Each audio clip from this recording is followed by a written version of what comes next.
Chapter 1 The Initial Encounter at the Mortal Gate. Useless. With sic medio credulant, doi udereto pursue immortality?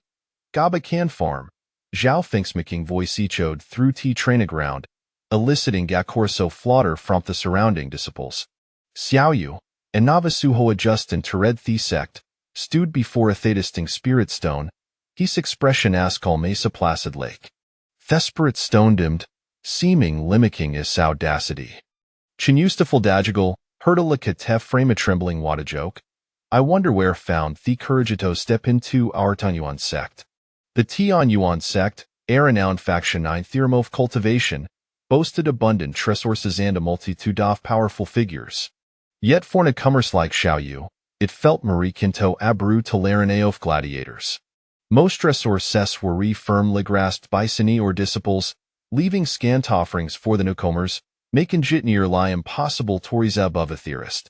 Elder son, Astern Faistelder, stood atop the platform, his voice booming Gashe proclaimed the sect's rules you must remember, in Tianyuan sect, strength and supreme.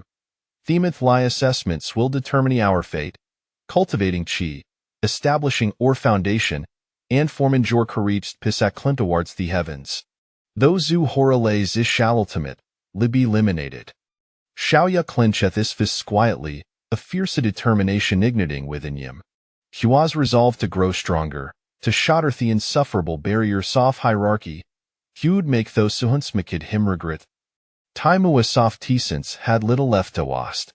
To king a deep breath, Xiaoya turned and strode towards task hall, the solely venu f requiring resources. I've hard that steward linth task halasquiteth the opportunist, Wang Ming whispered, approaching him cautiously. As utils my leg recid the corner soft Xiao yuslips thema themary intriguing. Incidid task hall, the atmosphere wishing and oppressive. Steward Lacasta sit along seat Xiaoyu, his plump lips skirlin jin to cold smirk newcomer? Wish to acceptisk? Very well, go to the back mountain and gather on 100 ugrass plants within 3 days. Fail to meet the deadline, and it shall bear the consequences. He paused, his negro and Javin Moreza nisterifio canet completiet. Humph, there a percussin seri our stofis. Do grass, error plant that thrive deep in the back mountain. Was near lie impossible to find, even for Semesius and disciples. These was clearly a deliberate attempt to make things difficult. The surrounding disciples whispered among themselves, eagerly anticipating Xiaoyu's impending failure. Zhao Feng, with a gleeful demeanor, taunted, "Oh, isn't thy sour so collegious Xiaoyu? E doubtio ol manage at his task." To every on a surprise, Xiaoyu did not respond with the dejection thigh expected. Instead, Harry Adili accepted 3 stashered, stewardly, it will deliver the dugras toy out within 3 days. This declaration left the present momentarily stunned. Is this fellow genuinely foolish, or morally pretending? Event the usually simple-minded Wangman couldn't help but Agathisliev, whispering Xiaoyu. This stewardly is clear lie setting you up for failure. That so hard offend out could you possibly. Xiaoyu patted Wang Ming's holder, and mysteriously illuminating his face finnet. I have me own strategies. He turned and walked to toff task hall, leaving Thicrod in bewilderment. Steward Lai watched Xiaoyu's retreating figure, a flicker of intrigue crossing his eyes. What trickery is the Ziaoth hiding? Stepping outside of task hall, Xiaoyu lifted disgaziti a direction off the back mountain, confidence gleaming within Yisses. 100 grass plants? Ha, a trivial matter. Hesitov toward the back mountain, his figure gradual disappearing into Thedan's thickets.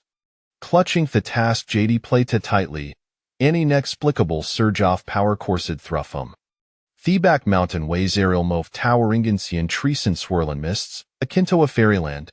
As Xiaoyu venture deeper, Huas note entranced be the beauty instead, hecloseticize, attuning himself to the surrounding fluctuations soft spiritual energy. The sensation it's the dewgrass. Like a radar, he moved toward theory ahera the spiritual intensely. These unique ability to perceive spiritual herbs made Heim a veritable walking radar for medicinal plants, allowing Xiaoyu to navigate the search with remarkable ease. In a time, Hehaduni are that several du grass plants, the efficiency astonishing. This space suis nothing short of miraculous. Delighted, he carefully extracteth the du grass, root sandal, storing them in his bag. 100 grass plants? Child's play. He hummed a cheerful tune, delving deeper into the back mountain. Suddenly, an extraordinarily powerful surge of spiritual energy Satan. This presence suis magnitude stronger hand that of the du grass, shall you sheer trace dashirid towards Ursio energy. After navigating through a ticky toft and sea underbrush, Aden Valley opened before him, suffused with it Hirelma stand vibranthwies. At the valley's base, asperither bradiating gayfint golden gloger ukiatly. No way, cold thizbeth a legendary Jinyang grass? Shall you see eastward in disbelief of these incredible fortune? Jinyang grass, reputed to enhance sea cultivation speed, weighs a coveted treasure, sought after even be minelders of various sects. This was a windfall. Carefully, Hegathirth Jinyang grass, his heart brimming with joy. With Thisherb, 100 grass plants swarm a retro fleshy hod struck a trick. Upon returning to Thisect, Shao Medea Bielenforth task hall, presenting a full packet begaf du grasto stewardly, e hay full fillet the task con brought in 100 grass plants for your inspection. Steward listard at he overflowing begaf du grass, his eas nearly bulging. These out actually completeth the task? In disbelief, he counted the plant sand. Upon confirming authenticity, his expression darkened asha begrudging, handed the tasker to Shao. Consider yourself fortunate. Steward Liskoft, internally kerning with questions. How on earth did this brat manage a todoit? This newest fortuitas lie witnessed be Zhao fingish passed be. Jealous flamus flicker red in his eye isa shegas etherward in shayushans. This pertactually completeth the task. Hecklin Cheddis fists, plotting hodo make Shao you pay forth a saffron. Meanwhile, Shao remained blissful unaware the impending danger.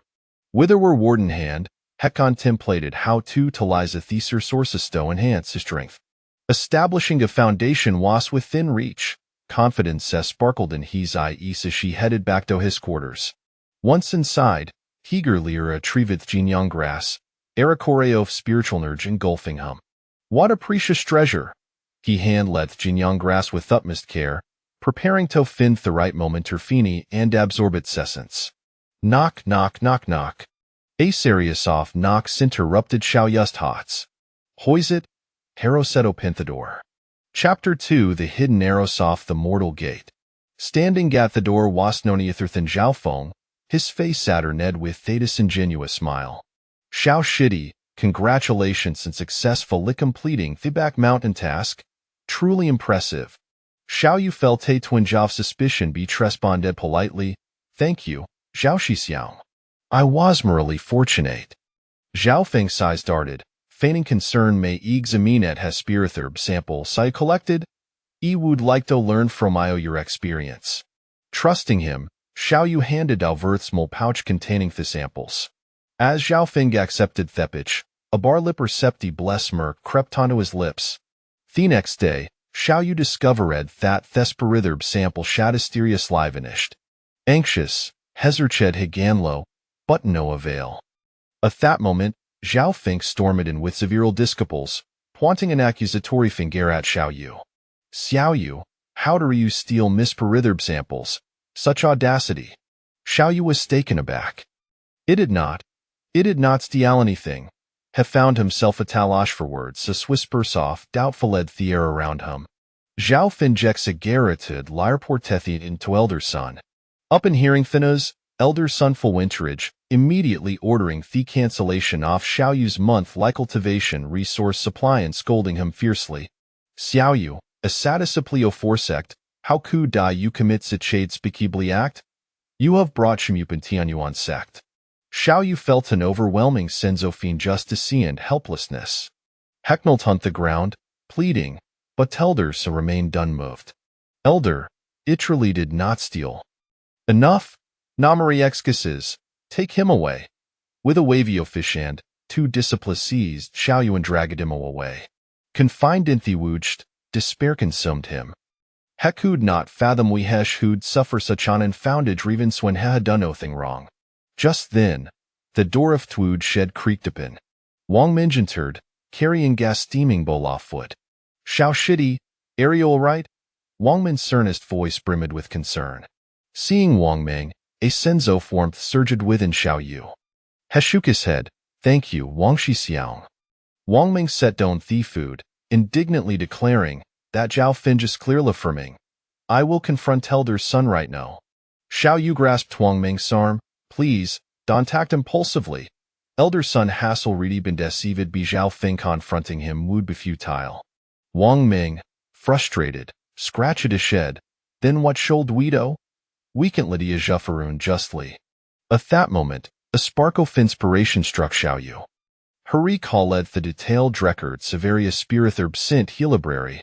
If he could find documentation on Zhao Feng samples, it might prove his innocence. Wang Shixiang, Iwan Togo to the library to look up some information. Wang Ming hesitated. The library? Elder's son has prohibit you from using sector sources. How will you Ujitin? I will plead with Elder's son amidst listery. A glimmer of determination shone on Xiao Yu's size. Wang Ming took a deep breath. All right, I will accompany you. That will mat a their way to Elder's son's abode, and Wang Ming mustered his courage, saying, Elder son, Xiao Shidai wishes to enter the library to consult some immaterial please grant them permission. Elder's son let out a cold snort, questioning how a disciple caught stealing Spearlerb scood have the audacity to enter the library. It was nothing short of fatal illusion all fantasy. Wang Ming fervently defended, Elder son, Xiao Shidai would never commit such an act. Zhao Feng must bid he and Eslan during him. Please, Elder, see the truth. Wang Ming, Udaretto speak and bow off this little thief? Have you been briber be him? Zhao Fin appeared at hintrancy of T cave. His expression dark fixed disgazianly. Zhao Feng, do not spew unfounded accusations. When have ever bribed him? Wang Ming seethed, pointing an accusatory finger at Zhao Feng. Ida Sayo whore crying thief while being in ourself, framing Xiao Shidi. How dare you slander him? A flicker of malice flashed in Zhao Feng's eyes. You are tired of living. The tension between Tetwo escalated, and it seemed a day sif there were of her job striking any another. Elder's son, growing impatient, waved his hand. Enough. See Sethis ruckus. What kind of decorum is? Heckest a glance at Xiao Yu. His voice see, you wish to enter the library? Very well. If I can reveal your innocence, I shall restore our cultivation resources and impose severe punishment in Zhao Feng. Beautify you fail town cover anything, that punishment shall be doubled. Xiao Yu took a deep breath. Thank you, Elder, for your consideration. Humph. Let us see what tricks you play. Zhao Feng sneered before turning off and leaving. Xiao Yu followed Wang Ming as they hastened towards the library. Upon pushing open the heavy wooden door, and Nancy and Taromov scroll enveloped him. Xiao Shidi, Wang Ming called out. Xiao Yu nodded, his gaze irresolute as it swept across Tivas expands of bookshelves. I hope if this place holds the answers I seek, hemmer mured to hilf. Inside the library, the overwhelming multitude of texts momentarily dazzled Xiao Yu. Has steadied his mind and began to search for clues, methodically sifting through soft books based on the types of spiritual herbs. At that moment, a woman clad in azure obese entered the library. Her beauty was striking, and her demeanor was ethereal. She was Thero cultivator Lin Wan. She had come in search of texts pertaining to the enhancement of her cultivation. Unintentionally, her gaze fell upon Xiao Yu, noting his intense focus, which sparked her curie. Xiao Yu flipped through an ancient tome, his brow furrowed, clearly at a loss. Heckled and felt but lament. The collection in this library is simply overwhelming. Just then, Lin Wan approached a nearby bookshelf, searching for her desired texts. Shagant lie Rosie and Herdo Estoriaca book, placed high, but accidentally knocked a nearby volume to the ground. Ah, Lin Wan exclaimed, the book tumbling in Xiao Yu's direction. Swiftly and adeptly, Xiao Yu caught the falling tome. Hello Kejapat Lin Wan, their eyes meeting, causing her cheeks to flush slightly, a hint of fluster flashing in her eyes. With a faint smile, Xiao Yu turned Thibuk. Here you go, miss. Thank you. Lin Wan replied, her voice tan melodious, akin to a mountain stream. Stealing a glance at Xiao Yu, Shet hot herself, Dizia unminis natan lehan semebutal sasakind hartetral yagud person. Xiao Yu turned the satinshin back to the scrolls, immersing himself in his studies. With his unique ability to comprehend and soft cultivation, Hesweefly grasped the information regarding spiritual infinity texts, his mind processing the data efficiency of Azure per computer. Suddenly, a spark of realization struck him and covered a detailed that count toft his spiritual simply possessed Bijalfin within an ancient tome.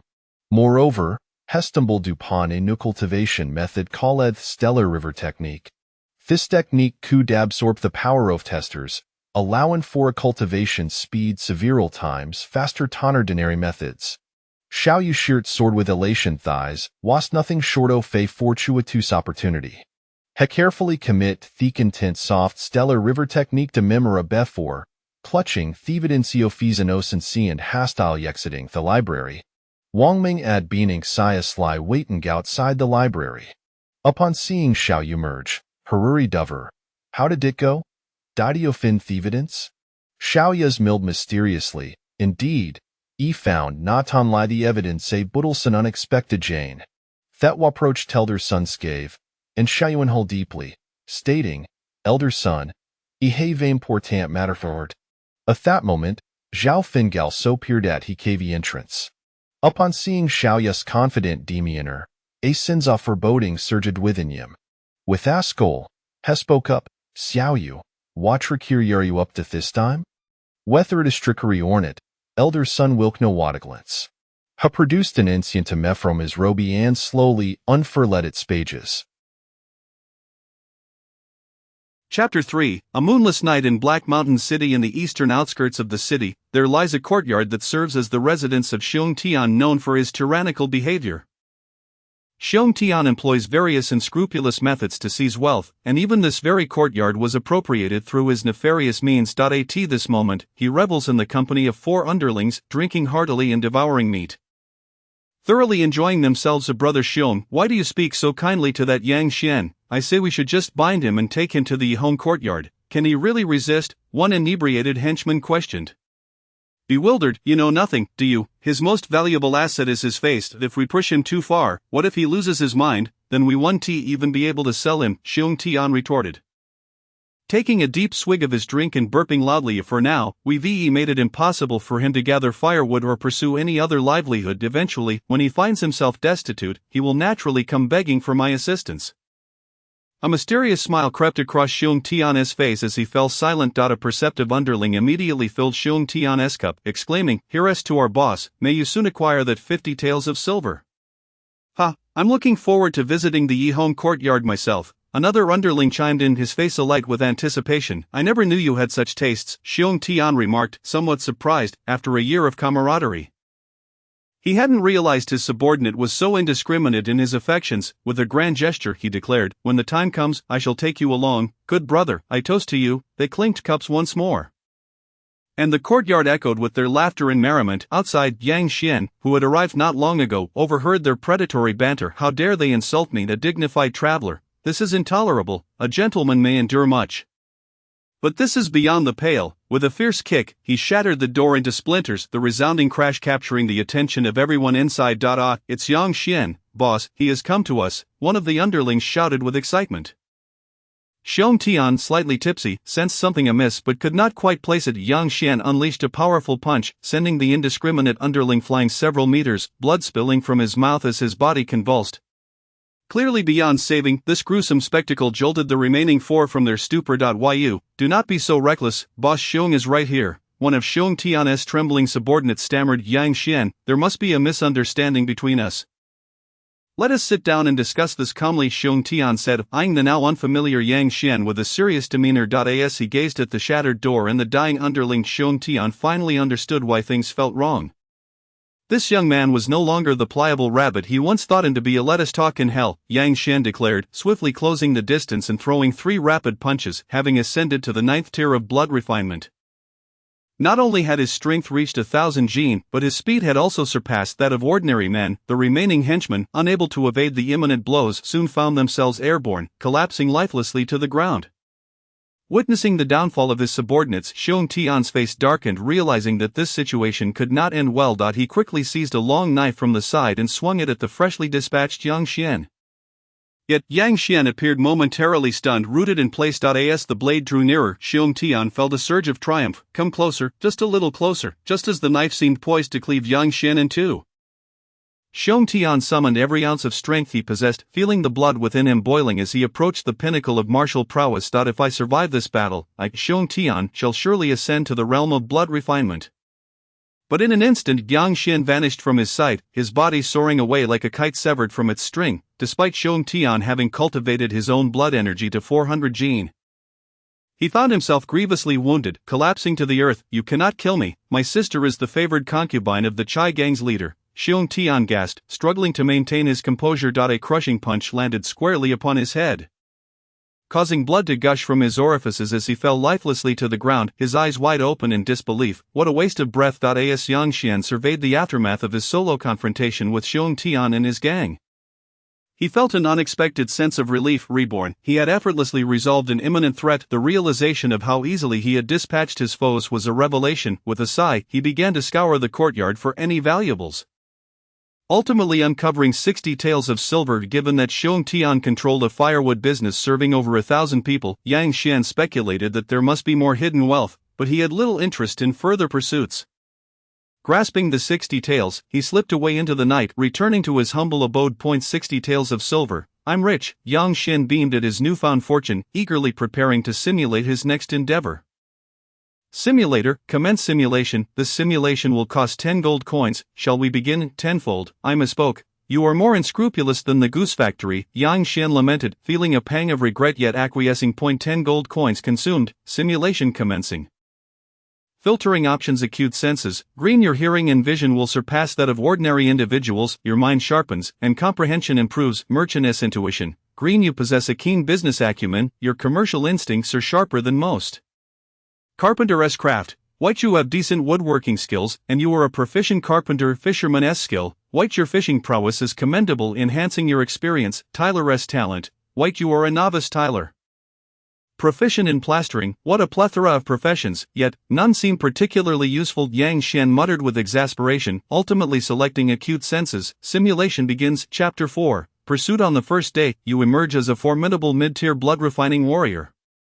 Deciding to join the Panstone Martial Arts Academy in the inner city. At 18, your prowess captures the attention of Zhou Xing, who, after verifying your identity, accepts you as his direct disciple. On the second day, Zhou Xing imparts to you the 9th-tier cultivation technique, the 3-element blood refinement method, along with the 9th-tier martial skill, the Pan Stone Fist, and you commence rigorous training. By the 10th day, as the Academy's cherished disciple, you participate in the martial arts competition of Black Mountain City, representing the Panstone Martial Arts Academy. You triumph over the younger generations of the other 4 major martial arts academies, gaining immense fame. On the 11th day, your victory brings great honor to the Panstone Academy, delighting Zhou Xing, who rewards you with a 9th-tier spiritual item, a blood fruit, along with abundant resources. On the 30th day, aided by the resources and the blood fruit, you break through to the mid-tier of blood refinement. On the 60th day, Zhou Xing dispatches you to the Black Mountain Range for training. On the 61st day,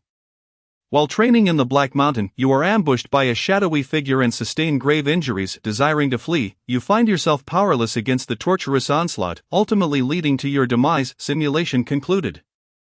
Please select one reward from the following options. I choose the realm of cultivation. From the simulation, the surging blood energy within Yang Xian swelled, and he assessed the total amount of energy in his body. Estimating it had doubled. He retrieved several hefty wooden stakes from outside to test his strength, discovering an increase of approximately 1,000 jin. Casually tossing the stakes aside, he clenched his fists, his eyes gleaming with newfound vigor. Now, I could easily defeat 5 versions of my former self. Continue. Let us commence the simulation. This simulation will require 20 gold coins. Shall we begin? Prices are rising again. Although Yang Xian anticipated this, he still felt a twinge of pain. He had hoped that 60 taels of silver would afford him numerous simulations, yet he realized it would only cover 3. Very well. 20 gold coins consumed, simulation commencing, filtering options. Foolishness, Grey-born foolish. Exceedingly dull, simply put, an idiot. Short-lived, Grey, your lifespan will be reduced by 2/3. You are destined to be short-lived. Distorted features, Grey, your facial features will shift at will. Half-brained, Grey, your brain is only half the size of an ordinary person, severely diminishing your intelligence. You are mentally impaired. Mortal, White, all your attributes will be forcibly adjusted to the average level of a normal person. Damn it, Yang Xian cursed as he gazed at the dismal options before him. After much deliberation, he made his choice. I select short-lived. It was the least impactful option among the 4 Grey choices. Based on previous simulations, he figured he wouldn't be living long anyway. As for the mortal option, while it appeared to be the only white option, it would effectively nullify the benefits of his 3 simulations by enforcing average attributes. Simulation begins. On the first day, you find yourself as a mid-tier blood-refining warrior. After careful consideration, you decide to join the Panstone Martial Arts Academy in the inner city. The blood fruit remains significantly beneficial for someone still in the blood-refining stage. As an 18-year-old mid-tier blood-refining warrior, your presence stirs the entire academy. Only Zhou Xing, the academy's master, is at the 8th tier bone refining stage. Among the hundreds of disciples, your rank positions you within the top 20. Your talent piques Zhou Xing's interest, and he accepts you as his 7th direct disciple. On the second day, Zhou Xing teaches you the 9th tier cultivation technique, the 3-element blood refinement method, and the 9th tier martial skill, the Pan Stone Fist.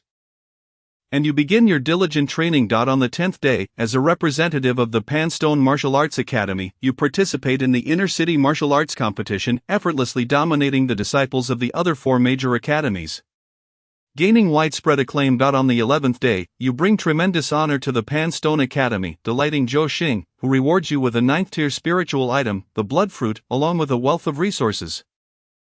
On the 12th day, you begin consuming the blood fruit, and with its potent effects, your progress accelerates remarkably. On the 13th day, you diligently cultivate the residual medicinal power of the blood refining fruit. On the 60th day, you are dispatched by the Zhou clan to undergo trials in the Black Mountain Range. On the 61st day, you deliberately refrain from entering the Black Mountain Range, instead lingering outside, preparing to evade for a few days before returning.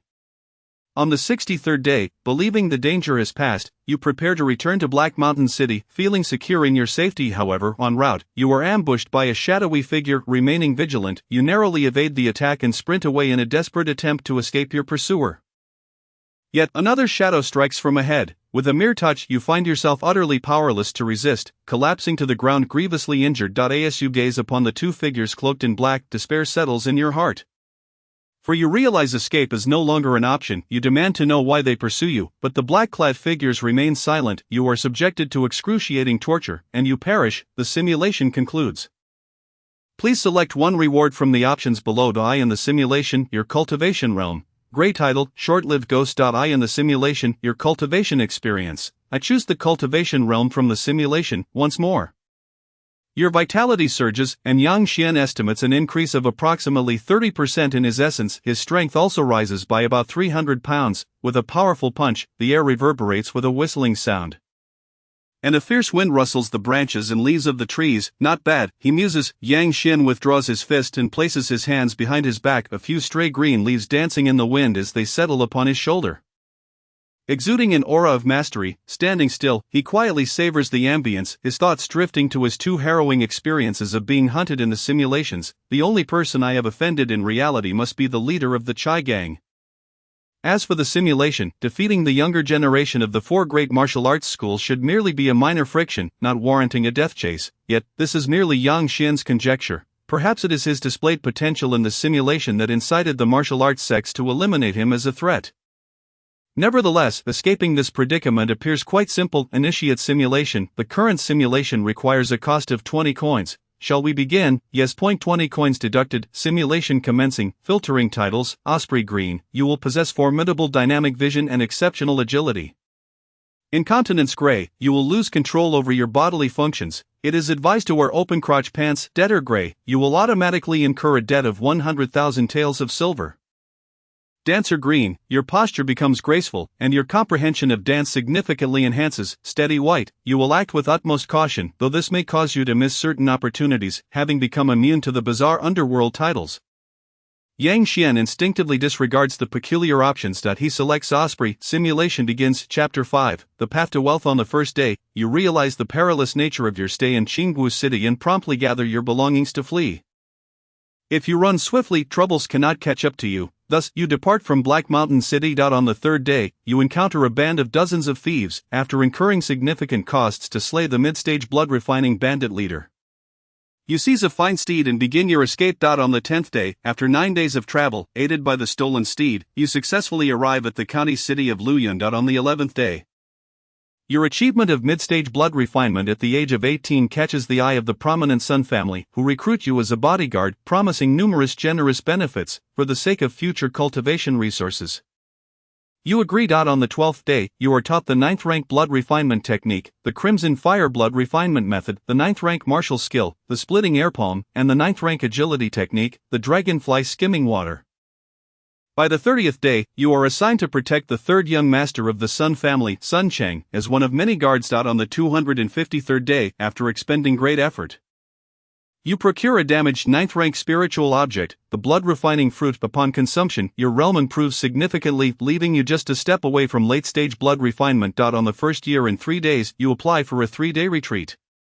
Commencing your seclusion. On the first year and 4 days, your breakthrough is fraught with peril, yet you successfully advance to late stage blood refinement, albeit leaving substantial hidden injuries in your body. By the first year and 3 months, leveraging your late-stage blood refinement strength, you are promoted to a second-rate guard. In the second year, your progress slows, and you become somewhat complacent in your training. Your 9th rank agility technique, Dragonfly Skimming Water, reaches minor success.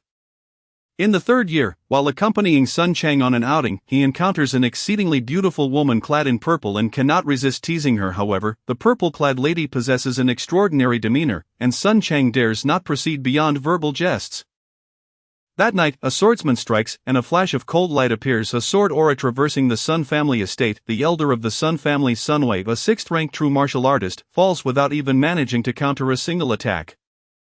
The Sun family suffers a brutal purge, especially the third young master, who was mercilessly slashed hundreds of times before dying amidst his wails. In that moment, you realize that the lady Sun Cheng attempted to flirt with is none other than the 9th on the human ranking. The 9th on the supreme ranking, the moonlit goddess Yi Yuran, the swordsman before you, is her devoted protector, delivering a reckoning to the Sun family. As a guard of the Sun family, you too fall victim. Your remains obliterated by the dispersing sword aura, you perish. The simulation concludes. Please select one reward from the options below. In the simulation, your cultivation realm. Green title, Osprey. In the simulation, your cultivation experience. I choose the cultivation realm from the simulation. Your essence surges dramatically once more, and Yang Xian perceives the thundering of his vitality within. With a mighty punch, he strikes a towering tree, leaving a deep imprint several inches into its trunk. Yang Xian feels his strength has soared to approximately 4,000 pounds. This is due to the green title Osprey, which grants him power exceeding that of ordinary individuals. Typically, those at the late stage of blood refinement possess around 2,000 pounds of strength. Now, Yang Xian's sheer power rivals that of a typical perfected blood-refining martial artist, though he still lags slightly in essence. To possess the ability to transcend a minor realm through a single green title is remarkable. One can only imagine the potency of titles beyond this. Yang Xian is thoroughly pleased with his current green title, as it serves as an excellent aid in his blood refinement journey. Regrettably, he could not simulate longer. Reflecting on his longest simulation of 3 years, Yang Xian feels a pang of regret. Had he lived to a natural old age, he likely would have broken through to the 8th rank bone-forging realm. Yet all was undone by that swordsman's strike. This world is truly perilous. Yang Xian muses, indeed, beautiful women are among the most dangerous individuals one can encounter in this realm. Opening the panel, character, Yang Xian, age, 18, constitution, mortal talent, Osprey green realm, 9th rank late stage blood refinement skills, woodcutting minor success money, 10 coins. Yang Xian once thought 60 taels of silver was a substantial sum, yet now it appears but a mere pittance. Indeed, a person's perspective shifts with rising living standards. In the short term, where shall I acquire money? After pondering briefly, he conceives a singular method. The primitive accumulation of capital is indeed through plunder. Thus, Yang Xian's current objective crystallizes: the Chai Gang. Presently, only the Chai Gang harbors deep-seated animosity towards him. If so, let them contribute their share to my martial journey. With a glint of determination in his eyes, Yang Xian resolves swiftly to take action. The Chai Gang is one of the 3 major factions outside Black Mountain City. Having originally risen to prominence by monopolizing the firewood business, now they are one of the rulers of the outer city, their influence extending beyond mere firewood dealings, reaching into various industries, effectively becoming a local tyrant. Even in the outer city, the commands of the Chai gang often supersede those of the local authorities. Though somewhat absurd, this reflects the reality of the Great Zhou dynasty, which has endured for 7 millennia. In a world where martial prowess has reached astonishing heights, even the imperial family of the Great Zhou can only share dominion with the powerful clans. In small towns, there exist factions like the Chai gang, while in county cities, there are prominent families like the Sun family, and in the capital, there are sects and clans, with numerous top-tier forces governing territories across the realm. Are there good individuals in domineering factions like the Chai gang? Perhaps, but certainly not among the high-ranking leaders such as the Hall Masters. These factions thrive by draining the lifeblood of the common folk, and those in positions of power are the greatest beneficiaries. Even if they harbor good intentions, their very ascension to such roles makes them oppressors. Late at night, in the Luchui courtyard, even in the dark, the courtyard remains brightly lit, the shadows of people bustling to and fro. Interspersed with laughter and playful banter. Hallmaster Wang, do come again next time. Several heavily made-up, alluring women trail alongside a portly man, displaying flirtatious gestures of "Fear not, my beauties, I shall return tomorrow," Wang Shan replies, playfully squeezing a tender peach, causing the woman to blush profusely. A refreshing breeze sweeps across Wang Shan's face, momentarily shaking off the drunken stupor that had begun to settle in. As a newly appointed hall master of the Chai gang, Wang Shan is in high spirits, having visited Luchui courtyard for several consecutive days to revel in its pleasures. Should I call for Xiao Chui or Xiao Hong tomorrow? Wang Shan ponders the delights of the next day. Oh, what the heck, let us call for them all, he decides, the satisfied grin gracing his lips as he unknowingly wanders into a secluded street. At this moment, he is entirely alone. Wang Shan prefers to visit these establishments without attendance, relishing the freedom of solitude. A sudden chill sweeps through the air, and Wang Shan, recently having broken through to late-stage blood refinement, inexplicably shivers. What's going on? He murmurs, rubbing his nose, as he notices the surroundings are now eerily deserted. A glimmer of cold light flashes in the darkness, the silhouette of a blade becoming discernible. Wang Shan suddenly felt an acute sense of danger, instinctively turning his head. A bloodied arm fell to the ground. Bastard! Wang Shan cried out in agony, turning to discern the identity of his assailant. All he could see was a flash of a sharp blade slicing through the air, effortlessly penetrating his body. Disregarding the thick aura of blood that served as his protection, leaving behind a long trail of crimson. As he gazed at Wang Shan's lifeless form sprawled on the ground, Yang Xian, still uneasy, stabbed him twice more, and only upon witnessing the corpse's utter lack of response did he ascertain that Wang Shan was truly dead. Yang Xian rummaged through the body, retrieving 30 taels of silver and a 100-tael note. It was somewhat lacking. Unfortunately, Wang Shan's residence was perilously close to the stronghold of Hu Yuan, the leader of the Chai gang, and he had a formidable cadre of henchmen. Otherwise, he would have plundered Wang Shan's estate directly, potentially doubling his gains. Thankfully, there were other spoils to consider. Clutching the bloodied kitchen knife, Yang Xian vanished into the inky night. Chapter 6, Longevity is a blessing. Once again, he found himself in the dilapidated, drafty tile-roofed house. Yang Xian was counting the wealth he had amassed through his acts of redistributing wealth from the affluent. A total of 300 taels of silver, quite satisfactory. After dispatching Wang Shan, he had located 3 minor leaders of the Chai gang and thoroughly plundered them, finally accruing this sum of silver. For this, Yang Xian even made a special trip to the bank to exchange the notes. Simulation commencing. This simulation requires the expenditure of 40 coins. Shall we begin? Commence. 40 coins expended. Simulation in progress. Filtering entries. Wise green, possessing extraordinary wisdom, quick-witted, and intellect surpassing that of ordinary individuals. 18-year limit. Black, you shall not survive past the age of 18. Strong body. Green, your physique is robust and powerful. A dwarf. Gray, your height is fixed at 1 meter and 3 centimeters. Mage. White, your right arm possesses strength beyond that of ordinary men. To Yang Xian's surprise, 2 green entries appeared. He gazed at the 5 refreshed entries with delight. However, since he already possessed the blood-boiling enhancement, he opted for the wise entry. Simulation initiated. On the first day, you resolved to distance yourself from conflict, choosing to live quietly until the end of your days. You packed your belongings and, at dawn, departed from Black Mountain City. On the third day, you acquired a steed from an unknown band of thieves, conveniently sending them away from this world. On the 10th day, you rode the same steed into the city of Cloud, in the jurisdiction of Luyun County. On the 11th day, you declined the invitation from the prominent Sun family, opting instead to become a wandering warrior, treating others with kindness and steadfastly avoiding trouble. In the second year, due to a lack of resources, you remain stagnant in the latter stages of blood refinement. Yet, through your diligence, you finally acquired a home in Cloud City. In the fourth year, through the introduction of your neighbor, Wang Pa, you married the young maiden Wang Qing, who resided not far from you. At the age of 22, you officially established a family. In the fifth year, through relentless training, you achieved a breakthrough to the completion of the blood refinement stage, significantly elevating your status. In the sixth year, your first son was born, whom you named Jiangyan, and that same year, you secured a managerial position at the Heaven and Earth Commerce Guild. In the seventh year, your second son was born, and you named him Yang Kong. In the ninth year, your first daughter was born, and you named her Yang Xian. In the 10th year, a great battle erupted outside Cloud City between the demonic sect and righteous forces, the aftermath of which devastated half of Cloud City. Fortuitously, under the protection of the Heaven and Earth Commerce Guild, you and your family narrowly escaped with your lives. You heard the names of two formidable martial artists, Shi Shui, the blood-refining master of the Blood Demon sect, and Mu Ju, the White Tiger Sword master of the Four Symbols Sword sect. It was rumored that they were both 7th-tier martial artists, absolute titans of the third realm, capable of toppling mountains and severing rivers, possessing mastery over supernatural abilities. Hearing of such figures, your heart swelled with longing, yearning to wield such power and traverse the world as they did.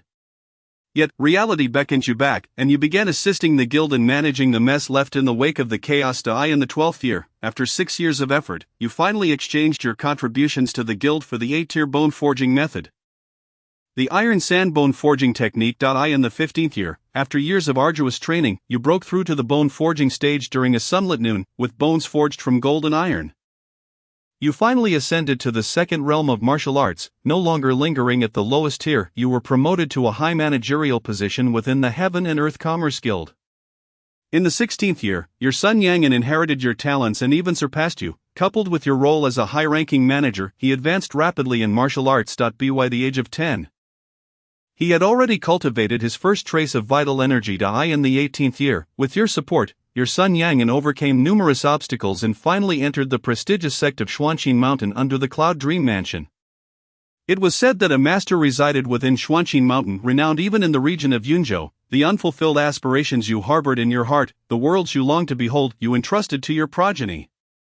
"Show me the higher vistas of martial arts," were your parting words to your son Yang'an. In the 20th year, with ample resources at hand, you achieved a breakthrough to the mid-stage of bone forging. In truth, had it not been for the demanding duties of your managerial position, which curtailed your training time significantly, you could have likely broken through 2 years earlier. Yet, the world is devoid of such what-ifs, and there are seldom perfectly balanced outcomes. In the 21st year, your second son Yang Kong exhibited average martial talent, prompting you to impart to him the ways of commerce. In the 26th year, you broke through to the later stages of bone forging, coinciding with the news from your eldest son Yang'an, who had also achieved a breakthrough to the later stages of bone forging. You couldn't help but feel a mix of nostalgia and pride. In the 29th year, your daughter Yang Xian married, and that same year, your eldest son Yang'an successfully advanced to the third realm of martial arts. The cleansing marrow stage double joy filled your heart, and you celebrated with a grand feast. In the 31st year, your grandson was born. In the 33rd year, you achieved completion in the bone forging stage. At this point, you were 51 years old, and your ability to break through again was entirely due to the accumulation of resources. You understood that the cleansing marrow stage was now beyond your reach, and you began to relinquish your pursuit of cultivation. In the 34th year, your second son Wed. In the 35th year, your second son took on a managerial role at the Heaven and Earth Commerce Guild. In the 40th year, you began to step down from your position as the chief manager of the guild. In the 42nd year, your eldest son advanced to the fourth realm of martial arts, the 6th-tier True Chi stage. Your family, the Yang clan, had gained significant renown in Luyun County, beginning to replace the now-vanished Sun family. By the 50th year, the Yang family had established itself as a prominent clan in Luyun County, becoming a force to be reckoned with. In the 60th year, amidst the tears of your numerous descendants, you passed away quietly. The simulation has concluded. Please select one reward from the following options. Cultivation realm achieved in the simulation. Green entry of wisdom. Cultivation experience gained in the simulation. To my astonishment, I managed to live for so long, and even my family has thrived. Yang Xian's face beamed with joy. The longer one lives, the greater the rewards. He chose the cultivation realm achieved in the simulation. A surge of immense energy, far surpassing any he had felt before, erupted within Yang Xian. Blood refinement stage completion, initial bone forging stage, mid-stage bone forging. Yang Xian's realm soared until he reached the completion of the bone forging stage, finally coming to a halt. I am invincible. Yang Xian reveled in the unimaginable expansion of his vital energy and the now unyielding strength of his bones. Unable to suppress his laughter, Black Mountain City, the leader of the Chai Gang, mere fodder, Yang Xian unleashed a punch, the fierce gust of wind slicing through the air like a blade, leaving scars on the trees. His seemingly unremarkable fist struck the tree with the force of a hammer. With a thunderous crash, a tree large enough for two to embrace was cleaved in two, crashing to the ground and stirring up a cloud of dust. Regrettably, I lack martial techniques. Yang Xian withdrew his fist, surveying the chaotic scene deep in thought. If only he could master a martial technique. The power of this punch could be doubled. However, martial techniques should be rather simple to learn.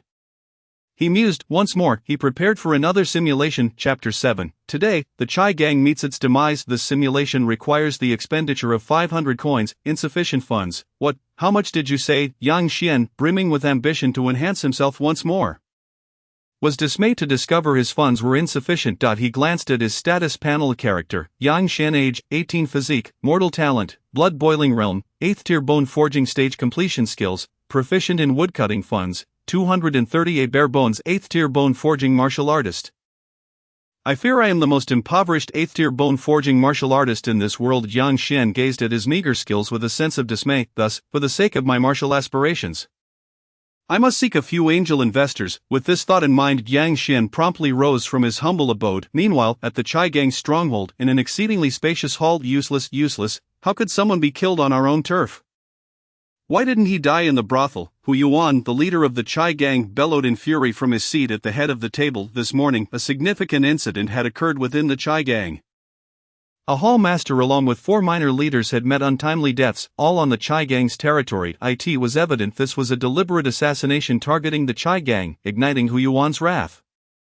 The fact that even a hall master could be slain on their own turf was a blatant provocation, challenging the Chai Gang's standing in the outer city. As for the assailant's strength, they were surely inferior to himself. Otherwise, they wouldn't resort to such petty tactics to undermine the Chai Gang. You lot, mobilize everyone in the outer city immediately. Go find that scoundrel. I refuse to believe there are no traces left behind. Once I locate him, I will make him understand the true extent of the Chai Gang's power. After venting his frustration, Hu Yuan promptly instructed the 7 remaining hallmasters to go. The hallmasters all thumped their chests in assurance. Vowing to capture the rogue, their subordinates were not entirely inept. Seeing the hallmasters brimming with confidence, Hu Yuan felt a slight relief. Word has it, you were looking for me. A refreshing voice suddenly echoed from outside the door. As the crowd turned their heads, they beheld a tall and extraordinarily handsome youth standing at the entrance. Clad in a flowing azure robe, he exhibited a dignified posture, akin to a fine orchid or a jade tree.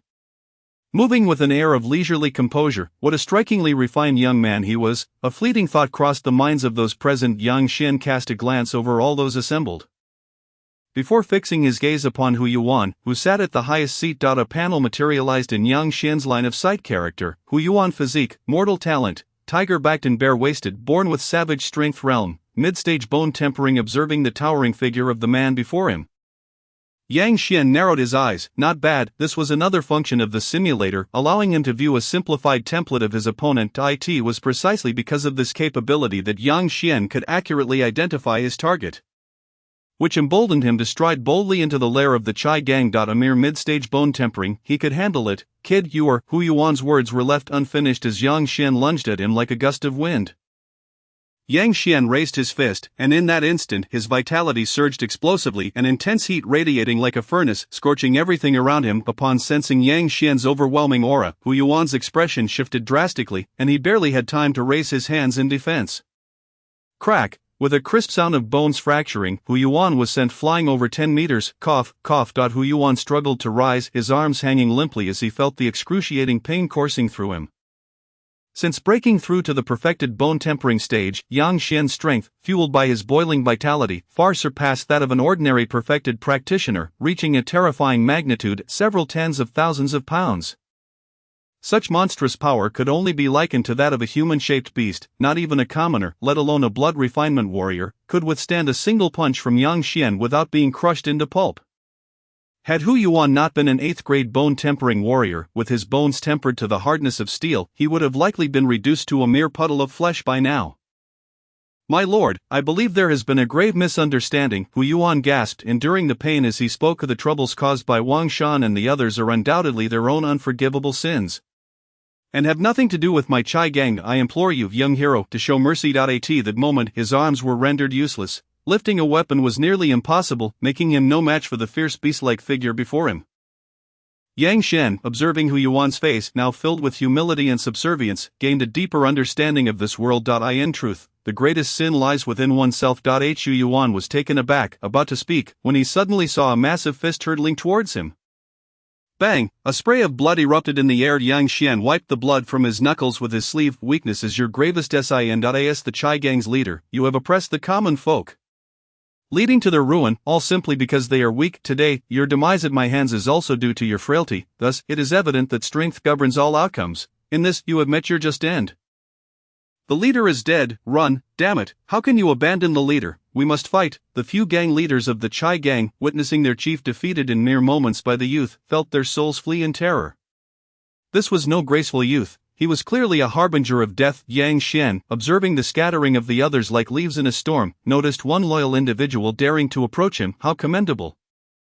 Without wasting words, he delivered another decisive punch, sending the approaching leader flying several dozen meters, his chest caved and lifeless. Though Yang Xian had not practiced any techniques of agility, as a bone-tempering warrior, his speed far exceeded that of these blood refinement practitioners. In mere moments, he had seized another person. My lord, what my brother Wang Shan did has nothing to do with me. Please spare my life." Wang Hai, terrified and trembling, pleaded, tears streaming down his face. "So you are Wang Shan's kin," Yang Xian remarked, somewhat surprised at his serendipitous capture of the unfortunate man's brother. "It seems we are fated to cross paths." "And no, I mean," Wang Hai stuttered to speak, "where is your Chai Gang's treasury?" Yang Xian had not brought him here for idle chatter. "I know, my lord, I do. But please, if I tell you, will you spare my life?" "You have no choice." Yang Xian tightened his grip, and Wang Hai's complexion turned a deep shade of purple, his hands flailing in desperation. "However, if you lead me to your treasury, I shall have no reason to harm you." Just as Wang Hai felt he was on the brink of losing consciousness, Yang Xian released him. Stating this, upon hearing these words, Wang Hai, rejuvenated, wasted no time and immediately led the way, winding through a labyrinth of turns. They eventually arrived at an unassuming room. Wang Hai twisted a vase atop a bookshelf. With a rumble, the wall shifted, revealing a hidden door. "Enter," Yang Xian said with a smile, watching Wang Hai gulp nervously. Fully aware he had no room to refuse, fortunately he triggered no traps as they proceeded with relative calm. Soon, they arrived at a concealed chamber. My lord, aside from myself and the leader, no one else knows of this place. I painstakingly gathered this top-secret information, Wang Hai asserted. No sooner had he finished speaking than the door to the chamber swung open, and two figures emerged, two of the 5 gang leaders who had just fled.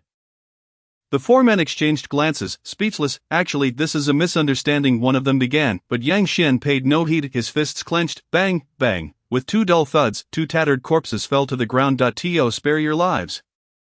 Yet you do not cherish it, instead attempting to steal from me. Such rampant greed. Yang Xian shook his head, rifling through their corpses and extracting a substantial amount of silver before stepping into the chamber. Cautiously, Wang Hai stepped over the 2 bodies, following him, and Yang Xian surveyed the expansive chamber, disregarding weapons, herbs, and martial arts manuals, his gaze fixed on the area containing silver and gold. In the corner, 3 wooden chests were arranged. Yang Xian opened the chests, and a blinding white light flashed, revealing neatly stacked silver coins within. Counting, he found each chest contained 1,000 taels of silver, totaling 3,000 taels, in addition to another 2,000 taels in banknotes pilfered from the 2 gang leaders. Thus, the total came to 5,000 taels, truly a remarkable fortune. Yang Xian's original self had labored for 5 or 6 years, barely amassing 2 taels of silver. The amount before him would require his former self to toil for a staggering 12,500 years to accumulate. My lord, may I leave now?" Wang Hai, eyeing the gleaming silver, was nearly drooling, yet dared not entertain even a flicker of greed, feeling intensely anxious. "Of course, as I mentioned, I have no reason to harm you." Yang Xian spoke with utmost seriousness. "Thank you, my lord, thank you," Wang Hai exclaimed joyfully, his feet seemingly coated in oil as he bolted away. Yet, just a few steps in, he felt an immense force strike him from behind. "You said you had no reason," Wang Hai's final thought flashed through his mind as he collided intimately with the wall for the last time. "I need a reason to act?" Ignoring the corpses before him, Yang Xian redirected his attention to the glimmering silver. 3,000 taels in silver, enough for me to simulate 6 times. This time, I must secure some advantageous traits to bolster my shortcomings. I cannot afford another breakthrough, lest I jeopardize even a single simulation. Yang Xian pondered silently, recalling his previous pursuit of advancement driven by imminent dangers necessitating enhanced strength. Now, having eliminated potential threats, he should truly become a paragon of martial prowess. Commence simulation. Chapter 8. The Frenzied Blade Intent. This simulation requires the expenditure of 500 currency. Shall we begin? Begin the expenditure of 500 currency. Simulation commencing. Filtering traits. Archery green. You possess commendable talent in archery. A born archer. Arrogant white. Your disposition will become haughty and disdainful, yet you will gain slight enhancement upon breaking through realms. Ancient elder white. Your lifespan will extend to 70 years, contingent upon your health.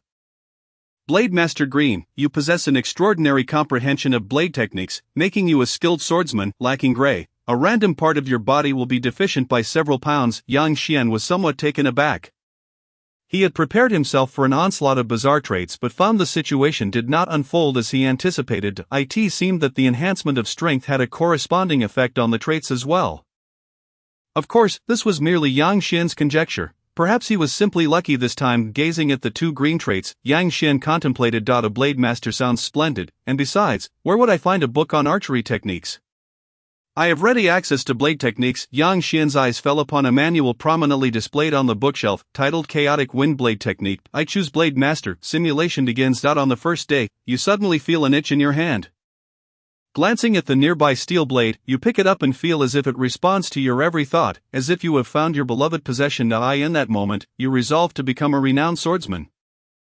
You take the martial arts manual from the chamber with you. On the second day, you begin to study the Chaotic Wind Blade Technique, a 9th grade martial art divided into 3 levels: Gentle Breeze, Wild Wind, and Chaotic Wind. You start practicing this blade technique. On the 10th day, after diligent training, you have finally grasped the basics of the Chaotic Wind Blade Technique, filled with joy. On the 173rd day, after 6 months of rigorous training, you achieve minor success with the Chaotic Wind Blade Technique. On the 353rd day, you notice your progress diminishing, realizing you still have some distance to cover before mastering the Chaotic Wind Blade Technique.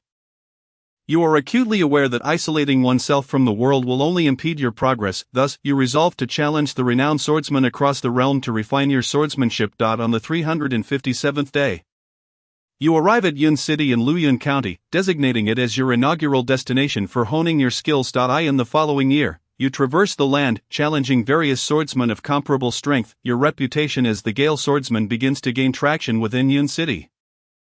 By the 3rd year, after engaging in numerous battles, your Stormblade technique reaches its zenith, and your fame as the Gale swordsman burgeons. That same year, the Sun family seeks to recruit you, but you resolutely decline. A month later, a formidable swordsman arrives in Yun City and annihilates the Sun family. Eager to seek his counsel on swordsmanship, you instead suffer humiliation as he perceives your distress and casually inflicts a grievous wound upon you. Yang Xian, witnessing this, grits his teeth in anger. Such tyranny is intolerable. Although merely a simulation, it incites profound indignation. How dare he injure my brother? If only I knew who he was. In your 4th year, after a year of recuperation, you finally heal, only to discover that the blow has severed your martial foundation, leaving you with no path forward. Devastated, you channel all your energy into perfecting your sword technique, finding solace only in its embrace. In the 5th year, your fervent practice culminates in the perfection of your Stormblade technique. By the 10th year, your mastery transcends the confines of your original style, and you sense an elusive realm beyond the realm of mastery. By the 20th year, your Stormblade technique has been transformed beyond recognition, and you rechristen it as the Frenzied 3 Blades. You create an 8th tier martial technique, the Frenzied 3 Blades. In the 30th year, you feel that you are nearing that mysterious realm and begin to wander throughout Luyun County, issuing challenges far and wide. The name of the frenzied swordsman reverberates throughout Luyun County, gaining even a modicum of renown in Yunmeng Prefecture. In the 35th year, while resting on your journey, the sky suddenly darkens, and a tempest brews. Inspiration strikes, and you unleash your blade amidst the rain. Embodying madness, you grasp the true essence of swordsmanship, the frenzied blade intent. In the 36th year, a practitioner of the cleansing marrow realm, upon hearing of your reputation, scoffs and seeks to capture you personally with a swift motion, a breath, and a slash of his blade. He finds himself decapitated in an instant, his face frozen in shock, utterly defenseless. This battle astonishes many. The name of the frenzied swordsman echoes throughout Luyun County, gaining even a modicum of fame in Yunming Prefecture. By the 40th year, you age rapidly, the aftermath of your previous grievous wound manifesting, severely impacting your lifespan. You choose to retreat into the mountains. In the 43rd year, on a misty morning, after completing your customary practice, you sit upon a wooden chair and soon succumb to a deep slumber. After a considerable time, only the long blade in your embrace trembles slightly. You have passed away. The simulation concludes. Please select one reward from the following options: Cultivation Realm and the Simulation, Green Attribute Swordsman. Cultivation Experience and the Simulation. I choose the Cultivation Experience from the Simulation. Note: choosing Cultivation Experience will randomly yield one or two martial techniques. Please select carefully. Randomly, let us draw. Yang Xian silently muses. A torrent of diverse swordsmanship knowledge floods into Yang Xian's mind. In mere moments, he transforms from a novice in swordsmanship to a master who has immersed himself in the art for decades. A frenzied madness suddenly envelopes Yang Xian, a chilling aura of murderous intent emanating from him, reminiscent of Ashura emerging from the depths of hell. Yang Xian seizes his blade, his wrist flicking. An invisible blade aura surges forth, imbued with a wild, demonic essence. The wall, hewn from black stone, bears a gash several meters long and 10 inches deep, nearly cleaving it in twain. Such terrifying blade intent. Yang Xian releases the frenzied blade intent, gazing at the scar he has left behind, exclaiming, "What a formidable technique!" Yet, the toll it takes is immense. Yang Xian realizes he can manage but 3 strikes before succumbing to exhaustion. What an incredible bargain, a green attribute for such a powerful technique. Today must be my lucky day. Had I not been severed from my martial foundation in the simulation, gradually becoming obsessed with the blade, I doubt I would have grasped such blade intent. Should I undertake this again, achieving it would likely be an insurmountable task, particularly in seeking counsel from that insufferable swordsman. The thought of that swordsman sends a chill through Yang Xian. Yet, were it not for him, I would not have comprehended such blade intent. Thus, the next time I encounter that fellow, perhaps I shall spare him an additional strike. With this resolve, Yang Xian gazes at his status panel. Character: Yang Xian. Age: 18. Physique: Mortal Talent, Blood Surge. Green Realm: 8th Tier. Bone Forging. Perfected Skills: Woodcutting. Minor Success. Frenzied Blade Intent 210 Wealth, 2730. Still lacking agility and defense, as well as stealth techniques. Ideally, I would also like to acquire a physique attribute. Yang Xian scrutinizes his panel, contemplating his shortcomings. With that, he initiates another simulation. Chapter 9, Blood Chi Battle Body. The sound of hooves clattering against the bluestone pavement resonates crisply. It is dawn, following a light rain, and the flowers and grasses by the roadside still glisten with dew, emitting a delightful fragrance. 2 figures abruptly intrude upon this refreshing scene. "Miss, do slow down," calls out a strikingly beautiful young girl on the left. "Xiaohe, we are nearly there," responds a woman clad in a robe adorned with cloud and ink patterns, glancing up at the distant silhouette of the city, revealing her exquisite features. Her brows resemble distant mountains, and her skin is as smooth as cream. The girl on the left, already a striking beauty, pales in comparison to her. Her flawless features are laced with a hint of heroism, enhancing her allure without detracting from her grace. "Hurry, Xiaohe, we must slay that beast swiftly." The woman in the cloud-patterned robe spurs her uniquely horned steed forward. "Understood, wait for me." Xiaohe quickens her pace to match her companions, meanwhile oblivious to the emergence of a beast in Heishui City. Yang Xian is deeply engrossed in his simulation. Finally, let this simulation conclude. Open the panel. Character: Yang Xian. Age: 18. Physique: Mortal Talent, Blood Surge. Green, Steel-like Physique. Green Wisdom. Green Realm: 8th Tier. Bone Forging. Perfected Skills: Frenzied Blade Intent.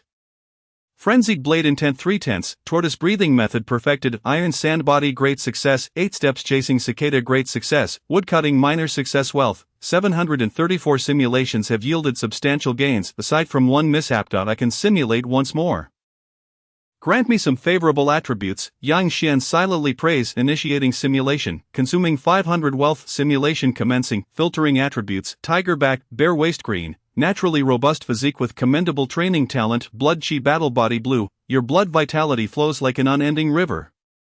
Exceedingly vigorous, your foundation far surpasses that of ordinary individuals, enhancing your strength in battle as your blood vitality intensifies. Longevity. Green, your lifespan will extend by 20 years. Tree climbing. White, you will gain substantial experience in climbing trees.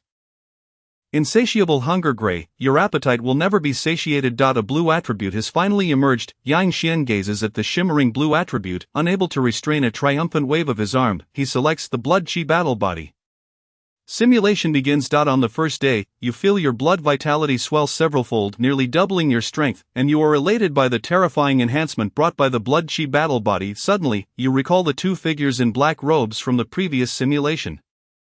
Your power has vastly increased, and with your perfected 8th tier stealth technique, the tortoise breathing method, you decide to explore the inner city. You join the Panchur Martial Arts Academy. On the second day, you reveal your strength at the mid-stage of blood refinement. Catching the attention of Zhou Xing, who takes you on as his 7th direct disciple, Zhou Xing imparts the 9th tier technique, 3 elements blood refinement method, and the 9th tier martial skill, Panchur Fist. By the 10th day, as a direct disciple of the Martial Academy, you participate in the martial arts competition in Heishan City, representing the Panchur Martial Arts Academy, and effortlessly sweep aside the younger generations of the other 4 major academies. Earning immense fame. On the 11th day, your victory brings great honor to the Panchur Martial Arts Academy, delighting Zhou Xing, who rewards you with a 9th tier spiritual fruit, the blood chi fruit, along with abundant resources. On the 12th day, Zhou Xing dispatches you to the Heishan mountain range for training. On the 13th day, while traveling, you pass by a dilapidated temple and choose to rest within. That night, a murderous intent lurks.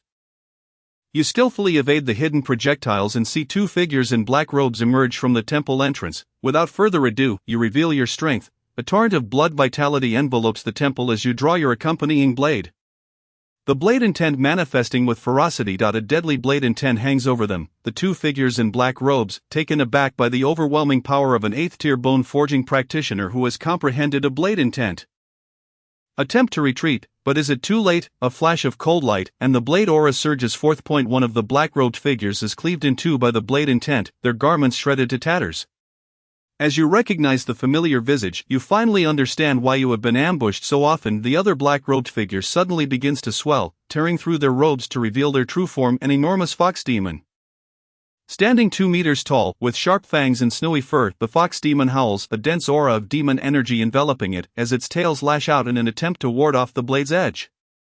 The blade aura sweeps through, severing the fox tails cleanly, and with relentless force, it nearly cleaves the exposed fox demon in 2, leaving it on the brink of death, just as you prepare to deliver the final blow.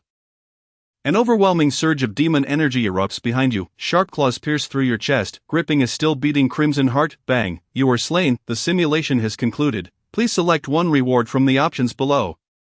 In the simulation, the cultivation realm is the blue attribute blood chi battle body. The cultivation experience gained in the simulation allows the selection of the blood chi battle body. Boon, Yang Xian felt a profound transformation occurring within his physique.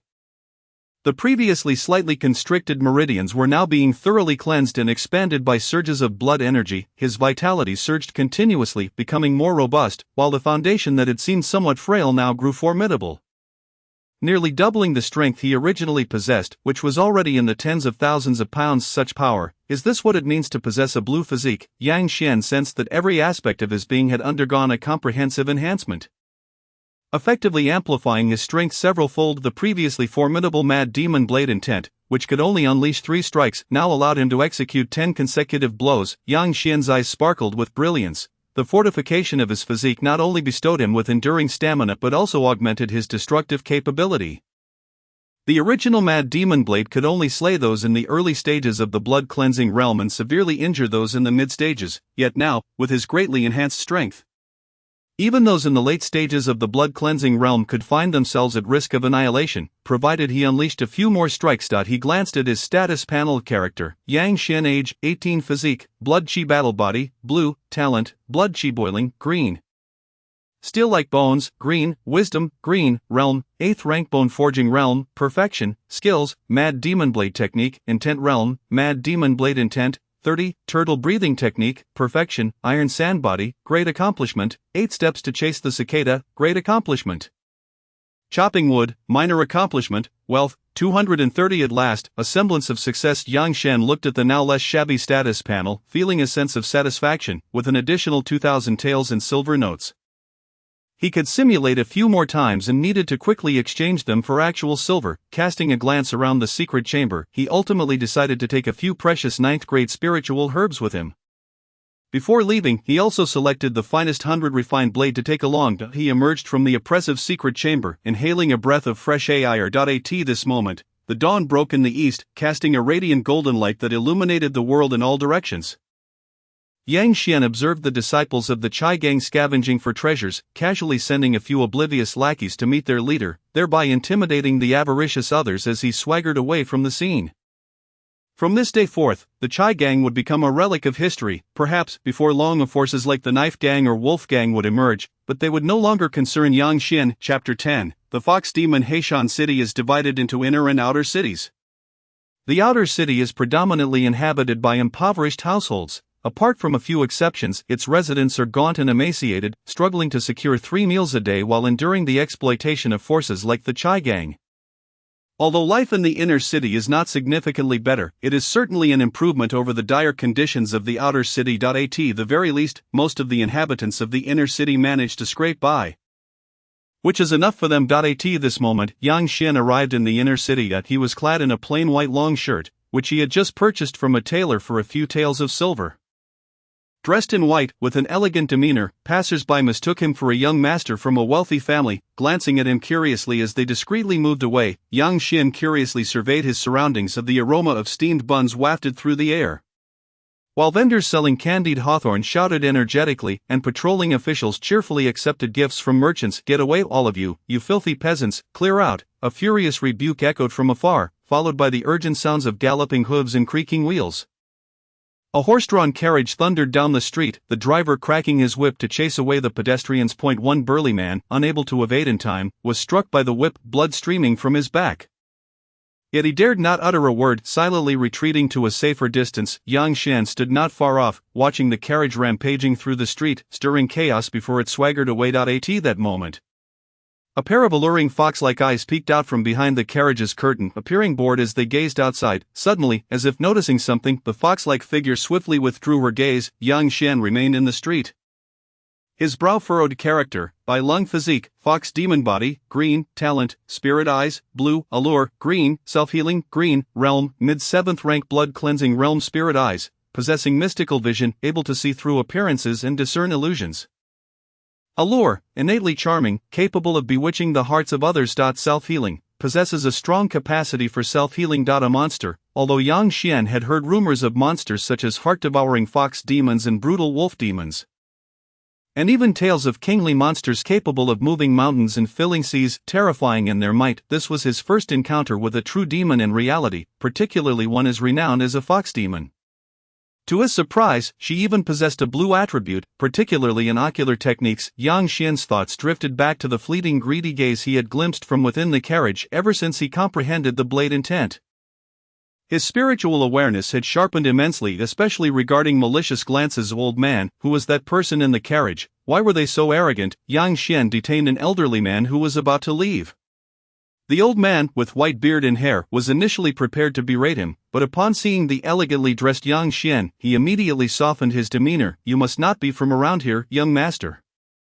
The person in the carriage just now was Wang Xian, the eldest daughter of the Wang family, one of the 2 prominent families in Heishan City, wielding immense influence. The old man sighed as he spoke.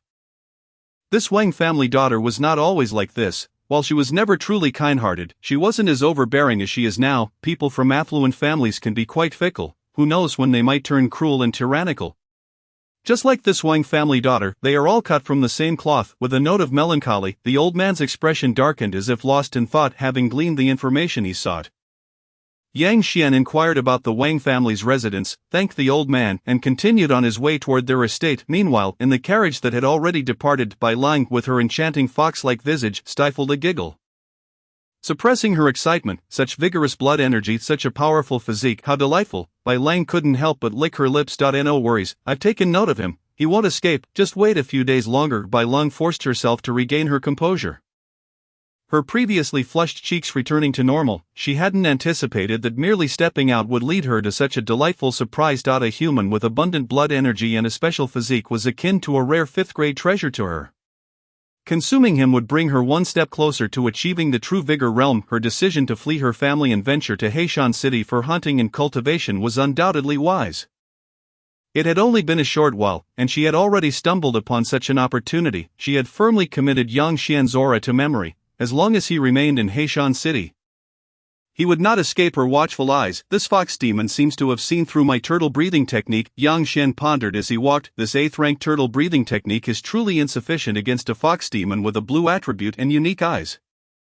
That creature has likely set her sights on me. Yang Xian understood that his abundant blood energy was likely perceived as a walking treasure by these demons. This realization also shed light on why he had been targeted in the last simulation. Surrounded by not just one, but multiple fox demons, what exactly was the situation with the Wang family? The thought of the family's eldest daughter being a fox demon, and possibly not the only one, quickened Yang Xian's pace. Having not walked far, he encountered a large crowd gathered ahead, with several officials maintaining order. What a tragedy! The second son of the Li family was also a blood-refining realm warrior. Yet he ended up in such a pitiable state. Indeed, in recent days, there have been several such grim cases. Do you think it could be that an evil cultivator has infiltrated, harvesting blood essence for nefarious practices? Perhaps a demon has mixed in. Yang Xian listened to the whispers nearby, observing the emaciated corpses being carried away, and understood the grim truth. This fox demon was treating Heishan City as her hunting ground. Yang Xian's expression turned cold at the thought of being targeted by that fox demon, a surge of murderous intent rising within him. The roles of predator and prey can often shift. Avoiding the noisy crowd, Yang Xian quickened his steps. The Wang family estate was easy to identify, with 2 imposing stone lions guarding the entrance, covering a vast area, and a plaque adorned with gilded characters. Yang Xian merely surveyed the general layout before turning to leave. The evening would provide a better opportunity for exploration, as there were more pressing matters at hand. Soon, Yang Xian arrived at the Tiandi Bank. An expansive establishment with 3 stories. Several warriors with long knives and abundant blood energy stood guard at the entrance, exuding an impressive aura. The Tiandi Bank belonged to the Tiandi Commerce Guild, which was the very faction Yang Xian had served in during his simulation. To be precise, in that simulation, Yang Xian had been the chief steward of the Tiandi Commerce Guild's Yun City branch. As the largest commercial guild in the Dazhou dynasty, the Tiandi Commerce Guild established a branch in every county city. The Tiandi Bank is present in every city as well, across the 36 states of the world, 180 prefectures, and 960 counties. The Tiandi Commerce Guild's presence is ubiquitous.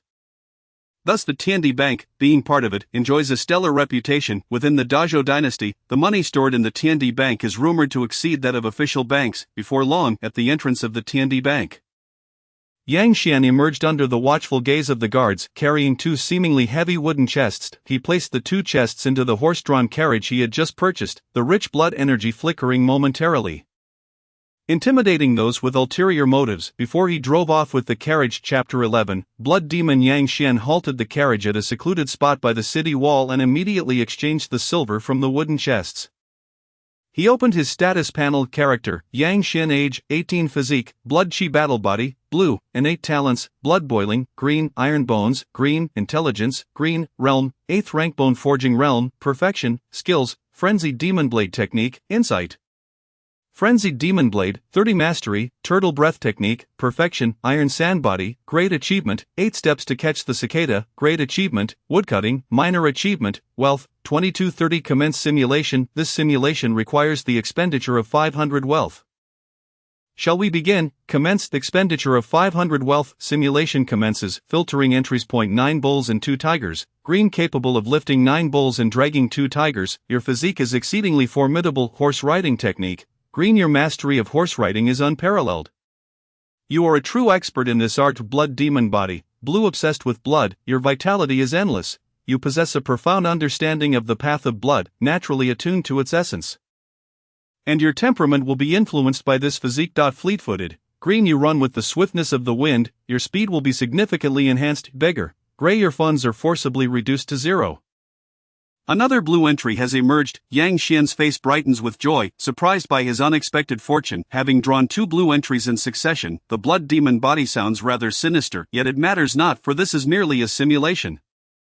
I choose you. Blood Demon Body simulation begins. On the first day, you discover a powerful craving for blood. You see several martial artists who are covertly observing you. In their terrified gazes, you begin to absorb their blood essence.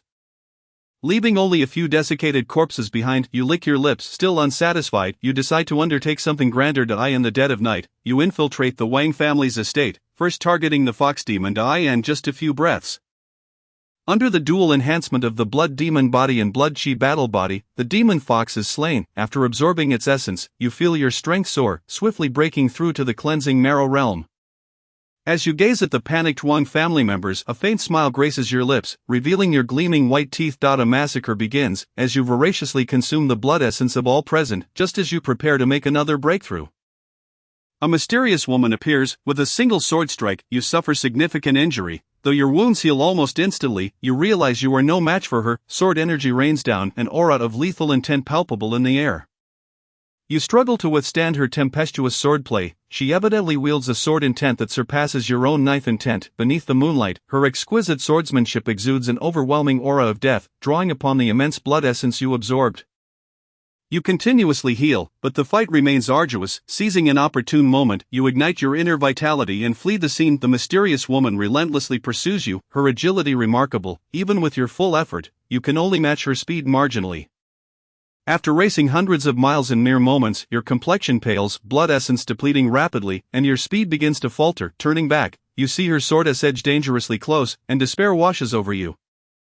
In the depths of despair, madness takes hold, and you prepare to self-destruct, unleashing your blood essence to make this wretched foe feel your wrath. Just as you brace for detonation, a wave of blood essence collides with the woman, sending her crashing away. A lean old man in a blood-red robe appears in midair. The mysterious woman gazes at him in silence before turning to leave. The old man does not stop her, allowing her to depart. Unexpectedly encountering a promising talent, the old man beckons, "Come with me." A surge of blood essence envelopes you, and he whisks you away from the scene. On the second day, through your conversations along the way, you come to understand the identity of the lean old man, Gumu, one of the 36 guardians of the blood path. A master of the 6th realm of martial arts, he stands just a step away from the 7th realm. Yet that step is a chasm apart. You become his personal disciple, formally joining the blood path as an inner disciple. You are taught the blood demon scriptures, a classic that leads directly to the 8th realm of martial arts. The true fire realm, however, you only receive the sections pertaining to the first 4 realms. On the 3rd day, you begin to cultivate the blood demon scriptures. The process feels effortless, as if the scriptures were crafted solely for you. After transitioning your cultivation, your foundation significantly strengthens. On the 4th day, you accompany Gumu to Jingzhou, entering the stronghold of the blood path. To your astonishment, it is an independent realm known as the Blood Sea Blessed Land. The vast expanse stretches thousands of miles, adorned with mountains, rivers, and plains, where the sun and moon appear to interchange within the illusions. Here, millions of mortals reside, and resources abound. Various spiritual herbs and plants are plentiful. Revealing the profound heritage of a grand sect for the first time, you formally become Gumu's disciple, recorded within the Jade Register, and join the ranks of the Blood Path. In the 2nd year, immersed in rigorous training within the blood path, the blood demon scriptures resonate with you, propelling your strength to new heights as you swiftly break through to the mid-stage of the cleansing marrow realm. You begin to challenge inner disciples ranked above you, placing yourself as the 128th disciple. In the 3rd year, driven to accelerate your breakthroughs, you occasionally venture out to absorb substantial blood essence, aiding your growth. Concurrently, you notice that the blood essence within the blood path disciples far exceeds that of external martial artists, prompting you to secretly target the outer disciples of the blood demon sect. Yet, in this world, no secret remains hidden for long. Soon, your nominal master, Gumu, learns of your actions but does not punish you. Instead, he offers praise and assistance in concealing your deeds. This is a fine disciple of the blood path. Having grasped its essence, all but oneself are but consumables. With the protection of a guardian, your boldness flourishes as you capture martial artists for cultivation, rapidly enhancing your strength. In the 5th year, you stand on the brink of the 4th realm. The true gang realm, as the name suggests, requires the condensation of Dang Qi. Condensed Gang Qi. One must first collect Yuan Qi. The world harbors 48,000 varieties of Yuan Qi, categorized by quality into inferior, medium, superior, extraordinary, and the most powerful 36 types of heavenly Gang Qi. You enter the secret realms of the Blood Sea Blessed Land to gather Gang Qi. Fortune smiles upon you, and with the aid of several kind senior brothers, you successfully collect a type of superior Yuan Qi, Blood Fiend Demon Qi. You break through to the true gang realm and begin to venture out as a disciple of the blood path. In the 7th year, you have made quite a name for yourself. The title of Blood Fiend Demon Child sends shivers down spines across Jingzhou. By the 10th year, you wreak havoc throughout Jingzhou, Stirring a tempest of blood and carnage, many righteous practitioners begin to hunt you down. Your strength has become formidable, and you have slain numerous righteous individuals, continuing your carefree existence while your notoriety spreads like wildfire. In the 12th year, you have made significant progress, advancing to the later stage of the True Gang realm. You challenged the last-ranked swordsman on the list, Chengui, the azure blue swordsman, after a fierce battle lasting half a day. You narrowly claim victory thanks to the formidable self-healing ability of the Blood Demon body. You rank 108th among the list of martial artists. The name of Blood Fiend Demon Child echoes through 36 states. Your status within the Blood Path rises dramatically, placing you as the top inner disciple, second only to the three major direct disciples. By the 18th year, your actions grow increasingly audacious. You bloodily sacrifice an entire village. Even plotting to consume a city, devouring the vitality of tens of thousands, your actions finally provoke the wrath of the Great Zhou dynasty, drawing the attention of the Taming Martial Division's 10th-ranked young martial lord. And Fei Hong, who personally intervenes. In just a few exchanges, you find yourself on the brink of death. Had it not been for the exceptional self-healing ability of the Blood Demon body, you would have perished on the spot. Just as you teeter on the edge of demise, Gumu appears and rescues you. You follow him back to the Blood Sea secret realm. In the 20th year, your injuries heal, and unexpectedly, you experience a fortuitous breakthrough. Advancing to the 5th realm of martial arts, the Divine Intent realm, that same year, the third direct disciple of the Blood Path mysteriously falls, and as a fellow heir of the Blood Demon scriptures, you are swiftly promoted to become a direct disciple. In the 22nd year, the Blood Path prepares for a contest, with the three direct disciples vying for the Blood Path's title. As the weakest among the three, with the least foundation, you quickly find yourself outmatched in this struggle, sustaining severe injuries at the hands of the second direct disciple. To recover and rapidly enhance your strength, you begin to massacre villages and cities. The immense blood essence propelling your growth. Just as you revel in the thrill of becoming stronger through slaughter, a mysterious figure approaches you. As you gaze upon the somewhat familiar silhouette, a sense of foreboding washes over you. Sword energy surges forth, illuminating the skies for miles. As you behold the overwhelming sword energy sweeping toward you, terror grips your heart. This woman now is even more formidable than the young martial lord you encountered previously. With a single sweep of her sword, you find yourself on the brink of death once more. This time, no powerful figure arrives to save you. Gumu, for reasons unknown, has yet to appear. The long sword descends, and you meet your demise. You are dead. Chapter 12, Grandmaster. Great Grandmaster simulation concludes. Please select one reward from the following options. Cultivation realm attained in the simulation. Blue entry. Blood Demon body. Cultivation experience gained in the simulation. Yang Xian certainly would not choose the Blood Demon body, though it exhibited formidable prowess in the simulation, potentially rivaling purple entries when paired with the Blood Demon scriptures. The thought of it altering his temperament caused him to dismiss it immediately. However, the cultivation experience gained from the simulation is indeed invaluable, thus, he selects the cultivation experience from the simulation. Decades of martial arts experience from Blood Demon Yang Xian flood into his mind. A wealth of knowledge that takes several minutes for him to fully digest. So this is how it is. Thankfully, I did not blindly pursue a higher realm after assimilating the martial arts experience. Yang Xian finally gains a clear understanding of the martial path. This knowledge stems from the profound heritage of a demonic sect that has persisted for millennia, according to the martial arts experiences articulated by Yang Xian. The path of martial arts is delineated into 9 realms, also referred to as the 9 grades of existence, the 3 realms known as the blood refinement realm of the 9th grade, the bone forging realm of the 8th grade, and the marrow washing realm of the 7th grade are widely recognized by all. Ascending above these 3 levels are the 3 realms categorized as those of the innate warriors. The 6th grade, known as the True Gang realm, involves the absorption of the primordial energy of the cosmos, condensing it into Gang. Those who attain a profound mastery of this realm can even project Gang energy up to 3 Zhang. Impervious to fire and water, and resistant to blades and swords, capable of slaying foes from a distance of 10 Zhang. Furthermore, the ability to harness this energy can extend one's lifespan to 200 years.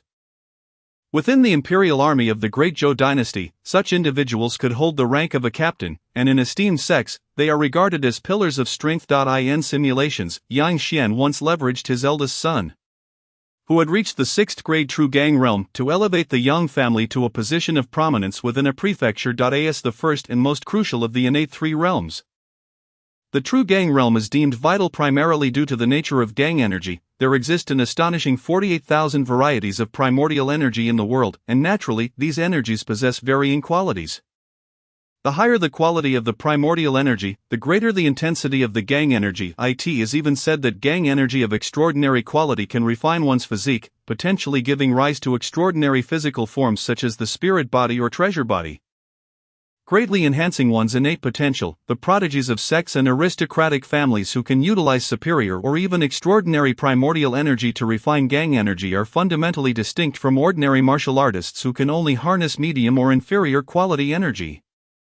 This is the reason why sex and aristocratic families can look down upon commoners. The disparity in primordial energy alone creates a significant chasm between them. Yang Xian is relieved that he did not recklessly seek to elevate his realm, as it would have necessitated breaking through and starting anew. The fifth grade, known as the Divine Intent Realm, primarily focuses on the cultivation of intent. The martial arts of the world are assessed through three realms.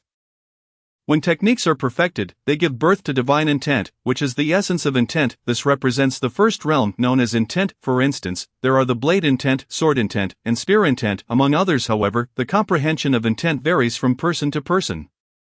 Yang Xian, for example, has comprehended the frenzied blade intent, which is a variant of blade intent. The second realm is termed the heart realm, encompassing the blade heart, sword heart, and martial heart. This represents the second tier of martial will in the realm of martial arts.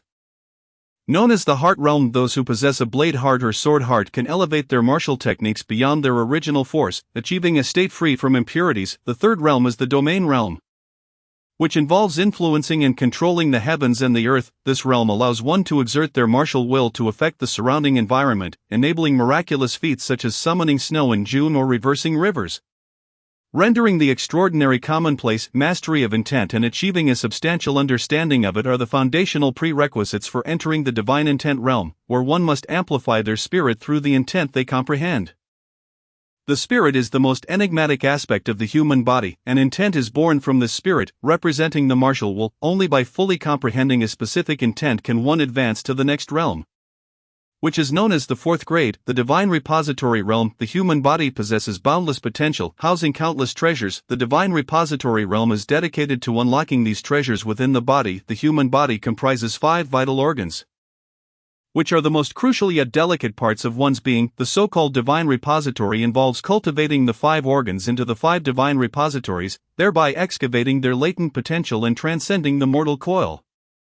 The heart fire divine repository, kidney water divine repository, spleen earth divine repository, liver wood divine repository, and lung metal divine repository represent the 5 divine repositories of the human body. Each time a divine repository is nurtured, the body experiences a significant enhancement. Hence, the divine repository realm exhibits the greatest disparity. A martial artist who has opened only one divine repository is vastly inferior to one who has unlocked all 5.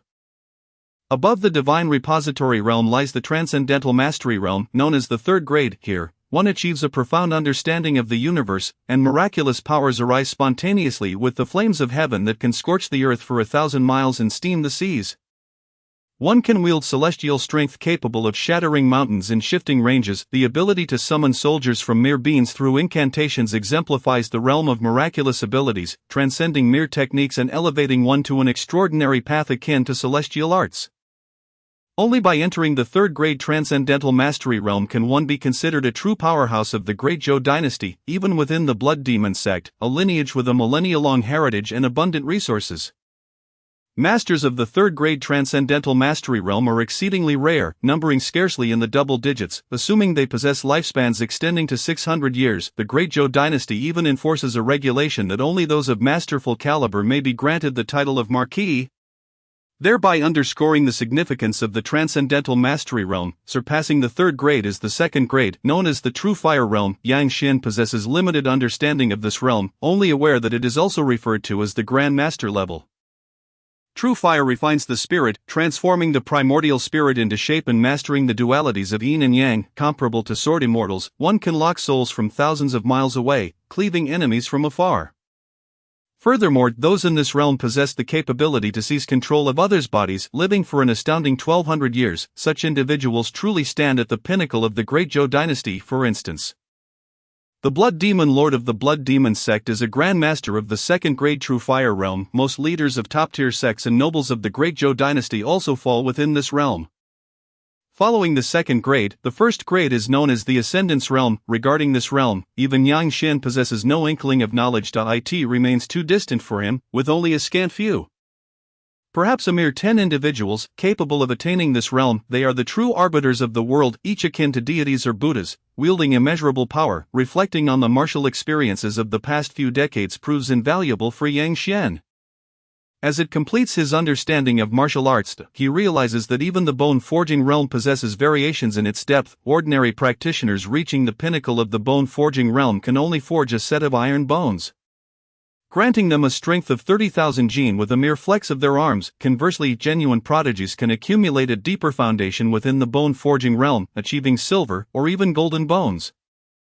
The silver bone realm allows for a strength of 60,000 jin, doubling that of iron bones. The golden bone realm can reach an astonishing 100,000 jin, surpassing the 10,000 mark. However, only those with exceptional roots and abundant resources can traverse these two realms. Yang Xian recalls his battle against the leader of the Chai Gang, Hu Yuan, who was a mid-level practitioner of the bone-forging realm. Yet, before him, Hu Yuan shattered like a bubble upon contact. In hindsight, he realizes he has also ascended to the silver bone level. Yang Xian understands that this is likely due to the enhancement from the blood chi battle body, which has significantly bolstered his foundation, elevating him even within the bone-forging realm. The path of martial arts indeed demands constant vigilance, akin to treading on thin ice. Gazing at the myriad challenges within martial arts, Yang Xian feels a profound sense of reflection. He opens the panel. Character: Yang Xian. Age: 18. Physique: blood chi battle body blue. Talent: blood boiling green, steel like bones green, astute mind green. Realm: perfected bone forging realm. Skills: blood demon blade. Intent: frenzied blade technique. Intent: 4/10 of blood demon blade. Intent: 3/10 of frenzied blade. Intent: perfected tortoise breathing technique. Great accomplishment in iron sand body. Great accomplishment in 8 steps to chase the cicada. Wealth: 1730. Yang Xian notices the newly acquired blood demon blade. Intent and is filled with curiosity. 4/10 of blade. Intent can already be considered a minor achievement. As he channels the blade intent, a powerful aura of bloodlust erupts from him. He envisions a river of blood flowing before his eyes, his heart brimming with a savage desire for slaughter. Such a lethal blade intent. Yang Xian immediately disperses the blade intent, astonished. Although activating this intent renders him somewhat bloodthirsty, the essence of martial arts is indeed rooted in combat. Thus, this could serve as an advantage. Despite being influenced by the blade intent moments ago, he still retains the ability to control himself. Had he just grasped this blade intent, he might have descended into a mindless killing machine. Yang Xian comprehends the perilous nature of this blade intent, realizing that the most dangerous moment follows its comprehension. If one's rationality succumbs to the blade intent without a master to safeguard them, they could truly become a soulless demon. Regrettably, he lacks the blood sea true scripture, which leaves him somewhat disheartened, as it is evident that martial arts experiences do not encompass fundamental techniques. Commencing the simulation. Chapter 13, The Madman. Yang Xian. Cost: 500 wealth. Simulation begins. Filtering entries. Madman Blue. The madman is audacious and bold, unafraid of anything, fearless in heart, and experiences certain enhancements during breakthroughs. Blade Master Green. You possess an extraordinary comprehension of blade techniques. You are a masterful blade wielder. 18-year limitation. Black. You will not live beyond 16 years. Light as a swallow. Green. You move with the grace of a swallow. Your agility and speed have been enhanced. Effort exceeds reward. Gray. You exert more effort yet receive less reward. Another blue entry appears. Yang Xian gazes at the brilliant blue and is somewhat astonished. Madman. It sounds perilous. Immense audacity, unafraid of anything. Is this not a call for chaos? Since that is the case, I choose the madman. I am intrigued to discover just how mad I can be. Simulation begins. On the first day, you feel as though you have cast off many shackles. Stepping into an entirely new realm, you let out a hearty laugh, declaring, "How dare mere ants spy upon me?" Die. You obliterate the several martial artists who were lurking in the shadows, leaving with a sense of satisfaction.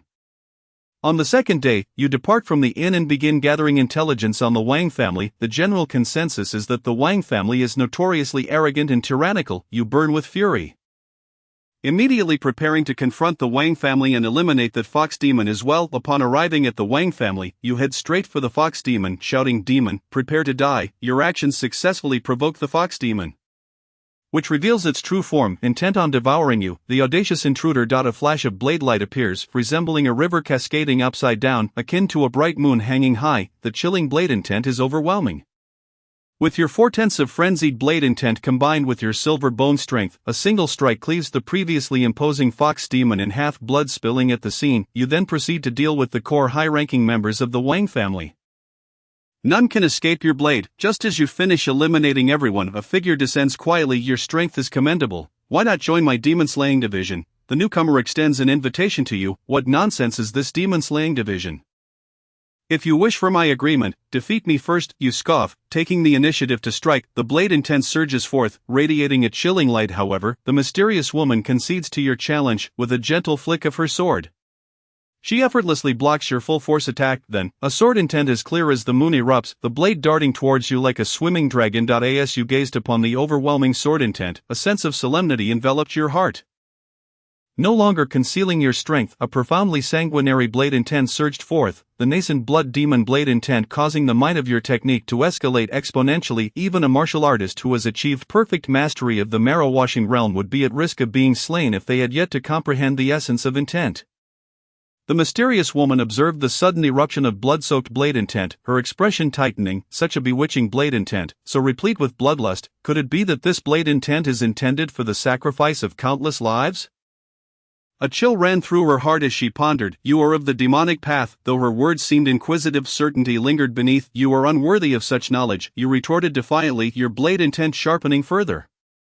Very well, I shall capture you and compel you to speak, she replied, a tinge of anger evident in her tone. What an arrogant individual you are. The sword intent blazed across the sky like the sun and moon, its pressure growing ever more formidable. With 40% of the blood demon blade intent combined with the 6th grade blood demon blade technique, despite being unable to fully unleash its power due to your realm, you would still be a formidable adversary beneath the true essence realm. The clash of sword and blade intent seemed to shatter the very fabric of the void. As the aftermath settled, both sides found themselves evenly matched. You were somewhat astonished, not expecting your opponent to withstand your strike. This is a true martial prodigy. Your strength is merely average, you maintained an air of disdain.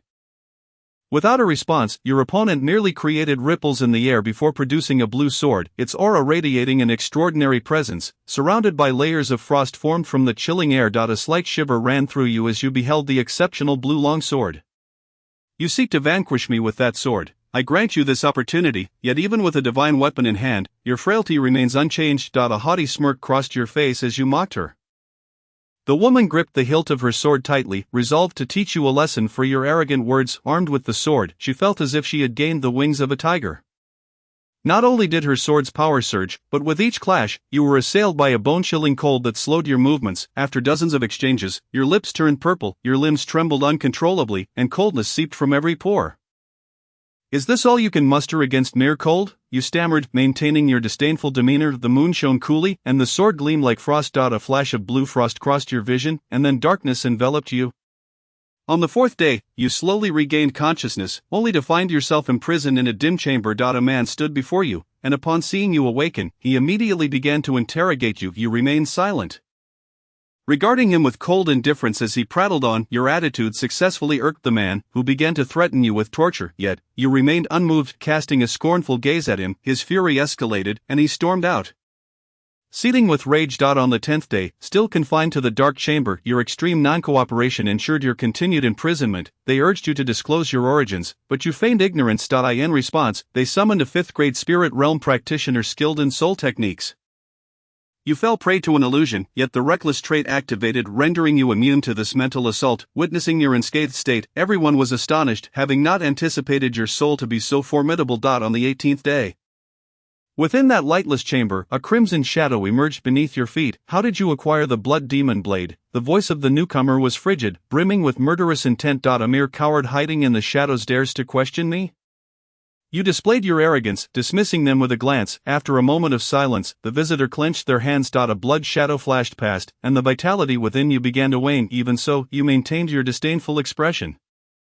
The figure concealed in darkness seemed to grow even darker, your life force dwindling at an accelerating pace. You are dead. The simulation has concluded. Please select one reward from the following options: the cultivation realm and the simulation. Blue trait reckless. The cultivation experience and the simulation. Damn, I wasted a simulation. Yang Xian felt somewhat vexed. What is this reckless trait? It should be renamed to stubborn trait instead. He chose the cultivation realm from the simulation. Yang Xian's aura surged once more, the accumulation of realms allowing him to achieve a significant breakthrough in the bone refinement realm. With perhaps a couple more such realm accumulations, I could forge golden bones. Yang Xian clenched his fists, feeling the power within him increase by approximately 10,000 pounds, combined with his original 70,000 pounds, resulting in a formidable strength of 80,000 pounds. As Yang Xian threw a punch, the air resonated with a series of dull thuds, the fierce wind from his strikes causing the carriage to sway. Only 2 simulations remain. Grant me something good, Yang Xian silently prayed as he began to harness the power of metaphysics. The simulation commenced. Chapter 14, Unexpected Events, consumed 500 currency. The simulation begins. Filtering traits: a gluttonous green. Your eating and digestion speed far exceed that of ordinary individuals. Deficient original yang gray. Your essence is only half that of an average person. Sudden death black. You will unexpectedly die at a certain time. Sturdy as an ox green. Your physique is robust, and your strength is akin to that of an ox. Theft white. You will master some thieving techniques. Nothing remarkable. Yang Xian gazed at the unremarkable traits, feeling somewhat disappointed, and randomly selected one that he chose: gluttonous. The simulation began. On the first day, you disregarded the prying eyes lurking in the shadows and opted to find an inn in the inner city to rest. On the second day, a servant-like individual delivered an invitation to you, inviting you to attend a birthday banquet in 3 days. Upon inquiry, you learned that it was the 80th birthday of the Wang family's patriarch. With all esteemed individuals from Black Mountain City expected to attend, including the Wang family's old rival, the Zhang family, you readily accepted the invitation. On the 5th day, you attended the Wang patriarch's birthday celebration, where hundreds gathered to pay their respects, creating a magnificent scene. You took a seat among the crowd. The venue was filled with fine wines and delicacies, accompanied by the harmonious sounds of instruments, while dancers swayed gracefully, their garments fluttering, creating a breathtaking spectacle. The atmosphere was intensely lively, with smiles adorning every face. However, as time passed, the ambience began to shift uneasily. Why can't I muster any strength? A voice exclaimed amidst the crowd, but it was too late. You sensed a heavy sensation weighing upon you. Though you were not as weak as the others, rendered immobile, it felt as though you were carrying a boulder. Your movements sluggish. Such potent poison, you marveled inwardly. Having anticipated this outcome, you refrained from consuming any food, yet still fell victim to in the midst of the shocked gazes around you. The Wang family's eldest daughter transformed into a colossal demon fox. With a gaping maw, she sought to devour the crowd, her oily green pupils instilling terror. Observing the ensuing chaos, you remained remarkably composed, just as the demon fox prepared to feast upon the crowd. A long sword descended from the heavens, nearly cleaving the creature in twain. A woman stood atop the roof, surveying the scene below. The sudden turn of events ignited a spark of hope in the eyes of the crowd. And indeed, their hopes were not dashed, for in just a few exchanges, the once mighty demon fox lay on the ground, blood gushing, its vitality extinguished. Upon witnessing the demise of the demon fox, the Wang family descended into chaos. The patriarch sprouted white fur all over his body, his visage contorted with rage as he attempted to flee. However, after a single sword strike, only a headless corpse remained. I am a demon-slaying officer from the demon-slaying department. I have come to slay this demon fox. The newcomer displayed their badge before negotiating with the arriving county soldiers and magistrate. On the 7th day, you visited the woman residing in the county office, seeking to join the demon-slaying department. Recognizing your commendable aptitude and youth, she bestowed upon you a token, instructing you to travel to Yunmeng Prefecture's capital, Yunmeng City, in a month's time. On the 38th day, leveraging your perfect 8th grade bone refinement realm strength and remarkable potential, you successfully joined the demon-slaying department, becoming a silver badge demon slayer. In the first year, you diligently trained, often accompanying the team on demon-slaying missions, rapidly enhancing your abilities, eventually advancing to the marrow-washing realm. In the second year, you amassed enough merit to ascend to a bronze badge demon slayer. By the 5th year, with several years of experience as a demon slayer, you began undertaking missions independently. By the 10th year, with the resources provided by the demon-slaying department, you successfully broke through to the gas realm using mid-grade essence. In the 11th year, a gold badge demon slayer from the demon-slaying department killed a dragon demon king in Yunzhou, prompting revenge from the Yunmeng Dragon Palace. 300-foot-long black dragon demons descended amidst wind and rain, shrouding Yunmeng City in ominous clouds. Thunder rumbled, and blade energies crisscrossed. The tremendous battle's aftermath tore through the dense black clouds, revealing the light of day while nearly toppling the entire city. Soon after, a furious roar echoed, and a long black shadow plummeted from the sky. In the end, only 2 battered black dragons fled in a disheveled state. In the 12th year, the revenge from the Yunmeng Dragon Palace continued unabated, with the number of demon-slaying missions soaring. While executing a demon-slaying task, you encountered a frenzied 4th-grade Spirit Concealment Realm Dragon Demon. Despite exerting all your strength, you were but a mantis trying to stop a chariot, easily torn apart. You are dead. The simulation has concluded. Please select one reward from the following options: the Cultivation Realm and the Simulation. Green trait Gluttonous. The Cultivation Experience and the Simulation. Quite perplexing, Yang Xian remarked upon the abrupt end of the simulation. Indeed, surprises are ever present. It is merely a matter of time. He chose the Cultivation Experience from the simulation. A minute later, Yang Xian absorbed all the martial experience residing in his mind. He opened his panel. Character: Yang Xian. Age: 18. Physique: Blood Chi Battle Body, blue. Talents: Blood Chi Boiling, green. Steel like bones, green. Intellect, green. Realm: 8th grade Bone Forging Realm, perfection. Skills: Mad Demon Blade Technique, essence: Blood Demon Blade, 40 proficiency. Mad Demon Blade, 40 proficiency. Demon Tracking Technique, mastery. Greenwood Fireblade, minor achievement. Turtle Breathing Technique, perfection. Iron Sand Body, major achievement. 8 Steps to Chase the Cicada, major achievement. Wealth: 1230. Within the martial arts experience Yang Xian received, there exist only 2 7th grade true methods. Both of mediocre quality. However, one of them, the Demon Tracking Technique, is particularly unique, specifically designed for tracking demonic entities. The other is an unremarkable 7th grade blade technique, the Greenwood Fireblade, suitable for wielding with the attributes of wood and fire. For Yang Xian at this moment, it proves to be rather inconsequential, as he has yet to attain the 7th grade level. By the time he does, this technique may very well become obsolete. Continuing the simulation. Chapter 15, The Birthday Banquet and the Savior. Yang Xian gazed calmly at the 2 large wooden chests, now completely emptied. A staggering 2,000 taels of silver had vanished in an instant.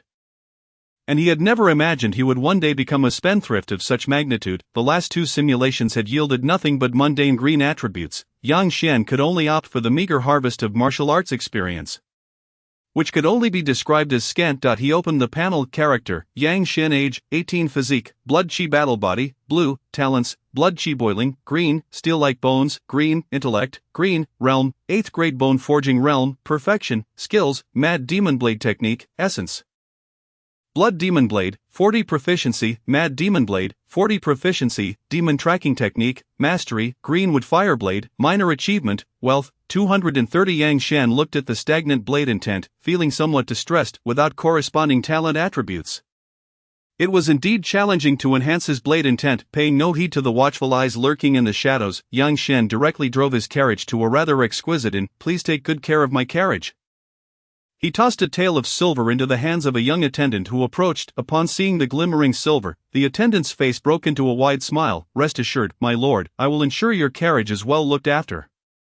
The attendant promptly led the carriage to the backyard, with some leftover silver jingling in his pocket. Yang Xian was not modest. He ordered the most luxurious guest room and quietly awaited the grand spectacle set to unfold in a few days. Truly a life of labor. Silver does not last long, and he must toil once more for it. Lying on the bed, he contemplated the upcoming Wang family's birthday banquet in 4 days, pondering how he might secure the most silver. Only with sufficient wealth could he sustain his promising martial arts path. Crowdfunding martial arts, urgently seeking assistance. As Yang Xian pondered the 2 forms of blade intent, he realized his progress was exceedingly slow. Akin to a snail's pace. At this rate, achieving even a minor enhancement in blade intent could take a century. Lacking talent truly made advancement arduous. Yang Xian found himself moved by his lamentable blade talent, and in a fit of anger he sighed deeply. Enough time for sleep. Wah, miss, do try this. This candied hawthorn has a unique flavor. A girl clad in a green dress, Xiaoyi, chewed vigorously on something. Her words muffled. Luo Qingning looked at the candied hawthorn presented before her, its glistening sugar coating draped over the bright red fruit, indeed enticing her appetite. Crack, Luo Qingning, with a hint of reluctance, took a bite, and her eyes instantly sparkled with delight. Xiaoyi beamed with pride at her mistress's surprised expression. I told you so, miss. When it comes to food, I'd Xiaoyi have some experience. Xiaoyi laughed triumphantly only to see her candied hawthorn reduced to a mere stick. Leave some for me, Xiaoyi lamented, on the verge of tears. Enough of this frivolity. Let us not forget our serious business, Luo Qingning said, licking her sugary lips, her demeanor turning earnest. Miss, it's merely a little fox spirit. If you take action, it will be an easy capture, Xiaoyi replied nonchalantly. Her mistress was a noble lady from a prestigious family, a true martial arts prodigy, possessing the perfected cleansing marrow realm and transcendent swordsmanship. A mere 7th grade fox spirit was hardly a challenge. Do not let your guard down. We must observe for a few more days. This fox spirit may well harbor other schemes, Luo Qingning cautioned. Shaking her head. As an experienced demon slayer, vigilance was paramount. The intricate relationships among demon clans could entangle these small demons with formidable ones. Though formidable demons posed little threat to her, she could not afford to squander her valuable trump cards unnecessarily. Let us observe for a few more days. If this fox merely seeks to siphon vitality, then it shall be slain without hesitation, Luo Qingning stated earnestly. Turning back, she found her maid had once again wandered off to sample delicacies from the vendors. For days later, at the Changyun Inn, Yang Xian clutched the invitation card and hurried towards the Wang family's residence. The entrance was already bustling with activity, as well-dressed individuals of notable stature came and went. The chief of the Green Wolf Gang presents 300 taels of silver and 2 wild ginseng roots, wishing the elder Wang longevity. The Jinbao Merchant Association gives 500 taels of silver and 10 gemstones. The Tiger Roar Martial Hall offers 200 taels of silver and half a stalk of 9th grade spirit herb, jade ginseng. The steward at the entrance announced loudly. Ha, come with me, esteemed guests. Several stewards from the Wang family eagerly welcomed the attendees, ushering them into the inner hall, while those of lesser status were led to the outer hall by young attendants. Chief Wu, I have heard you have been enjoying a prosperous time as of late. The Chai Gang was eliminated overnight, and your 2 major factions in the outer city have reaped considerable benefits, remarked Li Xiao, the burly head of the Tiger Roar Martial Hall, resembling a fearsome beast as he spoke to Chief Wu of the Green Wolf Gang. Do not jest. The Chai Gang's annihilation has left us factions in a state of trepidation, fearing we may be next in line for retribution from some young hero. There is no benefit to be found here. Chief Wu Wei replied with a bitter smile, clearly under immense pressure. Nevertheless, benefits are indeed tangible, for I foresee the outer city becoming the domain of your Green Wolf Gang, said Wang Bao, the president of the Jinbao Merchant Association. With a cheerful demeanor, President Wang, such talk is unwise. The Sun Gang's chief son is still present. Wu Wei quickly waved his hand, indicating the somewhat occupied Sun Buwan, who was surrounded by several individuals. Damn it! Wu Wei knew all too well that with the Chai Gang dismantled, a significant portion of profit had opened up, and these individuals were eager to stake their claim, yet he could not refuse. Although he was one of the 2 major factions in the outer city, each of these forces was his equal. Moreover, President Wang was a member of the Wang family, representing their interests. It seemed inevitable that he would have to relinquish a portion of his gains today. Wu Wei felt an overwhelming sense of frustration but could only maintain a facade of joviality with those around him. The elder Wang has arrived. A voice rang out, and everyone promptly ceased their discussions. Rising to show their respect, Elder Wang, known as Wang Xing, was an 80-year-old man who still appeared vigorous and radiant. Under his leadership, the Wang family had experienced rapid growth, nearly surpassing the Sun family to become the foremost clan in Heishan City. Old Master looks even younger than before, truly a testament to longevity and health. Wu Wei flattered from below. Hearing the praise, Wang Xing's face brightened, and he waved his hand. Ha, I thank you all for attending my birthday banquet. On this joyous occasion, feel free to enjoy yourselves. Wang Xing signaled to his sons, and the banquet officially commenced. Wang Xian, the eldest daughter of the Wang family, sat at the lower seat of Wang Xing. Her beautiful eyes fixed intently on the crowd, her brow slightly furrowed. That person has not arrived, she mused, having sent someone with the invitation and instructed them to follow discreetly to prevent his escape. Only to find he was absent. Was it disinterest or had he sensed something? Bai Leng felt a pang of frustration. If not for the opportunity presented by this banquet to gather most of the capable martial artists in Heishan City. A rare chance indeed, she would have personally sought out the man's whereabouts. Never mind, even in his absence, the gathering of over 100 robust martial artists is a considerable gain, Bai Leng reassured herself. Redirecting her attention to the proceedings, the shadowless snake venom I brought from my family will take effect in no more than 10 minutes. By that time, excluding those at the marrow cleansing realm. They will fall one after another. Once they succumb, coupled with the charm I bestow and the fox spirit receiving Elder Wang's blood essence, I can enjoy these blood delicacies in peace, she thought. Her eyes narrowing in delight at the prospect of devouring dozens of exquisite blood offerings. After a few days of minor skirmishes in Heishan City, she had finally garnered some rewards. As the atmosphere of the birthday banquet grew lively, Yang Xian stood on the rooftop of a building adjacent to the Wang family residence, observing the activities within. When the time comes, I shall rescue them from peril. I wonder how much they will reward me for my services. Furthermore, the Wang family's collusion with the fox spirit is a grave offense. Their estate must be seized, and I shall take my share of the spoils, Yang Xian mused, feeling a surge of excitement at the thought of soon receiving a substantial influx of silver. Eager for the fox spirit to create a stir, allowing him to descend as the savior, earning the gratitude of those within. However, he had to act before that woman from the Demon Slayer division. Yang Xian's body tensed, his right hand gripping the blade, ready to be the first on the scene at the slightest sign of trouble. Chapter 16. A divine weapon descends at the Wang family birthday banquet. The guests raised their glasses, toasting to the elder Wang's longevity. Just as Wu Wei sought to utter some flattering words to leave a favorable impression, he suddenly felt a wave of weakness wash over him. His vital energy stagnating and leaving him unable to stand. "Damn it, there's poison," Wu Wei exclaimed, only to realize that nearly everyone present was in a similar state, swaying unsteadily. It was not just the guests.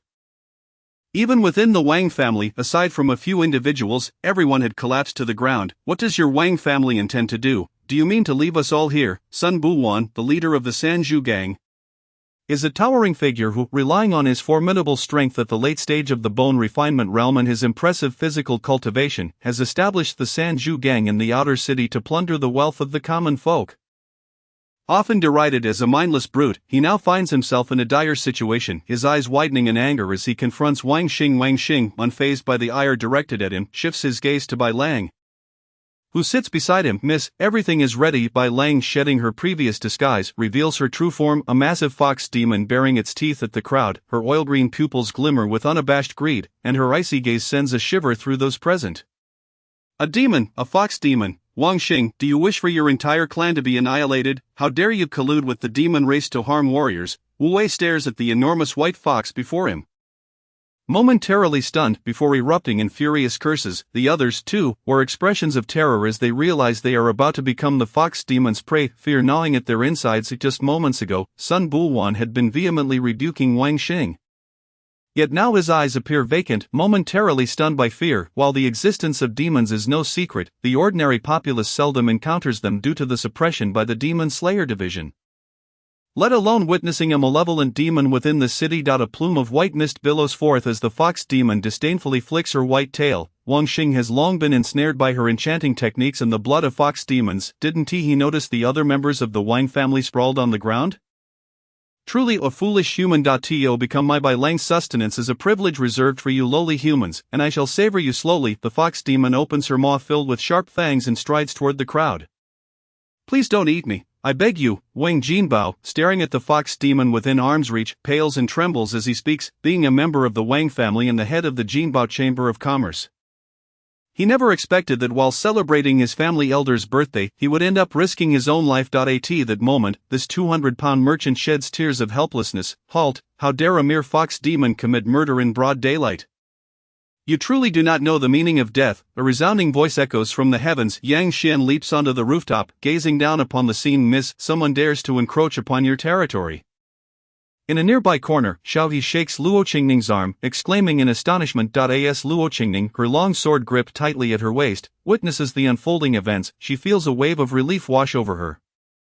Had Yang Xian not appeared, she would have already drawn her sword to eliminate the fox demon on the spot. Let us observe further. Luo Qingning has already deduced the fox demon's identity. Her surname is Bai, and she belongs to the Fox clan. As a bronze-ranked demon slayer of the Demon Slayer division, she possesses intelligence on the demon races in Yunmeng Prefecture. If her assumptions are correct, this Bai Lang is indeed a member of the Bai family of Mengshan, known for their fox demons. Although the Bai family does not possess a third-tier demon king, they certainly have several formidable demons equivalent to fifth-tier gods. Moreover, Fox clan women are naturally alluring and possess exceptional charm, and the Bai family has been known to send fox maidens to forge connections with various powerful demons, including demon kings, thereby establishing noteworthy ties. Cautiously, Luo Qingning surveys her surroundings, realizing that the Mengshan Bai family displays remarkable audacity in wreaking havoc within the city, suggesting that this reckless fox demon may have a cunning mastermind backing her. Yang Xian, standing on the rooftop with a long knife in his embrace, observes the spectacle before him with a bemused smile. "Humans, are you courting death?" The fox demon, recognizing Yang Xian, narrows her pupils. After all, this human, possessing a unique physique, has long been the object of her desire. She had thought she would never see him again, only to find him appearing before her now. "Little lord, I never expected you to miss me so much." Returning at such a crucial moment. A voice imbued with seductive allure reaches Yang Xian's ears. causing goosebumps to rise on his skin. Impudent fox demon, how dare you launch a surprise attack? Suddenly assaulted by a mental onslaught, Yang Xian swiftly grasps his long knife, unleashing his full vitality, diving down like a great rock, taking flight. The burgeoning intent of his mad blade erupts, transforming the long knife in his hand into a blazing crimson hue. Qingmu's Burning Blade, third form, Burning Blade, utilizing the 7th tier sword technique he has just mastered. Yang Xian channels his vital energy to unleash its full potential, yet, under the influence of his mad blade's intent, the power of the Burning Blade surges exponentially, the flames converted from his vitality radiating an intense heat. Exuding an overwhelming pressure. No, wait, Bai Lang's expression turns to one of terror. Initially believing him to be merely a practitioner at the 8th tier of the bone refinement realm, she never anticipated the depth of his blade intent. Under its oppressive aura, even her breathing becomes labored, leaving her helplessly watching as the formidable strike descends upon her. No, as the long knife approaches, Bai Lang feels her fur begin to scorch, as if she is plunged into a hell of boiling oil. The searing flames and icy killing intent threatening to shatter her sanity. Boom! Bai Lang's massive fox demon form is cleaved in two, the powerful shockwave leaving a 10-meter-long gash in the ground. Flickering flames barely visible within, the onlookers gulp, astonishment etched on their faces as they gaze at the scar left behind by the blade. Could it be that this individual is a congenital warrior who has already refined his vital energy?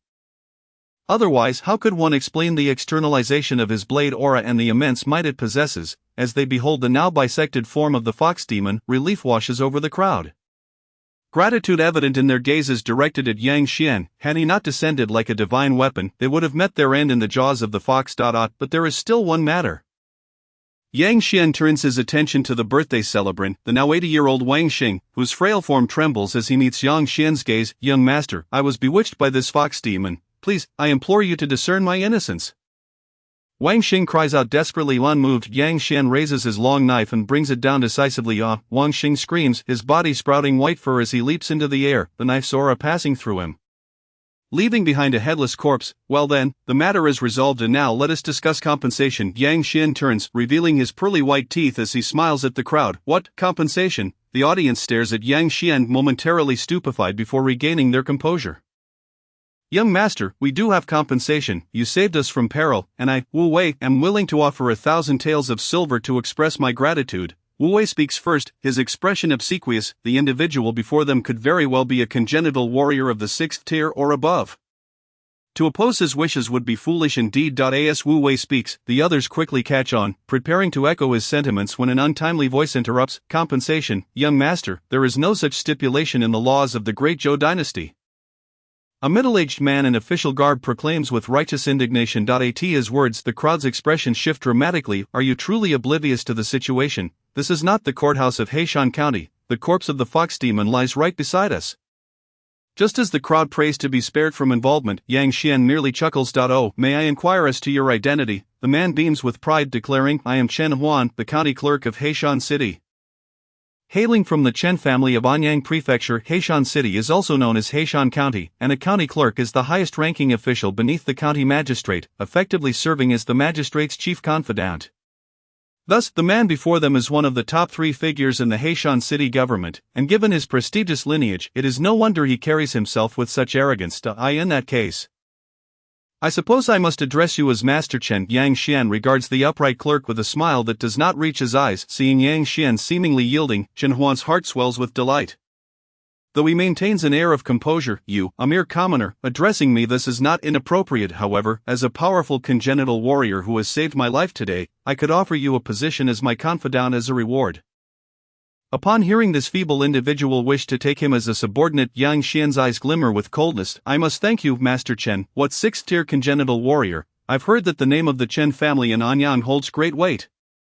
And you must bow and scrape before it. Chen Huan, feeling a sense of self-satisfaction, mistakenly believes that Yang Xian is bowing to him due to the Chen family's reputation. As he prepares to say more, to showcase his broad-mindedness, he suddenly sees a flash of blade light before his vision fades to black. That me. The final thought flickers through Chen Huan's mind as he meets his demise.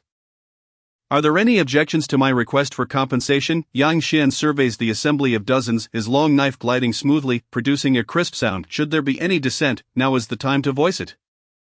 He relishes the opportunity to consider suggestions of the crowd, including Mu Wei gazes at the headless corpse of Chen Huan, hastily shaking their heads. We have no objections, young master, your righteousness is commendable, observing the crowd nodding in agreement like chickens pecking at grain.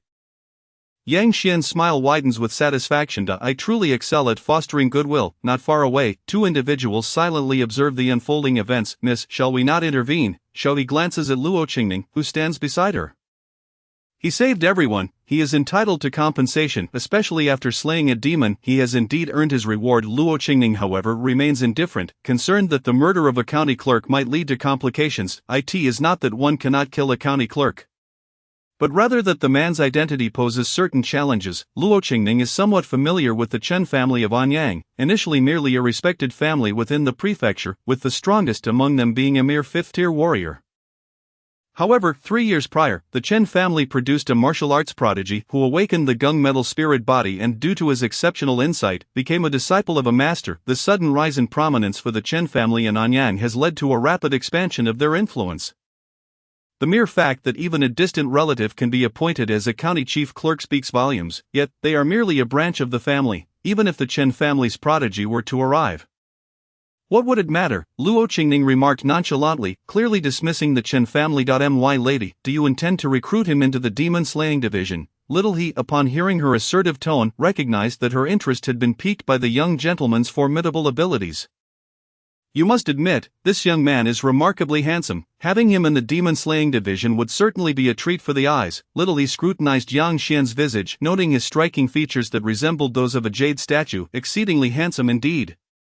What are you thinking? Does the demon-slaying division judge based on appearances? Luo Qingning playfully tapped Little He on the head, causing her to grimace in pain. Nonetheless, his prowess is indeed exceptional, at such a young age. He has comprehended the meaning of the sword and reached a minor realm of accomplishment. He truly deserves to be called a prodigy, Luo Qingning reflected, offering her assessment. I shall extend an invitation to him shortly. Such a gem must not be overlooked. At that moment, Yang Xian was being guided by members of the Wang family to their clan's secret chamber. As for the dozens of individuals involved, Yang Xian determined their compensation based on their influence, ranging from 500 to 1,000 taels of silver each. Initially, he had planned to seek out the remaining guests in the outer courtyard to negotiate prices. But considering that there were still treasures from the Wang family yet to be uncovered, he decided to secure the bulk of the spoils first. Accompanying Yang Xian was Wang Yuan, the eldest son of the Wang patriarch. Wang Xing, this man, who had nearly fallen into a trap set by his father, now reluctantly opened the family's treasure vault at Yang Xian's behest. You may leave now, Yang Xian stated as he entered the chamber. Immediately captivated by the glittering treasure chests before him, after a while, noticing that Wang Yuan remained hesitant and rooted in place, Yang Xian slightly raised his blade. What, do you wish to remain here forever? The question sent a chill down Wang Yuan's spine. I shall depart at once, he exclaimed, bolting out of the chamber as if pursued by phantoms. Truly, it was the hallmark of a wealthy family. After dealing with Wang Yuan, Yang Xian surveyed the dazzling array of treasures before him, a satisfied smile spreading across his face. The total value of gold and silver amounted to 20,000 taels, of which 10,000 were in silver notes and the other 10,000 in silver bullion. Yang Xian promptly exchanged all the silver, stowing the silver notes in his pocket. It was regrettable that there were no storage artifacts among the treasures. Yang Xian lamented as he examined the various valuables, particularly the weapons, and selected a few to take with him. This sword is splendid. He approached a rack of weapons and before him lay a long sword measuring 1.2 meters. Its blade as thin as a cicada's wing, razor-sharp and glinting with a chilling light, indeed a formidable weapon. Upon closer inspection, he noticed 3 large characters inscribed on the hilt, Cold Light Sword. What an exquisite weapon! It must be an 8th-grade blade. In the vast world of weaponry, there are myriad distinctions to differentiate their quality, leading to classifications: inferior-grade weapons, middle-grade precious weapons, superior-grade divine weapons, and the legendary celestial weapons. Given the arduous nature of weapon crafting, it remains a challenge for even seasoned martial artists to find weapons that match their prowess. For instance, the leader of the Chai Gang, an 8th-grade martial artist, is equipped with merely a 9th-grade weapon. The 100 refined sword Yang Xian had discovered in the Chai Gang's vault was only a barely acceptable weapon. The cold light sword before him, however, was indeed an 8th-grade weapon, worth at least several thousand taels of silver. For martial artists, weapons serve as a second life, and their worth is undeniable. If fine weapons hold such value, one can only imagine the worth of precious and divine weapons. It is said that precious weapons bestow immense power upon their wielders, exhibiting various miraculous effects, hence their designation. As for divine weapons, legends speak of them possessing sentience, with each boasting a formidable reputation. Their wielders are invariably powerful masters capable of feats beyond imagination. Celestial weapons, on the other hand, are mythical artifacts described in but 8 words: shatter mountains and rivers, reshape the universe. Yang Xian clutched the cold light sword. Unable to part with it, now recognized as a master of swordsmanship, his appreciation for fine blades was only natural. Indeed, only through the collective pursuit of martial arts can I pave my path. He secured the cold light sword in his scabbard and selected several precious 9th-grade spiritual items until he could carry no more before departing the chamber. Chapter 18, The Demon-Slaying Division. Bang! Bang! Bang! Over 100 armored soldiers, clad in sturdy gear and wielding sharp weapons, paved the way ahead, the clash of armor resonating with a crisp sound. Halt! County Lieutenant Li Wu and County Magistrate Qian Kai rode at the forefront on inferior-grade exotic steeds known as red blood horses. These steeds, entirely crimson like fine jade, possessed a vitality that surpassed even that of blood-refining martial artists, belonging to the exotic breeds of the Great Zhou, typically reserved for military use. Upon observing the tightly shut doors of the Wang residence, the magistrate furrowed his brow. Break it down, the county lieutenant commanded loudly, and several burly soldiers swiftly lifted wooden stakes, crashing them into the entrance until it splintered open. What lay before them was a scene of chaos. Everyone was sprawled on the ground, incapacitated by the lingering effects of poison. Upon seeing the troops arrive, they stirred in excitement. Magistrate, come save us! Ignoring their pleas, Qian Kai and Li Wu led their soldiers straight into the inner courtyard. The situation mirrored that of the exterior. Those who typically held high status now lay helplessly on the ground, while Yang Xian had long since vanished without a trace. Among the fallen was the dismembered corpse of a demon fox.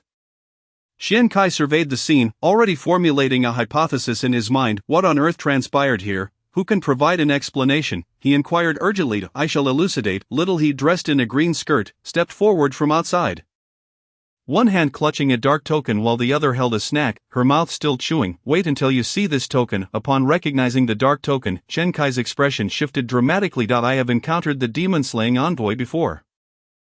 Both he and Li Wu promptly dismounted and bowed slightly. According to the laws of the Great Zhou, the bronze token of the demon-slaying envoy granted authority over officials below the county level and the power to temporarily dismiss them.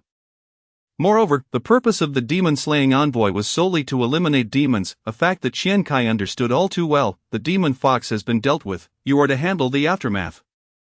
Additionally, Wang Xing has colluded with the demon clan and will face execution. As for the Wang family's punishment, you shall execute it. Understood, Qian Kai responded, waving his hand. Immediately, a throng of fierce soldiers began to apprehend the members of the Wang family amidst the crowd. The faces of those from the Wang family turned ashen, fully aware that even though they were not the masterminds, they would undoubtedly face severe punishment, let alone the preservation of their wealth.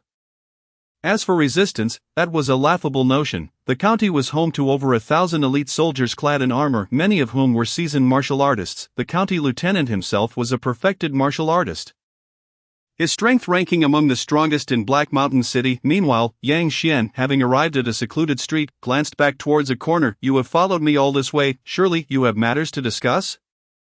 From the shadows emerged Luo Qingning, her porcelain-like face graced by a gentle smile. Your perception is quite remarkable. No wonder you are hailed as a prodigy who comprehends the meaning of the sword.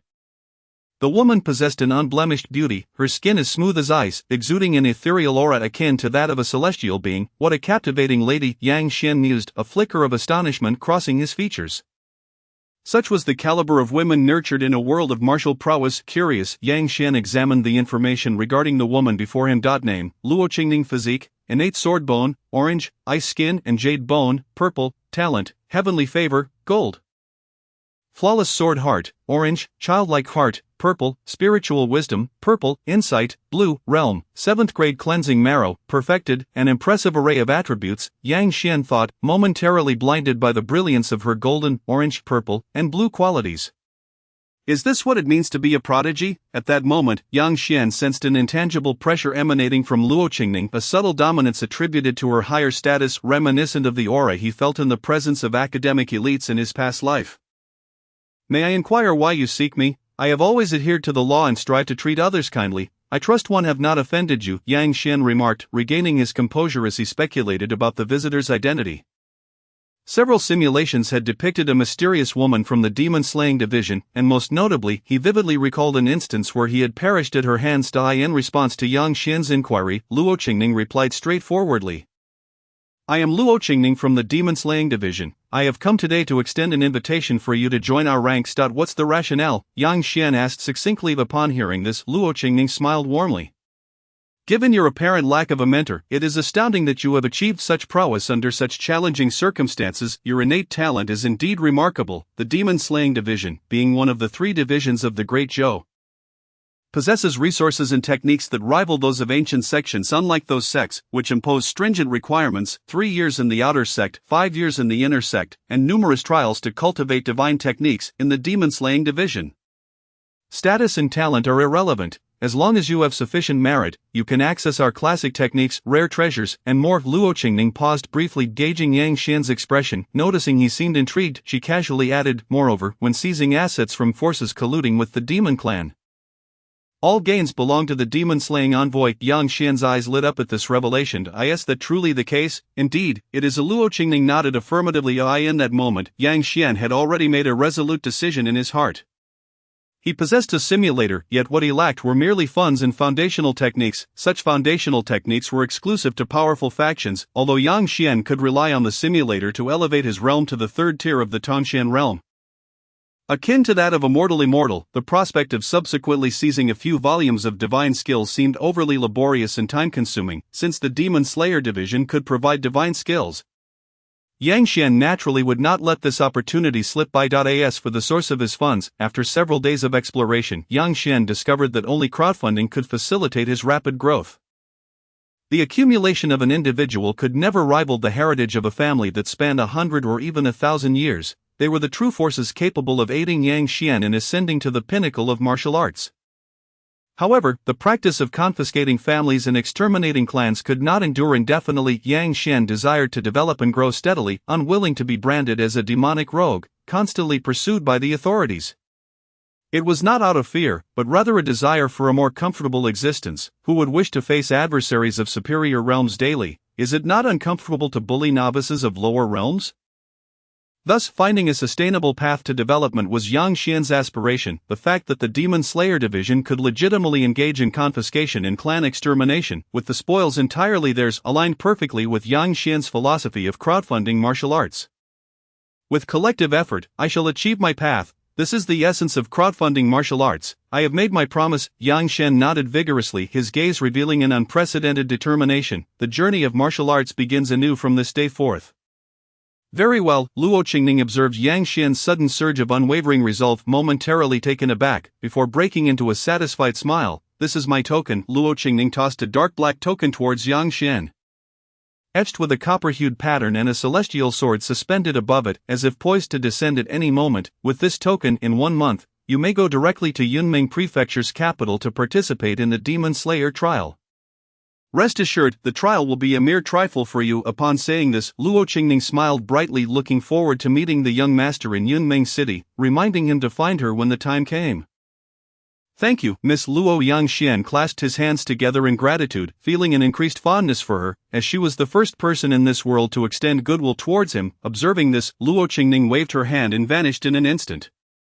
A fruitful harvest. Yang Xian gently shook the token in his hand, his spirits lifted. Chapter 19. The innate sword bone Mengshan is a renowned mountain in the region of Yunzhou, majestic and towering.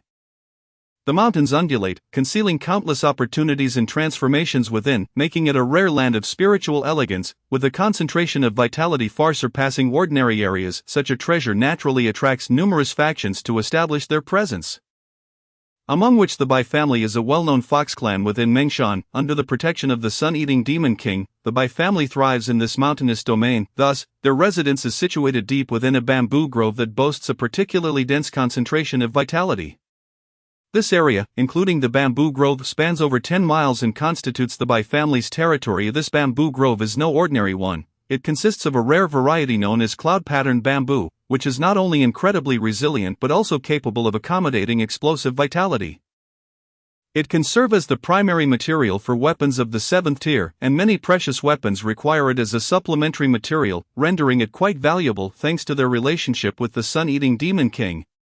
The Bai family can maintain control over this land amidst the lush green bamboo sea. At this moment, within an exquisite bamboo house, a white fox with fur as smooth as silk reclined lazily on a bamboo bed. Missed something terrible has happened. Bai Lang is dead. A voice broke the tranquility, causing the white fox to spring up instantly. Dead? That was fast. Bai Xian initially expressed shock upon hearing the news, soon revealing unabashed delight. Miss, the clan is in complete disarray now. Originally Bai Lang was to be offered as a concubine to the sun-eating young master. Now that she has died, the clan must urgently find a replacement.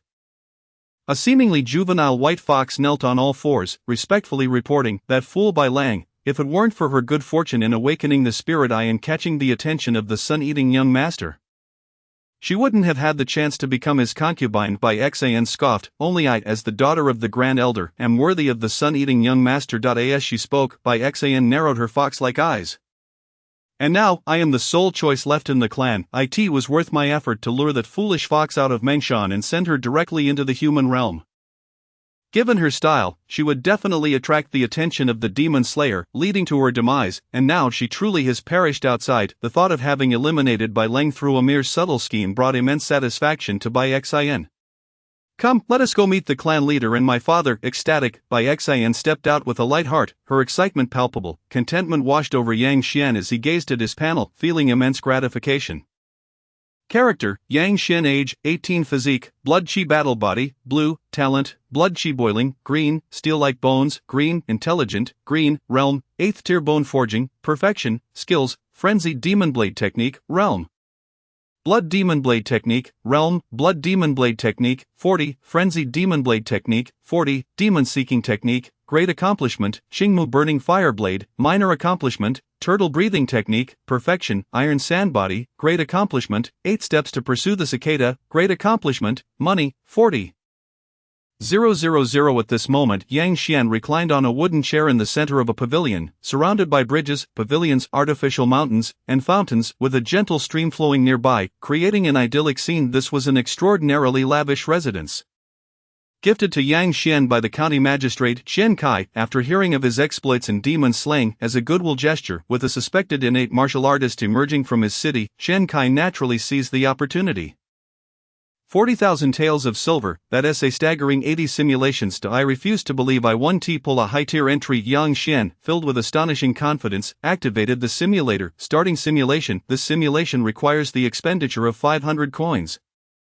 Shall we proceed? Begin. How can this be? Before long, Yang Xian lay on the wooden chair, his face ashen, muttering in discontent. After 19 simulations, only 3 blue entries appeared, not a single purple one. Yang Xian severely suspected that the simulator was deliberately draining his funds. "No," Yang Xian roared in frustration, "continue simulating. I refuse to believe I won't draw a purple one today." Expenditure of 500 coins, simulation commencing, filtering entries. Perhaps it was the last stubbornness of a non-lucky player. Amidst the flickering colors, a dazzling purple light indeed erupted. Innate sword bone, flawed. An innate sword bone that carries a fragmented sword technique, with a comprehension of swordsmanship far superior to that of ordinary individuals.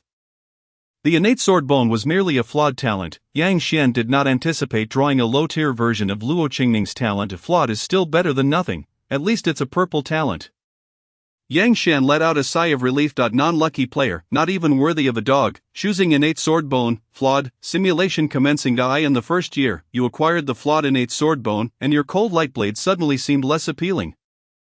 You traveled to Yunmeng City, passed the Demon Slayer trial, and officially joined the Demon Slayer division, simultaneously showcasing your extraordinary swordsmanship talent as you trained alongside Luo Qingning. In the fourth year, you traveled through the 3 prefectures and 18 counties with Luo Qingning.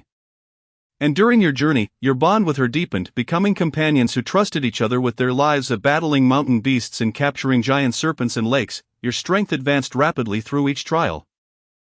After breaking through to the late stage of the cleansing marrow realm, you comprehended the essence of sword intent through life and death experiences. In the 5th year, during a mission, you encountered a suddenly rampaging great demon. The demon, possessing extraordinary bloodlines and nearing the Demon King realm, was terrifyingly powerful. Even with Luo Qingning's trump card, she could only severely injure it, provoking its ferocity and making it even more violent. Just as it seemed you would perish, a streak of breathtaking sword light descended from the heavens. The sword light split into countless rays, shredding the great demon into pieces. A mysterious female sword immortal descended. Not only slaying the demon but also seeking to take Luo Qingning as her disciple. Luo Qingning requested that she accept you as well, but the woman shook her head in refusal, candidly stating that your talent was exceedingly mediocre. Seeing this, Luo Qingning also declined the woman's offer. The woman, exasperated, offered to bestow upon you a portion of high-quality vitality to aid in your condensation of the essence and promised that after passing down her techniques, she would not restrict Luo Qingning's freedom. After some contemplation, Luo Qingning agreed. You both promised to meet again in 3 years. Luo Qingning departed with the woman on her sword, and you received a portion of high-quality vitality, the pure void sword Qi in the 8th year. After 7 years of slaying demons, you had polished your skills in the cleansing marrow realm to perfection, successfully breaking through to the true essence realm with the aid of the high-quality vitality. That same year, due to your blood chi battle body, your blood chi burned like a furnace, and owing to your exploits in slaying demons, your reputation spread far and wide. You caught the attention of the blood demon cult's enchantress.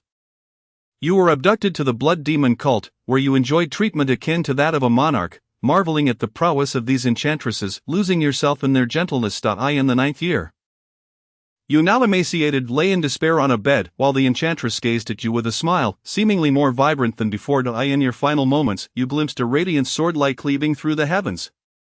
As terrifying auras clashed in a cataclysm of demonic energy and sword-light, overturning the world, you met your end. This simulation has concluded. Please select one reward from the following options. Realm attained in the simulation. Purple entry, innate sword bone, flawed, training experience from the simulation. Concerning this outcome, Yang Xian felt somewhat at a loss for words. Was the enchantress truly that alluring? He inwardly scoffed, choosing the purple entry, innate sword bone, flawed, but suddenly Yang Xian felt an itch in his chest, as if something was growing within. Unable to resist, he reached out to touch it. Oh no, a bone has truly sprouted. Chapter 20, Bone Forging and Marrow Cleansing. Huff. Yang Xian exhaled gently, his breath coalescing in the air into a white ribbon, lingering for a considerable time before dissipating. At this moment, Yang Xian's skin radiated a luminous glow, and he exuded an aura of vitality. Although his appearance remained unchanged, his demeanor had undeniably ascended to a higher echelon, further accentuated by the pristine white garments that enveloped him like snow, embodying a gentle elegance. Yet, the elation that surged within Yang Xian upon acquiring the incomplete swordbone was abruptly extinguished.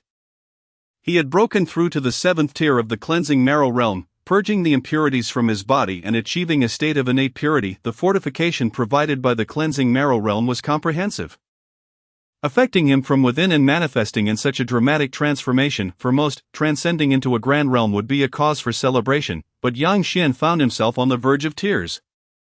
The acquisition of a natural sword bone should have been a momentous occasion, yet its formidable backlash had propelled Yang Xian's cultivation to heights he could scarcely contain. Reluctantly, he had to accept his breakthrough into the cleansing marrow realm.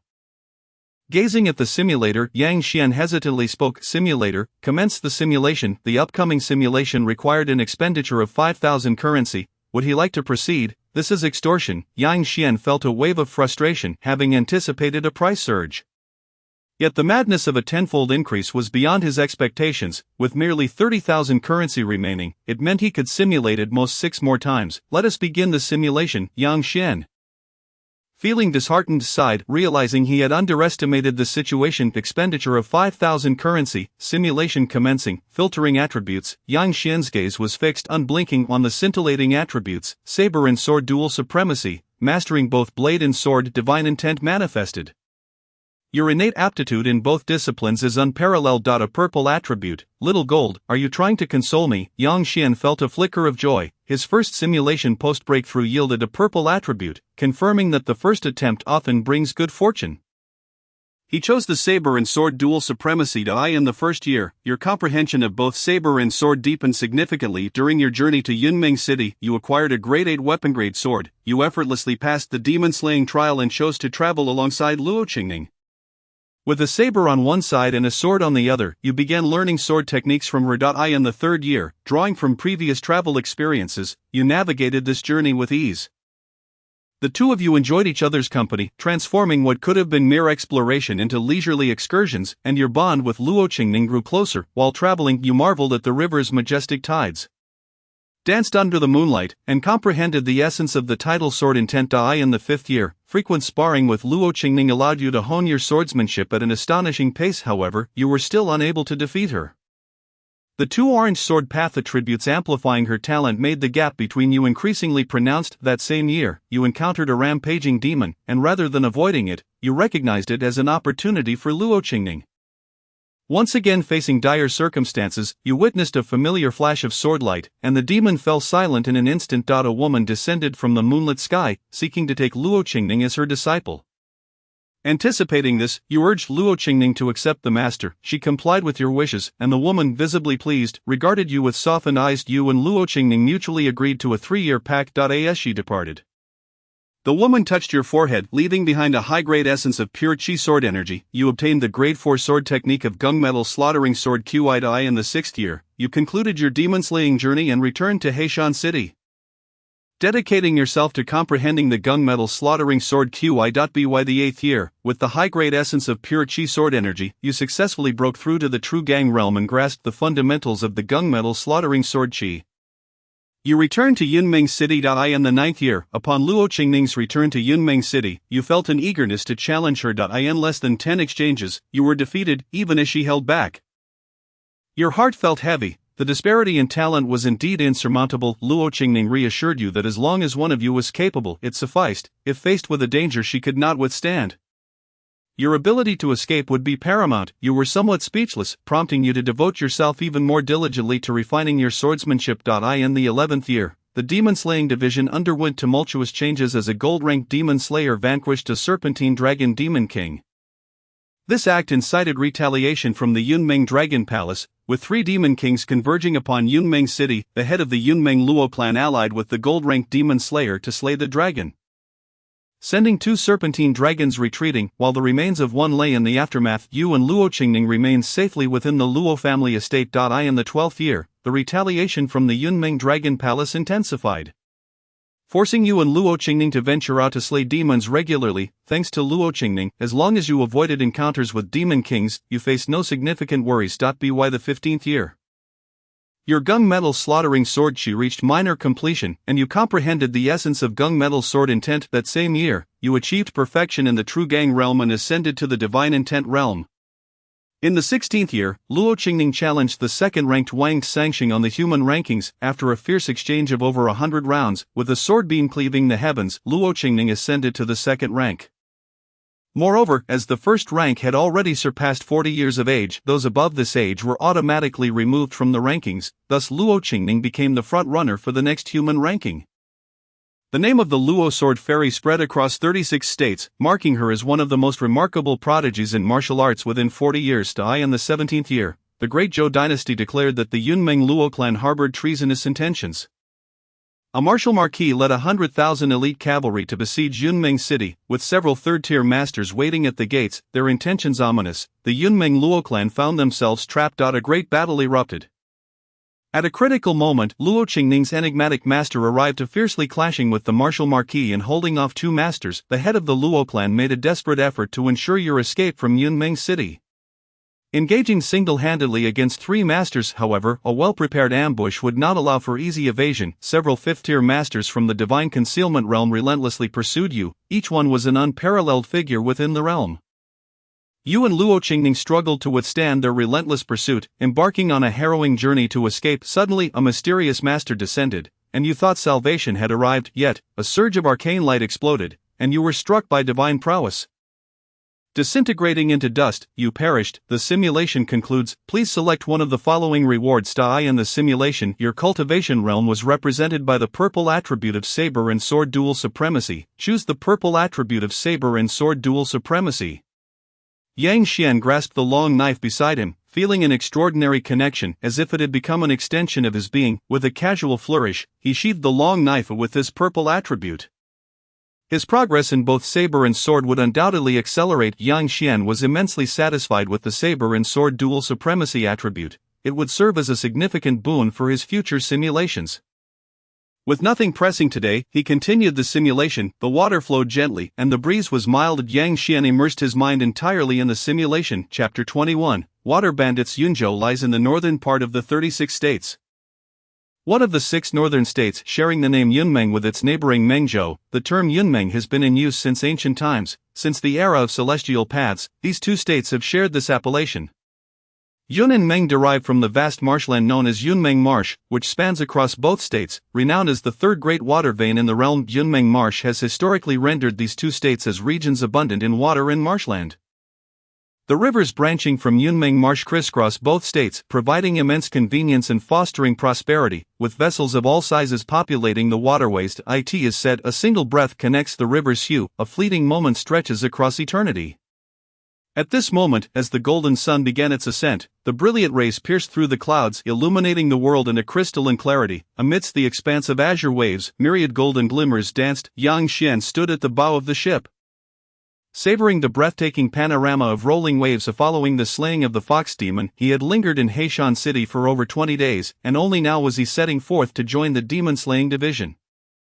Yang Xian boarded a passenger ship specifically designated for transporting individuals, drifting downstream towards Yunmeng City. At the current pace, it would take approximately 4 days to reach their destination. This grand vessel accommodated hundreds of passengers, measuring 20 zhang in length, thus classifying it as a sizable ship. "Good sir, what a refined interest you possessed, gazing out over the river with such tranquility," a man addressed Yang Xian. Turning around, Yang Xian beheld a strikingly handsome figure, evidently a scholar. "May I inquire your name, good sir?" The scholar clasped his hands in greeting, seeking to learn Yang Xian's identity. "I am Yang Xian, but I am not privy to your esteemed name."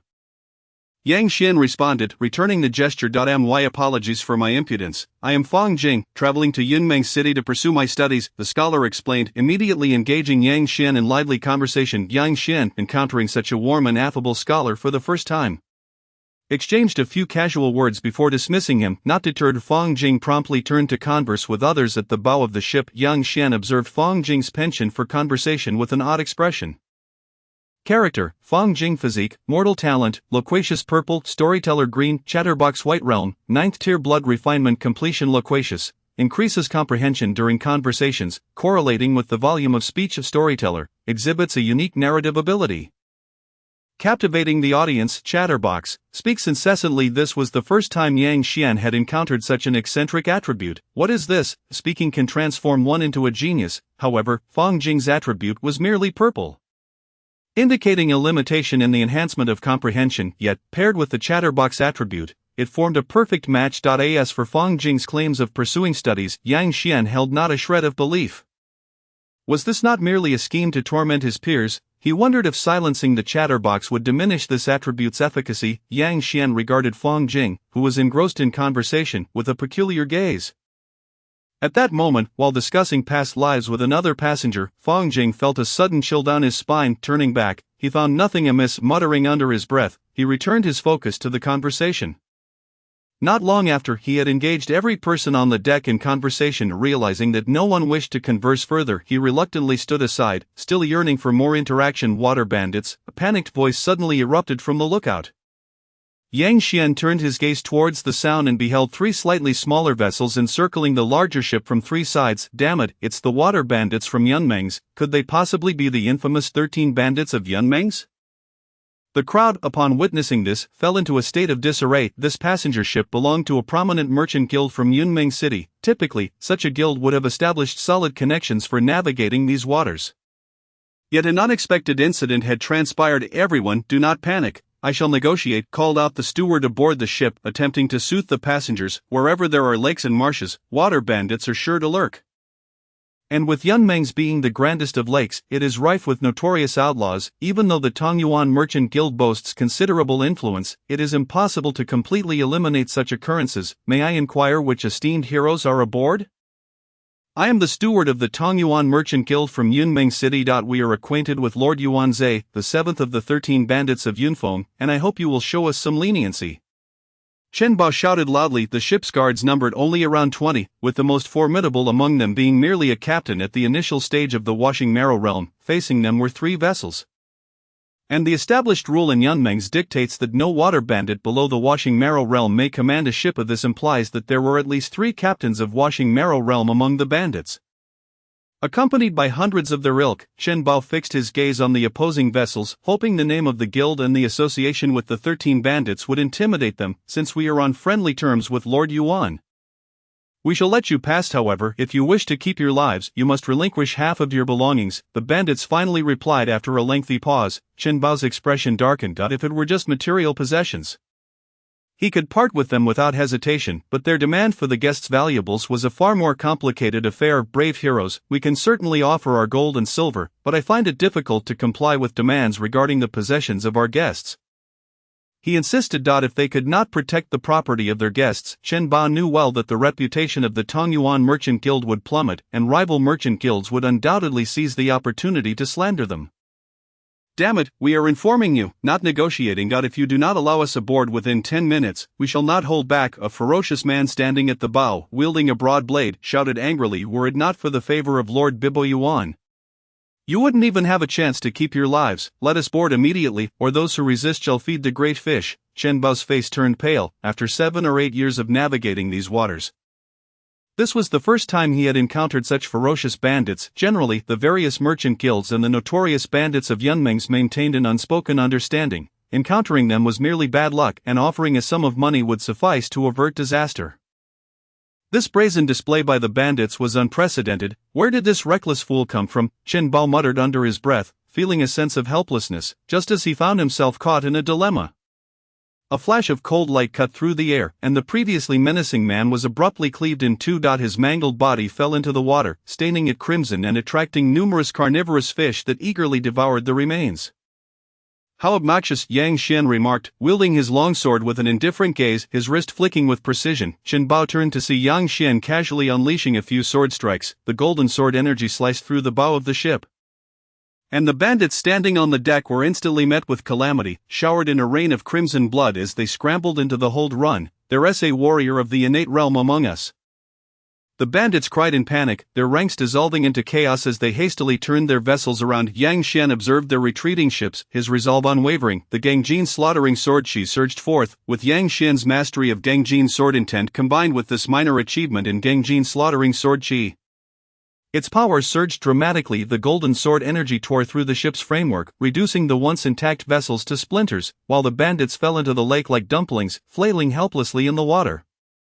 Many clung to floating debris, gasping for breath, relieved to have survived such sharp sword energy. Chen Bo marveled, witnessing the 3 ships reduced to wreckage, his heart filled with astonishment. As the steward of the Tongyuan Merchant Guild, he considered himself well versed in such matters. He had encountered warriors of the 5th grade divine intent realm before. Although this sword energy lacked the grandiosity of a 5th grade warrior, it was undeniably rare within the true gang realm, and its deadly intent sent shivers down his spine. What astonished Chen Bao most was that the young man before him had not even employed his gang chi, achieving such a feat solely through his swordsmanship, truly remarkable. Thank you for your assistance, young master, Chen Bao said, rushing to Yang Xian and bowing in gratitude. It was nothing. The bandits brought this upon themselves, Yang Xian replied, sheathing his sword and waving his hand dismissively. It is unfortunate that most of these bandits have now become corpses at the bottom of the lake. I shouldn't have shattered their ships to such an extent. Yang Xian expressed a hint of regret, realizing he had let his eagerness get the better of him when he had the chance to strike. Nevertheless, your actions were indeed a great favor to us. I, on behalf of the Tongyuan Merchant Guild, must express my heartfelt gratitude, Chen Bao said earnestly. Seeing Chen Bao's sincerity, Yang Xian had no intention of refusing. It was always advantageous to receive rewards for good deeds. Please follow me, Chen Bao said, his expression brightening as he led Yang Xian towards the interior of the ship. Meanwhile, Fang Jing, who had been observing from the side, was thrilled to discover that the person he had approached was a formidable master. He prepared to step forward and strike up a conversation again, but seeing Yang Xian being led away by Chen Bao, he had no choice but to abandon the idea. Chapter 22. The sword named Gengchuan. Chen Bao ushered Yang Xian into a cabin of the ship, where a guard was holding a brocade box. Young master, please take a look, Chen Bao said, carefully opening the box. Inside lay a sword adorned with golden runes, quietly resting amidst swirling golden sword energy. Even without touching it, one could feel a prickling sensation. Chen Bao gazed at the sword with awe, afraid to touch it lest he be harmed by the emanating sword energy. This sword measured 3 feet and 7 inches in length and 3 inches and 3/10 in width.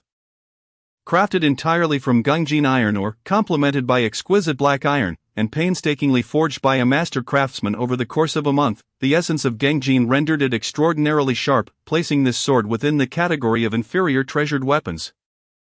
It not only contained Gangjin sword energy but also possessed a rare degree of hardness. With that, Chen Bao handed the brocade box to Yang Xian. A sword befitting a hero, you have rendered me a great service. And thus I present this sword to you, that it may no longer gather dust. Yang Xian examined the precious item, a look of confusion crossing his face as he turned to Chen Bao. Though I have aided you, such a valuable gift is too much. Steward Chen, weapons are inherently precious, especially extraordinary treasured weapons. Even inferior treasured weapons are regarded as treasures among innate realm warriors. Most 6th grade true gang realm warriors can only wield 7th grade implements. And some impoverished 5th grade divine intent realm warriors possess merely an inferior treasured weapon. This illustrates the rarity of treasured weapons. One could sell the entire ship along with its cargo and still not procure half a treasured weapon.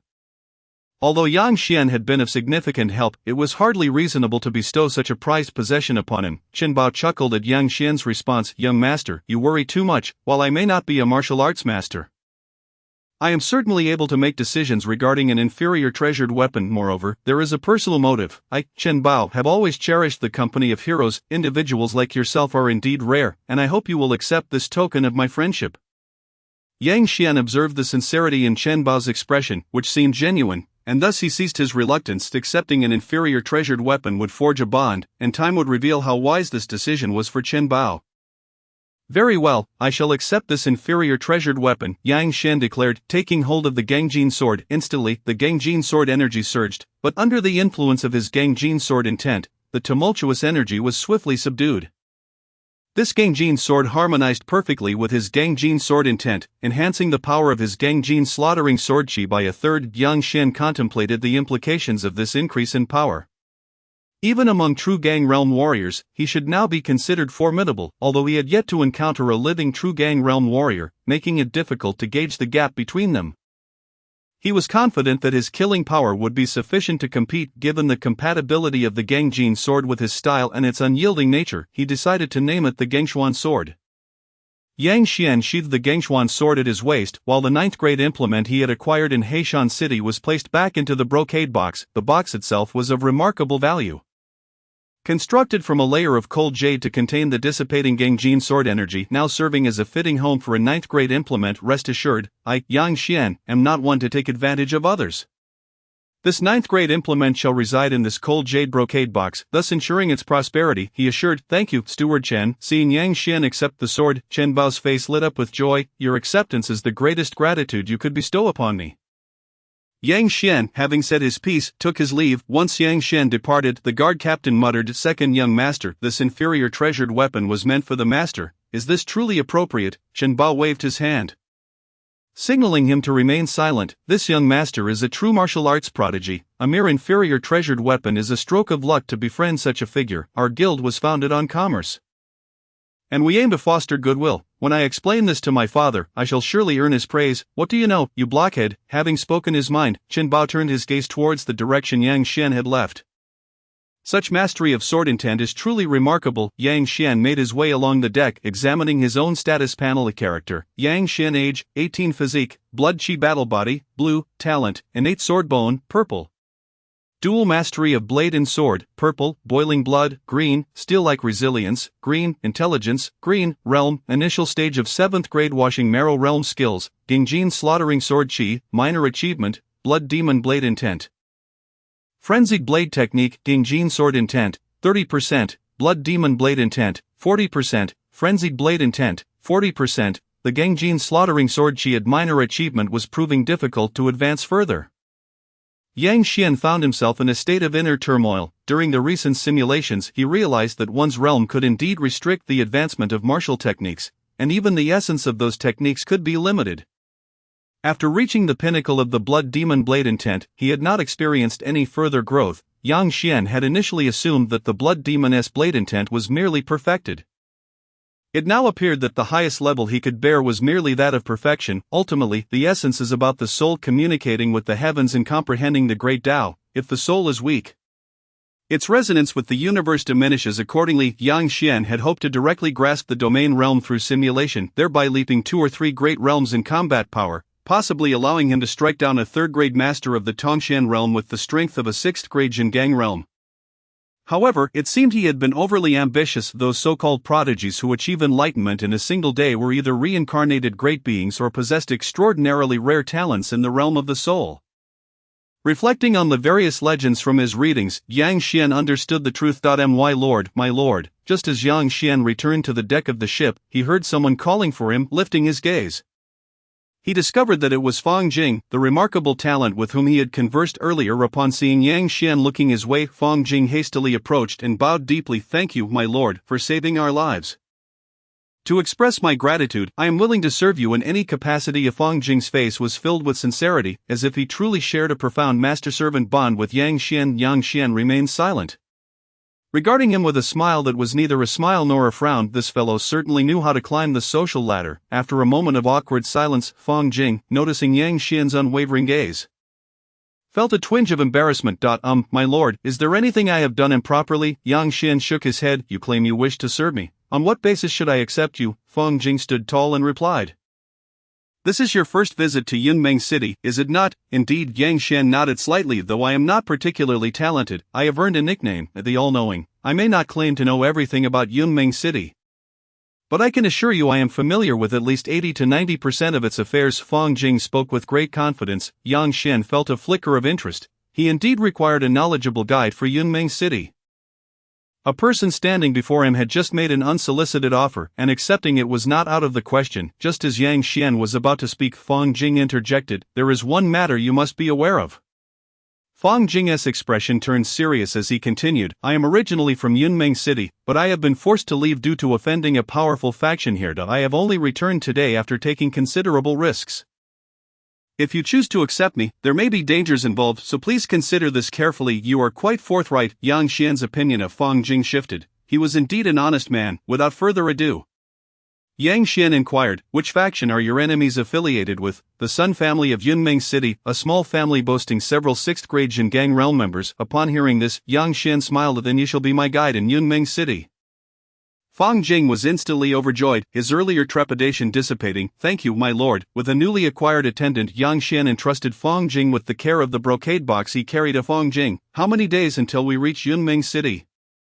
Yang Xian inquired, enjoying the gentle breeze. My lord, we will arrive in 3 days, Fang Jing respectfully replied, clearly embracing his role as an attendant. Chapter 23, Yunmeng City. 3 days later, at the dock of Yunmeng City, hundreds of vessels of various sizes were moored, while workers bustled about loading and unloading goods, creating a vibrant scene of activity. Yang Xian stood at the bow of the ship, gazing at the colossal city sprawled before him like a great beast.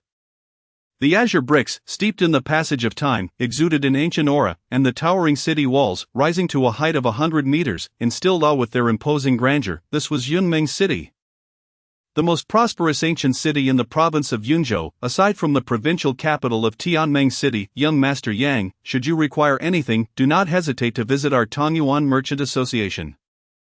I shall be at your service at any time, Chen Bao called out from the ship, waving his hand. Yang Xian reciprocated the gesture with a farewell wave. Be careful. Yang Xian reached out to grasp a man who nearly fell from the bridge due to his carelessness.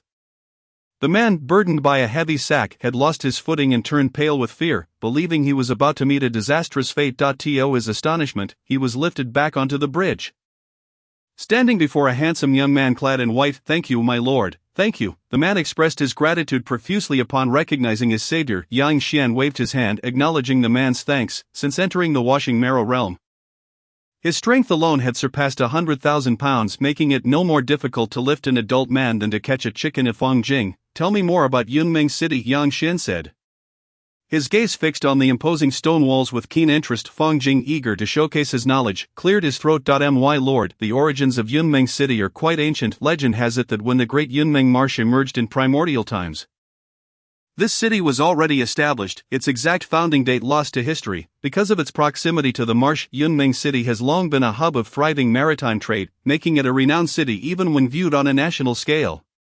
Moreover, it is said that a true dragon lurks within Yunmeng Marsh, and thus Yunmeng City has been graced with a touch of its draconic aura. Thousands of years ago, during the Great Zhou dynasty's conquests, several nobles emerged from this city, endowing it with formidable strength. The border city by Yunmeng Marsh hosts tens of thousands of households, and the resident population of Yunmeng City exceeds 1 million. When you factor in the constant flow of merchants and ships, the scale of humanity here is beyond estimation. Naturally, such a flourishing metropolis possesses remarkable martial prowess. At this point, Fong Jing paused for breath.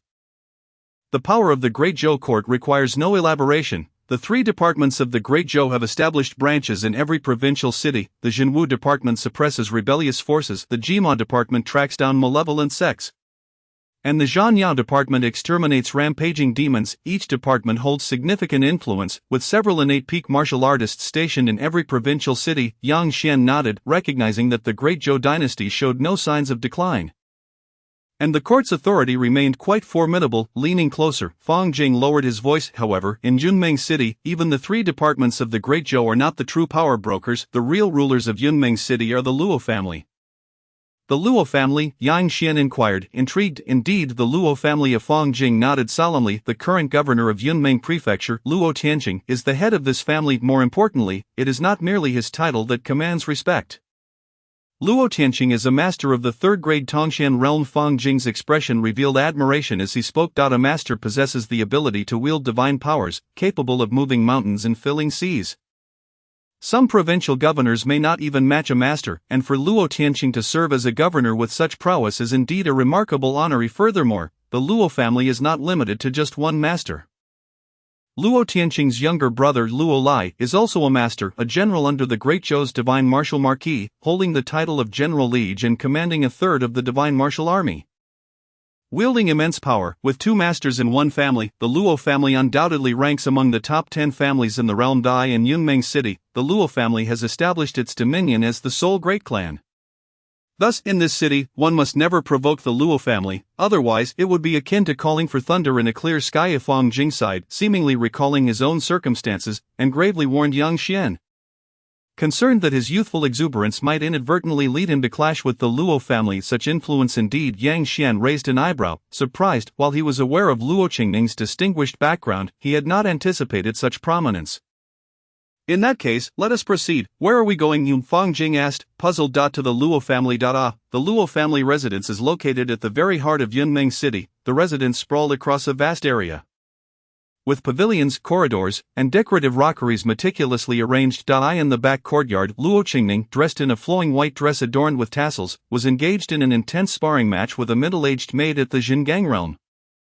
Azure Lotus breaks form, a blue sword aura, shaped like a blooming lotus, swept forward. The maid, sensing the impending attack, swiftly summoned her protective Jinqi of the 3-inch thick intangible barrier. Upon contact with the azure sword aura, dissolved as if submerged in water, the maid's expression shifted in shock. Just as the sword aura neared her, it suddenly dissipated, vanishing without a trace. Mrs. Sword Aura has not only grown more powerful, but she can now wield it with even greater finesse. Among her peers in Yunmeng City, there is likely no one who can match her. A girl in a green dress, munching on pastries, praised her mistress while stuffing her cheeks. Slow down, Luo Qingning sighed, observing her maid's cheeks puffed up with food. She felt a wave of exasperation at her attendant's complete lack of restraint when it came to delicacies. Miss, someone has come to visit you. A guard rushed in from outside the courtyard, urgency in his demeanor. Who is it? They say it is an old friend from Heishan City, outside the Luo family residence. Fong Jing glanced apprehensively at the imposing gates, particularly the sharp gazes of the two guards stationed at the entrance, which made him uneasy. My lord, how do you know the fairy Luo? Fong Jing curiously inquired. Initially believing he had found a martial arts prodigy as a supporter, only to discover such powerful connections, fairy Yang Xian, who had been admiring the guards exuding an aura of battlefield valor, turned his gaze towards Fong Jing. Puzzled by the term, yes, my lord, do you not know, Luo Qingning, the fairy Luo, is a renowned figure not only in Yunmeng Prefecture but throughout the 36 provinces of the realm. So famous, what is the reason? Yang Xian asked, astonished. It was evident that someone with such widespread fame must possess extraordinary qualities. My lord, you truly do not know. Fong Jing stared at Yang Xian in shock, as if regarding someone from a remote corner of the world. Yang Xian frowned at this scrutiny. Was it really that strange not to know? Fong Jing quickly explained, my lord, fairy Luo ranks third on the celestial rankings, known as the White Jade Fairy, with an ethereal beauty, flawless skin, and celestial grace. She is often referred to as the White Jade Fairy. The purpose of the celestial beauty rankings is to showcase unparalleled beauty, transcending all others in the world. Those featured on the list are the most exquisite figures on earth. As for Luo Xianzi, her position at third place naturally echoes throughout the 36 states. A hint of admiration glimmers in Fang Jing's eyes. For someone like him, such figures were akin to celestial beings. Merely subjects of his daydreams. He never imagined he would witness their true forms today. By the way, has the young master not heard of the celestial rankings? Indeed, I have not. Yang Xian's original self was but a destitute individual struggling for survival. Far removed from tales of such marvels, Fang Jing, stroking his face in disbelief, realized that the young master was indeed a martial arts enthusiast, utterly unaware of this renowned list. Young master, allow me to introduce it to you. Before Fang Jing could finish, a maid appeared. This young master, the young lady has asked me to guide you. Yang Xian promptly followed the maid inside, with Fang Jing hastily trailing behind, neglecting his unfinished words. Chapter 24, The Five Elements Path. Body. The maid led Yang Xian through a series of corridors, passing several courtyards until they finally reached their destination. As Yang Xian followed the maid, his mind pondered the formidable presence of the numerous guards and maids they had encountered along the way. Character: Zhao San. Physique: mortal talent, resilient green, swordsmanship prodigy green realm, mid-stage 6th grade true chi realm. Character: Li Si. Physique: mortal talent, loyalty green, swordsmanship prodigy green, ironclad green realm, late stage 6th grade true chi realm. Character: Luo Yang. Physique: firewood spiritual body blue talent, indomitable green, swordsmanship prodigy green, master of sorcery blue realm, mid-stage 5th grade divine intent realm. Master of sorcery, possesses profound mastery in sorcery, capable of unleashing extraordinary sorcery power. Firewood spiritual body blue, a harmonious blend of fire and woody, gathering spiritual energy, showcasing exceptional talent with profound comprehension in both paths. Yang Xian observed that the number of true Qi realm warriors was indeed considerable, most serving as guards. He had just passed through a courtyard where a robust middle-aged man in a strong robe displayed the greatest strength among them. Judging by the name, he should belong to the Luo family. And as a 5th grade divine intent warrior with 2 blue attributes, it was clear he was extraordinarily gifted. Truly, the Luo family was remarkable. In but a short while, he had encountered several innate realm warriors. Yang Xian felt a sense of astonishment. In Black Mountain City, such warriors were a rare sight. Even in the county city, an innate realm warrior held a prestigious status, yet within the Luo family they were not uncommon. Young master, we have arrived. The graceful maid led Yang Xian and Fang Jing to a quaint little courtyard before departing. Please, young master, step inside. Luo Qingning sat elegantly in the center of the courtyard on a rattan chair, her alabaster face tinged with a hint of rosy hue, complemented by her ethereal beauty and serene, otherworldly aura, akin to a celestial being descending to the mortal realm. Behind her stood an exceptionally graceful girl in a green dress, curiously observing Yang Xian. Miss Luo, it has been a while. Yang Xian greeted with a slight bow. Meanwhile, Fang Jing stood frozen, his gaze slightly dazed. Flawless as white jade, with autumn waters for spirit and jade for bones, truly a celestial beauty. The celestial rankings do not deceive me, Fang Jing murmured, unable to conceal his excitement. Observing Fang Jing's fervor, the green-dressed girl named Xiaoyi frowned slightly, her displeasure evident. You truly lack manners. Yang Xian, noticing Fang Jing's rapturous expression, felt a sense of helplessness. Miss Luo, please do not mind. My companion has long heard of your esteemed reputation and is overwhelmed by the sight of your true beauty. Fang Jing quickly regained his composure, immediately apologizing. Fairy, please forgive me. It is my first time encountering someone of your caliber, and I momentarily lost myself. It's quite alright, I shall not take offense, Luo Qingning replied, finding this situation rather amusing, as she had encountered such reactions before. Yang Xian understood Fang Jing's predicament. Were it not for his resolute will forged through the blades intent upon first meeting Luo Qingning, he too might have been entranced by her enchanting appearance. Miss Luo summoned me to participate in the demon-slaying trial. I hope my early arrival does not inconvenience you, Yang Xian explained, his face betraying his earnest desire for acceptance. Luo Qingning did not expect such straightforwardness. It was her first time encountering someone who directly sought residence. For a moment, she was taken aback. However, she had intended to recruit Yang Xian for the demon-slaying division, and his arrival indicated a genuine interest. You are quite direct, but my Luo family possesses ample space. It would not be an issue for you to stay. Luo Qingning nodded in agreement with Yang Xian's request. However, I do have one condition. Please speak your mind. For these 3 days, you must accompany me in sword practice, allowing me to gauge your martial prowess. Luo Qingning gazed intently at Yang Xian, as she had yet to find a peer of her age in Yunmeng City. And Yang Xian's arrival presented a perfect opportunity. Naturally, I accept. Yang Xian readily agreed, eager to seek Luo Qingning's insights on his innate sword bone. His simulated martial experiences lacked knowledge about innate sword bones. leaving him with scant understanding of his own talent. It is settled then. Upon Yang Xian's agreement, Luo Qingning promptly instructed Xiao He to lead Yang Xian to an empty courtyard. Young master, follow me. Xiao He bounced ahead, guiding Yang Xian and Fong Jing to the new courtyard. Such liveliness! Yang Xian chuckled at the spirited Xiao He, then curiously accessed his panel. Character: Luo He physique, 5 elements path body orange talent, gluttonous white. Sorcery Master purple, spiritual sage purple, focused green realm, early stage 7th grade cleansing marrow realm 5 elements path body, the convergence of the 5 elements, favored by the Tao, innately containing the divine powers of the 5 elements. Allowing for unobstructed comprehension of the 5 elements path. Note: the path body will fully awaken only upon reaching the 6th grade true Qi realm. Sorcery Master, mastery over myriad sorceries, exhibiting profound comprehension in the realm of sorcery. Focused, more readily enters a state of concentration, undistracted by external factors. Gluttonous, possesses a more voracious appetite than the average person. A true genius. Yang Xian marveled at the orange attribute, astonished that this seemingly naive maid was indeed a genuine talent. The hallmark of the Tongshan realm is mastery over divine abilities. Possessing innate divine powers of the 5 elements suggests that reaching the 3rd grade Tongshan realm would pose no obstacles. Reflecting on his own innate sword bone that also harbored divine powers, it seemed that the orange attribute could indeed secure a baseline achievement of the 3rd grade Tongshan realm. This is it. Young master, Xiao He led Yang Xian to a tranquil and exquisitely designed small courtyard. Thank you, Miss Xiao He. Yang Xian expressed his gratitude with a sincere and gentle demeanor. No trouble at all. Xiao He replied, slightly bashful under Yang Xian's gaze. Her cheeks flushed as she hurriedly excused herself. Yang Xian watched her retreating figure with a bemused smile. Such a delightful nuisance. Having distanced herself, Xiao He chastised herself for being so easily flustered by a mere glance. Feeling both ashamed and indignant, Xiao He, you are a maidservant to the young lady. How can you be so easily swayed? Yet she acknowledged that this young master was indeed gentle and far more pleasant than those bothersome individuals. Wait, what am I thinking? Xiao He vigorously shook her head, promptly dismissing her earlier thoughts. Come, this shall be our temporary abode. Yang Xian patted Fong Jing's shoulder as they entered the small courtyard. Fong Jing still appeared somewhat dazed.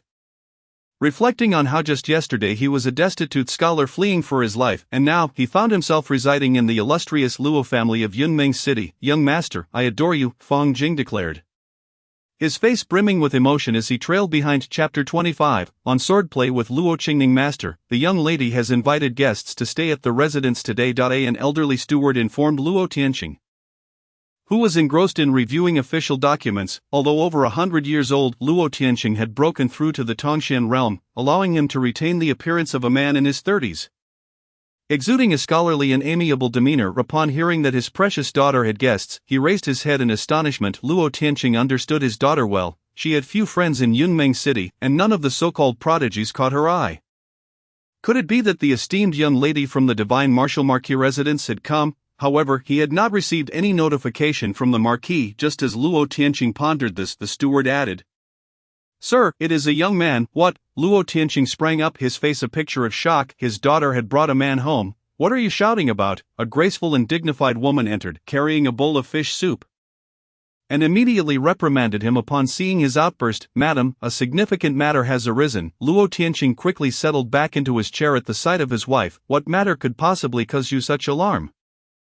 Wang Xiaoshui placed the fish soup on the table and seated herself leisurely, inquiring nonchalantly, Madam, our daughter has brought a young man back to the residence. Luo Tianqing hastily explained the situation, his teeth clenched in frustration.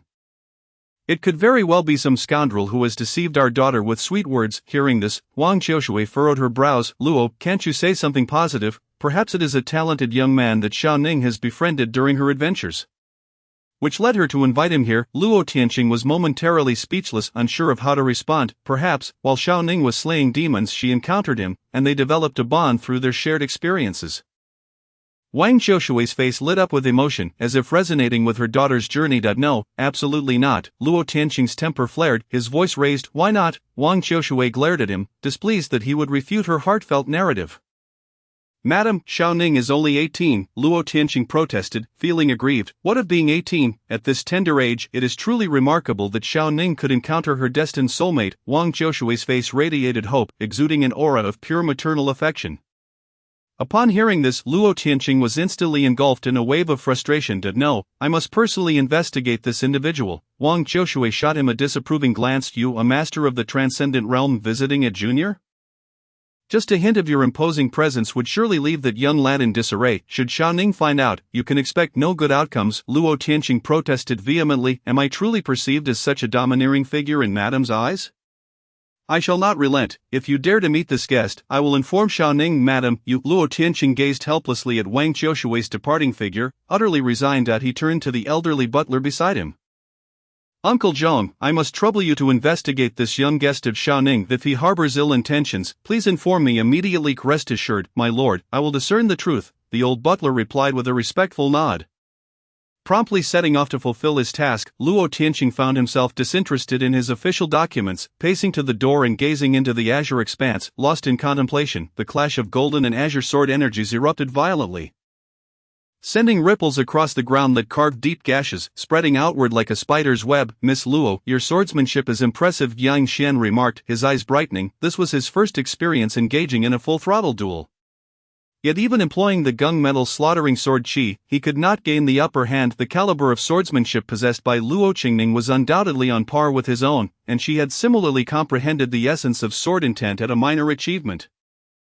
Shortly after Yang Xian arrived in the courtyard, he received an invitation from Luo Qingning to practice swordplay, without hesitation, for he was eager to witness the prowess of a martial arts prodigy renowned across the 36 states. As the duel progressed, it became evident that Luo Qingning held the advantage. Not only was her foundation more robust, but her techniques clearly surpassed those of Yang Xian. Thus, even when Luo Qingning suppressed her realm to the initial stage of the cleansing marrow realm, she still vastly outclassed Yang Xian in all aspects, aside from sword intent. Once more, Yang Xian exclaimed, his spirit invigorated at the prospect of facing a peer whose strength surpassed his own, with determination. He gripped the Gongxian sword, scrutinizing Luo Qingning for any weaknesses. Come, Yang Xian bellowed, opting to engage Luo Qingning in close combat with their swords. Very well, Luo Qingning replied, her own sword dancing with the grace of a dragon. Xiaoyi stood at the edge of the training ground, witnessing countless sword shadows and feeling the searing sword aura enveloping the vicinity. She could faintly discern the two figures locked in combat. So powerful, miss, give it your all, Xiaoyi exclaimed, her eyes sparkling with admiration, witnessing Miss Luo's full-fledged efforts for the first time. The young master is truly formidable, Feng Jing remarked, observing Yang Xian battling with Luo Qingning.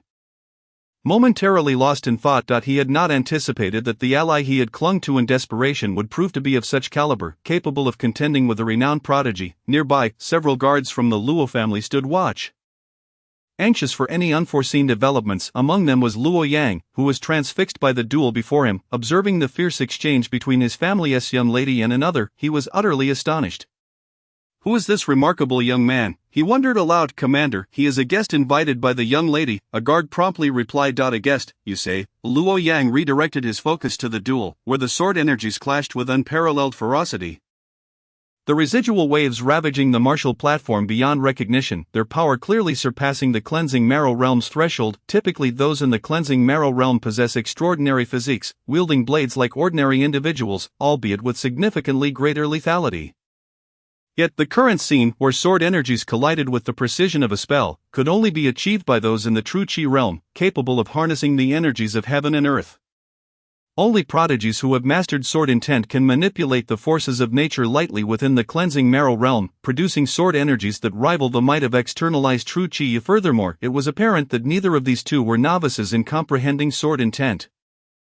Their sword energies were sharp and fluid, their mastery already at a minor achievement. At over 50 years of age, Luo Yang had only recently reached the zenith of sword intent, and though the lifespan of a spiritual intent realm cultivator spans over 2 centuries, he felt somewhat ashamed in comparison to these two. At how old I have become, he mused, stroking the scant stubble that had recently sprouted on his chin. Greetings, Uncle Zhong, Luo Yang said, turning at the sound of a voice, only to find a slightly stooped elder standing behind him. The elder's weathered face bore deep lines, yet his eyes sparkled with vitality. Greetings, Uncle Zhong, Luo Yang acknowledged, bowing deeply in respect. Despite appearing frail, Luo Yang had known this elder since childhood, and he had remained unchanged all these years. It is young Yang, Uncle Zhong remarked with a smile, recognizing the Luo family's junior who had shown promise. His gaze shifted back to the martial platform. With a resounding clash, Yang Xian was forced to retreat over 10 meters, his foot striking the ground and causing the ironwood floor to crack and collapse beneath him. Miss Luo certainly has the upper hand, he conceded, flexing his weary arms, as the relentless outpouring of sword intent took its toll on his body. Luo Qingning, however, shook her head. I merely possess an advantage in techniques. had young Master Yang trained in the same divine arts since childhood. He would undoubtedly surpass me today. Yang Xian managed a faint smile, realizing he could not disclose that he had only been practicing martial arts for a little over a month, although these achievements stemmed from his past efforts across countless timelines. They remained his own. Miss Luo need not be so modest. Victory is victory, the world is rife with what-ifs. But the outcome of this duel is irrefutable, he replied earnestly. Luo Qingning paused, her gaze softening with a hint of admiration. Unassuming yet resolute, such a rarity. As Yang Xian and Luo Qingning descended from the martial platform, she instantly noticed the stooped figure of Uncle Zhong. Uncle Zhong, what brings you here? She asked, surprised, upon seeing her. Uncle Zhong's aged face broke into a smile. With such a commotion, how could I possibly remain away? Luo Qingning felt a tinge of embarrassment as she tugged at her hair, quickly turning her attention back to Yang Xian. Uncle Zhong, this is my invited guest, Yang Xian, a genuine martial arts prodigy. Yang Xian regarded the amiable elder with a polite greeting, discreetly assessing his attributes. Chapter 26, Dragon Elephant Character, Wang Zhong Physique, Dragon Elephant Dominance Purple, Mountain Moving Divine Ape Bloodline Purple Talent, Dragon Elephant Divine Strength Purple Unmoving as a Mountain Purple Loyalty Green Realm, 3rd Grade Transcendent Realm, Incomplete, Dragon Elephant Dominance, as mighty as a dragon and an elephant. Possessing unparalleled brute strength. Dragon Elephant Divine Strength, in water, the might of a dragon is supreme, on land the strength of an elephant reigns supreme. With the power of the dragon and elephant, one becomes invincible. Unmoving as a mountain, an exceptionally robust physique, firmly grounded, receiving comprehensive enhancement. Immovable as a mountain. Mountain Moving Divine Ape Bloodline, the Mountain Moving Divine Ape, an ancient divine beast, could move mountains thousands of feet in a day. Possessing a bloodline that is exceedingly rare. Loyalty, a heart fortified by loyalty and righteousness, the loyal possess unwavering resolve. Yang Xian felt a jolt of shock. The seemingly amiable elder was, in fact, a master of the transcendent realm. Albeit an incomplete one. This was his first encounter with a transcendent realm master, and though he was somewhat different from his expectations, the brilliance of the 4 purple attributes unequivocally signified the elder's extraordinary nature. Furthermore, he was a master of physical cultivation, a truly astonishing revelation. Yang Xian regarded the elder, who smiled, revealing a set of slightly crooked yellow teeth, and found it hard to fathom that he could deliver a single blow powerful enough to send him flying for 100,000 miles. Greetings, Uncle Zhong, Yang Xian said, maintaining a composed demeanor while offering a friendly salutation. Truly a prodigious youth, undoubtedly remarkable. Wang Zhong praised without reservation, his gaze fixed on the youthful figure before him. Your flattery is excessive. Uncle Zhong, if anyone is a true prodigy, it is Miss Luo, Yang Xian replied, scratching his head awkwardly, feeling somewhat restrained in the presence of the physical cultivation master. Humility is commendable in youth, yet sometimes a touch of assertiveness is necessary. Wang Zhong advised with a smile, observing the young man's modesty. Today, meeting a young individual as intriguing as you has rejuvenated my spirit. He then added with a knowing glance, my lady has rarely interacted with others. As her elders, we have been overly protective, wishing her a carefree existence. With you as her friend, I hope you will lend her your support in the future. Should any ill-intent individuals arise, please inform us promptly. While I may be an old man, I can still throw a few punches. Though Wang Zhong spoke lightly, in Yang Xian's eyes, he transformed into a colossal divine ape, roaring to the heavens and shattering mountains.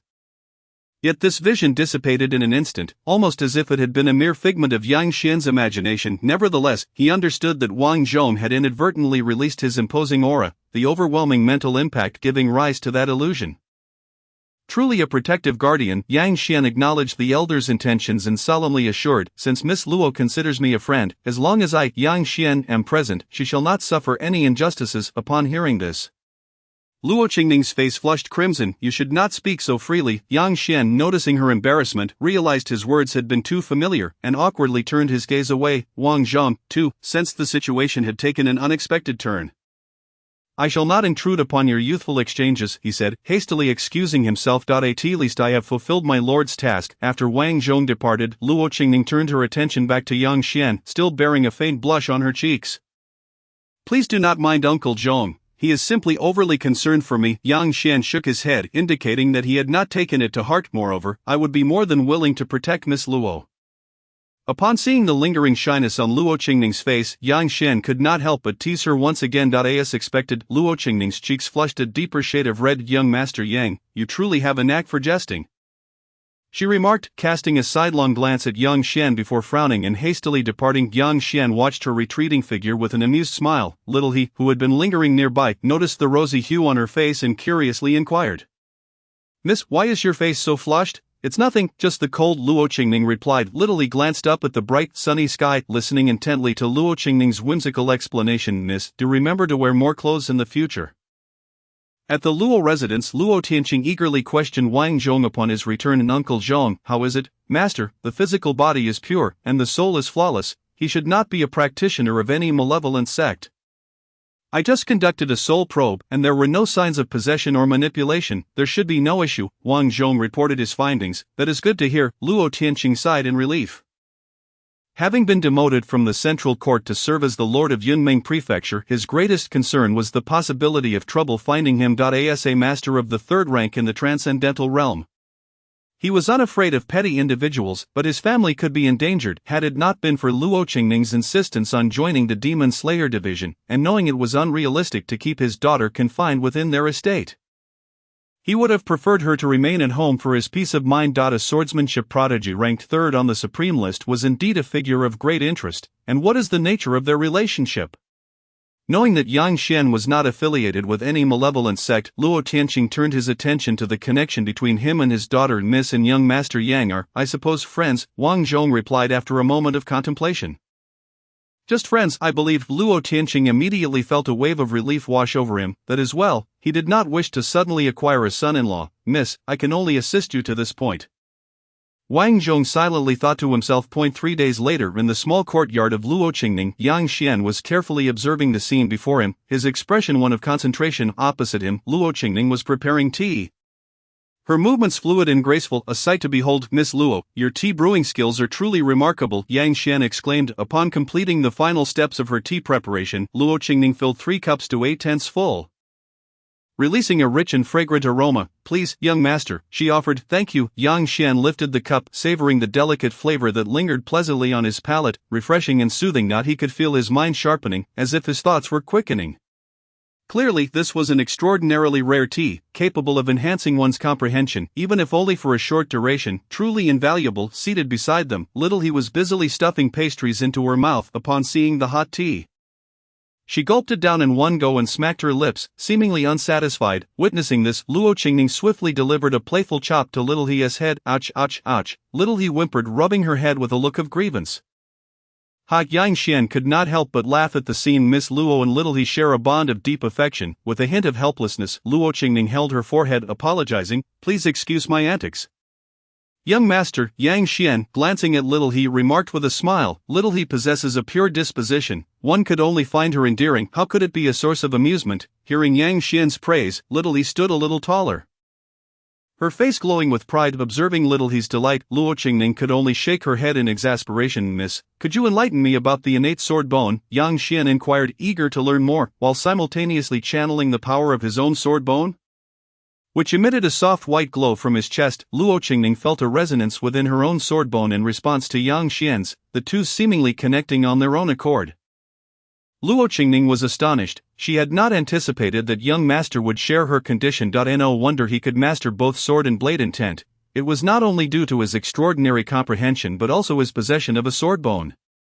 Excited, Luo Qingning realized she had encountered someone akin to herself. "Since you possess an innate sword bone, I shall share some insights I have gathered." Chapter 27. The division of sword bones. Innate sword bones have appeared numerous times throughout history. Each sword bone is unique, and their completeness varies. Only a complete sword bone can nurture a full-fledged divine ability. However, even complete sword bones can vary in quality. Generally speaking, more powerful sword bones can nurture higher-tier divine abilities. This is both the strength and weakness of sword bones. Those capable of nurturing superior divine abilities have appeared only rarely throughout history. The majority of sword bones correspond to inferior or medium-tier divine abilities, or are even fragments of divine abilities. As she spoke, Luo Qingning activated her own sword bone, producing a clear and melodious sound of the sword ringing. The divine abilities nurtured by sword bones can only manifest once one has reached the true gang realm. Before that, innate sword bones can only enhance one's understanding of the sword path. Upon hearing this, Yang Xian finally understood why he could not harness the power of his sword bone. It was due to his insufficient cultivation level that he had thought it was because his sword bone was incomplete. Thank you for the clarification. Yang Xian glanced at the sky, now fully brightened, and promptly stood up. Miss, the trial of the Demon Slayer division should be commencing soon, correct? Luo Qingning nodded. I have prepared the carriage. Young master may depart directly. Hearing this, Yang Xian clasped his hands in gratitude. Thank you. Upon arriving outside the estate, Yang Xian beheld 4 horses with unique horns and scales of black, pulling a luxurious carriage. These were Jiao horses, possessing the bloodline of a dragon, robust in physique, nearly on par with a 7th-tier Washing Marrow Realm warrior. They were considered top-tier extraordinary steeds, and the great Zhou dynasty of Fang Jing had already been waiting nearby, and upon seeing the magnificent Jiao horses, he couldn't help but exclaim in awe. Yang Xian mounted the carriage, with Fang Jing following closely behind. Young master, brace yourself. We are setting off. The coachman cracked his whip, and the 4 Jiao horses surged forward, galloping with the speed of the wind and raising a cloud of dust. The Demon Slayer division was not located at the heart of Yunmeng City, but rather towards the outskirts, in the eastern part of the city. Here, a series of sprawling buildings served as the residence of the Demon Slayer division. With a striking 9-story tower standing nearly 100 meters tall at its center. At this moment, the usually quiet entrance of the Demon Slayer division was bustling with activity as a crowd gathered, awaiting something. A luxurious carriage pulled by 4 Jiao horses approached, drawing the attention of many. Young master, those are the talented individuals from all corners of Yunmeng Prefecture, Fang Jing remarked. Some have come voluntarily for the trial, while others were recommended by the Demon Slayers. Most are not particularly concerning, but a few young masters warrant caution. If Fang Jing gestured subtly towards a cold-faced young swordsman clutching a long sword. His name is Zhang Jian, a member of the Zhang family in Yunmeng City. Though not a major clan, the Zhang family holds considerable influence, with several individuals of divine intent in residence. As the second son of the family head, Zhang Jian possesses commendable aptitude. It is said he not only has a special constitution but also a formidable comprehension of the sword path. At just 20 years old, he has already reached the mid-stage of the Washing Marrow realm and seems to have grasped the rudiments of sword intent. However, he poses no challenge to you. Young master. Fang Jing proceeded to introduce Yang Xian to other prominent talents, including the heir of a merchant association and rising stars among rogue cultivators. Yang Xian regarded Fang Jing with curiosity. Why are you inquiring about so many people? Isn't it because you, young master, are preparing to join the Demon Slayer division? I am simply taking precautions, as they will be your future colleagues, Fang Jing replied earnestly. Yang Xian, pleased with Fang Jing's initiative, thought to himself that although he was indifferent to these individuals, Fang Jing was performing admirably in this regard. Well done, but there is no need for further introductions. I did not come to the Demon Slayer division to make friends. I have more pressing matters to attend to. Yang Xian interrupted, for he had come here to pursue a grand martial arts ambition of avenging his family. And who knew, these colleagues' families might one day fall into his hands, leaving him no inclination to socialize. As the 4 magnificent Jiao horses galloped closer, the crowd erupted in fervent discussion. These are Jiao horses.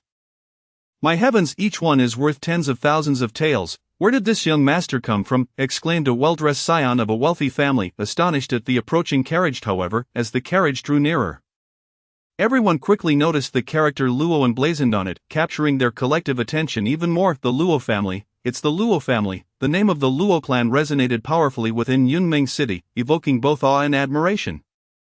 Is that the carriage of Miss Luo? A young swordsman speculated, gazing at the exquisite carriage with uncertainty. What, is it Luo Qingning, that celestial beauty from the supreme list? At this, the crowd was immediately captivated, a wave of excitement surging through them. The name of the third-ranked beauty on the supreme list, by Yuxianzi Luo Qingning, was known to all in Yunmeng City. In fact, her fame eclipsed that of Luo Tianqing, the master of the transcendental realm. While masters were rare, they could still be found among the 36 provinces of the realm. However, being third on the supreme list represented an unassailable beauty recognized throughout the world.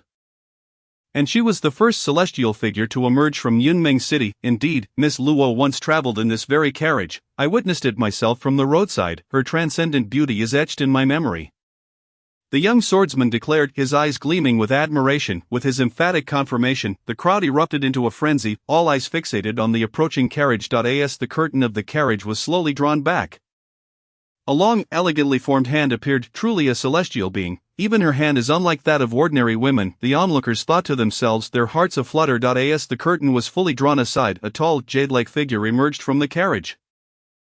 followed closely by a scholarly-looking attendant. Why has the celestial maiden turned into a man, and there are two of them? With a sharp crack, it seemed that something had gently shattered, as the crowd cast sorrowful and indignant glances at the two individuals disembarking from the carriage. The moment Yang Xian stepped down, he found himself the center of attention, with everyone staring at him with wide, tear-filled eyes, as if he had committed an act that invoked divine wrath. But I haven't even begun to draw their ire. Yet it seems I have already filled the meter of disdain, Yang Xian thought, bewildered. Could it be that he possessed some innate quality that incited hatred? After a moment of contemplation, a sudden realization dawned upon him. These people could not possibly believe that Luo Qingning was inside the carriage. With this thought in mind, Yang Xian studied the expressions of the crowd, stifling a laugh and maintaining an air of composure as he awaited quietly at the entrance of the Demon Slayer division. Meanwhile, Fang Jing swallowed nervously. Under the intense scrutiny of so many eyes, he felt an overwhelming pressure. Was this the price of following a peerless talent, to endure such scrutiny? He then glanced at the relaxed Yang Xian beside him. Feeling a surge of admiration rise within him, indeed, as a gentleman of distinction, Yang Xian remained unfazed amidst the wolves that surrounded him. Yang Xian, observing the inquisitive gazes around him, began to open his interface panels one by one. Caution was paramount. He was all too familiar with the art of feigning ignorance while concealing one's true capabilities. He did not wish to discover any hidden malevolent entities lurking within this gathering.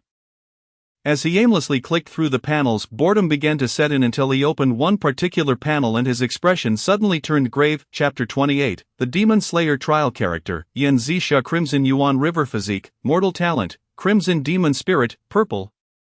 Soul Mutation, Purple. Demon Path Talent, Purple. Realm, Initial Stage of the 7th Rank Cleansing Marrow Realm. Crimson Demon Spirit, Soul Metamorphosis has occurred. The spirit has been born, possessing the true form of the Crimson Demon.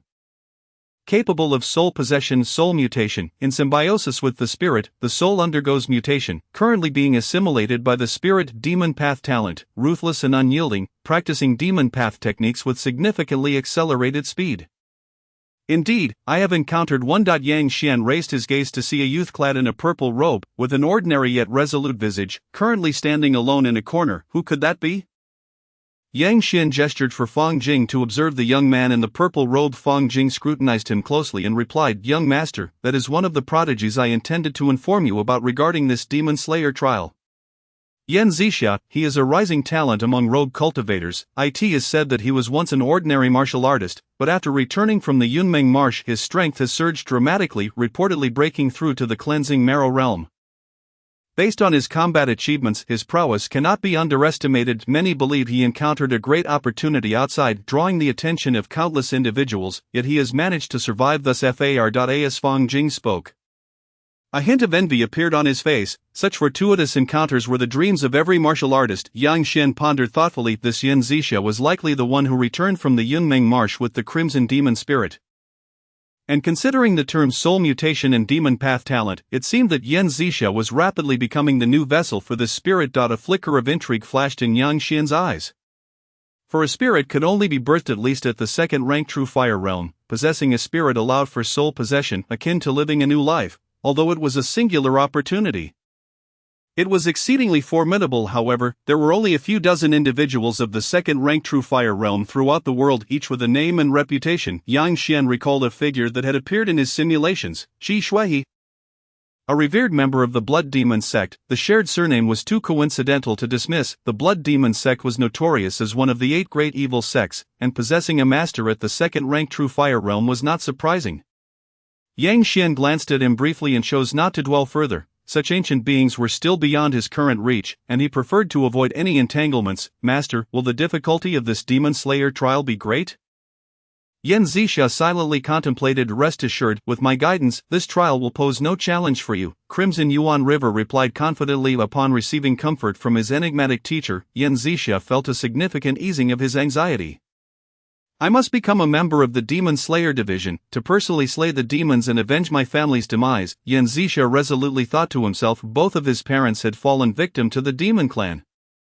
And with his mediocre talent, he had been destined for a life of obscurity. However, upon encountering his current mysterious master, not only had his talent been enhanced, but he had also been taught techniques, transforming him into a prodigy and illuminating a sliver of hope for his future. My master is truly my greatest fortune in this life. Yan Zixia could not help but smile. At that moment, Deep within Yen Zisha's soul, Crimson Yuan River was furiously cursing that Brad is intent on joining the Demon Slayer division. Does he wish for me to perish even faster? Crimson Yuan River was filled with frustration.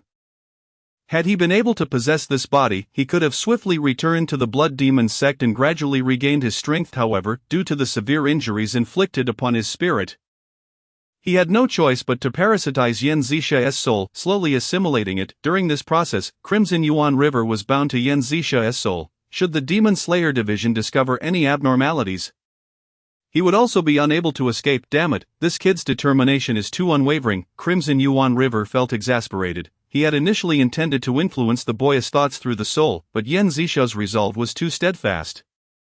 Despite Crimson Yuan River's relentless efforts, he could not sway his mind. At this rate, I will have to act swiftly. Crimson Yuan River resigned himself. Though this course of action carried risks, it was the most reliable method.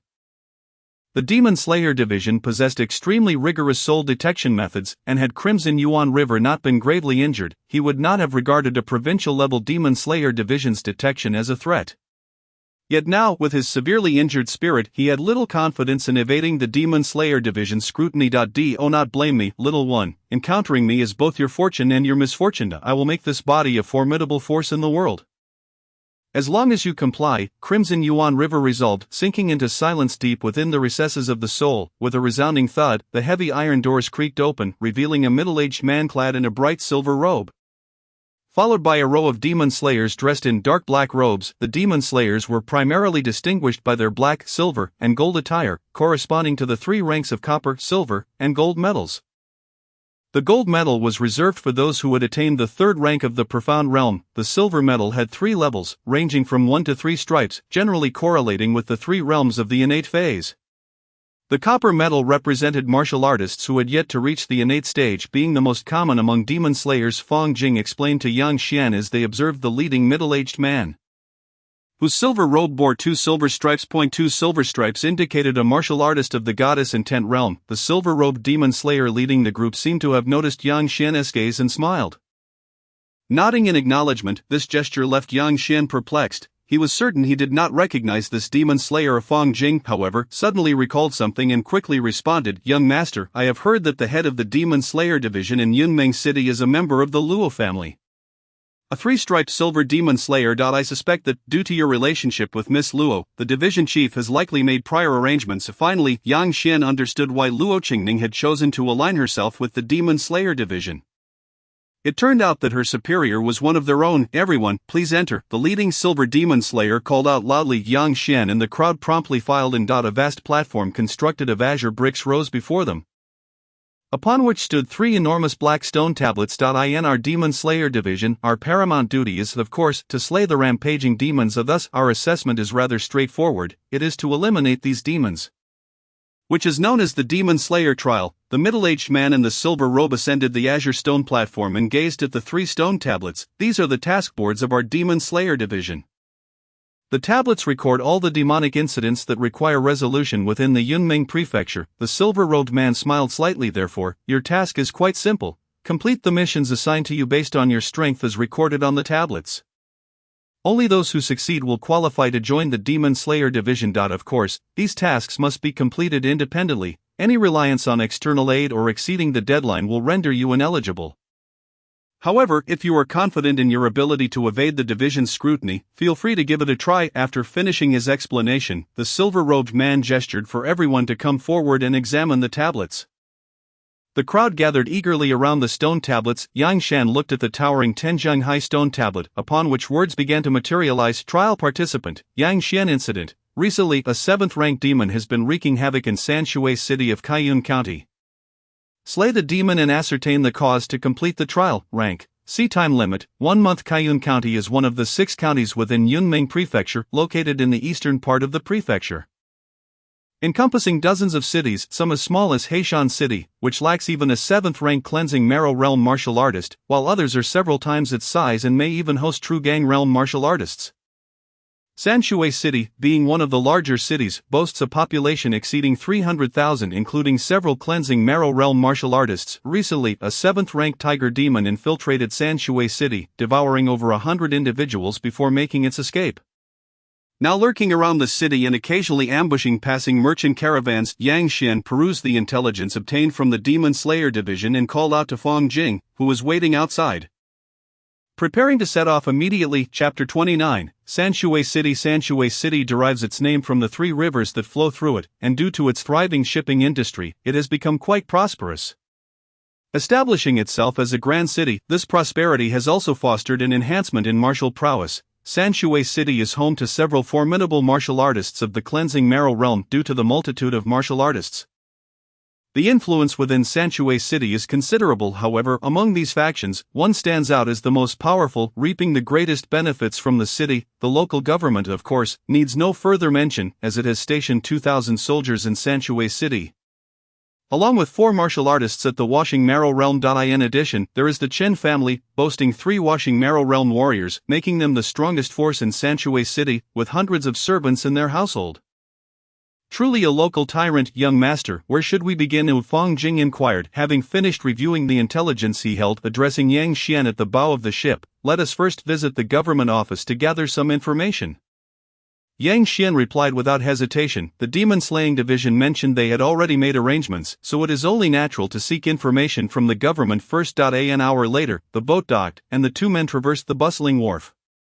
Heading straight for the county office, the office, situated in the northern part of Sanshui City, occupied a vast expanse of land. Yang Xian and Fang Jing swiftly arrived at their destination. As the guards were about to stop them, Yang Xian produced a black token. Demon Slaying Division trial participant, here to investigate the Demon Tiger incident, he declared. Upon hearing this, the guards dared not be negligent and promptly rushed inside to inform the county magistrate.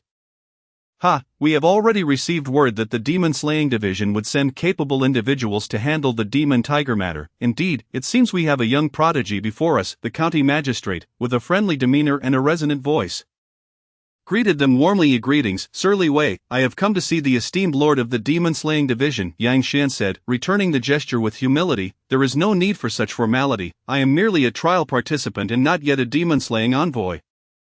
Yang Xian replied, noticing Li Wei's amiable attitude and subtly examining his profile, character, Li Wei physique, mortal talent, perceptive green, eloquent green, affable green realm, 8th grade bone forging realm, complete. His strength was indeed not weak.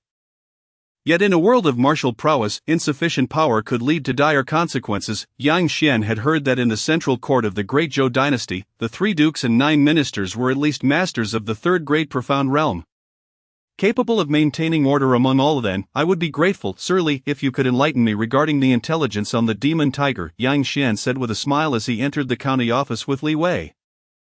Of course, Li Wei replied, leading them into the main hall and summoning the county lieutenant. Young Master Yang, this is our county's lieutenant, who has been monitoring the situation regarding the Demon Tiger. Let him provide some insight. Li Wei gestured towards the somewhat portly lieutenant, who grinned sheepishly. Young Master, the Demon Tiger appeared here 7 days ago. It first attacked a small village on the outskirts, devouring over 100 souls in one fell swoop. When the county guards pursued it, it fled into the forest, which is complex in terrain, and the lieutenant did not dare to chase recklessly. The lieutenant explained, after reporting this matter to the Demon Slaying Division. We were instructed to await the arrival of the Demon Slaying Envoy. At this point, the lieutenant glanced at Yang Xian. Thus, the esteemed lord has sent you here. Recently, the Demon Tiger seems to have made that forest its lair, occasionally launching assaults on passing merchant caravans, leaving no survivors. Consequently, that trade route has been temporarily abandoned. What is the precise strength of the Demon Tiger? Yang Xian inquired, eager for this crucial information. According to the county lieutenant, it is several zhang long and its strength is likely in the mid-stages of the Washing Marrow realm. It is currently hiding in the largest forest east of Sanshui City. The lieutenant pondered for a moment before responding. Having acquired the desired information, Yang Xian took his leave. The county magistrate promptly escorted him to the entrance of the office, only returning to the hall after Yang Xian had departed. Once Yang Xian was gone, the lieutenant turned to Li Wei with a puzzled expression. Sir, is it necessary for us to be so deferential to someone who is not even a demon-slaying envoy? Li Wei chuckled softly. I recently received news from the capital that Miss Luo has made a new acquaintance, who has become a guest of the Luo family. Furthermore, this individual is a young martial arts prodigy who has come to our county. Do you think it wise to show a bit of humility? The lieutenant's eyes widened in astonishment. This young master is that person? Indeed, Li Wei nodded, then sighed. My martial talent is lacking, and if I wish to rise to a higher position, I must rely on other support. This young master is a person of significance. Perhaps in the future a mere mention from him could elevate me to great heights." The lieutenant nodded appreciatively. "Even without such a noble patron, with your capabilities, a rise in rank is merely a matter of time." The county magistrate smiled lightly, choosing not to elaborate further. After leaving the county office, Fong Jing could no longer contain his curiosity. "Young master, shall we seek out the demon tiger now?" "Not in haste. Let us first explore the city," Yang Xian replied thoughtfully. He wished to investigate whether any other malevolent forces were at play in Sanshui City, and if so, to eradicate them before confronting the demon tiger. Since the Chen family is the largest clan in Sanshui City, we should first ascertain their reputation. Yang Xian promptly led Fong Jing to various tea houses and taverns in the city to gather information.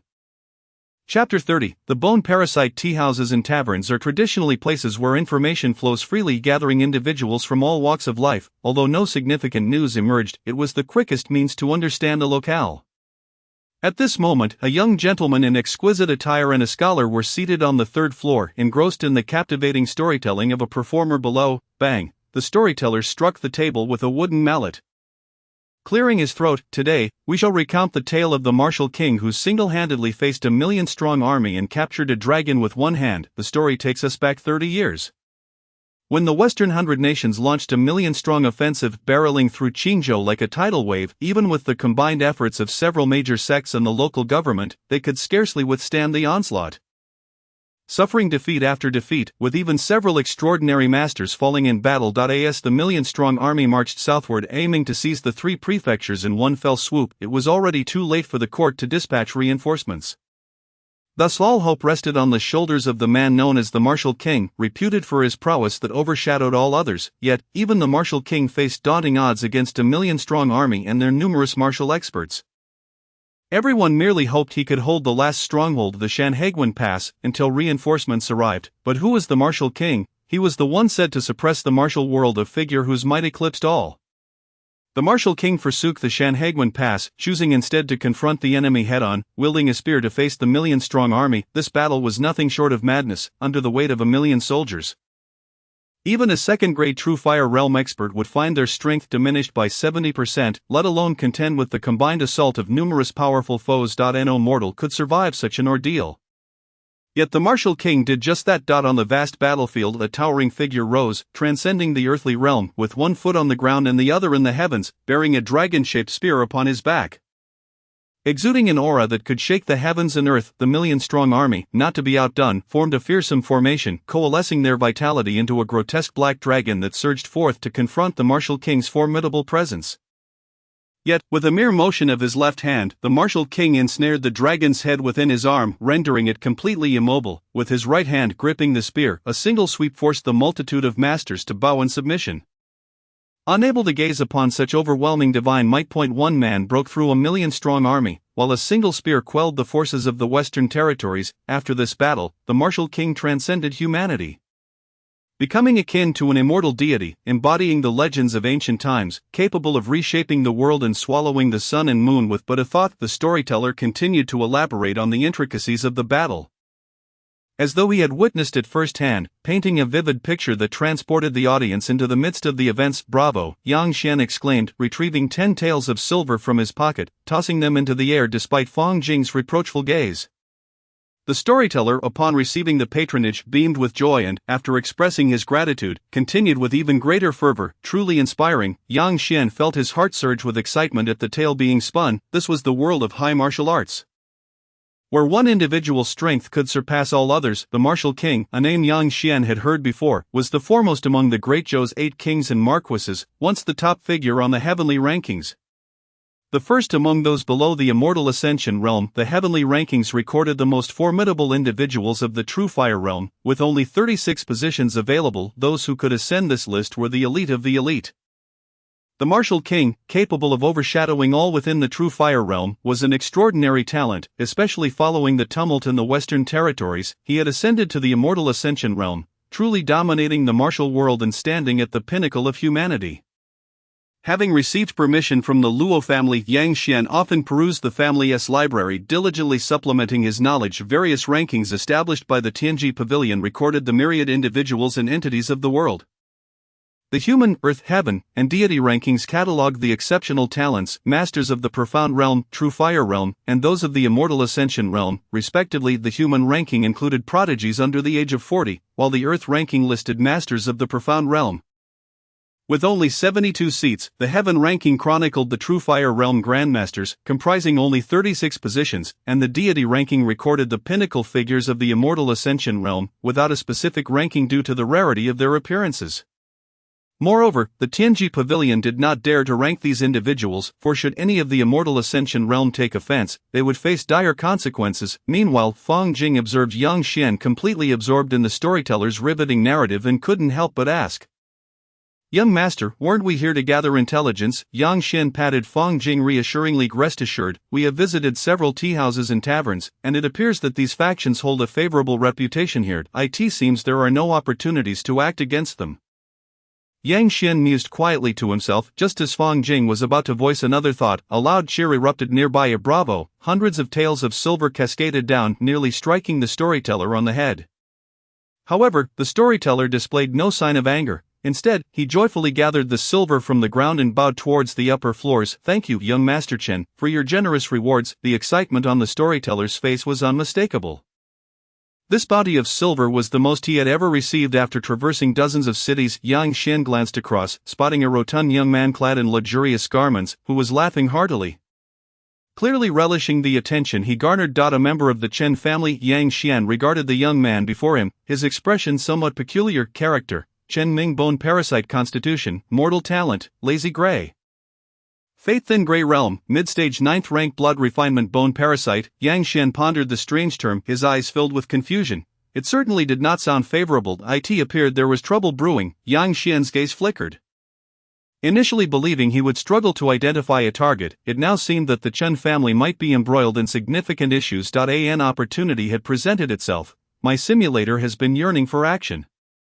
Departing, Yang Xian took Fang Jing to a rather opulent inn nearby. Of course, with Fang Jing footing the bill. He intended to wait until nightfall to venture into the Chen family residence and uncover any potential secrets. Chapter 31, The Treasure of Silk Garments. Several dozen miles from Sanshui City, nestled within a small mountain, there lay a vast pit, as if it had been forcefully hewn through, extending into the unfathomable depths. Yet, after traversing a stretch through the darkness, the interior suddenly opened up. A flickering red flames illuminated the cavern, casting a vibrant crimson glow, while the unusual heat rendered the cave stifling. At the center stood a colossal furnace, emitting boundless light and warmth, within which was faintly visible a translucent silk garment. Beside the furnace sat an emaciated old man, his visage gaunt and devoid of flesh, resembling nothing more than a skeleton draped in human skin. Almost there, the old man murmured, his eyes glinting as he gazed at the embryo taking shape within the furnace. "Disciple, how are preparations coming along?" He turned to his side, where a robust man, resembling a hulking bear, promptly responded, "Master, I have personally implanted the bone parasites into every member of the Chen family. I have mixed the bone parasites with them. It will detonate within 3 days at the latest." Upon hearing this, the old man nodded in satisfaction. The bone parasites were a secret treasure he had brought from the bone path, capable of parasitizing ordinary individuals and, upon activation, transforming them into mindless killing machines until death or exhaustion claimed them. Moreover, a more potent breed of parasite could even infest powerful warriors, such as those from the Chen family who had reached the bone-cleansing realm, even after refining their bodies, with internal organs far superior to ordinary folk. Their resistance remained formidable, yet they could still be momentarily controlled, reduced to oblivious puppets. Once these parasites infiltrated the entire city, when they activated, all inhabitants would fight to the death, leaving behind a multitude of nourished skeletal remains. The old man glanced again at the gossamer silk garment within the furnace. 100,000 living bones, one treasure silk garment. This is the secret art of our bone path, crafting a silk garment embryo from abundant resources. By adding the essence of 100,000 recently deceased bones, we can forge a defensive treasure weapon. No need for a master craftsman or assistance from others. With sufficient resources, we can create a treasure-level bone silk garment. If we could slay millions, a divine weapon-grade bone silk garment could even be within reach. With this additional population of over 300,000, we would be nearing 500,000. As the protector of the bone path, the old man had collected the essence of over 100,000 bones 30 years ago. Regrettably, it was precisely because of this that he had been recuperating for decades, only recently regaining the energy to gather bone essence. 500,000 living bones. Perhaps with a stroke of luck we could refine a top-grade treasure weapon. The old man's heart swelled with delight, the bones of his skull creaking. Master, we have received word from the Demon Slayer Division. They have sent someone here, the burly man reported. Why would the Demon Slayer Division send someone? After a moment's thought, the burly man gestured towards a pile of bones nearby, presumably those of a large beast. It must be due to this tiger demon's disturbance. The old man's eyes sparkled. He had not anticipated that a small tiger accidentally wandering in would attract the attention of the Demon Slayer Division. What level is this individual? A novice trialist, the old man quietly observed the burly man. Are you so idle that you find this trivial news of any significance? Sensing his master's displeasure, the burly man hastily replied. The message states he has a close relationship with the Luo family, the Yunmeng Luo family. Initially taken aback, the old man's expression turned grim that he had suffered for decades due to the Luo family's actions. And regrettably, his former enemy had now ascended to the third-rank Transcendence realm, wielding great power. Meanwhile, he was still trapped in the Spirit Intent realm, his lifespan nearly spent, completely severing his path to Transcendence. Each time he contemplated this, an intense fury consumed him. Even without his injuries, the probability of breaking through to Transcendence was exceedingly slim, yet, this was the chasm between despair and hope. The thought that his enemy had attained the very realm he yearned for ignited a fiery rage within him. You go kill him, the old man commanded, directing his gaze at the burly man, his second disciple. Though the disciple had only recently entered the true Qi realm, dispatching someone who hadn't even reached the innate stage would be a trivial task.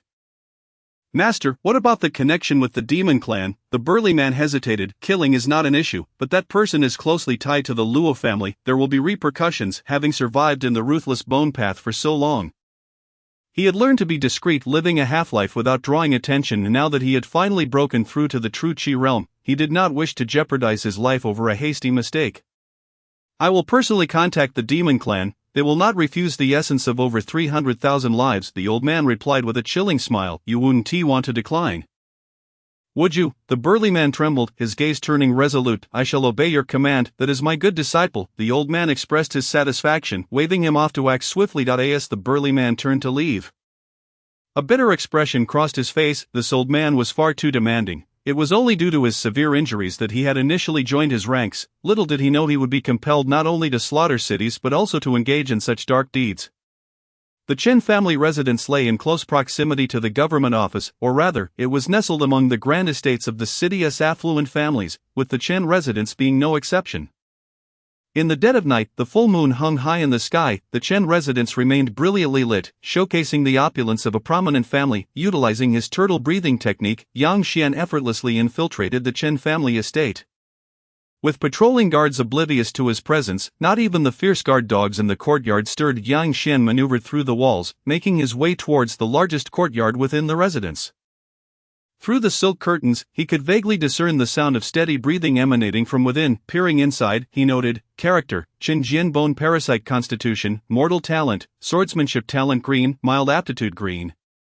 Venomous white realm, mid-stage 7th rank bone cleansing. It seemed the head of the Chun family was indeed inside. As Yang Xian had anticipated, he was also in a state of bone parasitism. Choosing not to rouse any suspicions, Yang Xian decided to investigate other courtyards, hoping to discover whether any members of the Chen family remained unaffected. After a brief interlude, Yang Xian returned to this courtyard. His expression calmed. He had covertly inspected all the courtyards, and indeed, every individual was in a state of bone parasitism. For everyone to be parasitized, there must be a medium of transmission. What could it be? After gleaning the information he sought, Yang Xian did not linger but departed unnoticed. The following morning, Fang Jing rose early, stretching and easing his muscles. Upon descending the stairs, he found Yang Xian waiting for him below. Not bothering with pleasantries, Yang Xian swiftly devoured his 20th bowl of beef noodles before pulling Fang Jing along to leave the inn. Young master, I haven't had breakfast yet, Fang Jing protested loudly as his stomach grumbled in discontent. Fang Jing, I have a task for you. Investigate how many taverns the Chun family has established in Sanshui City. Fang Jing looked perplexed but asked no further questions, immediately setting out to gather information throughout the city. If the bone parasite intended to spread throughout the city, it would surely do so through mediums accessible to the masses. Food, water, and air were the three essentials that everyone relied upon. Firstly, the idea of air being the medium for such a horrific contagion was too alarming. If air truly could transmit the parasite, Yang Xian had encountered several individuals since entering the city, and aside from Chen Ming, none had shown signs of infection, thus air could be largely dismissed. As for water, the city boasted numerous water sources due to the convergence of 3 rivers, resulting in an abundance of wells. Attempting to spread the contagion through water would be a time-consuming endeavor. Moreover, the current evidence indicated that only a minority had been infected, while the majority remained safe, making water a less likely medium. Most notably, the Chen family monopolized the tavern business in Sanshui City, with establishments ranging from high-end to low-end all under their control. This was why Yang Xian had chosen to investigate taverns first. Spreading the parasite would logically start from the most accessible locations. Thus, Yang Xian made his way to the largest tavern in Sanshui City, Zui Chunju. This 5-story establishment was exquisitely adorned, constructed entirely of fine mahogany, and upon entering one could admire various stylistic scrolls hanging on the walls, each resonating with artistic essence. Let me see if this place is clean. Chapter 32, The Tavern Characters, Niu Da Shang, Bone Parasitism Constitution, Mortal Talent, Hunting Green, Reckless White Realm, Late Stage of 9th Rank Blood Refinement Characters, Su Hansan, Bone Parasitism Constitution, Mortal Talent, Jealousy White, Venomous White Realm, Mid-Stage of 9th Rank Blood Refinement. Those who frequent the Zui Chunju are generally well-to-do individuals, thus, the majority present are martial artists. The first floor serves as a grand hall, adorned with numerous tables and chairs, bustling with patrons, most of whom are warriors at the blood refinement stage. Yang Xian cast a casual glance around, noting that every individual present was unmistakably in a state of bone parasitism. As a nearby attendant prepared to approach the distinguished guests, they witnessed the young master leap effortlessly to the second floor. Young master, you can't just jump around here, in the gaze of the attendant.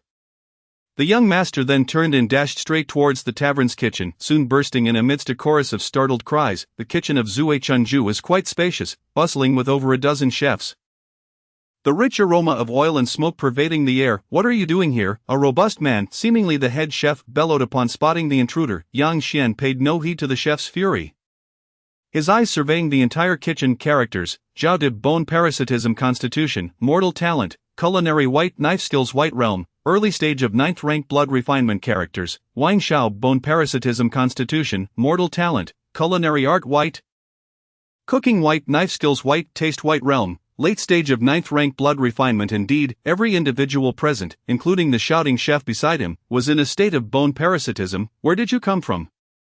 Do you realize this is the kitchen of Zui Chunju? This is the territory of the Chen family. The stout chef, seeing that Yang Xian ignored him, exploded with rage, while the surrounding cooks fell silent. Seemingly accustomed to his tyrannical demeanor, too verbose, Yang Xian delivered a punch that left the chef's face indented, rendering him unconscious on the ground, his corpulent body twitching. Though the chef was somewhat bothersome, his offense did not warrant death. Yang Xian merely controlled his strength to ensure the man would awaken after a month. Casting a glance at the cowering cooks, Yang Xian turned to leave. Even after his departure, none dared to assist the fallen chef. The entire incident transpired swiftly. As Yang Xian stepped outside, a few guards hurriedly approached, attempting to intercept him. Halt! With a resounding crash, dust billowed, wooden boards splintered, and debris flew, startling the diners on the first floor into hiding. A knife mark extended over 10 meters, coming to rest at the feet of the guards. Observing this several-inch-deep gash at their feet, the guards exchanged glances and instinctively halted their pursuit. Upon exiting, Yang Xian made his way back to the inn, awaiting news from Fong Jing. Shortly thereafter, Fong Jing rushed back, breathless. Young master, I have gathered all the information regarding the taverns. After catching his breath, he relayed the locations of all the taverns controlled by the Chen family. As the most powerful force in Sanshui City, the Chen family monopolized the tavern industry, with over 80% directly under their control. Without hesitation, Yang Xian set off for the other taverns. Though Zui Chunju had been confirmed, he sought to assess the situation at the other establishments, conducting a few more inspections to validate his suspicions. Soon, chaos erupted in several prominent taverns across Sanshui City, as news spread of a young martial artist wreaking havoc without restraint. At the Chen residence, the patriarch Chen Jian was admiring a renowned painting he had recently acquired at great expense. The depiction of verdant mountains and ancient pines radiated a captivating aura, truly deserving of its reputation as a masterpiece from the esteemed artist Lu Zijuan. At over 50 years of age, Chen Jian, a practitioner of the blood-cleansing realm, was still in his prime, and he reveled in the beauty of the artwork, having spent 7,000 taels of silver to procure it from the prefectural city. While he immersed himself in the painting, an abrupt voice interrupted. "Master, there is urgent news. Come in," and the steward entered, prompting Chen Jian to frown. "His leisure disrupted. A martial artist is causing chaos at several of our taverns." Severely impacting business, Chen Jian's expression darkened. His first thought was of the several suppressed factions within the city, who had always eyed the tavern industry with envy. To create disturbances in my territory. Let me see how bold he truly is. Chen Jian's anger flared. It had been long since he had taken action, and it seemed that someone in Sanshui City had begun to openly challenge him. Just as he was about to command the gathering of family guards, another voice interrupted from outside. "Master, there is urgent news to report." Chen Jian suppressed his ire and called, "Enter." The guard who entered, observing Chen Jian's fury, hesitated but quickly reported, "Master, the county magistrate requests your presence at the county office. The magistrate is inviting me." Though unsure of the circumstances, Chen Jian dared not neglect the request. The magistrate represented the imperial authority, and in Yunzhou, the court's influence remained formidable. Though the Chen family was the most powerful force in Sanshui City, they could not afford to disrespect a magistrate.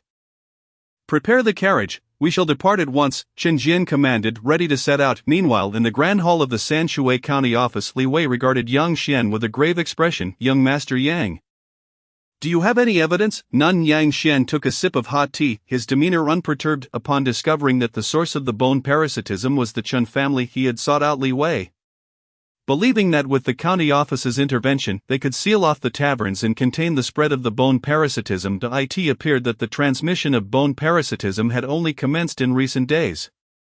With the number of infections still manageable, as long as they severed the source, the issue would not escalate. Li Wei observed Yang Xian's composed demeanor, feeling conflicted but ultimately choosing to trust him.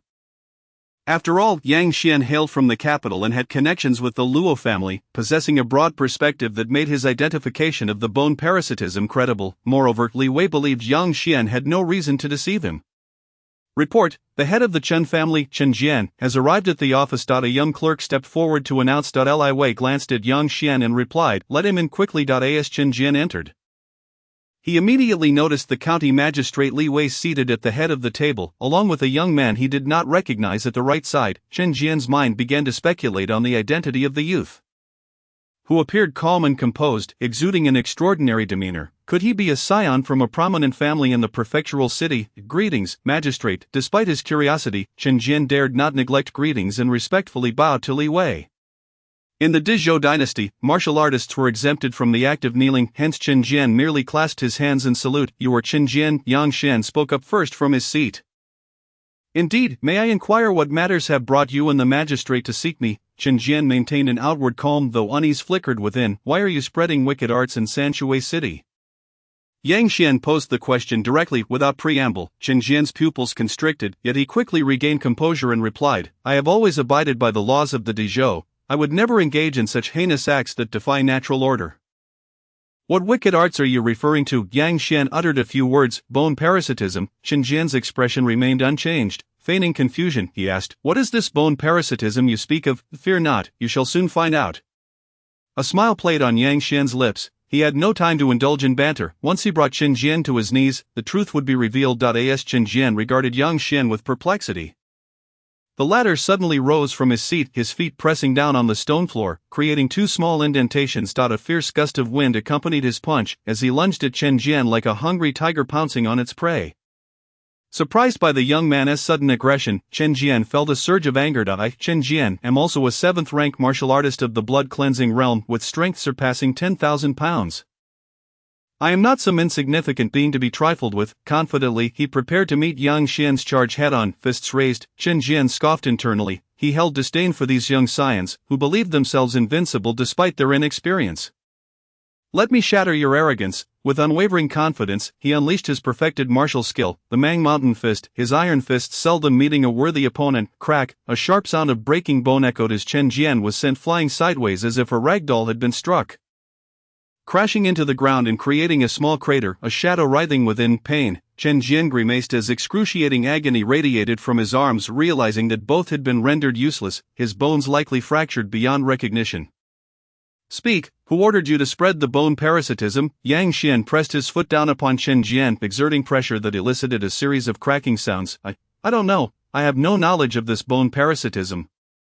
Magistrate, will you stand by and watch as he commits such violence? Chen Jian's gaze shifted to Li Wei, who turned his head away, feigning ignorance of Chen Jian's pleading eyes. Chen Jian, Yang Xian flashed a grin, and the force beneath his feet increased several-fold. Chen Jian's expression instantly contorted into a grotesque mask of agony, feeling as though his body were destined to be ground into a fine paste.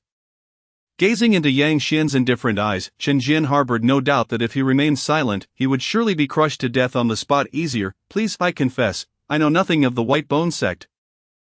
But indeed, someone instructed me to add substances to the food at the tavern. Chen Jian stifled his pain, wailing as he spoke. Who was it? Members of the White Bone sect. What? Li Wei, who had initially felt detached from the situation, now stood up abruptly, his eyes wide with alarm. We're done for. Li Wei paced anxiously, having sensed an ominous premonition when Yang Xian began to explain, never expecting it to truly involve the White Bone sect.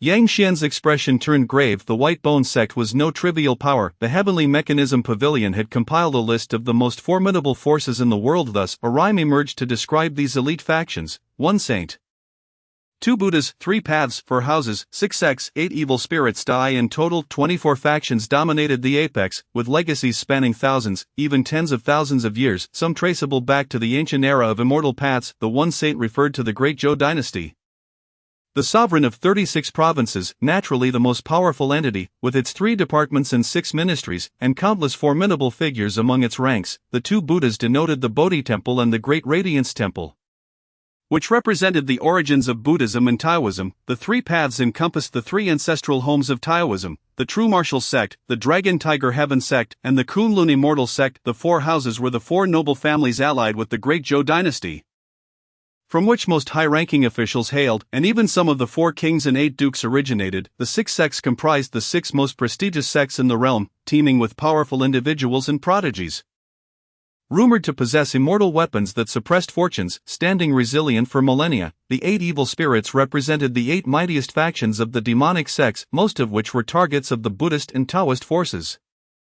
For instance, the Blood Demon sect could only remain hidden in its own sanctum. The White Bone sect and the Blood Demon sect also fell under the category of the 8 evil spirits and were particularly targeted by the Great Zhou dynasty. This was the source of Li Wei's trepidation. The madness of the White Bone sect treated city slaughter as mere routine. 30 years prior, hundreds of cities had fallen silent due to their rampage. Speak, how did you become entangled with the White Bone sect? Li Wei glared furiously at Chen Jian, wishing he could slay the scoundrel on the spot. Chen Jian managed a wretched smile. They sought me out.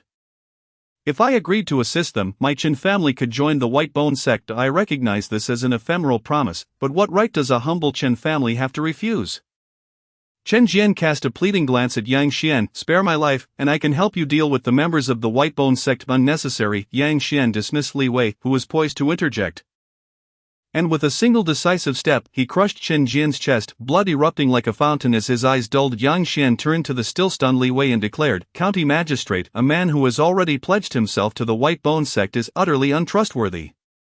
The pressing matter now is to dispatch troops to seal off the Chen family and all its enterprises. We cannot allow this dark sorcery to spread any further. Upon witnessing Chen Jian's lifeless body, Li Wei ceased his protests and immediately sent word to the county's military commanders. Chapter 34. Gongsun Sheng. Hundreds of armored soldiers, armed with spears, marched resolutely down the main road, their armor gleaming coldly.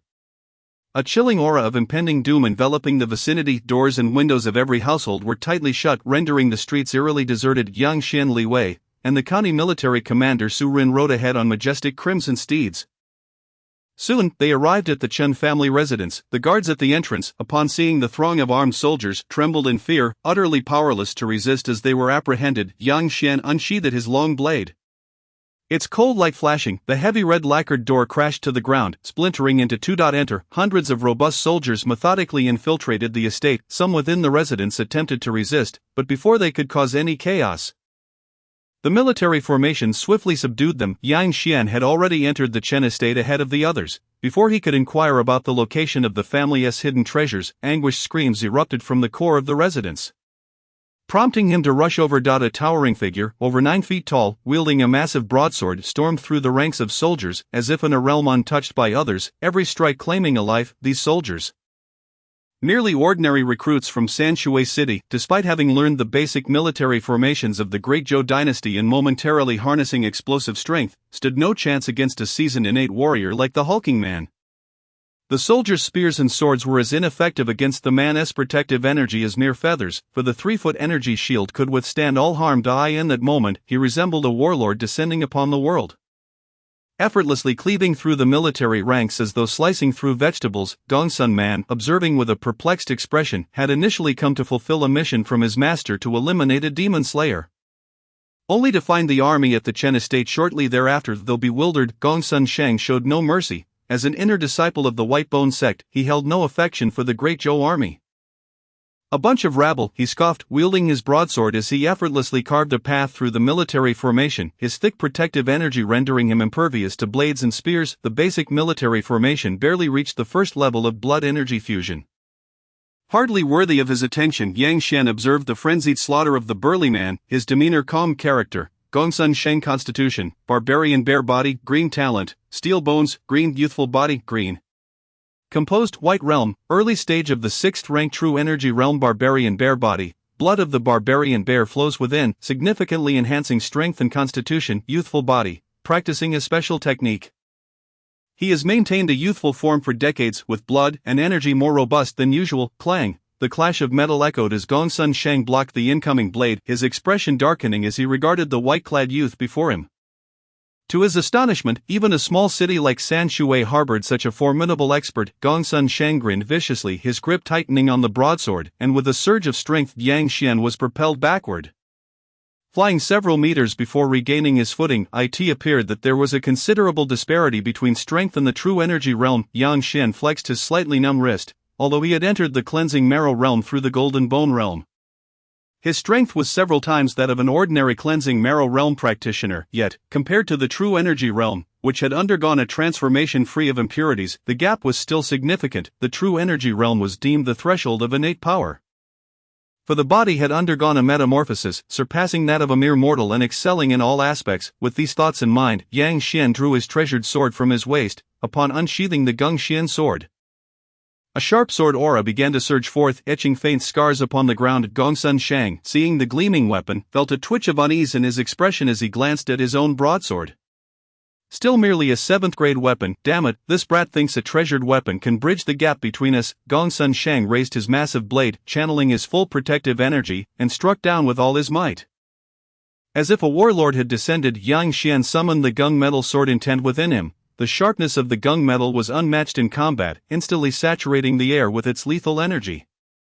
A 3-zhang, approximately 10 meters, sword aura erupted, effortlessly slicing through Gongsun Shang's protective energy. A sharp sensation pricked Gongsun Shang's brow as he realized the imminent danger. Damn it, Gongsun Shang desperately twisted his body, narrowly avoiding the blade's wrath, blood dripping onto the ground as he touched his face, where a deep gash marred his left cheek. Had he not reacted in time, that razor-sharp gung metal sword aura would have cleaved him in two.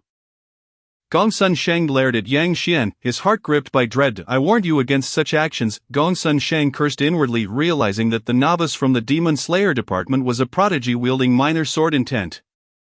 He had exercised caution for years, only to encounter such misfortune at the outset. Before Gongsun Shang could collect himself, another wave of gung metal sword energy surged forth. He retaliated with his blade, forming a shield of energy several meters long. The clash of their energies echoed as the gung metal sword aura shattered the blade's energy, creating a gap in Gongsun Shang's protective shield before dissipating.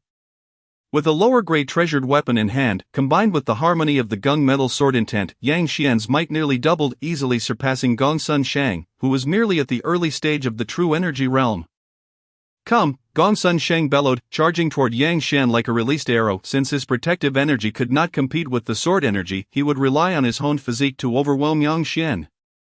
Yang Xian, unfazed, created distance, his sword dancing gracefully as sword intent enveloped an area of 10 zhang, approximately 33 meters. Despite Gongsun Shang's relentless approach, he found himself ensnared in the web of sword intent. Unable to advance or retreat, the surrounding soldiers encircled the battlefield, watching the lethal dance of blades and swords, too apprehensive to draw near. What a remarkable young talent, no wonder he's closely associated with the Luo family, Li Wei remarked to Su Ren, who stood beside him, observing the fierce clash. Su Ren nodded in agreement. As a genius of the Su family in the county city, now 40 years old, he had only just reached the late stage of the cleansing marrow realm and could not withstand even a single strike from the two combatants. Gongsun Shang's expression grew increasingly grim. Despite having entered the true energy realm, his comprehension was average, and he had yet to grasp the essence of martial intent, though he had achieved some success in physical training. He found himself unable to breach Yang Xian's defenses, while he himself was at risk of sustaining severe injuries from the encroaching sword energy. Meanwhile, Yang Xian calmly unleashed wave after wave of sword energy, patiently awaiting Gongsun Shang's moment of vulnerability. After all, even a true energy practitioner was human, and their strength would eventually wane. "I'll cleave you in two." Gongsun Shang appeared to be incensed by this cat-and-mouse demeanor. His eyes ablaze with fury, as an overwhelming surge of vital energy threatened to burst forth from him. The formidable aura emanating from his body was incredibly concentrated, and with blades in hand, he seemed poised to fight desperately. Yang Xian, acutely aware of the gravity of the situation, remained vigilant. Disciples from such esteemed sects often possess life-preserving techniques. He fixed his gaze intently on Gongsun Shang's movements. Adopting a defensive stance, with a resounding thud, the massive blade swung in a circular motion akin to a windmill. As Gongsun Shang unleashed a powerful strike behind him, the previously impenetrable wall formed by the soldiers was suddenly breached, leaving a gaping hole. Dozens of armored soldiers were left in tatters, their severed limbs and blood painting the ground, their cries of anguish echoing relentlessly. Seizing this opportunity, Gongsun Shang dashed away, vanishing in the blink of an eye. Retreating several dozen meters and disappearing amidst the debris of rooftops and rubble, Yang Xian sheathed his Gongxian sword, refraining from pursuit, knowing full well that he could not catch up. The speed of a true realm practitioner far surpassed his own. Beside him, County Lieutenant Su Ren's expression darkened instantaneously upon witnessing the scene. The loss of soldiers was catastrophic, and the most troubling aspect was that the enemy had escaped, yet Su Ren could only begrudgingly accept his misfortune. The appearance of a true realm warrior in a county town was indeed a devastating blow. Were it not for Yang Xian's timely intervention, it was likely that all would have perished.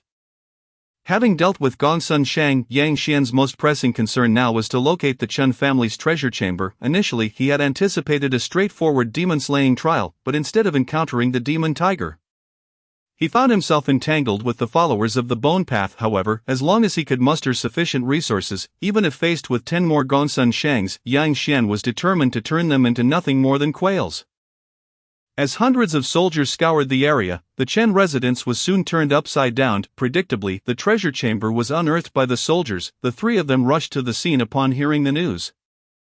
It was no different from the first two secret chambers Yang Xian had explored. These factions favored categorizing their treasures, making his objective exceedingly clear. In one corner of the chamber lay 5 grand chests, radiating a dazzling brilliance of gold and silver. As Yang Xian approached, he discovered not only silver but also a considerable amount of gold. A cursory glance revealed a total of 50,000 taels of silver and 2,000 taels of gold. Given the Dazhou dynasty's exchange rate of 1 to 10, this indicated a total of 70,000 taels of silver, along with an additional 30,000 taels in silver notes. Truly, the Chen family, being the most powerful force in Sanshui City, possessed wealth 5 times that of the Wang family of Heishan City. County Magistrate, County Lieutenant, I shall take these cash assets, Yang Xian stated calmly to the two beside him. Indeed, were it not for young Master Yang, we would not have survived. Li Wei was the first to respond, his eyes filled with gratitude. In truth, Yang Xian had indeed saved their lives by repelling the marauders from the Bone Path. Furthermore, the essence of a family lay not in mere liquid assets but in their enterprises, which were the true golden geese. Thus Li Wei understood the situation well, and Su Ren nodded in agreement. Recognizing the rights of the strong to allocate resources, with a wave of his hand, all the gold and silver before him vanished, transformed into currency. Li Wei and Su Ren stared at the now barren ground, astonished. Could it be some extraordinarily precious spatial artifact? Li Wei felt a shiver run down his spine. Spatial artifacts were exceedingly rare even among treasures, and regardless of size, they were not to be measured against ordinary gold and silver. Truly, the prodigy from the capital city commanded respect in their eyes. Yang Xian, however, was indifferent to the means he displayed before them. Such methods of instantaneous storage existed in this world, though they were rare. What mattered most was that they could not possibly contend with him. After completing the exchange, he mentally recited a mantra and opened his interface. Chapter 35, Chaos in the World. Character, Yang Xian. Age, 18. Physique, Blood Chi. Battle Body Blue. Talent, Innate Sword Bone Purple. Dual Mastery of Sword and Blade. Purple. Blood Chi. Boiling Green, Steel Like Bones. Green. Wisdom. Green. Realm, Initial Stage of 7-tier Cleansing Marrow. Realm Skills, Small Accomplishment in Gung Metal. Slaughtering Sword Chi. Madness Blade Intent, Blood Demon Blade Intent, 3/10 Gung Metal Sword Intent, 4/10 Blood Demon Blade Intent, 4/10 Madness Blade Intent, Major Accomplishment in Demon Seeking Method, Small Accomplishment in Greenwood Fireblade Wealth, 70. 000 Initiating Simulation. This simulation will require a cost of 5,000 currency. Begin, yes, consuming 5,000 currency. Simulation commencing. Filtering entries. Genius Beyond Compare Purple. Exceptional cultivation talent, with an unparalleled speed of advancement. Hunter Green, you are a skilled hunter. Mastering numerous hunting techniques. Clever Green, quick-witted and intelligent, with a nimble mind. Commoner White, you shall acquire 10 taels of silver as your wealth. Cursed Black, misfortune surrounds you, and your life is short. To have received a purple entry, Yang Xian smiled slightly, feeling fortunate. He chose the purple entry. Genius Beyond Compare. Simulation begins. On the first day, after plundering the Chen family, you took refuge in the county office. Preparing for the impending turmoil. By the third day, a multitude of water demons surged ashore from the river outside the city, wreaking havoc upon Sanshui City, causing devastating casualties among the populace along the banks. You prepared to accompany the county lieutenant, leading 1,000 soldiers to assess the situation. Just as you were about to set off, the previously isolated bone path infected individuals suddenly went berserk. Rampaging throughout the city, you could only first deal with these zombie-like infected. Fortunately, they posed no risk of infecting others. The situation had not yet deteriorated beyond saving. As you led the soldiers in a fierce counterattack, a mysterious elder suddenly descended upon the battlefield. He cast a chilling smile your way, and it felt as though hundreds of skeletons were surging towards you, their icy touch rendering you immobile. Your thoughts nearly frozen. You have perished. Simulation concluded. Please select one reward from the following options: Cultivation Realm in the simulation, Purple Entry Genius Beyond Compare, Cultivation Experience in the simulation. Select the Purple Entry Genius Beyond Compare. Yang Xian felt a newfound clarity coursing through him, though he could not quite pinpoint the change. He began to practice the swallowing yuan cleansing marrow technique, his speed increasing by over threefold. This technique, which he acquired from the Luo family's scripture pavilion, was of exceptionally high quality, yet few dared to cultivate it. This was largely because the technique required an immense amount of elemental energy from the heavens and earth to refine the body. And beneath the true realm, one could only absorb substantial amounts of elemental energy through rare herbs and treasures, with only the most potent yielding noticeable effects. Relying solely on oneself to absorb the ambient elemental energy was an exceedingly slow process, potentially taking decades to achieve any significant progress. Thus, the swallowing yuan cleansing marrow technique was seldom practiced. After all, the resources consumed were tremendous, and there existed alternatives of equal quality that required far less. The impoverished could not afford to practice, while the wealthy were disinclined. However, it was precisely for this reason that Yang Xian was able to glimpse this breathing technique in the first layer of the scripture pavilion. Now, with the Genius Beyond Compare talent, his rate of absorbing elemental energy skyrocketed. Yang Xian pondered. He must first see if he could draw a top-tier entry, and if not, during the simulation, he would have to leave Sanshui, cultivate to a higher realm, and then inherit a more profound legacy. Though he would fall to the bottom of his current realm, the advantage of his cultivation level would still allow him to push through everything. At worst, after the conclusion, he would gather sufficient wealth and risk damaging his foundation to drop realms again. After all, with the simulator at hand, he had no concerns about irreparably harming his foundation. He could simply undertake more simulations to seek out superior entries. Continuing, simulation commencing, filtering entries. Lightning Speed Blue, your movement technique will receive a significant enhancement. Butcher Green, proficient in the art of slaughter, exuding an aura of intimidation. Split Personality Blue, you will gain another persona, with the second persona's talent not exceeding that of your main self. Fighter Green, mastery of various combat techniques, with exceptional practical ability. Green Hat White, a green glow shines from your head. Your wife will never conceive your child. Yang Xian gazed at the generated entries with a calm demeanor, but upon encountering the green hat entry, he could no longer contain himself. Taking a deep breath, he composed himself. He chose the blue entry. Lightning Speed. Simulation begins. On the first day, you stealthily slipped out of Sanshui City while everyone was distracted, taking a boat back to Yunming Prefecture. By the fourth day, news arrived from the demon slaying office that Sanshui City had been besieged by demon clans and bone path practitioners, reduced to ruins, with half of the city as population dead or injured. Fortunately, midway through, the personnel from the demon slaying office arrived in time, severely injuring the rampaging demons and bone path practitioners, saving the remaining populace. However, due to your solitary escape from Sanchue City, coupled with your failure to complete the mission, you returned to the demon-slaying office and were deemed to have failed the trial. On the 5th day, you were denied entry into the Luo residence. Luo Qingning expressed her disappointment in you yet conveyed her understanding, though she made it clear that the Luo residence would no longer welcome you. You found yourself alone once more, accompanied only by a square mirror. By the 7th day, you chose to join the Tongyuan Merchant Association, becoming a guest elder. By the 8th year, endowed with genius beyond compare. You finally perfected the swallowing yuan cleansing marrow technique, achieving the full cleansing marrow realm. By the 10th year, even with the Tongyuan Merchant Association supporting you, you could only acquire the poorest quality mid-grade elemental energy to break through. Becoming a true realm martial artist. By the 17th year, you successfully broke through to the Divine Intent realm, becoming one of the actual controllers of the Tongyuan Merchant Association, aware that the Dajo court would soon target the Yunmeng Luo clan for a massive purge. You proactively relocated the Tongyuan Merchant Association away from Yunmeng City. In the same year, the Yunmeng Luo clan was annihilated, and Luo Qingning vanished without a trace. By the 18th year, you re-established the Tongyuan Merchant Association in Xianyun City, the capital of Yunzhou.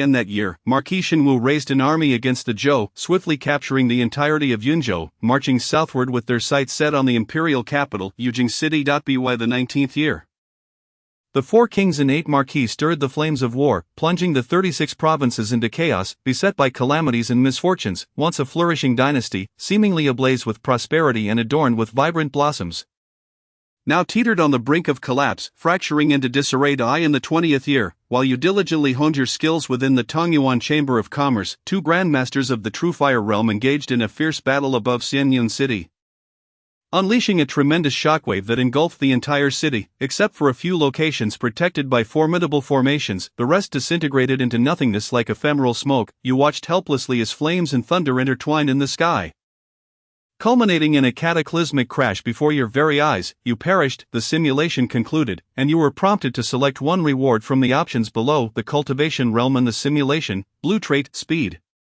The cultivation experience and the simulation. Choose blue trait, speed. Yang Shen felt his body grow lighter, as though with a gentle push, he could leap into the AI. At least it proved that my methods are still effective. Yang Xian nodded to himself, recognizing that as long as he persisted, advancing his realm would not pose a challenge, particularly below the 3rd tier of the Tongxian realm, where he could navigate unimpeded. To his surprise, the Dezhou dynasty was so feeble. Yang Xian found it unexpected. In previous simulations, he had met his end, yet lacked such informative prompts. It likely stemmed from his low realm, confining him to a single city, depriving him of any notifications. 18 years, he mused, within this span, he would orchestrate the world to function according to his design. He had no desire for the present world to be thrown into chaos, fragmented beyond recognition. Compared to disorder, Yang Xian preferred a realm of order. If chaos were to ensue, he would be the one to instigate it, otherwise everyone else should remain composed. Yang Xian muttered to himself as he continued the simulation. Chapter 36, Ancient Divine Demons. Still no luck. Yang Xian gazed at his remaining funds. 15,000. Only 3 attempts left, and Yang Xian felt a twinge of despondency. He pressed on with the simulation, consuming 5,000 funds. The simulation commenced, filtering through the traits: impulsive white, hasty temperament, reckless in action; metal spirit blue, infused with the aura of metal, exceptionally fierce in combat, innately aligned with the metal path, significantly enhancing aptitude. Blood curse black, burdened by a blood curse, you shall not live beyond 18 years. Misfortune star black, destined for misfortune, your life will be riddled with adversity, yet your lifespan remains intact. Ancient divine demon bloodline orange. In the ancient era, there existed a group of ancient divine demons born of the essence of heaven and earth, traversing the cosmos, their physiques unparalleled, mastering the laws of existence. However, with the obliteration of the ancient era, these divine demons were forsaken by the heavens. Inheriting the bloodline of the ancient divine demons will grant you a fragment of their legacy, but it will also incur a degree of disdain from the heavens. At last, it has manifested. Yang Xian beheld the final trait radiating a brilliant orange glow, his excitement bubbling over. Ancient divine demons. The description suggested they were unparalleled beings from an era even more ancient than the primordial. Though he had only inherited a fraction of the bloodline, the trait's resplendent orange brilliance signified its supreme quality among its kind. He chose the orange trait, Ancient Divine Demon Bloodline. The simulation began. On the first day, you awakened the ancient divine demon bloodline, feeling an extraordinary transformation within your entire being. Your vital essence surged like an unfathomable ocean, your physique shimmering like crystal, imbued with the might of dragons and elephants. And your spirit underwent a significant metamorphosis. You even sensed the sword bone within you slowly beginning to heal under the nourishment of the ancient divine demon bloodline. You understood that from this day forth. You were a remnant of the ancient era. On the second day, as you familiarized yourself with the ancient divine demon bloodline within the county office, you began to comprehend the legacy left by the ancient divine demons. Before you could grasp any insights, a gaunt skeletal elder stormed into the office. With mere fingertips encased in skin, he struck down Li Wei and the soldiers within the office. The elder's gaze fell upon you. Glimmering with greed, you realized this was the disdain of the heavens. The figure that should have appeared tomorrow had already arrived today. Aware of your inability to escape, you summoned all your strength to activate the bloodline. Eager to discover the limits of this body, and whether you could reduce this loathsome being to ashes, the bloodline surged forth. A vast and overwhelming power from the ancient era descended upon you. Golden divine light enveloped you, your form becoming colossal, as if an ancient divine demon had returned to the world. The elder, upon witnessing your godlike presence, instead of being alarmed, felt elated, and launched the first strike. Enveloping you in a domain of skeletal death infused with divine intent, yet empowered by the divine demon bloodline, your spirit was impervious to all evils, allowing you to disregard the skeletal domain and charge forth to engage the elder in hand-to-hand combat. The elder's body suddenly swelled, his skin bursting like a deflated balloon, revealing a silvery, gleaming skeletal form. It was akin to two savage behemoths clashing, as the surrounding structures were obliterated by the shockwaves. Each impact resonating with thunderous echoes. Even in the midst of a frenzied battle, igniting everything in your path, you still found yourself at a disadvantage. Overcoming a disparity of two major realms proved a formidable challenge. Even for you, after half an hour of relentless combat, clutching a fragment of silver thigh bone, you fell in defeat. The elder, whose body had been torn asunder, limped before you. A flash of silver light enveloped everything.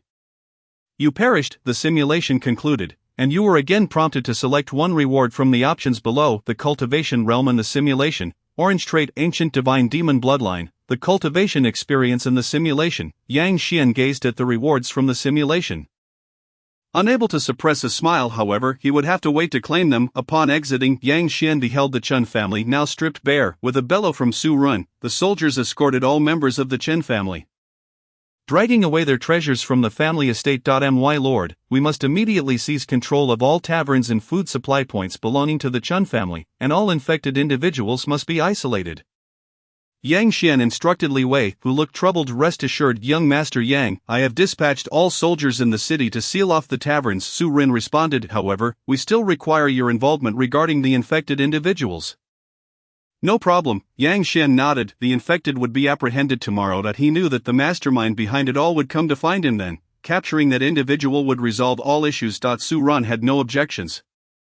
Recognizing that Yang Xian was the only one capable of discernment among them, returned to the county office. Li Wei observed the consensus between the two, a flicker of relief breaking through his troubled expression.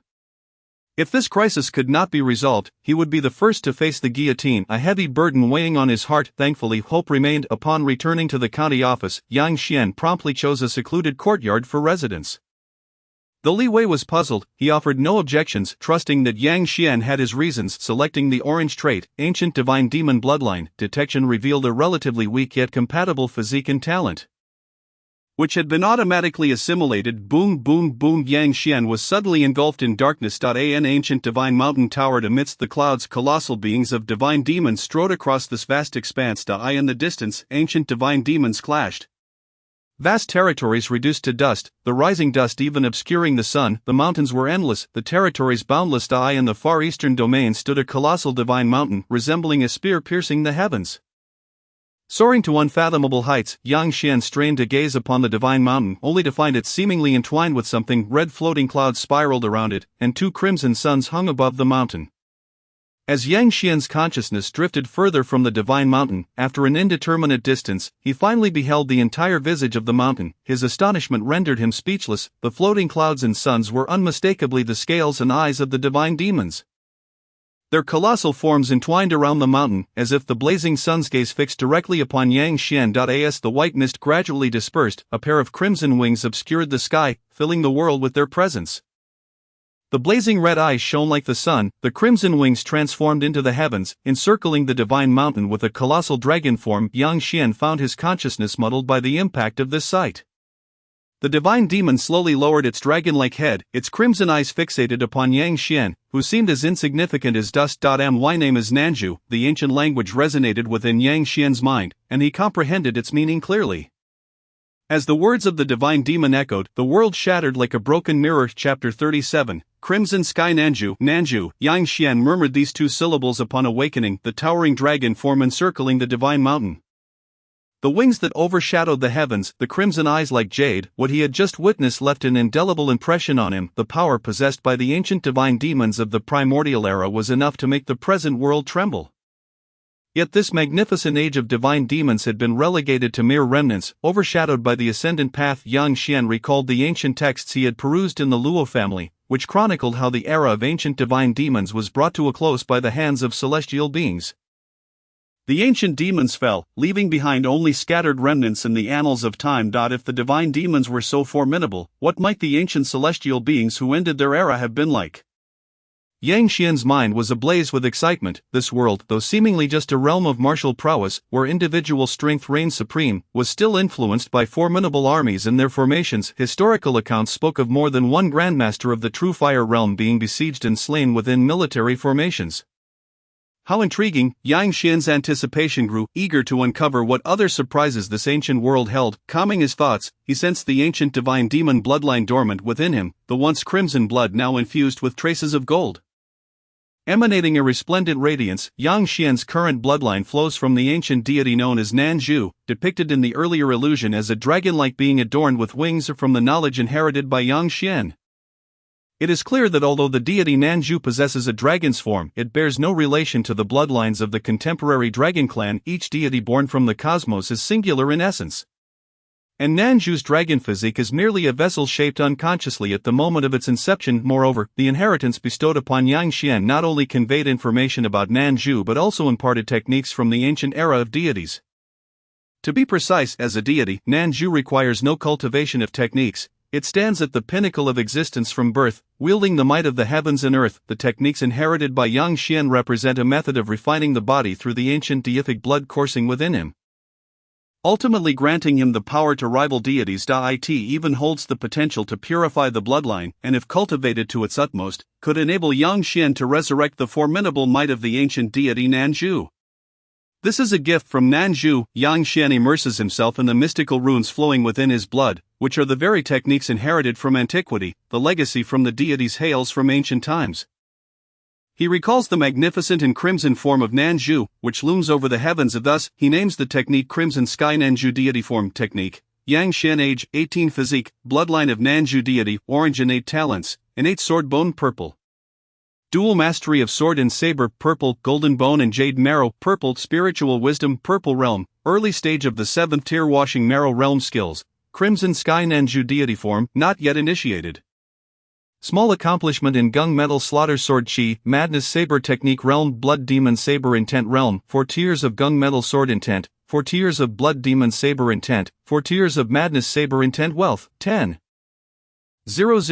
After numerous simulations, Yang Xian has transformed significantly, adorned with purple attributes that would not be an exaggeration to label him a top-tier prodigy. He then gazes at the technique section. Can techniques be recorded even if he has not yet initiated them? It appears that this technique is inscribed within his bloodline. He speculates the Crimson Sky Nanju deity form is divided into 9 layers. Even the first layer requires Yang Xian to be near the true gang realm to barely initiate.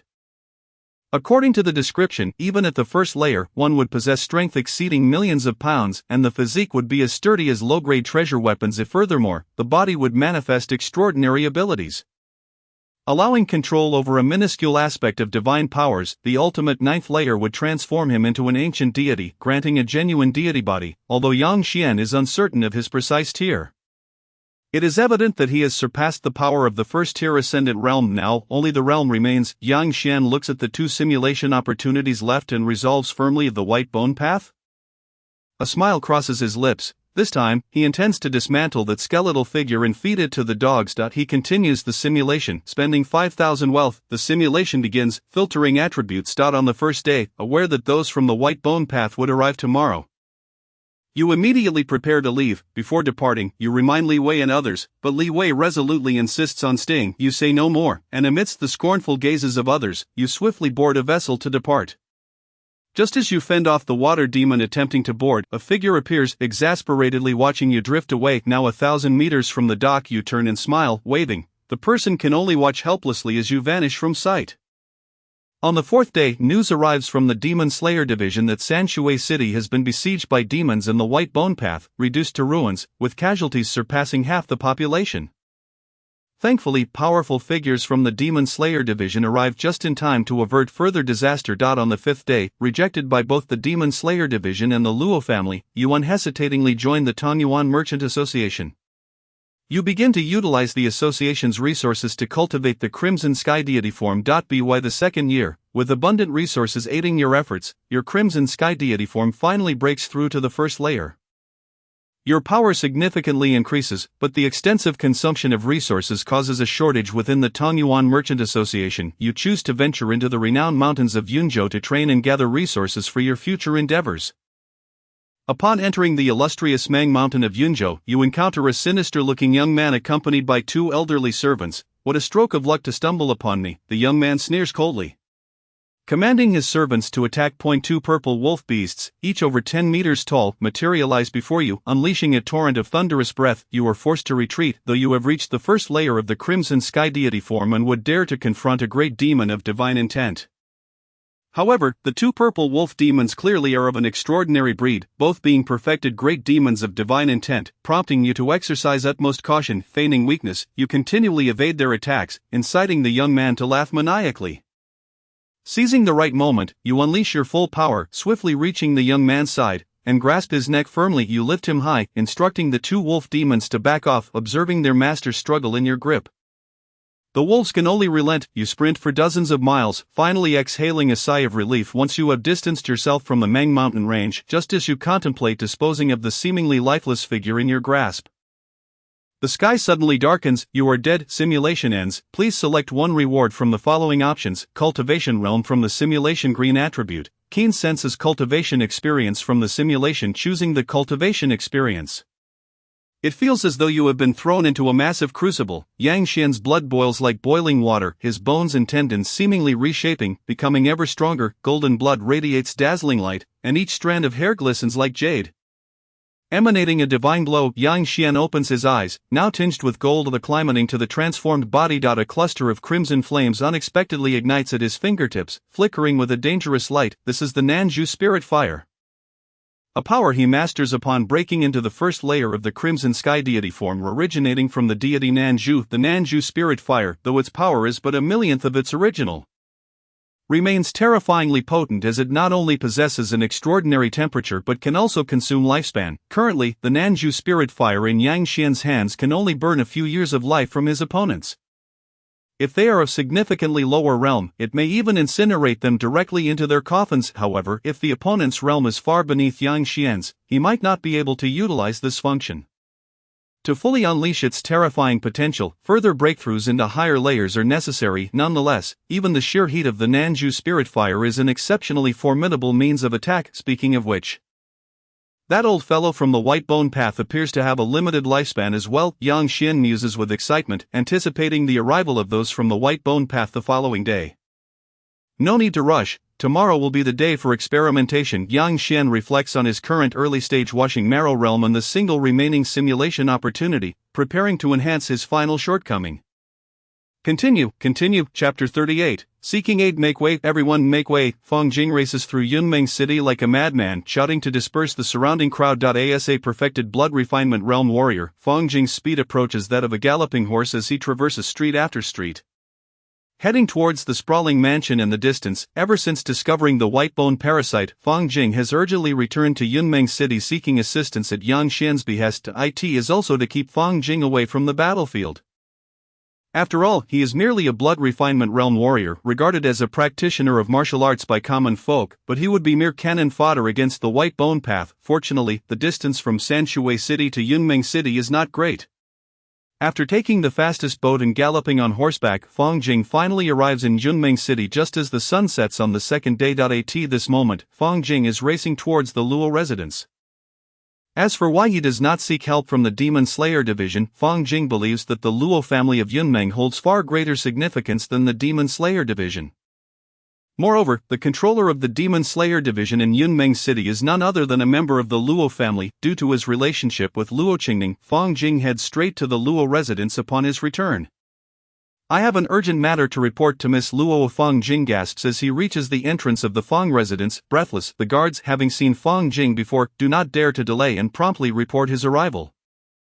Meanwhile, within the inner courtyard of the Luo residence, tranquility reigns. At this moment, Luo Qingning is diligently molding the smooth face of Xiaoyi, shaping it into various forms. "You must not sneak into the kitchen to steal the freshly made pastries anymore. No wonder there have been constant reports of thieves these past few days. I've caught a spider. I won't pay back the debt anymore," Xiaoyi mumbles, raising her right hand. Luo Qingning finally sets her jade hand down. Satisfied with her creation, Xiaoyi rubs her flushed cheeks, gazing at her mistress with a look of grievance. "Miss, young Master Fang, who came with young Master Yang, has urgent business to discuss with you." A maid hurries to inform Luo Qingning. Urgent business. A sense of foreboding washes over Luo Qingning as she instructs, "Quickly invite young Master Fang in." Before long, Fang Jing is led into the small courtyard by the maid.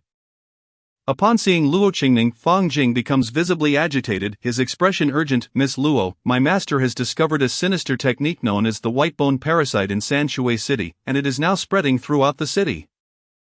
My master commanded me to come ahead to report and seek assistance." White bone parasite. Luo Qingning, hearing this unfamiliar term, has no recollection of it. However, its name suggests it is a dark art, and since it can spread throughout a city, it is undoubtedly extremely dangerous. Luo Qingning, not daring to delay, promptly instructs her maid to prepare a carriage, heading straight to the Demon Slayer division. Yang Xian. A flicker of worry crosses Luo Qingning's beautiful eyes. Yang Xian had only joined the Demon Slayer division at her invitation, yet, encountering such a perilous situation during the very first trial mission is something she had not anticipated. A spur-of-the-moment decision led to the untimely demise of a spirited youth who had so much potential. If it were to reach such a tragic conclusion, she would never forgive herself. For with a deep breath, Yang Xian began to tap into the divine and demonic bloodline within him, fully channeling the power of the Qi Tian Nanjushin Mo body. The surrounding essence of the world coalesced, forming a small vortex that continuously surged towards him. The tremendous commotion immediately alerted the entire county office. Soldiers and minor officials rushed over, witnessing the swirling vortex of energy. "What is happening?" Li Wei exclaimed, astonished at the activity in the small courtyard. "Everyone disperse, young Master Yang is cultivating. What are you all gathering around for?" Upon seeing the county magistrate, the intrigued officials and soldiers quickly scattered. Returning to their respective quarters. Li Wei observed the vortex of energy that stirred the winds in the courtyard, a hint of a smile gracing his face. "The greater the disturbance, the better, the stronger. The better." Currently, the city of Sanshui was beset by numerous calamities, with the white bone sect spreading dark sorcery within, while water creatures obstructed the rivers and sealed off waterways. Naturally, Li Wei hoped that Yang Xian, representing the demon-slaying division, would grow even stronger to aid Sanshui in withstanding these disasters. He pondered whether the message he had sent would reach its destination. Li Wei's thoughts drifted to the messengers he had dispatched to the capital for assistance. And he felt a pang of worry. Even though he had sent 3 batches for safety, he could not ensure they would arrive unscathed. The outside of Sanshui was fraught with peril. And after years of serving as the county magistrate, Li Wei had sensed something unusual ever since the dark sorcery began to spread. The subsequent chaos wrought by water demons had only deepened his anxiety.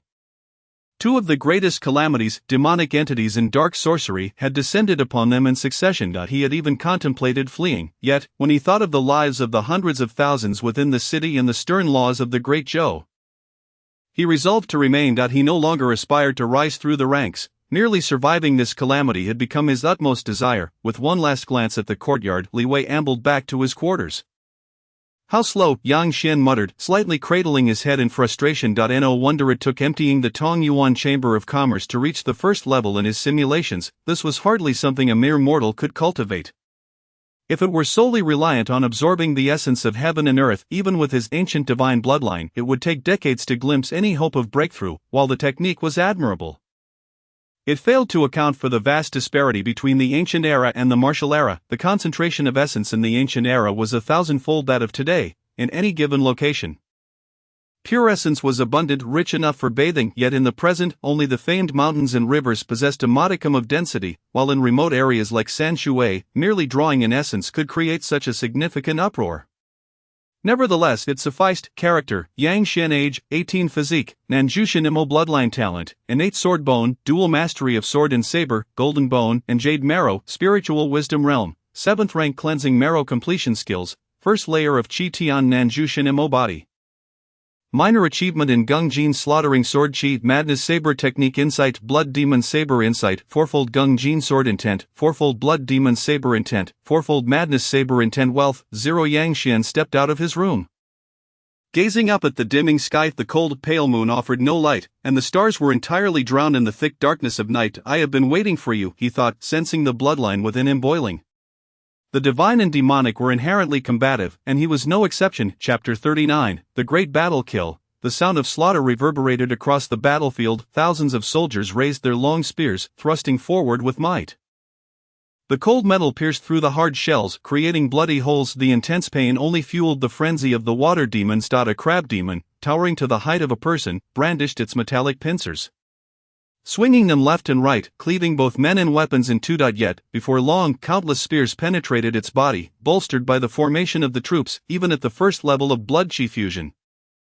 The soldier's strength surged. Even a crab demon equivalent to the 8th rank refining blood completion could be swiftly overwhelmed by 1,000 soldiers. Its massive body collapsed to the ground, eyes the size of sesame seeds bulging, resembling those of a dead fish. As the commander, Su Rin, gazed at the seemingly endless wave of crab demons, shrimp demons, and even bizarre fish demons charging towards the formation, his complexion paled. There are too many. The city of San Shui was already situated at the confluence of 3 rivers near the Yunmeng Marsh, practically on the precipice of the water demons' gathering grounds, previously due to the understanding between the demon-slaying division and the greater demons. Along with the water demons' lack of interest in land, San Shui had not faced a large-scale invasion for quite some time, but now the banks were swarming with water demons, numbering at least tens of thousands. While he commanded only 2,000 soldiers, leaving them with no chance of victory against these bloodthirsty creatures, retreat to the city walls, Su Rin shouted, and the soldiers rushed back into the city.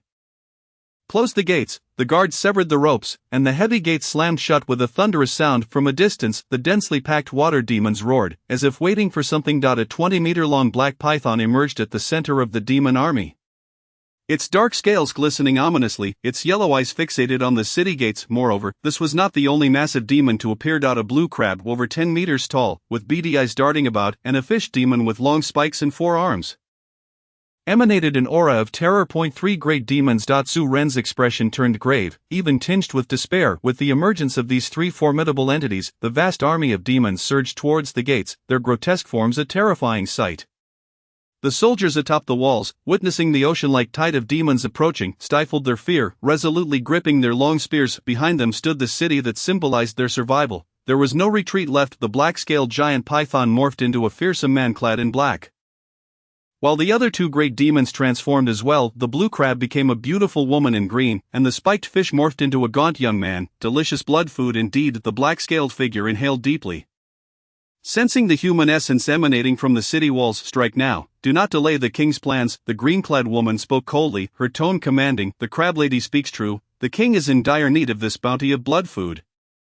Black scale, do not hesitate. The gaunt young man chimed in, his expression ingratiating. The black-scaled figure's face twitched, his contempt evident as he regarded the gaunt youth, while the crab lady was the king's favored consort. Black Scale, as a capable general under the king, held disdain for those who sought to elevate their status through flattery. He adhered to the principle that strength equates to status, and he looked down upon such sycophants.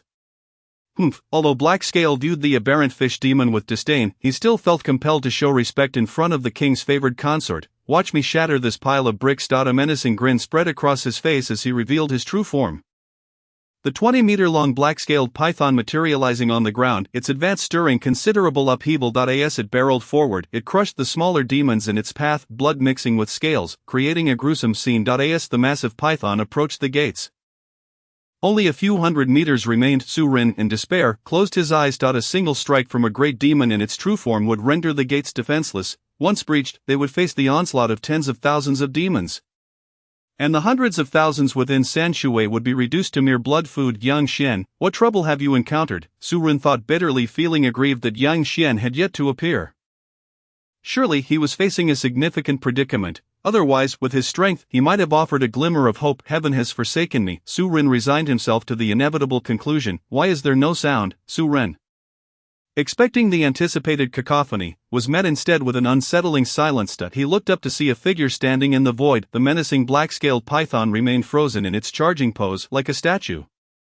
All eyes, human and demon alike, turned skyward to behold the figure resembling a celestial being, and at that moment, the battlefield fell eerily silent. At last, he has arrived. Yang Xian opened his eyes, surveying the seemingly empty courtyard. Earlier that day, he had instructed Li Wei and the others to evacuate the county office, leaving him alone to wait. He had waited from day to night, until the stars twinkled in the clear sky.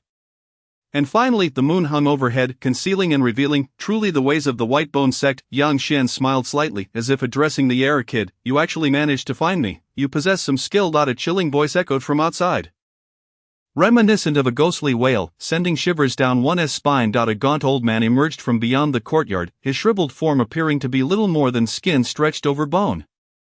Old man, I have been waiting for you for quite some time. Yang Xian rose to his feet, fixing his gaze on the intruding elder. How interesting. You have been waiting for me, the gaunt old man smirked. Yet his eyes scanned the surroundings with utmost vigilance, his spirit sensing every corner. No need to search, old man. It's just me here. Yang Xian, observing the motionless elder, offered a friendly reminder. Oh, little one, you are quite bold. I find you more likable now. The gaunt elder retracted his senses, regarding the composed Yang Xian with growing malice, regardless of any hidden trump cards Yang Xian might possess or whether he was merely putting on a show. The fact that he had come here today meant there would be a confrontation. However, he did not believe that a mere child lacking even the true Qi realm could pose any significant threat to him. Even with his injuries having stagnated at the initial stage of the divine intent realm for 30 years, he deemed it impossible for someone of this youth's caliber to provoke him. I have heard that you are a genius, closely associated with the Luo family, and a friend of that illustrious scion from the Luo lineage. Excellent. I shall meticulously dismantle your bones piece by piece, transforming them into my most exquisite masterpiece. The emaciated elder tore the human skin from his body with both hands, his form beginning to swell, revealing a skeleton as lustrous as jade, gleaming with silver, towering at least 10 feet high. This is the essence of my bone path. The elder fondly caressed his skeletal form and then cast a glance at Yang Xian. And you shall also become the essence that nourishes me. A martial warrior reliant upon flesh and blood, allow me to demonstrate the bone ascension technique of my bone path. Of flesh and blood endures suffering. Bones ascend, come, just as I intended. An unprecedented brilliance ignited in Yang Xian's eyes. A divine light subtly emanating from his skin, while the blood within him surged like a torrential river, revealing an ancient bloodline that radiated a splendid golden light. I shall tear you apart. Old Fool, Chapter 40, Een Tianyin, the concealed battle. The immense vitality surged forth like a pillar reaching the heavens, exuding an overwhelming aura, as the once ordinary physique suddenly expanded by several meters, flames swirling around him. Casting a crimson glow that illuminated the night sky, Yang Xian clenched his fists, feeling a power capable of shattering everything. Upon awakening his divine bloodline, his body not only grew taller than 10 feet, but mysterious patterns began to emerge, as if ancient deities had truly returned to the world. The elder, transformed into a skeletal figure, looked at the towering presence before him, utterly astonished, sensing the ancient and primal aura emanating from Yang Xian. He felt a weight in his heart. A special bloodline. The skeletal form of the elder suddenly cracked ominously, followed by a burst of laughter. Excellent, your bones must be exceptionally precious. Remember this, the one who will slay you is Een Tianyin.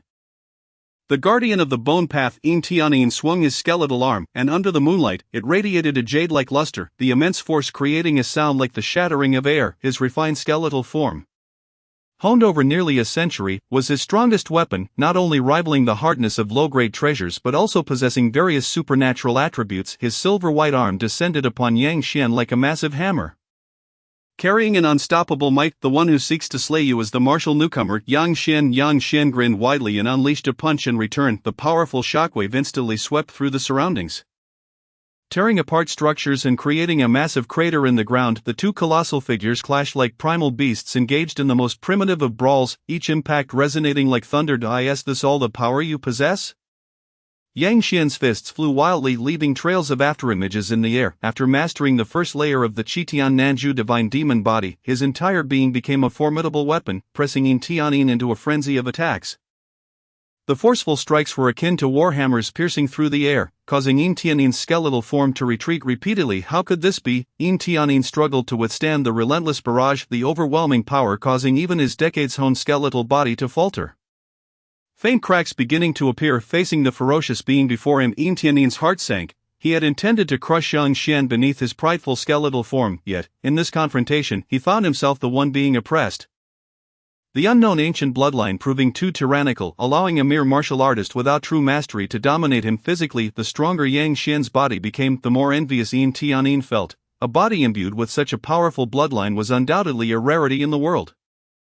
If the physical body cannot compete, then I shall unleash my full strength. After all, I am a warrior of the divine intent realm, the bone death domain. The air around them seemed to chill instantaneously. As hundreds, if not thousands, of skeletal forms materialized before Yang Xian, the vegetation withered in an instant, and the already devastated structures appeared even more desolate. A chilling aura permeating the air. Yang Xian's body felt as if it had been gripped by countless skeletal hands, rendering him immobile. Is this the power of divine intent? After breaking through to the divine intent realm, a warrior manifests a unique spiritual phenomenon, a manifestation of their martial will combined with their enhanced spirit. For those beneath the divine intent realm, it exudes a formidable oppressive force, enveloping them in an illusion. Even the circulation of their vital energy becomes sluggish, their strength diminished by 70% before they even strike. Of course, if one's spirit is robust enough to withstand such an impact, or possesses certain treasures to protect their spirit, they may remain immune. Yang Xian, however, belonged to the former category. Upon awakening the Nanju divine demon bloodline, his spirit had greatly increased, granting him a degree of resistance to this divine intent. Yang Xian's blood surged, a warm current coursing through his limbs, swiftly dispelling the chill, restoring his control. He opened his eyes, launching a fist that sent the skeletal form hurtling back, crashing into the ground and creating a deep pit. How could this be? Yin Tianyin gazed in disbelief at Yang Xian, who moved with ease, astonished that he could strike him away under the influence of divine intent as though nothing were amiss. This was beyond his expectations. Yin Tianyin realized that Yang Xian was not only physically powerful and possessed a formidable bloodline but also had an extraordinary spirit. A mere cleansing marrow realm warrior, Yin Tianyin felt a surge of anger rising within him. Being continuously suppressed by a junior of the cleansing marrow realm had infuriated him to no end. A strong body and spirit, is it? Then let me test the supreme techniques of my bone path. Yin Tianyin unleashed a chilling cry, and spectral skulls began to materialize around him, seeking to devour.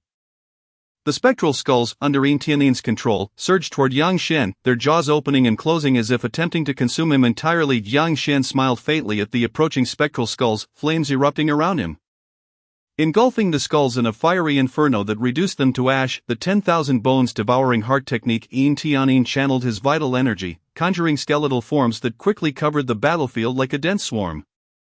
Undulating like an ocean, Yang Xian gazed at the multitude of skeletal warriors that had suddenly appeared, his flames roaring even more fiercely. You wish to drown me in a sea of bones? You have miscalculated. Yang Xian chuckled coldly, unleashing all of his Nanju spiritual fire. The crimson flames, upon contact with the skeletal warriors formed from vital energy, clung to them like a parasite, then surged violently, instantly transforming the surrounding area into a sea of crimson flames spanning thousands of meters. What a terrifying blaze! Yin Tianyin could not have anticipated that the sea of bones, formed from the vast amount of vital energy he had expended, would be incinerated so thoroughly. His spectral bones, upon encountering that crimson flame, acted as fuel, only amplifying its ferocity. Have you no tricks left? Yang Xian observed the skeletal form, which now bore visible cracks, delighting in his triumph. I still have more. A gleam of determination flashed in Yang Xian's eyes as he summoned all the Nanju spiritual fire around him, surging toward Yin Tianyin like a tidal wave. As he beheld the inferno approaching him from all directions, Yin Tianyin's expression shifted dramatically. He had witnessed the terror of this fire. It could consume even vital energy into nothingness, and he wished to avoid even the slightest contact, even if his skeletal form might withstand it. He had no desire to test that. The boning wind. Yin Tianyin summoned all his vital energy, forming a fierce gale imbued with a chilling and corrosive aura. The ferocious wind swept in a singular direction, Temporarily suppressing the flame's advance, seizing this opportunity, Yin Tianyin propelled himself away from the encirclement of fire. Yang Shen, observing Yin Tianyin's momentary vulnerability, seized the chance and dashed forward, launching a punch that carried the sharpness of metallic energy. Inflicting a tearing pain upon Yin Tianyin, before he could react, Yang Xian grasped his arm. Crack! A skeletal arm was brutally snapped by Yang Xian, the excruciating pain prompting Yin Tianyin to kick out at Yang Xian. Using the recoil to distance himself rapidly, Yang Xian flicked the broken skeletal arm in his hand, finding it satisfactory, and grasped it as a weapon. Let us savor this game. Yang Xian grinned at the distressed Yin Tianyin. Chapter 41, Decapitation. A long line of blood pierced through the black python from top to bottom, slicing through its body as smoothly as cutting through tofu, causing the massive serpent to fall in two halves with a thunderous crash. Both humans and beasts on the battlefield turned in unison to the figure clad in black robes that had suddenly appeared. The black robe, adorned with silver and white patterns, cloaked a mature face devoid of expression.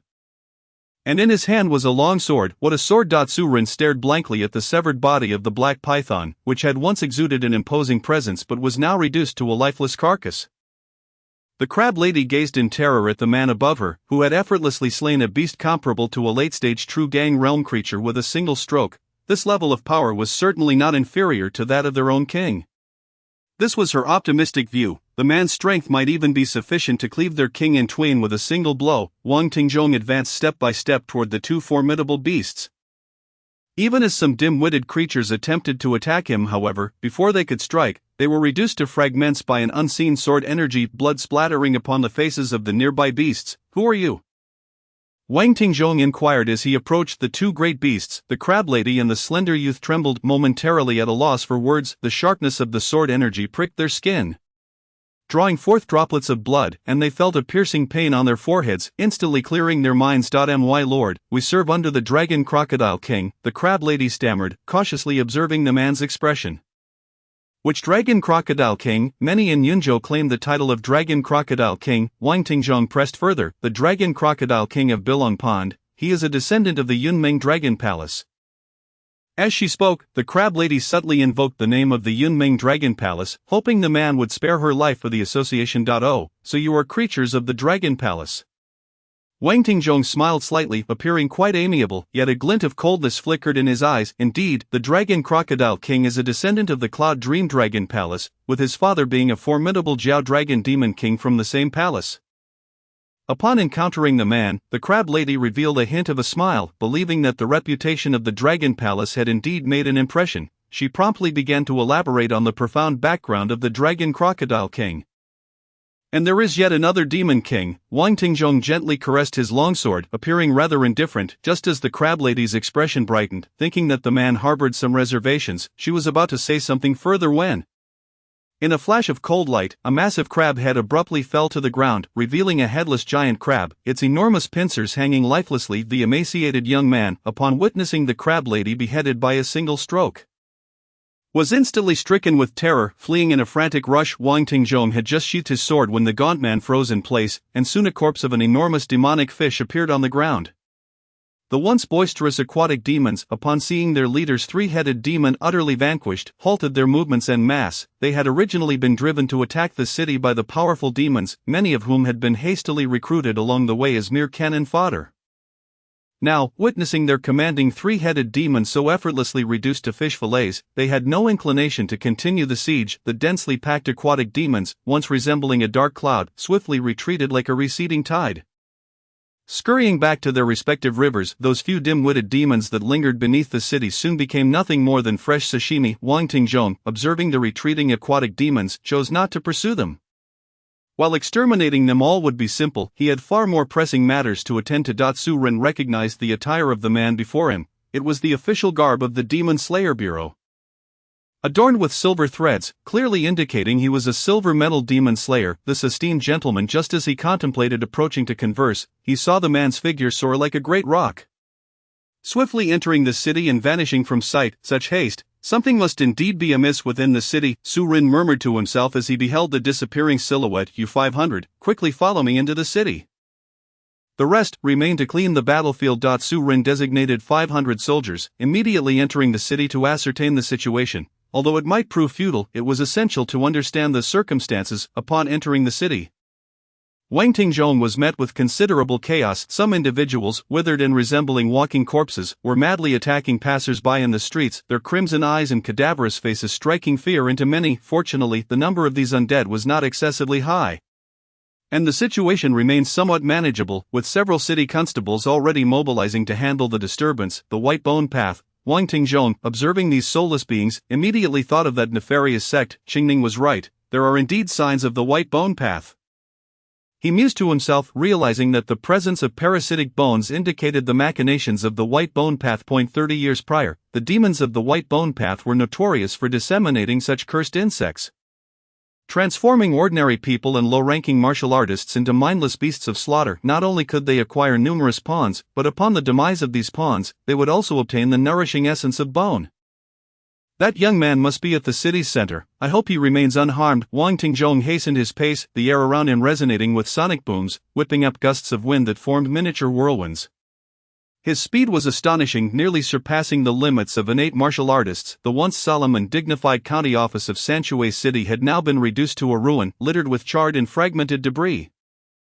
With numerous massive craters dotting the ground, the previously continuous structures were now nearly all in disrepair, as if ravaged by a tornado, leaving only shattered walls in its wake. Yang Xin gripped a massive skeletal skull tightly in one hand, while his other hand had plunged into Yin Tianin's chest, clenching a blood-red heart. Yin Tianin gazed dimly at Yang Xin before him. Although he practiced the White Bone Path, he was not merely a skeleton.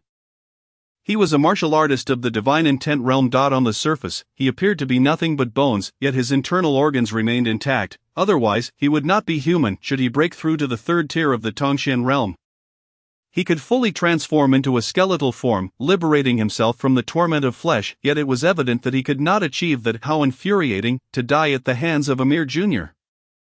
Yin Tianin's eyes burned with resentment as he regarded Yang Xian, Amir Jr. of the cleansing marrow realm, who had cornered him into a desperate situation. 30 years ago, he had nearly perished at the hands of Luo Lai.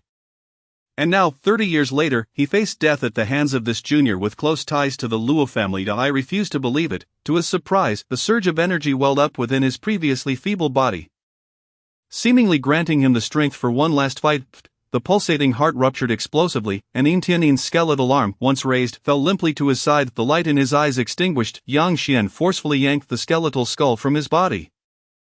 This should finally ensure your demise. Yang Xian examined the skull in his hand, scrutinizing it carefully. These malevolent beings might possess hidden life-preserving techniques, and caution was warranted. Who goes there? Yang Xian suddenly lifted his gaze, spotting a man in a black robe embellished with silver patterns standing at a distance, silently observing him. A member of the Demon Slayer Bureau. A glimmer of intrigue flickered in Yang Xian's eyes.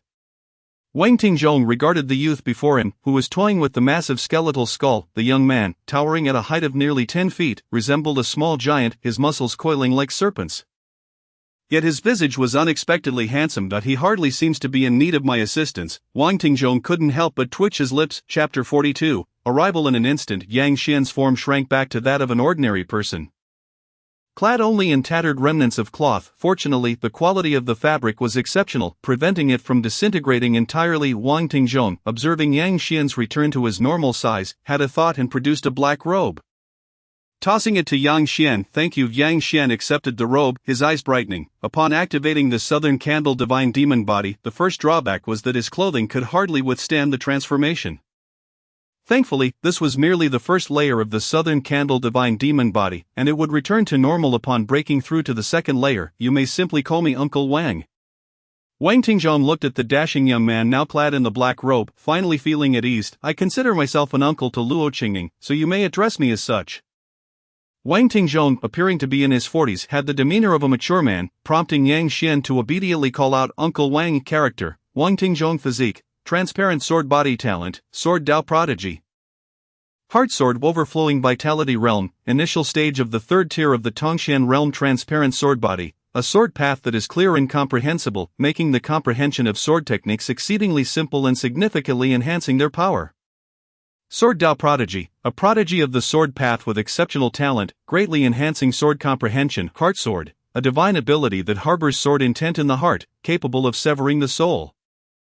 Overflowing vitality, an exceptionally robust vitality, far exceeding that of ordinary individuals. Another master of the Tongxian realm. Yang Xian marveled. Ever since he had met Luo Qingning, masters of the Tongshan realm had been appearing one after another.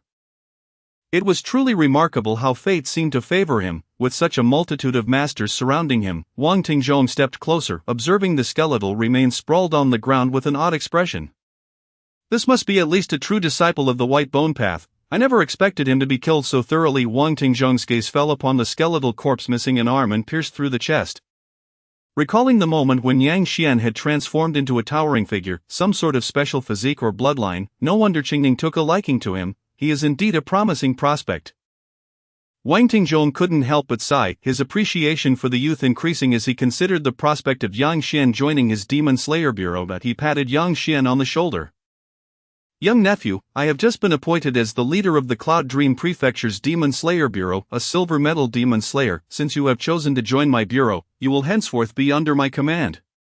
Work diligently. We haven't seen a talent like you in a long time." Wang Tingjong's admiration for Yang Xian grew with every passing moment. He had not anticipated discovering such a promising individual on this trip to Sanshui City, truly a stroke of luck. A silver medal demon slayer, Yang Xian regarded him with suspicion. Did not all masters of the Tongshan realm serve as gold medal demon slayers? Why were there also silver medal demon slayers among them? However, since Wang Tingjong had asserted this, there must be some underlying reason. Yang Xian refrained from pressing the matter further, choosing instead to keep it in mind. A master of the Tongshan realm concealed within Cloud Dream City was undoubtedly no simple matter. By the way, the aquatic demons are still besieging the city. Yang Xian's expression shifted. He had already grasped that the aquatic demon army had surrounded the city, yet he had remained in the empty county office, waiting to resolve the situation with the White Bone Path. Do not worry, Wang Tingjong reassured him, placing a hand on Yang Xian's shoulder to quell his urge to rush to aid. "Now that I am here, the aquatic demons have been dealt with." As he spoke, he began to assess Yang Xian's physique, vitality like a dragon, excellent foundation, and an unknown ancient bloodline, no trace of malevolent energy. Quite impressive. Wang Tingjong felt a sense of satisfaction swell within him, recognizing Yang Xian as a seed of potential within the Tongshan realm. Furthermore, there are still those plagued by parasitic bones wreaking havoc in the city. They must be dealt with as well. With that, Wang Tingjong led Yang Xian straight to the area of greatest turmoil within the city. Initially, the majority of those afflicted by the parasitic bones had been gathered together, but the sheer number had become overwhelming. Following the outbreak, the constables had been unable to withstand the chaos, and the city soldiers had all gone to confront the aquatic demons, resulting in the parasitic individuals rampaging throughout the city, attacking the living. By the time the two arrived, Su Ren was organizing the troops to suppress the unrest, with several martial artists assisting nearby. Faced with the disciplined formations of soldiers, the instinct-driven parasitic beings had no means of resistance, and they were all swiftly brought down. It appeared that even without Yang Xian's intervention, the turmoil would have been quelled in short order. Of course, this was primarily due to their timely discovery. Had this sinister sorcery spread for a few more days, the consequences would have been far more severe. Indeed, Wang Tingjong nodded, realizing that the urgent situation affecting the entire city was nearing its conclusion. A contingent of specialized pharmacists would still need to be dispatched to treat the afflicted individuals. After some contemplation, he decided to summon personnel from the monster-slaying division in Xianyun City, although a method to neutralize the bone-parasitic insects had been discovered. The power that could be wielded by the monster-slaying division in the provincial capital was undoubtedly greater. With the addition of Yang Xian and another individual, the turmoil in the city was swiftly quelled. All those afflicted were imprisoned, awaiting treatment. To prevent any potential uprisings from these individuals, Wang Tingjong had deliberately employed an attack on their souls, rendering them unconscious for a time. At this moment, within the temporary county office housed in the Chen family estate, Li Wei respectfully clasped his hands in front of the esteemed Wang Tingjong. "Thank you, my lord, for your assistance in rescuing Sanshui City. It was not I who saved you, but rather Yang Xian." Wang Tingjong replied, gesturing towards Yang Xian, who stood nearby, his expression one of approval. Recognizing the cue, Li Wei lavished praise upon Yang Xian, striving to leave a favorable impression before Wang Tingjong. Just then, a hurried sound of footsteps echoed from outside. "Splendid, young master, you are unharmed." Fang Jing rushed in, her excitement palpable upon seeing the unscathed Yang Xian. Following closely behind, Luo Qingning gazed at the youthful figure before her, whose red lips and white teeth exuded vitality, and a smile unconsciously graced her face. "You both have arrived," Yang Xian exclaimed, surprised and delighted at their presence. Fang Jing, speaking loudly, added, "Young master, upon hearing of your peril in Sanshui City, Miss Luo traveled swiftly downstream on a treasure boat. Arriving just as dawn broke, Yang Xian looked towards Luo Qingning, noticing a faint blush on her porcelain-like face, resembling the delicate bloom of a red plum. "Thank you, Miss Luo," he said sincerely, composing himself. "You were the one I invited to join the monster-slaying division. If danger arose during the trial, it would be my oversight," Luo Qingning stated earnestly, her seriousness only accentuated by her cool demeanor, rendering her even more endearing. "Very well," Yang Xian replied, a smile illuminating his features. Wang Tingjong, seated at the head of the table, observed the two with an amused expression, his smile almost too broad to contain. "What a pity that Luo Tianqing is not here. It would have made for an even more entertaining affair." Clearing his throat, Wang Tingjong interrupted their exchange. "Since Qingning has arrived, you should all return together." Just as Yang Xian was about to nod in agreement, a sudden thought struck him, and he quickly remarked, "But my trial in the monster-slaying division is not yet complete." Wang Tingjong waved his hand dismissively. "What trial? The mere act of slaying a Bone Path Guardian is sufficient to demonstrate your prowess." A Bone Path Guardian? Luo Qingning's expression shifted to one of astonishment. Clearly taken aback, the Bone Path was among the most notorious of the world's dark sects, and to serve as a guardian therein, one would typically need to possess at least the strength of divine intent, yet here was Yang Xian, lacking even the true Qi realm, who had independently vanquished a being of divine intent. Could it be that during our sparring, he had retained most of his strength and had deliberately held back? Luo Qingning regarded Yang Xian with eyes sparkling with curiosity, feeling somewhat embarrassed under their scrutiny. Yang Xian rubbed his nose, realizing that when he had disclosed the identity of that skeletal figure to Wang Tingjong, he had not anticipated it to be a guardian, which in the Bone Path could be considered a mid-level position. "That guardian seems rather weak," Yang Xian mused, recalling the scene of their battle. The skeletal body had been the only formidable opponent he had encountered, comparable only to his own Nanju divine demon form. Observing the incredulous expressions of those around him, Wang Tingjong chuckled, having experienced a similar reaction when he first learned of it. "Truly remarkable." Yang Xian, Chapter 43, Dragon Crocodile Teacher. "This appears to be the territory of a great demon." Yan Zixia said cautiously, deftly avoiding the menacing fish demons that occasionally darted past. Holding her breath, she focused. She had cultivated a secret technique that allowed her to remain submerged for extended periods. "Even in deep waters, fear not, trust in me. With my presence, even the mightiest demon shall bow before you. Once we acquire the blood essence of a great demon, it will undoubtedly elevate your power and foundation to new heights. If we manage to hunt down sufficient great demons, you will stand unashamed even among the most elite of this age." Qi Yuan, his confident voice echoed in Yan Zixia's mind, reassured by her teacher's affirmations. Yan Zixia's resolve solidified. The enigmatic figure of her teacher, possessing immense strength, had guided her since her humble beginnings. His words were undoubtedly trustworthy. "And now, utilize the concealment technique I taught you to bypass these fish demons and infiltrate the palace within." Qi Yuan had patiently instructed Yan Zixia. She gazed towards the distant underwater palace, its pearl adornments radiating an ethereal glow, creating a breathtaking spectacle beneath the water's surface. Though not vast, it still evoked a sense of awe, akin to stepping into a legendary underwater dragon palace. In truth, it was merely a vast pond, albeit one of considerable expanse and depth, reaching several hundred meters. The palace before her was constructed at its deepest point, and Yan Zixia's objective was to stealthily infiltrate the dwelling of a formidable demon. The sheer scale of the palace and the multitude of water demon soldiers patrolling its vicinity indicated that this great demon was no ordinary creature. Nevertheless, Yan Zixia remained undaunted as she slipped inside, the passing fish demons oblivious to the fact that a human was lurking right beneath their noses, inside the grand hall of the palace.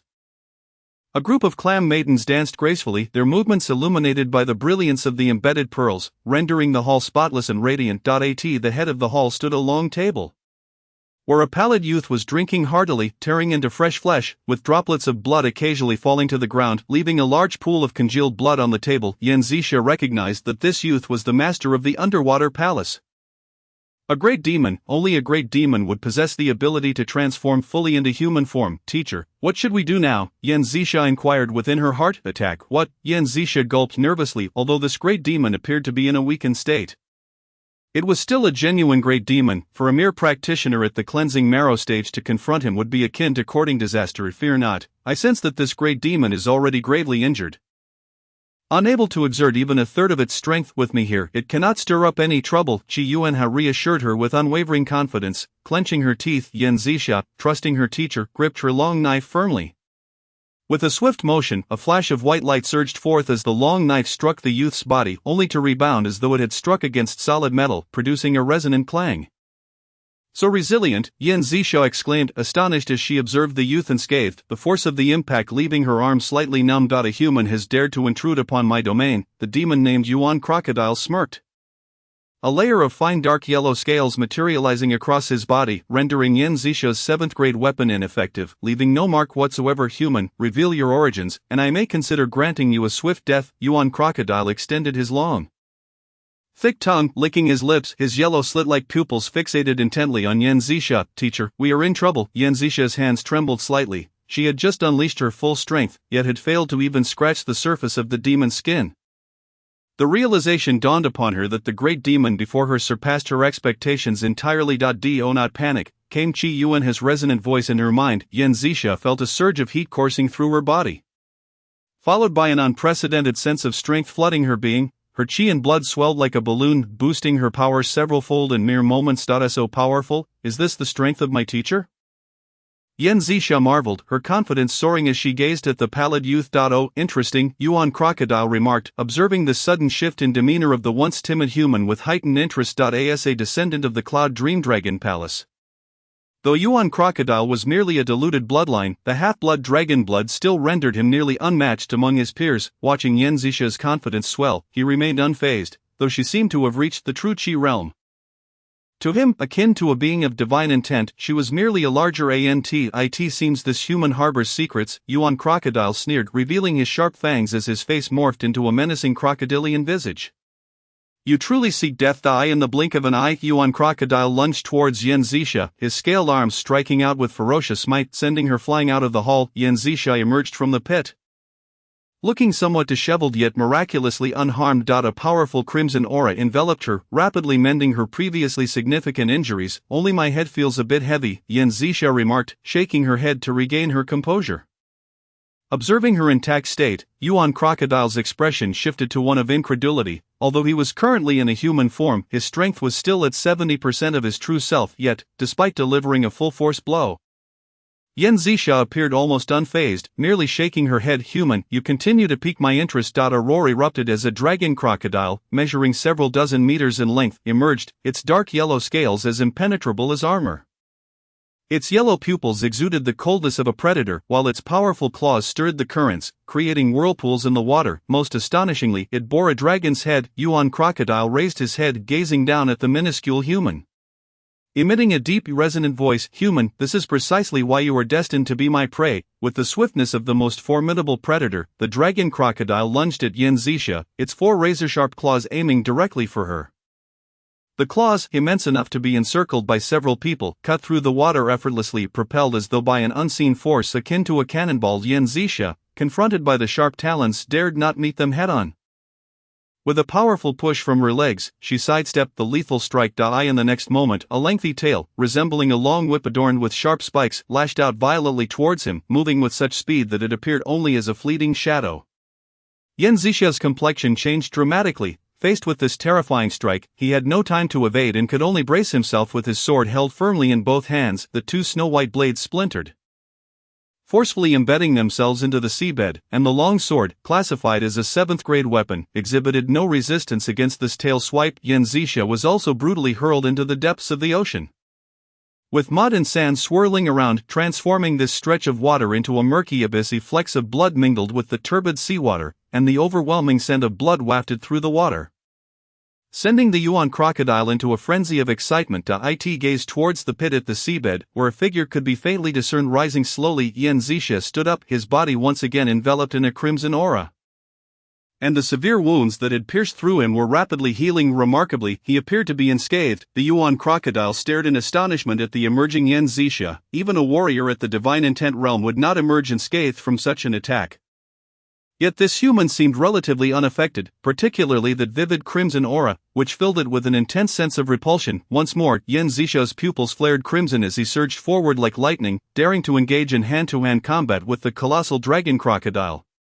A death wish, the dragon crocodile twisted its body violently, causing the surrounding waters to whirl in response, ultimately forming a massive vortex. The innate abilities of the dragon race granted the dragon crocodile control over water, Combined with the crocodile's deadly rolls to create its most formidable attack method, the death vortex. As the vortex took shape, Yan Zixia was also drawn into it, struggling in vain to escape its grasp. Just as he was about to be torn apart by the vortex, his expression abruptly shifted, as though he had transformed into another person's. Chapter 44, Rebirth. With a sudden thrust, an arm pierced through the desiccated flesh. Yan Zixia struggled as he crawled out from within a shriveled crocodile carcass. The corpse of the dragon-headed crocodile, measuring several dozen meters in length, lay silently on the seabed, its body withered as though it had been drained of all its vital essence. Surrounding him were the bodies of various fish demons, all exhibiting the same parched appearance, their thin forms drifting like fragile paper in the water. The air was thick with an enduring stench of blood. Yet it failed to attract a single fish, as if all life within several kilometers had been extinguished, leaving a heavy silence. Coughing, Yan Zixia expelled a few mouthfuls of blood, feeling as though his head had been struck by a heavy hammer, rendering him dizzy and on the verge of losing consciousness. "Master, why does my head hurt so much?" Yan Zixia struggled to remain awake, communicating with the presence within him. "It is normal. This is the cost of gaining power. Your soul serves as fuel, allowing your body to acquire a continuous flow of energy." The indifferent voice of Qi Yuan echoed in his mind. Yan Zixia sensed something amiss, but in his near-faint state, he could not ponder further. "Master, you must help me ascend quickly, or I will drown in the depths." Yan Zixia pleaded for Qi Yuan to restore him temporarily, just enough to escape this watery grave. For if he succumbed to unconsciousness, he would perish as water flooded. "Do not worry, I shall take you up, along with your body." Qi Yuan's maniacal laughter resonated, followed by a sharp pain that jolted Yan Zixia to alertness. He clutched his head, his expression contorted into a grotesque visage, feeling as though he were being gnawed upon, the agony of his soul tearing apart rendering him desperate for relief. "Master." Yan Zixia realized the true mastermind behind this torment was the remnant soul residing within him, a senior whom he had always revered as his master. "Why do you treat me this way?" Yan Zixia, having utilized forbidden techniques that consumed his soul, found himself powerless against Qi Yuan's ravenous assimilation in his weakened state. As his consciousness blurred, memories flashed before him like a revolving lantern, a dilapidated house soaked in blood, severed limbs being devoured, and grotesque monsters feasting upon his parents. As a child, he had hidden in a cupboard, desperately stifling his cries, witnessing the horror unfold, the scent of his kin's blood masking his own presence, allowing him to survive. Thus, he vowed to eradicate all monsters in the world. To gain entry into the demon-slaying division, he had employed various brutal methods to enhance his strength, yet even so, he remained merely a fledgling warrior of the blood-refining realm. Each encounter with the weakest of monsters had left him gravely injured, his life hanging by a thread, and he had narrowly escaped several times by sheer luck. In pursuit of greater power, he had ventured into the enigmatic Yunmeng Marsh in search of opportunities, only to attract the attention of a terrifyingly powerful demon. It was the closest he had come to death. The snake demon, measuring several dozen meters in length, emanated such oppressive pressure that he found himself immobilized, its gaping maw casting a shadow that left no escape. "I am going to die," Yan Zixia murmured, when suddenly a shadow of blood flitted before him, dragging him away from the abyss of that gaping maw, only to consume him entirely. Before long, as if he had ceased to resist, Yan Zixia's gaze dulled, rendering him a mere puppet in a daze. "It feels wonderful to be alive again." Qi Yuan reveled in his new form, feeling immensely satisfied. Although this body possessed mediocre potential, surviving in the hands of that individual had surpassed his expectations. Qi Yuan surveyed the lifeless waters and shattered corpses around him. This would be the site of his rebirth. The blood demon sect. "I have returned." The thought of the upheaval his arrival would cause filled Qi Yuan with anticipation, and like an arrow released from its bow, he darted away, vanishing in the blink of an eye. Not long after Qi Yuan's departure, a figure cloaked in black appeared, remarkably without a trace of water flowing around him, as an unseen force repelled the heavy currents, creating a dry domain approximately 3 feet in diameter.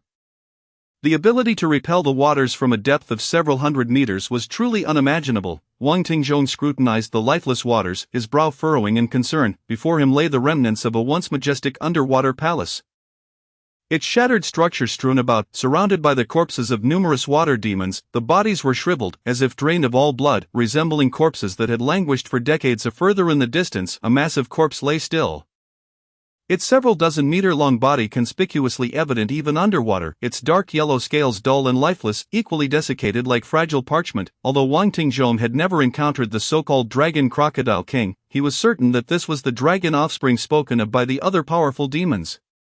"It is dead." Wang Tingzhong surveyed his surroundings in astonishment. Though he had come to eliminate the Dragon Crocodile King, he had not anticipated someone else would reach it first. It was hardly surprising that a mindless demon capable of commanding water demons to ravage cities had met its demise. Wang Tingjong had no intention of investigating the perpetrator, as he had also come to send the dragon crocodile on its way. However, the method of blood extraction piqued his interest, observing the clearly drained corpses of the demons. He pondered the assailant was likely a malevolent individual, though many evildoers possessed similar secret techniques for cultivation, making it impossible to pinpoint their identity. Yet, this had inadvertently aided me, after confirming there were no living creatures remaining. Wang Tingjong turned to leave, deliberately leaving behind a unique aura of the demon-slaying division. Hurry and come looking for trouble. Ideally bring along a demon king, and it will be a great gain. A mysterious smile crept across Wang Tingjong's face as he disappeared without a trace. How grand! Yang Xian gazed in awe at the colossal treasure ship docked by the river, feeling a surge of astonishment. Nearly 100 zhang in size, it resembled a massive warship, now floating on the surface of the water like a deep-sea behemoth. Constructed entirely from ironwood as hard as steel, it was flanked by numerous guards, all clad in armor and wielding weapons. The ship consisted of 4 tiers, 3 of which were visible above the water, each standing 7 to 8 meters tall. Yang Xian marveled at the remarkable technology of this world, capable of constructing such a massive treasure ship, something unimaginable in his previous life. Only the unique materials of a high martial world could support such a grand vessel. Though there might be other unknown techniques at play, Luo Qingning observed Yang Xian's gaping expression, her eyes crinkling into a smile. It was the first time she had seen him display such an expression. As Yang Xian and his companions boarded the ship, a robust middle-aged maid approached, dragging along a hulking man who appeared to be utterly incapacitated. What is this? Yang Xian regarded the man in the maid's grasp with a peculiar expression. Miss, this fellow was sneaking up to the treasure ship, so I captured him, Luo Qingning explained, glancing at Yang Xian. Young Master Yang, do you know him? He is a disciple of the Bone Dao Protector, responsible for slaying numerous soldiers in Sanshui City. Yang Xian regarded Gongsun Shang with a bemused expression. Since he is a malevolent individual, let us confine him in a room for now, ensuring he is watched over until we reach Yunming City, where he will be handed over to the demon-slaying division. Luo Qingning swiftly pronounced Gongsun Shang's fate, crushed into a pulp. He resembled a lifeless lump, and upon hearing he would be delivered to the demon-slaying division, his expression fell further, as if struck by frost. Truly a great family, even a maid is a warrior of the divine intent realm, Yang Xian remarked, watching the departing maid's silhouette with admiration. Young Master Yang, follow me, I have arranged accommodations for you. Luo Qingning led the way, and Yang Xian promptly walked alongside her, engaging in conversation as they strolled, their laughter ringing like chimes. Chapter 45, Entering the Hall. Yang Xian, for your valor in slaying the Bone Dao Protector in Sanshui City and saving a city, you are hereby appointed as a demon-slaying envoy. Within the entirely black hall, a silver-threaded figure clad in a black robe presented an ancient bronze token to Yang Xian. The token, entirely bronze, bore an engraving of a long sword poised to strike downwards, as if ready to unleash its power at any moment. Yang Xian examined the token in his hand, feeling its cold, smooth surface perfectly fitting. Congratulations, Lin Ren revealed a smile. He was the examiner who announced the assessment that day, also a 2-pattern silver metal demon slayer. Thank you, my lord, Yang Xian said, clasping his hands in a gesture of respect. This Lord Lin was a loyal follower of Wang Tingjong, thus he was exceedingly amiable towards Yang Xian, who was favored by Wang Tingjong. Upon exiting, Yang Xian saw many newly appointed demon slayers being escorted by a silver metal demon slayer to undergo testing. This was to ascertain whether there were spies from the demon race or dark forces among the newly promoted slayers. With the aid of a mid-grade treasure, the soul mirror, and a silver metal demon slayer proficient in spiritual techniques, no one could evade this dual examination except for demon kings and those of the third rank in the transcendence realm. Had it not been for Wang Tingjong personally vouching for Yang Xian, he too would have been subject to this scrutiny. I am Fanji. I arrived a decade earlier than you and have some standing within the Demon Slayer division, and if you do not mind, you may address me as Old Fan. A seasoned bronze metal demon slayer, appearing to be in his 40s, spoke at length ahead. Clearly he had been in the Demon Slayer division for many years. Over here is the Hall of Techniques, where all the techniques of the Demon Slayer division are compiled, including the foundational methods of some divine scriptures. Over there is the armory, where you can exchange your merits for weapons.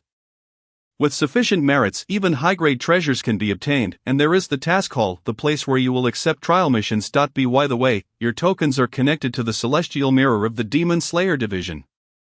which displays your merit points. After showing Yang Xian around the primary locations of the Demon Slayer division, Fan Ji offered a final reminder. Yang Xian flipped his token over, revealing a number, 7,000. 7,000 points. A rather portly man, adorned with 3 silver pattern tokens at his waist, looked perplexedly at the several silver metal demon slayers present. It is well known that slaying a top-tier demon comparable to a 4th-ranked divine concealment realm being yields only 5,000 merit points. The fact that this newcomer to the Demon Slayer division had garnered 7,000 points was simply unfathomable. Although Yang Xian had slain a guardian of the White Bone sect, that guardian was merely a martial artist at the spiritual intent realm. Even attributing it to the White Bone sect would yield at most 2,000 merit points. As for saving Sanshui City, while significant, it could not possibly equate to defeating a top-tier demon. Such demons typically operate under the protection of demon kings or possess formidable self-preservation abilities, causing widespread chaos, far beyond what a small city could compare to. Su Baoying, do not be hasty, this decision was made by General Wang. If you have objections, feel free to address them with General Wang. Lin Ren interjected from the lower seat. Despite being merely a 2-pattern silver metal demon slayer, he showed no fear of the 3-pattern silver metal demon slayer and responded without hesitation. Upon hearing General Wang's name, Su Baoying immediately deflated. Ever since the demon slayer from the Luo family was transferred to Yujing City last year, General Wang had been placed in charge of the Demon Slayer division in Yunming Prefecture. Initially, the contenders for the position of head of the Demon Slayer division had been eager to compete, but they were caught off guard by someone's swift ascension. The several 3-pattern silver metal demon slayers who received the news gritted their teeth. Plotting to undermine this newly appointed slayer, aiming to render him a mere figurehead. To their astonishment upon his arrival, Wang Tingjong wasted no time in soundly defeating them until they cried for mercy, only sparing them when they knelt in submission. Since then, Wang Tingjong's authority within the Yunming Prefecture's Demon Slayer division had been unrivaled, deterring even the 3-pattern demon slayers from defying him. To challenge Su Baoying about this matter would be akin to offering his face for slapping by General Wang. Upon hearing this, Su Baoying could only sit back down in silence, his spirit deflated. Observing Su Baoying's defeat, the others ceased to dwell on the topic and soon engaged in fervent discussions about other demonic incidents. Furthermore, when encountering silver metal demon slayers of 2 patterns or above, remember to address them as Xiaowei. But if you meet Lord Wang, you may call him General Wang, Fan Ji added, as if recalling something. Our Demon Slayer division is an official institution of the court. All silver metal demon slayers hold official titles. For instance, those with 2 patterns or more are conferred the title of Xiaowei, while someone like Lord Wang, who oversees an entire division, holds the rank of Pinjiang. As for higher ranks, those golden metal demon slayers who govern entire provinces are known as Zhenjiang, true figures of authority, only attainable by masters of the 3rd rank in the Transcendence realm. As Fan Ji spoke, a glimmer of yearning appeared in his eyes. The golden metal demon slayer was the dream of all demon slayers, himself included. Yang Xian silently committed these details to memory and subsequently expressed his gratitude to Fan Ji. Thank you. Fan Ji waved his hand dismissively, indicating there was no need for such formalities. By the way, I heard you slayed a guardian of the White Bone sect in Sanshui City. I wonder which great hall you wish to visit first? Fan Ji inquired curiously, gazing at the talented youth before him. After pondering for a moment, Yang Xian replied, I should first visit the Hall of Techniques. I hail from humble beginnings and am exceedingly curious about the legendary divine scriptures. Upon hearing Yang Xian's response, Fan Ji sighed. Techniques are paramount. They are the foundation. In my early years, I was infatuated with weaponry, believing that a fine weapon was the swiftest means for a warrior to enhance their prowess. Each legendary weapon, each divine artifact, commands respect across the land, wielding greater deterrent power than so-called masters or grandmasters. How foolish I was to think that the might of a weapon surpassed that of human strength. Yet those legendary weapons can only truly shine in the hands of masters. There is no tale of a blood refinement realm warrior wielding a supreme divine weapon to become invincible in the world. Had I grasped this truth sooner, I would not find myself in such a predicament. As he spoke, a self-deprecating smile crossed Fan Ji's face. Perhaps I too realized that with my mediocre talent, how could I aspire to be a trendsetter of the times? Watching the scions of noble families and prodigious talents soar ahead while I remain so foolish is truly difficult to accept. Thus, I placed my unrealistic fantasies upon another, even more unattainable dream, only to find it all an illusion, leaving no trace behind. The more Fan Ji spoke, the weaker his tone became. Then, turning to Yang Xian, he said, Forgive me for my ramblings. If you had chosen the armory, I would have attempted to dissuade you, but it is evident you are a martial arts prodigy, with powerful convictions that are unshaken by external distractions. Yang Xian looked at him, unsure how to respond. Without the simulator, he was just an ordinary commoner, perhaps even inferior to Fanji, yet, possessing such extraordinary means, he resolved not to be troubled by such futile emotions. All Yang Xian desired was to stand at the pinnacle and gaze upon the highest vistas. Fanji composed himself, straightened his demeanor, and bowed respectfully, saying, "May your martial fortunes flourish." The youth before him, clad in white like snow, radiated vitality and vigor. In his eyes, he suddenly saw a reflection of his younger self, who, despite being of humble origins, had joined the Demon Slayer division with equal enthusiasm. The difference was that this young man possessed exceptional talent, a stark contrast to his own. With such talent, you must strive diligently. Fanji thought it, casting a complex glance at Yang Xian before turning to depart. Yang Xian quietly watched him leave and then turned to step into the Hall of Techniques. Chapter 46, Trials and Tribulations. The task hall was quite different from what Yang Xian had envisioned. It was entirely devoid of personnel. To be precise, there was not a single guardian present. The Demon Slayers merely entered separated cubicles, holding their tokens, observing their actions. Yang Xian followed suit and stepped into an adjacent cubicle. Constructed entirely of gray stone blocks, the cubicle was approximately 10 square meters, with a massive flat mirror at the front that clearly reflected Yang Xian's appearance. "Please present your token." A mechanical voice echoed. Yang Xian raised his token, and an invisible consciousness swept over him. Identity confirmed, access granted. Please select a technique for exchange. The once clear mirror instantaneously filled with a dense array of text, the background shifting to pure white.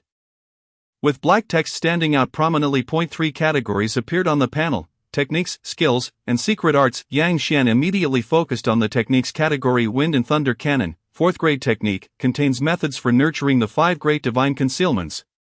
Suitable for wind and thunder attribute. Vital energy, with power as fierce as thunder. Merit points, 5,000. Qingmu Secret Classic, 4th grade technique, contains methods for nurturing the 4 great divine concealments, suitable for wood attribute. Vital energy, with average power and certain longevity effects. Merit points, 3,000. Heavenly Wind and Earth Fire Scroll Remnant, 3rd grade divine technique, containing remnants from the 9th to 4th grade, lacking the method for condensing divine powers. Suitable for wind and fire attribute. Vital energy, with formidable power. Merit points, 6,000. Mi Luo Divine Light Sutra Remnant, 3rd grade divine technique, originating from the now extinct Zen Treasure Light Temple, with only incomplete portions below the 3rd grade. Lacking the method for condensing Buddhist divine powers, unsuitable for Yin or demonic attribute. Vital energy, yet powerful. Merit points, 5,000. Heavenly One Life Water Sword Classic Remnant, 2nd grade divine technique, from the medieval era's martial arts techniques. Containing only incomplete portions below the 3rd grade, with great difficulty in cultivation, suitable for special sword physiques such as the Heavenly Water Sword Body and the Clear Sword Body, possessing immense power. Merit points, 7,000. Yang Xian perused the various techniques listed on the panel, from the most basic body tempering methods to legendary divine scriptures. They were all included, truly, as one of the 3 formidable institutions of the Great Zhou. It had undoubtedly obliterated countless factions, showcasing its profound heritage. Yang Xian gazed in awe at the plethora of 3rd and 2nd grade divine techniques before him. However, all these divine scriptures were incomplete, each lacking the crucial method for condensing divine powers. The reason these techniques were referred to as divine was that they could grant martial artists true divine powers, the key to entering the realm of masters and transcendence. Only by condensing divine powers could one be deemed capable of wielding the powers of a celestial being, capable of turning the tides of battle. In the annals of ancient celestial pathways, it is said that every practitioner who has refined their divine abilities is akin to a venerable ancestor, boasting lifespans that extend for several millennia. This stands in stark contrast to the mere 600 years of existence allotted to the current masters of the transcendence realm, highlighting an immense disparity in longevity. However, it was within Yang Xian's expectations that the scriptures of divine powers here would be fragmented. A district-level demon-slaying division could hardly possess authentic classics of divine arts, nor would it dare to store such revered tomes within its treasury. Nonetheless, despite the absence of the most crucial elements, these divine arts still hold significant value for Yang Xian, having traversed the stages from bone tempering to marrow cleansing with only the most mundane techniques. The arrival of complete divine scriptures presents an opportunity for him to reconstruct his foundation and elevate his strength further. The challenge, however, lies in selecting the most suitable technique. As he meticulously peruses the catalogue of arts, He realizes that in terms of physical prowess, he possesses the Chitian Nanju divine demon body, rendering further consideration unnecessary to in terms of offensive capabilities. With his innate sword bone healing, he finds no need to deliberate there either. Thus, the enhancement of his vital energy becomes the sole focus. The greater the power of his vital energy, the more formidable his various techniques will become. With utmost seriousness, Yang Xian examines the introduction of each technique. Aware that he possesses only 7,000 merit points, compelling him to identify the one that best aligns with his abilities, after considerable deliberation, he finally encounters a technique that captivates his attention.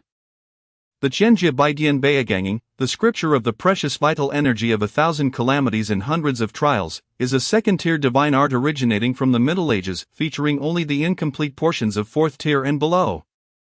It venerates vital energy as its core tenet, stating that through the hammering of vital energy, one can ascend to the heavens. This divine art, which centers on refining vital energy, requires a trial of calamities once a year.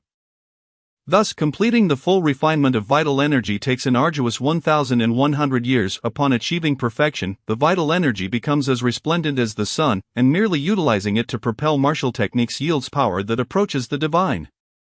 However, the time required is excessively lengthy, necessitating 1,100 years of cultivation beneath the transcendence realm, rendering it exceedingly challenging. It is rumored to be a technique intended for the offspring of celestial beings. Merit points: 3,000. Warriors can only extend their lifespan to 200 years upon reaching the true vitality realm. Those of the transcendence realm are limited to a mere 600 years. While the divine concealment realm barely allows for 300 years, it is no wonder that a technique requiring 1,100 years of cultivation beneath the transcendence realm is considered to be tailored for the progeny of celestial beings.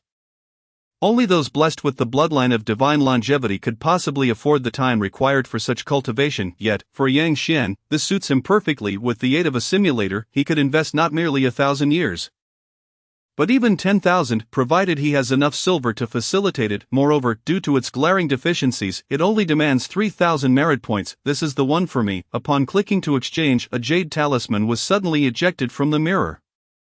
As Yang Xian caught it, a surge of immense information flooded his consciousness. The torrent of information struck his mind like a deluge, and to fully assimilate it would require several hours. Yang Xian promptly severed his perception. How wondrous! Yang Xian examined the jade talisman, crafted from a unique type of jade, and recalled the information that had just been transmitted. Such divine art classics, even in their incomplete forms, amount to millions of characters.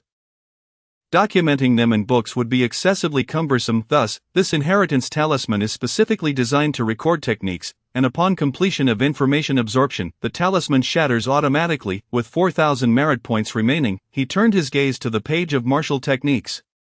Currently, Yang Xian possessed only a single 4-tier martial technique, the Gangjin slashing sword Qi, which was of utmost rarity. Acquiring martial techniques purely through the absorption of martial experience was akin to relying on luck.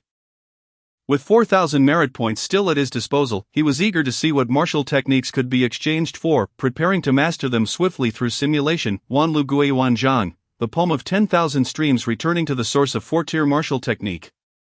It embodies the essence of vastness, with a formidable presence that encapsulates a complete artistic conception. Quantity: 1 merit points, 4,000-12,000. Yalong pressing fist, a 4-tier martial technique. It dominates like a dragon, exuding unparalleled might, and encompasses a complete artistic conception. Quantity: 2 merit points, 3,500-9,000. Qingsong Zhujian Sanshur, 3 styles of the green pine bamboo sword, a 4-tier martial technique, the renowned masterpiece of the Elder of Green Bamboo. It reflects resilience and an indomitable spirit, allowing for direct strikes while eschewing devious means. Once the sword is drawn, there is no turning back. Its technique is exceedingly domineering, with immense power that can harm both adversary and wielder. Embodying a complete artistic conception. Quantity: 1 merit points, 4,500-15,000. How exorbitant! Yang Xian observed the martial techniques at the top, each price nearing that of the divine arts, particularly those imbued with a complete artistic conception. Their costs were astronomical. However, given that these techniques possessed artistic conceptions, the difficulty of comprehension would diminish greatly while not guaranteeing the attainment of perfection. Achieving significant mastery would indeed be far more feasible. Each infusion of artistic conception represents a martial artist who has reached complete mastery, having poured all their insights into it at the expense of their very soul. Thus, such prices are only to be expected. The Gangjin slashing sword chi suffices for slashing, yet he requires a technique to enhance his speed. Presently, with the Chitian Nanju Divine Demon Body and Gangjin slashing sword chi, his offensive capabilities rival those of ordinary divine realms. However, he undeniably lacks in speed. Had it not been for the South Candle Spirit Fire restraining Yin Tianin last time, Yang Xian would have been left merely watching as he sought to flee. Found it, Lingshu Yufeng Fa, the method of riding the wind in the void, a 4-tier martial technique. It allows one to float like an immortal. At full mastery, one can briefly traverse the air for over 10 miles. And upon reaching perfection, one can ride the wind for 100 miles. Merit points, 3000. This is the one. Yang Xian's heart raced at the prospect of floating through the air, and he promptly clicked to exchange. The mirror once again ejected a jade talisman, which he caught before departing the compartment. Just as he was about to leave the Hall of Techniques, a thought struck him, and he paused in place. I still need some silver. Chapter 47, Exchange for Silver. Esteemed colleagues, Yang Xian's voice boomed across the spacious hall as he noticed the increasing number of demon-slaying officials congregating. His robust voice resonated like a bell, echoing throughout the broad chamber. Whether freshly emerged from their compartments or newly entered, the demon-slaying officials turned their gazes toward the unexpectedly vocal newcomer, upon perceiving the peculiar stares directed at him. Yang Xian clasped his hands in greeting, revealing a smile. Esteemed colleagues, I am the newly appointed demon-slaying official, Yang Xian. I currently possess 1,000 merit points that I have no use for and wish to exchange them for some silver. I wonder if any of my fellow colleagues are interested. An eerie silence enveloped the hall, with even the sound of breathing stifled. A pin drop could be heard after several seconds of suspension. The atmosphere erupted like boiling oil, with voices rising in a cacophony. Brother Yang, I am interested. I offer 500 taels of silver per merit point. Choose me, exclaimed one eager demon-slaying official, his eyes gleaming with anticipation. Soon, the hall was filled with clamorous bidding, each person clamoring to outbid the last. You scoundrel, only 500 taels for merit points. Brother Yang, I bid 600, quiet down, I am the renowned wealthy merchant of Yunmeng City. I bid 800, choose me. Brother Yang. The crowd surged forward, each individual vying for Yang Xian's attention. As seasoned warriors accustomed to life and death battles against demons, they were anything but docile. Some had even rolled up their sleeves, ready for a brawl. For them, merit points were invaluable, typically earned through slaying rogue demons, and thus, no one would dare to make the foolish choice of trading them for mere silver. However, upon hearing someone willing to exchange merit points for silver, they could hardly care about their dignity. Though they might privately regard Yang Xian as a fool, outwardly, they treated him as a benefactor, eager to share in his merit points. In this day and age, such selfless demon-slaying officials were few and far between. Indeed, they were drawn to merit points like moths to a flame. Yang Xian surveyed the now chaotic hall, a hint of amusement curling at the corners of his mouth. To him, merit points were significant, but securing sufficient funds was of greater importance. With wealth, as his strength grew, merit points would become easily attainable. Everyone, please refrain from the chaos. Harmony breeds wealth. Let the bidding commence freely, the highest bidder wins. Yang Xian exclaimed loudly, attempting to restore order amid the tumult. Meanwhile, on the third floor of the hall, a place typically off limits to ordinary demon-slaying officials, two men observed the raucous scene below. My lord, it appears our newly appointed genius in the demon-slaying division is quite the unconventional character, exchanging merit points for silver, an unprecedented occurrence in our division, remarked Xue Tonglin, one of the 3-tier silver medal demon-slaying officials. With a teasing tone, he couldn't help but wonder whether Yang Xian was genuinely in such dire need of silver. If so, perhaps he should offer some silver himself to foster a good relationship. Yet, the thought of a 3-tier silver medal demon-slaying official, a 4th-tier divine concealment realm warrior, bestowing gifts upon a junior felt somewhat improper. How would he maintain his dignity if word got out? However, given Yang Xian's remarkable talent that had even drawn praise from General Wang, it would not be unreasonable to cultivate a favorable rapport with this new prodigy. Xue Tonglin's expression reflected his internal conflict. His thoughts wavering, Wang Tingzhong, oblivious to the multitude of thoughts plaguing his subordinate, regarded Yang Xian below with a curious expression. Observing the lively atmosphere and continuous bidding, he felt it unnecessary to intervene any further. This lad needs to be spoken to next time. Treating merit points as if they were cabbages, casually selling them for worthless silver is rather imprudent, Wang Tingzhong mused inwardly. By the way, during your recent visit to the prefectural city for your duties, were there any new directives from above? Wang Tingzhong inquired of Xue Tonglin, who had been delegated to report on his behalf due to the urgent matters concerning Shanshui City. Upon hearing this, Shui Tonglin's expression turned serious. My lord, there is indeed a significant matter that has been entrusted to us. Oh, let us discuss it inside, Wang Tingjong replied, his brow furrowing slightly as he heard the faint sound of their footsteps growing increasingly soft. Stop, my esteemed colleagues, the merit points have been entirely depleted. Let us remain calm. Yang Xian clutched a substantial stack of silver notes, his face barely concealing his delight, after a relentless bidding war among dozens. The merit points had been driven up to a staggering 1,000 points, with so many vying for a limited resource. This 1,000 points were swiftly snatched away by the eager crowd. To put it into perspective, this 1,000 merit points had been sold for 1 million taels of silver, a fortune equivalent to Yang Xian seizing over a dozen small families' wealth, with such riches in hand. Yang Xian had little desire to linger any longer, departing quickly amidst the lamentations and reluctance of his colleagues. The demon-slaying office provided each demon slayer with a small courtyard encompassing several hundred square meters, complete with a training room, master bedroom, and side rooms. Moreover, demon slayers were permitted to bring along 2 attendants, although these attendants were not allowed entry to significant areas such as the mission hall or the martial arts hall. Fang Jing moved in alongside Yang Xian, primarily responsible for daily affairs. Yang Xian did not expect Fang Jing to possess formidable combat prowess, yet his ability to gather intelligence was undeniably commendable, with his loquacious nature enabling him to engage in conversation with anyone. Upon returning to the courtyard, Yang Xian was greeted by an enticing aroma. On the redwood table lay an array of dishes, including snake soup, crab meat, and fish, all exuding an incredibly rich fragrance that made Yang Xian's mouth water. I had no idea your culinary skills were this extraordinary, Fang Jing, he exclaimed, marveling at the sumptuous spread. The snake soup was thick and rich, with the tender snake meat appearing smooth as jade, its fragrance wafting invitingly. A large platter of crab meat resembled delicate snowflakes, extraordinarily tender, while the fish emitted an enticing aroma. Yang Xian savored each dish, a wave of warmth flooding through him, leaving him comfortably nourished. This was no ordinary fare. He cast a curious glance at Fang Jing. This was sent by Lord Wang. They delivered a substantial quantity of snake, crab, and fish, instructing the demon slayers with cold ice aura to freeze it properly. Fang Jing indicated towards the kitchen, where a hint of chill lingered in the air. Ah, I see, this must be the flesh of the water demons that invaded Sanshui City, Yang Xian realized. Not long after, he set down his bowl and chopsticks, patting his unchanged belly with a satisfied expression. With the bloodline of the southern candle god demon coursing through him, his body functioned like a great furnace, instantly converting all ingested food into energy to nourish him. Thus, even after devouring most of the abundant feast, Yang Xian felt perfectly content. Fang Jing, on the other hand, was so stuffed he could hardly speak. As a blood-refining realm warrior, the meat of these great demons was far too nourishing for him. Even a small portion had sent his vitality surging, his complexion flushed. Come, let us step out, Yang Xian declared, changing into a set of white casual attire and slinging a long sword over his shoulder.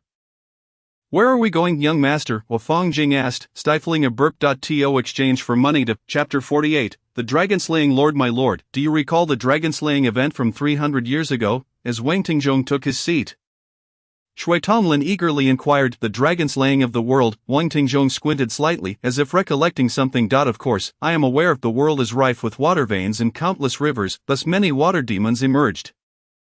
Among them, the demon kings often carved out territories, commanding their domains and stirring up chaos. Yet, within the aquatic realm, there existed dominant powers, and the Dragon Palace was undoubtedly one of them. They commanded the largest water vein in the world, ruling over innumerable water demons, comparable to the 6 sects in terms of might. Only 4 places in the world were recognized as dragon palaces, namely Qi, Huai, Song, and Yunmeng. Among these, Qi, Huai, and Song are the ancestral veins of water, while the Yunmeng Marsh is the largest lake in existence. Thus, these 4 dragon palaces were deemed the pinnacle of the aquatic realm. However, currently only 3 remain: Qi Water Dragon Palace, Huai Water Dragon Palace, and Yunmeng Dragon Palace. The dragon slaying of the world relates to the now vanished Song Water Dragon Palace. The Song Water Dragon Palace was situated at the center of the Song water system, specifically in Sangzhou. As one of the 4 dragon palaces, their dragon descendants were scattered throughout Sangzhou, with no true top-tier sect to suppress them. The Song Water Dragon Palace acted with impunity, treating the entirety of Sangzhou as their domain.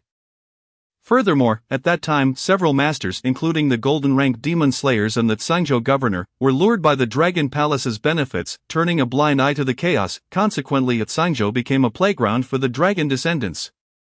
Where floods and calamities became commonplace, this situation persisted for a century, and under the cover of several masters and the might of the Tsong Water Dragon Palace, Sangzhou transformed into a true land of disaster.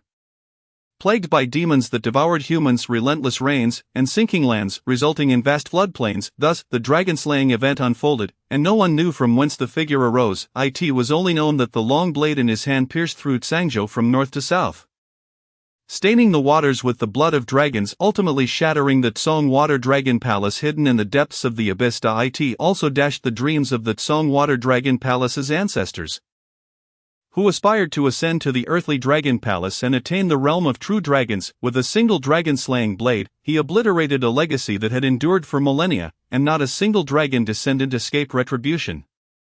It was said that every river in Sangzhou drifted with the corpses of dragons, staining the waters crimson, awakening countless small fish and shrimp to newfound awareness. Overnight, the mighty figure grew ever more frenzied, not only reducing the Tsong Water Dragon Palace to ruins but also seeking to slay every dragon in his path. It was only when the ancestor of the Qi Water Dragon Palace, wielding a celestial weapon, confronted him at the gates of the Hui Water Dragon Palace that the carnage ceased, at the cost of the Qi Water Dragon Palace's ancestor sustaining grievous injuries and the fall of a second-tier true dragon from the Hui Water Dragon Palace. Following this battle, 3/10 of the world's dragons perished, and even a true dragon was slain, hence the moniker Dragonslaying of the World. After this incident, the mighty figure was enshrined within the divine rankings by the Tianji Pavilion, earning the title of the 14th seat on the divine list, Dragon-slaying Lord by Yuan. However, what connection does our Yunmeng prefecture have with this dragon-slaying lord? Wang Tingzhong recalled the past with a sense of reverence. Turning to Shui Tonglin with a grave expression replied, the Tsong Water Dragon Palace was one of the 4 dragon palaces, and its dragon lineage can be said to be widespread across 36 states. The ancestor was merely a step away from reaching the first-tier ascension realm. Therefore, even though Lord Bai destroyed the Tsong Water Dragon Palace, he could not eradicate all the dragon lineage associated with it. Consequently, a surviving third-tier dragon demon king once wandered to the Yunmeng Marsh, seeking refuge to heal its wounds, but unfortunately succumbed here due to its grievous injuries. After hundreds of years of evolution, it inadvertently formed a small secret realm, brimming with various unique energies. This secret realm recently emerged on the outskirts of Yunmeng Marsh, and our demon-slaying office secured several quotas, with Yunmeng Prefecture receiving 3. Indeed, Wang Tingzhong expressed his delight. The secret realm formed from the body of a demon king must contain at least high-grade energies. This alleviates the burden of finding a suitable companion for that little fellow. Notify everyone that those interested in these 3 quotas should register themselves, and then let them choose participants based on their strength rankings. Shui Tonglin nodded, acknowledging the rules of the demon-slaying office, where one must demonstrate their strength to seize valuable opportunities. Understood. Shui Tonglin clasped his hands respectfully before hastily exiting the room. The dragon demon secret realm. Wang Tingzhong furrowed his brow, feeling a sense of unease. Could it be a coincidence? I have just arrived here, and now a secret realm has emerged. Dragon demons, dragon pearls. Let us hope there is no connection. Wang Tingzhong rose, gazing towards the pinnacle of the 9-story demon tower, his expression shrouded in ambiguity. Dear guests, please take care on your way out, the steward at the entrance of the Heavenly Earth Chamber of Commerce said ingratiatingly to the 2. Yang Xian waved his hand, stepping into a rather extravagant carriage gifted to him by Luo Qingning. Although the 4 horses were not of the extraordinary dragon breed, they were indeed remarkable, robust, and graceful, galloping as if soaring through the clouds. Known as the Yunyan horses, a breed of mid-tier extraordinary steeds. As Yang Xian settled into the carriage, he closed his eyes, appearing to be resting but was, in fact, immersed in the interface. Character: Yang Xian. Age: 18. Constitution: Southern Candle God Demon Bloodline, orange. Talent: Innate Sword Bone, purple. Dual Mastery of Sword and Blade, purple. Golden Bone Jade Marrow, purple. Spiritual Intelligence, purple. Realm: 7th tier Blood Refining Realm, perfection. Skills: First layer of the Red Heaven Southern Candle God Demon Body. Minor accomplishment in the Gung Metal Killing Sword Chi, Madness Blade Intent, Blood Demon Blade Intent, 4 tiers of Gung Metal Sword Intent, 4 tiers of Blood Demon Blade Intent, 4 tiers of Madness Blade Intent. Wealth: 1. 0000000. The feeling of wealth is truly delightful. Yang Xian gazed at the string of zeros on the interface, experiencing an unprecedented sense of tranquility. Once he located the most suitable top-tier aura, he would initiate his breakthrough. At that time, beneath the realm of masters, it would be his turn to reign supreme. Even the first place on the human rankings would have to make room for him. Ah, and there was also the need to convert his martial arts. As Yang Xin contemplated his future plans, he began to comprehend the 1,000 calamities and 100 difficulties demon-slaying scripture he had obtained from the martial arts hall. Blood refining, bone tempering, and marrow washing are referred to as the 3 foundations here, hence only one foundational method is recorded, the 100 calamities and 10 difficulties foundation method. What on earth is this? The more Yang Xian read, the more he felt something was amiss. Blade cleaving, axe hacking, fiery infernos, drowning waters, buried earth, and thunder refining the body. Various bizarre tribulations appeared within. Forget it, let the simulated me deal with the headache. Yang Xian decisively ceased his perusal. Chapter 49, The Map of Mountains and Beasts. When Yang Xian returned to the demon-slaying office, he noticed that the demon slayers passing by seemed somewhat exhilarated. Clearly something significant had occurred. Curiosity piqued, he made his way to the mission hall, where he finally grasped the matter upon seeing the announcement at the top. 3 days hence, 3 demon slayers will be selected to venture into the dragon demon's secret realm in search of energies. Those interested may register now. Below is an introduction to the dragon's secret realm, a diminutive sanctuary formed from the remains of a 3rd-grade dragon demon king, enriched with a plethora of exotic primal energies, and perhaps even harboring supreme-grade energy. It is no wonder that they are so exhilarated. Such occurrences are exceedingly rare, only manifesting once in several decades, and naturally, Yang Xian would not let such an opportunity pass him by, especially as he sought to acquire top-tier primal energy. Thus, he resolved to explore this secret realm. With this thought in mind, Yang Xian approached the personnel on duty, a demon-slaying officer bearing a silver insignia, who was currently engaged in registration. The registration process was quite straightforward, requiring only a report of one's cultivation level and position. Name, Yang Xian. Position, Bronze Demon Slayer. Upon returning to his modest courtyard, Yang Xian glanced at the sky, where dark clouds rolled ominously, as if steeped in thick ink, dominating half the heavens. A distant rumble of thunder could be faintly heard, evoking a sense of foreboding. Rain was imminent. Yang Xian entered his chamber and closed the door behind him, instantly enveloped in tranquility. Meanwhile, 1,000 miles away, in the cloud dream great marsh, a voice lamented, "Little mudfish, this won't do. It is said that you are the only demon king to have ascended in the past few centuries within the cloud dream dragon palace. Yet your strength appears so feeble. A figure clad in a black robe adorned with golden patterns loomed in the void, wielding a long blade that carved fiery trails, relentlessly striking the vast body of the dragon. Wei Wuyan, the mighty Yuan Ao, swaying his 100-jung form in the waters, conjured colossal waves, his black scales singed and charred by the searing flames. He leapt skyward, disappearing into the heavy layers of dark clouds. Roar, a dragon's roar echoed across the expanse, as if the clouds above had been summoned, coalescing into a viscous mass akin to ink. A fierce wind swept through, amplifying the humidity in the air, conjuring vast sheets of rain and mist. As the dragon traversed, storms arose. As a 3rd-grade dragon, Yuan Ao was already a formidable demon king, capable of summoning tempests that could extend thousands of miles. Truly naive, Wei Wuyan mused with a faint smile, plunging into the cloud-laden sky with his long knife. The previously somber clouds intermittently flared with brilliant firelight, accompanied by echoes of anguished howls. Below the battlefield, several figures watched the fierce clash above with keen interest. Among them, a middle-aged man with a stern demeanor appeared, increasingly troubled as the howls echoed around him. Enough! In an instant, the middle-aged man appeared at the center of the battlefield. Seizing Wei Wuyan's long knife with one hand, the overwhelming flames that surged forth only caused him to furrow his brow slightly. Observing the arrival of another dragon, Wei Wuyan ceased his assault.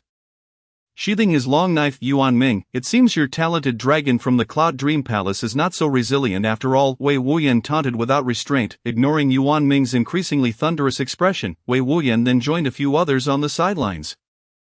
The clouds gradually dispersed, revealing a ravaged dragon, or rather a black dragon, its body nearly reduced to cinders by the flames. Yuan Ao transformed into human form, resembling a being from a foreign race, his entire body seemingly coated in black lacquer. With a face distinctly larger than normal, swollen, and grotesque, gazing at the battered Yuan Ao, Yuan Ming felt his anger nearing a boiling point. You, a newly promoted 3rd-grade dragon, dare to provoke a demon-slaying general who has guarded Yunzhou for a century? It seems the Cloud Dream Palace has dulled your wits. I will report to the ancestor and ensure you undergo rigorous training. Sensing Yuan Ming's fury, Yuan Ao dared not speak, silently enduring the agony, a dampness forming in his eyes. That bastard, this is unbearable, Yuan Ao inwardly cursed, grappling with the burning pain coursing through his body. The 2 dragons subsequently returned below, standing defiantly opposite the 3 figures. Wei Wuyan regarded Yuan Ao, a smirk on his face as he caressed his long knife, gesturing mockingly. Little mudfish, it seems you still refuse to concede it. Upon hearing this, the residual sensation of searing flames on Yuan Ao intensified, prompting him to turn away, avoiding Wei Wuyan's provocation. Alright, brother Wei, this is a critical moment. We can settle matters with this little mudfish later. An elderly man with white hair and eyebrows chuckled, gazing into the unfathomable depths of the marsh. This secret realm should be emerging soon. Brother Zhu, put in some extra effort. Of course, the rugged-faced, towering Zhu Xiong produced a scroll depicting splendid landscapes, teeming with extraordinary creatures, some winged tigers roaring to the heavens, some giant apes resting on cliffs, and others exotic birds engaged in fierce combat emanating a ferocious aura. The three-grade divine weapon, the map of mountains and beasts. Yuan Ming's heart sank with trepidation at the sight of the scroll in Zhu Xiong's hands. All divine weapons possess sentience, some gentle, others ruthless, and the one before them exuded a wild ferocity. The three-grade divine weapons correspond to the three-grade Shanjing realm, yet they are exceedingly rare, even over countless years. Their numbers remain limited, with only a select few masters able to wield them. A master possessing a divine weapon is nearly unparalleled within the same realm, for 1 + 1 is not merely greater than 2. Moreover, this map of mountains and beasts is among the pinnacle of 3-grade divine weapons, standing just a step away from a 2-grade divine weapon, encapsulating more than 1 3rd-grade demon king. It is a treasure of Xuanqin Mountain. Who would have thought Xuanqin Mountain would place such importance on a secret realm formed from a demon king's remains? They not only dispatched a master but even brought along the mountain's divine weapon.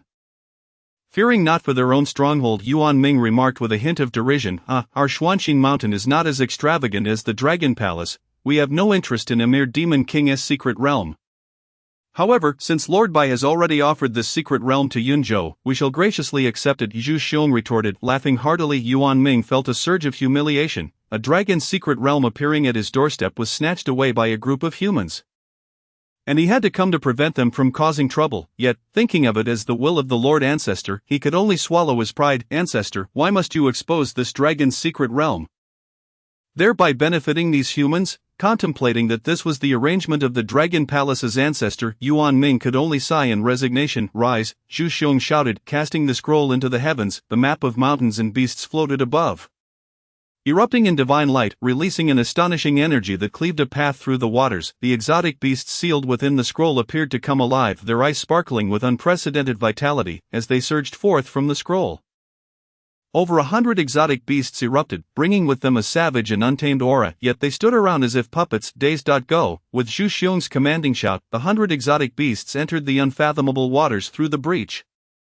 After a considerable time, a sound akin to surging water could be heard, as if something was stirring in the deep, churning the waters for miles. They are emerging. Wei Wuyan fixed his gaze on the depths of the water, where a colossal spherical object was being drawn out by the 100 exotic beasts. With tremendous effort, giant apes roared, golden condors flapped their wings, and chains formed from primal energy ensnared the exotic creatures.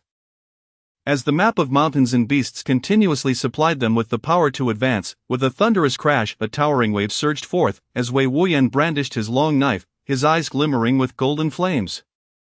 The surging flames converged into a fiery sea, colliding with the monstrous wave, ultimately dissolving into mist that spread for miles. Inferior divine technique. Knife Mountain Fire SEA.AS. The mist gradually dispersed, a vast secret realm spanning several miles manifested at the center of the waters, revealing ancient trees and mountainous landscapes resembling a miniature universe. In the eyes of the masters and demon kings present, this space was not merely a few miles, it likely extended over 100 miles in breadth.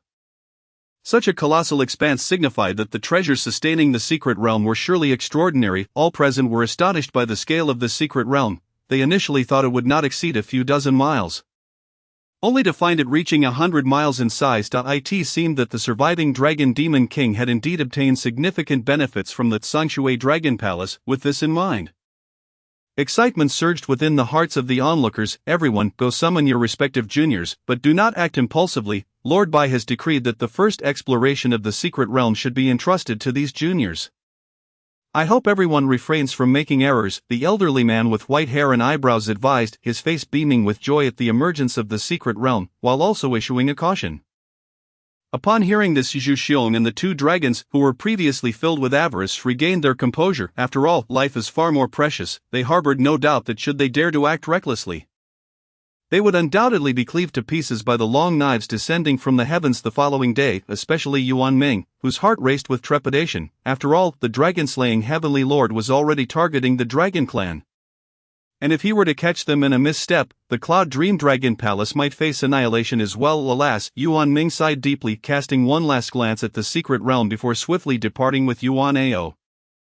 Out of sight, out of mind. Chapter 50, Sword Light. Opening the panel, Yang Xin murmured to himself. Character, Yang Xin. Age, 18. Physique, South Candle Demon Bloodline, orange. Talent, Innate Sword Bone, purple.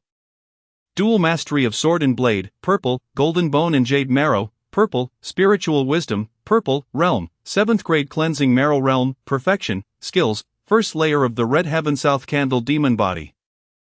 Small accomplishment in Metal Killing Sword Chi, Realm of Madness. Blade Technique, Blood Demon Blade Intent, 4 levels of Metal Sword Intent, 4 levels of Blood Demon Blade Intent, 4 levels of Madness Blade Intent. Wealth, 100. 000. Not bad. It's time for a grand upgrade. Yang Shen grasped the 2 jade talismans he had received from the task hall. 1,000 calamities and 100 difficulties. Treasure Scripture and Void Writing Wind Technique. These 2 precious methods must be cultivated to their utmost. Coupled with his own Red Heaven South Candle Demon Body, he should at least be able to contend with masters of the 3rd grade Shenjing Realm, if not those of the 4th grade Divine Concealment Realm. Once he finds suitable primal energy to break through into the True Gang Realm and conducts a simulation, even the Shenjing Realm masters will have to experience the sharpness of his sword and blade. Let the simulation commence. The simulation requires the expenditure of 40,000 currency. Shall we commence? Such an expense is quite steep, but let us begin. Yang Xian's countenance flickered, feeling a pang of heartache. The consumption of 40,000 currency has commenced, and the simulation is beginning. Filtering the entries. Height of 2 zhang blue. The physique is permanently fixed at a height of 2 zhang, with a corresponding enhancement in strength. Longevity green. Lifespan will be forcibly fixed at 100 years. Unless met with an accidental death, this lifespan shall remain unchanged. Banker green. You shall acquire expertise in financial matters. Dual focus green. A slight enhancement in spiritual control. Sufficient to achieve dual focus. Ultimate bad luck gray. All undertakings are fraught with misfortune, and the risk of death is significantly heightened. The effect of the fixed height of 2 zhang is unacceptable. Yang Xian does not wish to be eternally confined to the stature of a diminutive giant. What nonsense is this longevity? Is it a curse upon me? I choose dual focus. The simulation begins. In the first year, you venture into the dragon's secret realm, wielding the Qitian Nanju divine demon body to sweep through the realm. The so-called prodigies of Yunzhou are no match for you. You consume the majority of dragon-attributed essence within the realm, transforming it through the bloodline of Nanju Divine Demon, generating the Qitian Zhu Long Qi. The enmity towards dragonkind increases. In the second year. Seeking a more formidable foundation, you ponder the 100 calamities and 10 difficulties foundation method. After over a year of cultivation, you voluntarily endure numerous tribulations, achieving minor success in your 100 calamities and 10 difficulties foundation method. By the 5th year, even though you have become comparable to practitioners of the divine intent realm, after multiple experiences of life and death, your tribulations culminate in the perfection of the 100 calamities and 10 difficulties foundation method. You have cultivated the minor calamity body. In the 6th year, your Qitian Zhu Long Qi reaches perfection, and you begin your breakthrough into the true Qi realm, utilizing the Qitian Zhu Long Qi as your foundation. You successfully break through into the true Qi realm. By the 10th year, having served as a demon-slaying envoy for several years, you begin to scour resources to cultivate the Qitian Nanju divine demon body. You discover that the resource demands of the Qitian Nanju divine demon body are far greater than you had anticipated. You secretly take action against the ill-reputed families, traveling to other cities for discretion. By the 13th year, the news of a family enemy in Yunzhou stirs a great uproar. Many families suffer plundering, and even more alarming, several families face annihilation. Of course, the families you have suppressed are all notorious for their misdeeds. Some even colluding with demonic forces. However, the other prominent families do not concern themselves with this. They declare you a wanted individual, deeming your actions a blatant assault on their so-called familial dignity. In the 14th year, having amassed sufficient resources, you return to Yuma Prefecture. To avoid suspicion, you decide to scour Yuma Prefecture as well. In the 15th year, you delve into seclusion within the demon-slaying department. Consuming an immeasurable amount of resources, and your Qitian Nanju divine demon body finally breaks through to the second layer. Your physical form becomes versatile, capable of transforming into a 3 zhang divine demon body or retaining a human form. With every movement, you can cleave mountains and sever rivers. Your entire being is not inferior to mid-grade precious weapons. With this divine demon body alone, you face practitioners of the divine concealment realm without fear. In the 16th year, with only a year remaining until the annihilation of the Luo clan of Yuma, you have already alerted Luo Tianqing about this matter. He seems to have anticipated it.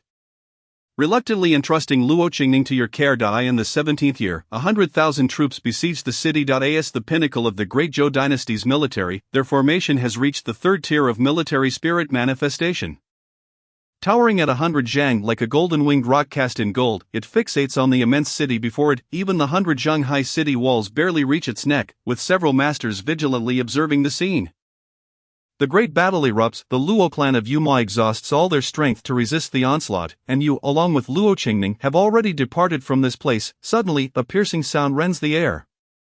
A long spear descends from the heavens, bearing an overwhelming force that stirs waves of energy. As the target of the assault, you unleash the full might of the Qitian Nanju divine demon body, only to momentarily withstand the impact, after which your body is riddled with cracks akin to a shattered tortoise shell. With a single strike, your body, comparable to mid-grade precious weapons, is nearly obliterated. It is evident that the assailant is a master of the profound realm.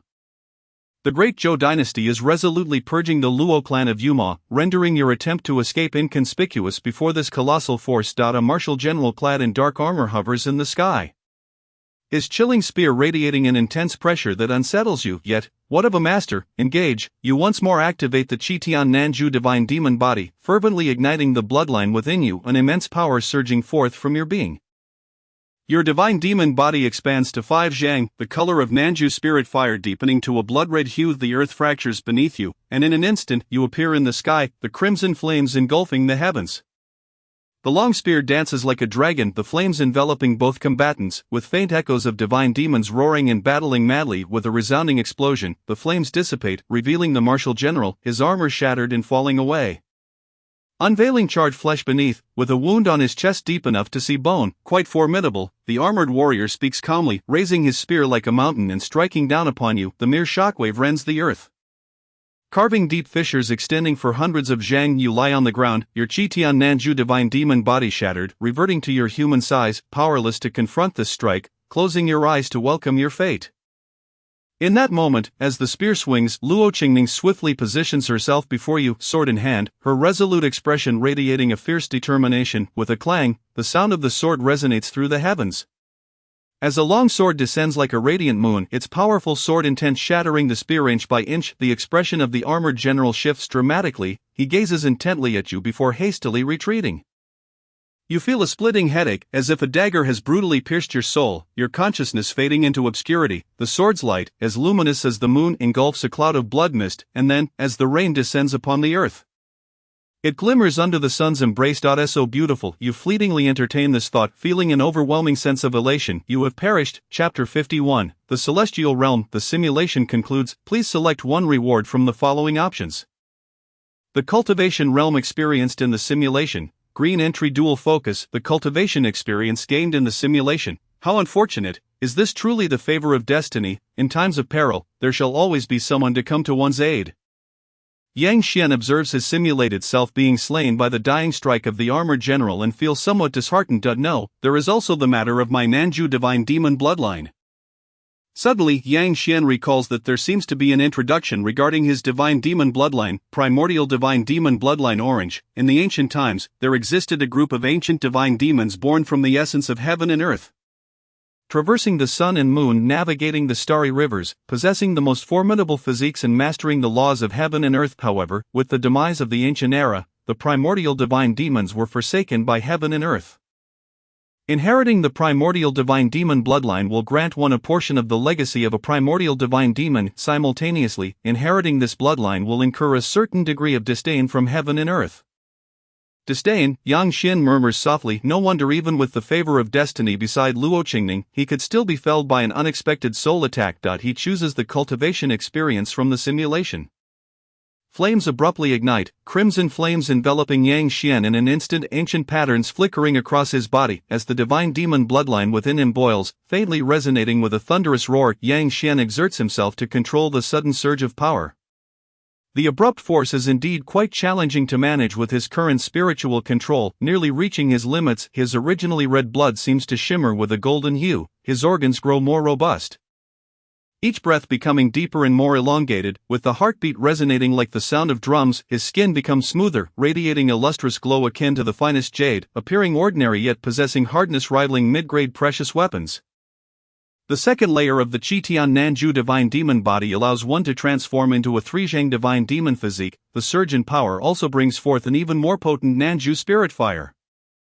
Along with a brand new ability. By igniting the bloodline, the simulated self managed to achieve a significant boost in strength, even capable of briefly engaging with masters of the profound realm. This resembles the disintegration method of the demonic path, yet is not as harrowing as those secret arts which often lead to near-death experiences. Burning the bloodline merely results in several months of weakness, with no further activation of the divine demon body possible.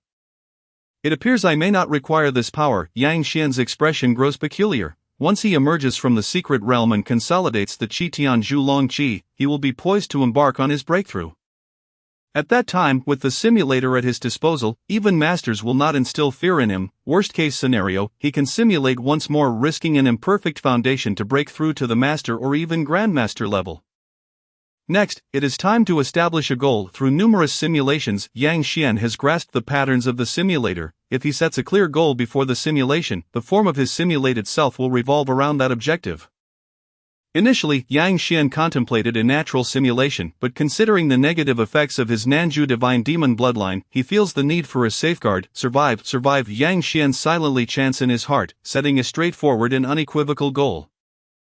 The simulation commences. Expenditure of 40,000 currency. The simulation begins, filtering the entries. Short-lived ghost gray, lifespan significantly reduced, physique weakens, longevity green, lifespan extended by 20 years, turtle shell green, the back becomes exceedingly hard, capable of mitigating some damage. Great sorcerer green, the speed of the right hand increases, and gripping strength intensifies. As swift as lightning green, randomly and significantly reduces the time of a certain aspect. What a peculiar array of entries. Yang Xian gazes at the displayed entries, his lips twitching. Turtle shell, great sorcerer, swift as lightning. These descriptions leave Yang Xian utterly exasperated, as none bear any semblance of seriousness. As for the short-lived ghost, it is even more inappropriate. Thus, the only choice is to select longevity. In the first year, you ventured into the dragon's secret realm, wielding the formidable power of the Qitian Nanju divine demon body to sweep through the domain. Rendering the so-called prodigies of Yunzhou utterly powerless against you, you consumed the majority of the dragon essence within the realm, transforming it through the bloodline of Nanju, thus generating the Qitian Zhulong's vital energy. Your enmity with the dragonkin intensified. In the second year, you grasped the fundamentals of the Lingshu wind control technique, allowing you to traverse the void and command the gentle breeze, significantly enhancing your speed. By the third year, you stealthily infiltrated other city-states, using your second-level Qitian Nanju divine demon form to audaciously visit various prominent clans. In the fifth year, after 2 years of dominance across the 6 houses of Yunzhou, you were finally met with a united resistance from the clans who could no longer tolerate your arrogance. They expended great resources to summon the venerable master from the Su family of Xianyun City. Residing far away in Yujing City, through the connections of the Yunmeng Luo clan, their actions were laid bare before your eyes. Having received the news ahead of time, you had already returned to Yunmeng City. That same year, you perfected the Lingshu wind control technique. In the 6th year, you successfully broke through to the true vitality realm using the Qitian Zhulong's essence. By the 10th year, you challenged the 72nd rank on the human ranking and emerged victorious with a single punch, successfully securing your place on the list. In the 13th year, your mastery of the Gengjin sword intent reached perfection, and the Lingshu wind control technique was fully realized, propelling you into the divine intent realm and placing you 27th on the human ranking. In the 17th year, you faced a pivotal choice: to remain in Yunmeng City and weather the storm with the Yunmeng Luo clan, or to depart alone in search of survival. After careful contemplation, you resolved to leave. Your presence bore no significant impact on the tides of conflict, while Luo Qingning, favored by destiny, possessed her own prospects for survival, only you, lacking the strength to alter the predicament and bearing a portion of the world's disdain, had but a slim chance of survival. By making an early exit, you commenced your solitary departure from Yunmeng Prefecture, fortunate that the primary target of the Great Zhou was the Yunmeng Luo clan. particularly the unparalleled Luo Qingning, who ranked second on the human ranking and third on the supreme ranking. Although you sensed a few pursuers trailing behind, you paid them little heed and hastened your departure. As a cacophony of shattering echoed, a blood mist ascended into the sky. You successfully escaped Yunzhou. Not long after, the entire Yunmeng Luo clan was annihilated, and Luo Qingning vanished without a trace to I in the 18th year. The divine martial Marquis mustered forces in Yunzhou to attack Zhou, directing his army straight towards Yujing City. Dark forces and demonic tribes began to stir, heralding an era of chaos. By the 19th year, all 4 kings and 8 marquises ignited a calamity of war, plunging the 36 states of the realm into disarray. Beset by natural and man-made disasters, what had appeared to be a flourishing dynasty now teetered on the brink of collapse. Fracturing into chaos. I in the 20th year, you broke through to the divine concealment realm, while dark demonic sects officially emerged, with the 4 kings and 8 marquises seizing their territories, rendering the great Zhou nominally alive.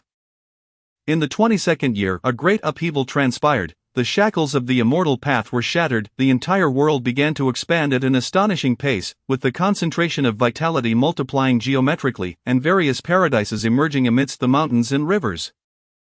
The once towering peaks were forcibly elevated manyfold, resembling the divine mountains of ancient times, reaching towards the heavens. The sky ascended to the sun and moon, while the earth extended to the nether realms.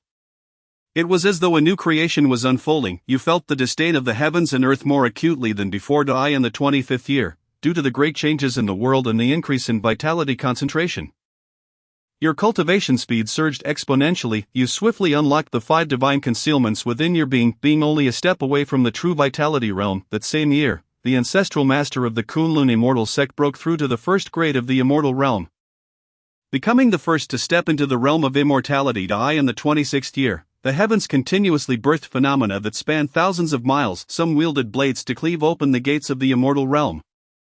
Others laughed heartily as they entered, while unparalleled demons smashed their way in with their fists. I in just a year, over a dozen warriors entered the immortal realm. I in the 27th year, you finally discovered a method for a mid-grade divine ability.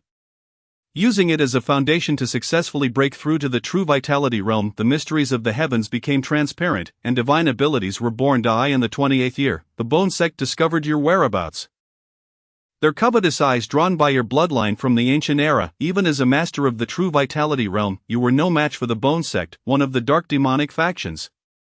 In the wake of the great upheaval, the strengths of these top sects surged, many even boasting immortal guardians. The colossal hand of bone descended like a mountain, obscuring the sun and moon, covering a vast expanse. It was evident that this was the work of a first-grade immortal from the Bone Sect, intent on capturing you in one fell swoop. Faced with this impending doom, you prepared to exhaust your bloodline for a final desperate strike. Just then, a crisp shattering sound reverberated through the air. A finger, the size of a mountain, crashed down. A woman wielding a long sword stood poised and unfazed before the Bone Sect's ancestor. Her sword intent enveloped the area. A faint crescent moon manifesting, while a chilling aura coated the bone in a layer of frost, crystalline and translucent. As the sun and moon dimmed, the sword intent radiated its brilliance. You looked at the woman who came to your aid with a complex expression. Yet all you could do was watch in silence. The bone deity, upon seeing the woman, smiled rather than fuming. In an instant, 2 colossal presences descended. 3 first-grade immortal giants of the demonic path surrounded the woman in a triangular formation, their immense aura shooting skyward. It was evident that you had been used as bait. Bone, blood-like, divine demons, and sword domain, 4 of the most formidable powers beneath the immortal realm clashed, shattering mountains as the battle gradually ascended into the heavens. Even with the woman's celestial sword facing 3 demonic giants wielding immortal weapons, she appeared to be struggling. The 4 engaged in combat across the vast expanse of the sky, the aftermath tearing open black void cracks, the sword light flickering amidst a pallid world where 2 bright moons emerged. As you stood at a distance from the battlefield, watching several true Fire Realm grandmasters with resigned expressions, the world echoed with the roars of divine demons.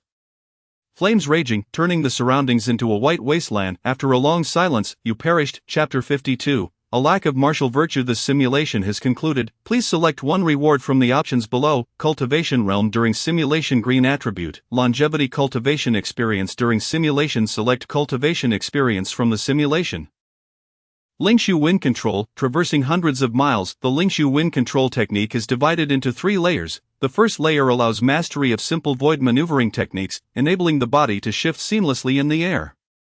Akin to a phantom, the second layer involves the true mastery of the Lingshu wind control technique, allowing for brief relocations of several dozen miles in the air, liberating one from the constraints of the earth while achieving remarkable speed. Effortlessly breaking the sound barrier, the third layer, representing the complete and perfect mastery of the Lingshu wind control technique, enables crossing hundreds of miles, nearly rivaling the ability of a true vitality realm master to manipulate the heavens and earth. Currently, Yang Xian has perfected the Lingshu wind control technique, capable of standing upon the heavens like a master adeptly dealing with airborne foes. Beneath the master realm, the Lingshu wind control technique remains exceedingly practical. Yang Xian felt as if his body was weightless. With a single push of his feet, it seemed he would soar into the sky. This sensation was truly marvelous. Once he condenses the Qitian Zhulong's vital energy and breaks through to the divine concealment realm, he would be able to traverse vast distances with ease, even across 1,000 miles. Yet, he pondered the quality of his Qitian Zhulong's vital energy. The tier of vitality directly determines the quality of the manifested energy. From low-grade vitality to top-grade vitality, and even the highest tier of the 36 types of celestial energies, the differences between each tier are immense. For instance, supreme-grade vitalities like the True Yang vitality, Li Fire Phoenix vitality, and Nining Malevolent vitality can grant warriors a chance to develop a unique constitution when advancing into the true vitality realm. Moreover, the 36 celestial energies must yield extraordinary constitutions upon ascending to the true vitality realm. Yang Xian had done considerable research on finding suitable energies, as it was said that among the 24 top forces in the world most possessed unique vitalities, with many even holding celestial energies. Through his inquiries, he gathered a wealth of information. The Jinwu Dao sect possesses the Jinwu Dragon Snake Calamity energy, which not only guarantees the birth of the Dragon Snake Calamity body but also has a minuscule chance of creating the Jinwu Dao Calamity body. The Bodhi Temple is home to the Great Bodhi Wisdom Buddha energy, which can forge the Bodhi Buddha body, reputed for its wisdom that pierces through the past and future. The current Bodhi disciple is said to embody this constitution. With an intellect so profound that even the Grand Master of the Great Zhou praises him as a rare talent, ranking third on the human ranking known as the Bodhi Buddha Son. Additionally, one of the 6 sects, the Taiyin Moonlight Palace, possesses the Taiyin Moonlight Immortal Energy, reputed to shape the Taiyin Moonlight Divine Body, endowing one with celestial talent. Such legacies abound in nearly every top sect. Forming the foundation of their enduring heritage spanning tens of thousands of years, Yang Xian believed that the vitality born from the Nanzhu divine demon bloodline should not pale in comparison. After all, Nanzhu was a divine demon from the ancient era, and the sight of those wings obscuring the heavens and the dragon form encircling the sacred mountain still left Yang Xian in awe. Their strength surely rivaled that of those immortals. Although ancient texts record that the ancient immortals ended the era of divine demons, the ability of divine demons to contend with ancient immortals for extended periods implies their extraordinary power. With this in mind, Yang Xian's confidence in the Qitian Zhulong energy he would soon possess soared higher. Continue the simulation. Cost: 40,000 currency. Simulation commencing. Filtering attributes. Die in the 30th year, you were targeted by the Bone Sect's bone deity, who crushed you into a pulp with his colossal hand. Try again. Die in the 40th year, you caught the attention of the blood demon cult's Qi Yuanha, who, after receiving a thorough beating from you, summoned several first-grade immortal beings to encircle you. After enduring another beating, you were extinguished. Try again. In the 45th year, the 4th prince of the Great Zhou conducted a bloody purge of Yunzhou and also set his sights on you. He allied with the heavenly demon sect behind him, dispatching a first-grade immortal ancestor to capture you. After enduring years of torment, your soul shattered. Try again. Die in the 46th year, an ancient deity emerged from the depths of the demonic cave, fixating its gaze upon your bloodline of the Southern Candle divine demon. After years of desperate flight, you ultimately fell into the clutches of this primordial being, your lifeblood drained, leading to your demise. In the 47th year, you found yourself ensnared in a conflict between two celestial beings, and by ill fortune, were caught in the aftermath, teetering on the brink of death. By a stroke of fate, you encountered the Qiyuan River, where you were transformed into a resplendent entity of divine blood. How lamentable! Yang Xian's fingers trembled. After more than 20 simulations, he had been mercilessly beaten by the Bone Path, the demonic cave, the Crimson Blood Demon sect, the 4th prince of the Great Zhou, and the Celestial Demon sect, often outnumbered in brutal skirmishes. Not once had he managed to survive beyond 50 years in a simulation. Yang Xian came to a stark realization of what the ancient demons represented in this era, a symbol of misfortune, a being spurned by the heavens, destined to encounter enemies at every turn. Speaking of which, who is this fourth prince of the Great Zhou? I have never even laid eyes upon him, yet he seems to be madly targeting me. Yang Xian recalled the figure who had attacked him in the simulations. Second only to the bone path, and gritted his teeth. He pressed on with the simulations. At this moment, far beyond in the vast expanse of the Divine Continent, the Divine Continent is one of the 6 central states. Renowned for its fertile lands stretching nearly 100,000 miles, a place of unparalleled prosperity in the very heart of the Great Zhou dynasty's power. In Yujing City, this ancient fortress has stood for millennia, witnessing the rise and fall of numerous dynasties, and is among the oldest cities in the world, currently serving as the capital of the Great Zhou. The city walls, though not towering, are constructed of a unique jade stone, shimmering under the sun's rays, giving the appearance of a divine city, radiating a spectrum of colors, with vital energies converging from a radius of thousands of miles, vast as the sea, reminiscent of the ancient era. At this time, within the fourth princess residence, a sprawling array of palatial structures, adorned with rare treasures and exotic flora, includes a celestial maiden fountain crafted from liquefied vital energy, artificial hills made of exquisite iron, winding corridors, and opulent bridges over tranquil pools. An epitome of luxury. Powerful auras lurked within the palace, akin to an abyss, as the guards surrounding the palace exuded a formidable presence, each at least innate martial artists of the 6th rank. Your Highness, news from Yunzhou has arrived. A sharp voice echoed in the expansive hall. Zhou, reclining amidst several enchanting figures, rubbed his drowsy eyes and lazily rose, draped in the light silks of women. What news? The eunuch kneeling beneath the grand hall did not dare raise his head, replying with utmost respect, it concerns Luo Qingning. Zhou became instantly alert, and in his excitement, he inadvertently kicked one of the women beneath him, sending her crashing against a dragon pillar in the hall, causing a burst of blood mist to fill the air. The scent of blood grew thick. The other women lying nearby trembled slightly, afraid to breathe. Zhou, unfazed, donned a golden robe adorned with dragon patterns and descended the steps. The eunuch, blood dripping from his face, continued, it is said that Luo Qingning has a close relationship with a man of a different surname in Yunmeng City, and he has invited her to his residence. Very good, Zhou smiled. How good? I do not know. The eunuch broke into a cold sweat, at a loss for words. The air seemed to freeze, and the eunuch felt his heart nearly cease. The fourth prince of the Great Zhou was a man who killed with ease and relished in bloodshed. Ever since nearly being killed by the divine martial marquis years ago, his temperament had grown increasingly erratic, finding amusement in killing within the palace, often erupting into senseless violence, just as the eunuch feared for his life. Zhou's voice slowly emerged. I recall a genius from Yunzhou who came to seek refuge a year ago. Have him deal with that troublesome fellow. No, ensure he eradicates every trace. Not a single dog related to that individual can remain. Killing a Yunzhou man for a Yunzhou man, now that is intriguing.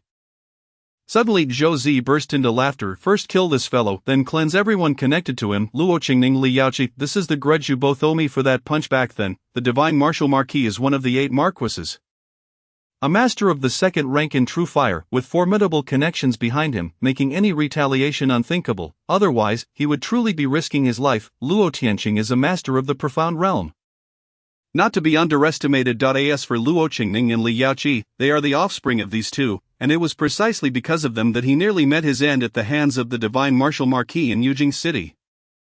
Yet, apart from them, anyone connected to them would become a target for his vengeance. He intended to make it clear that offending the fourth prince of the Great Zhou would come at a steep price.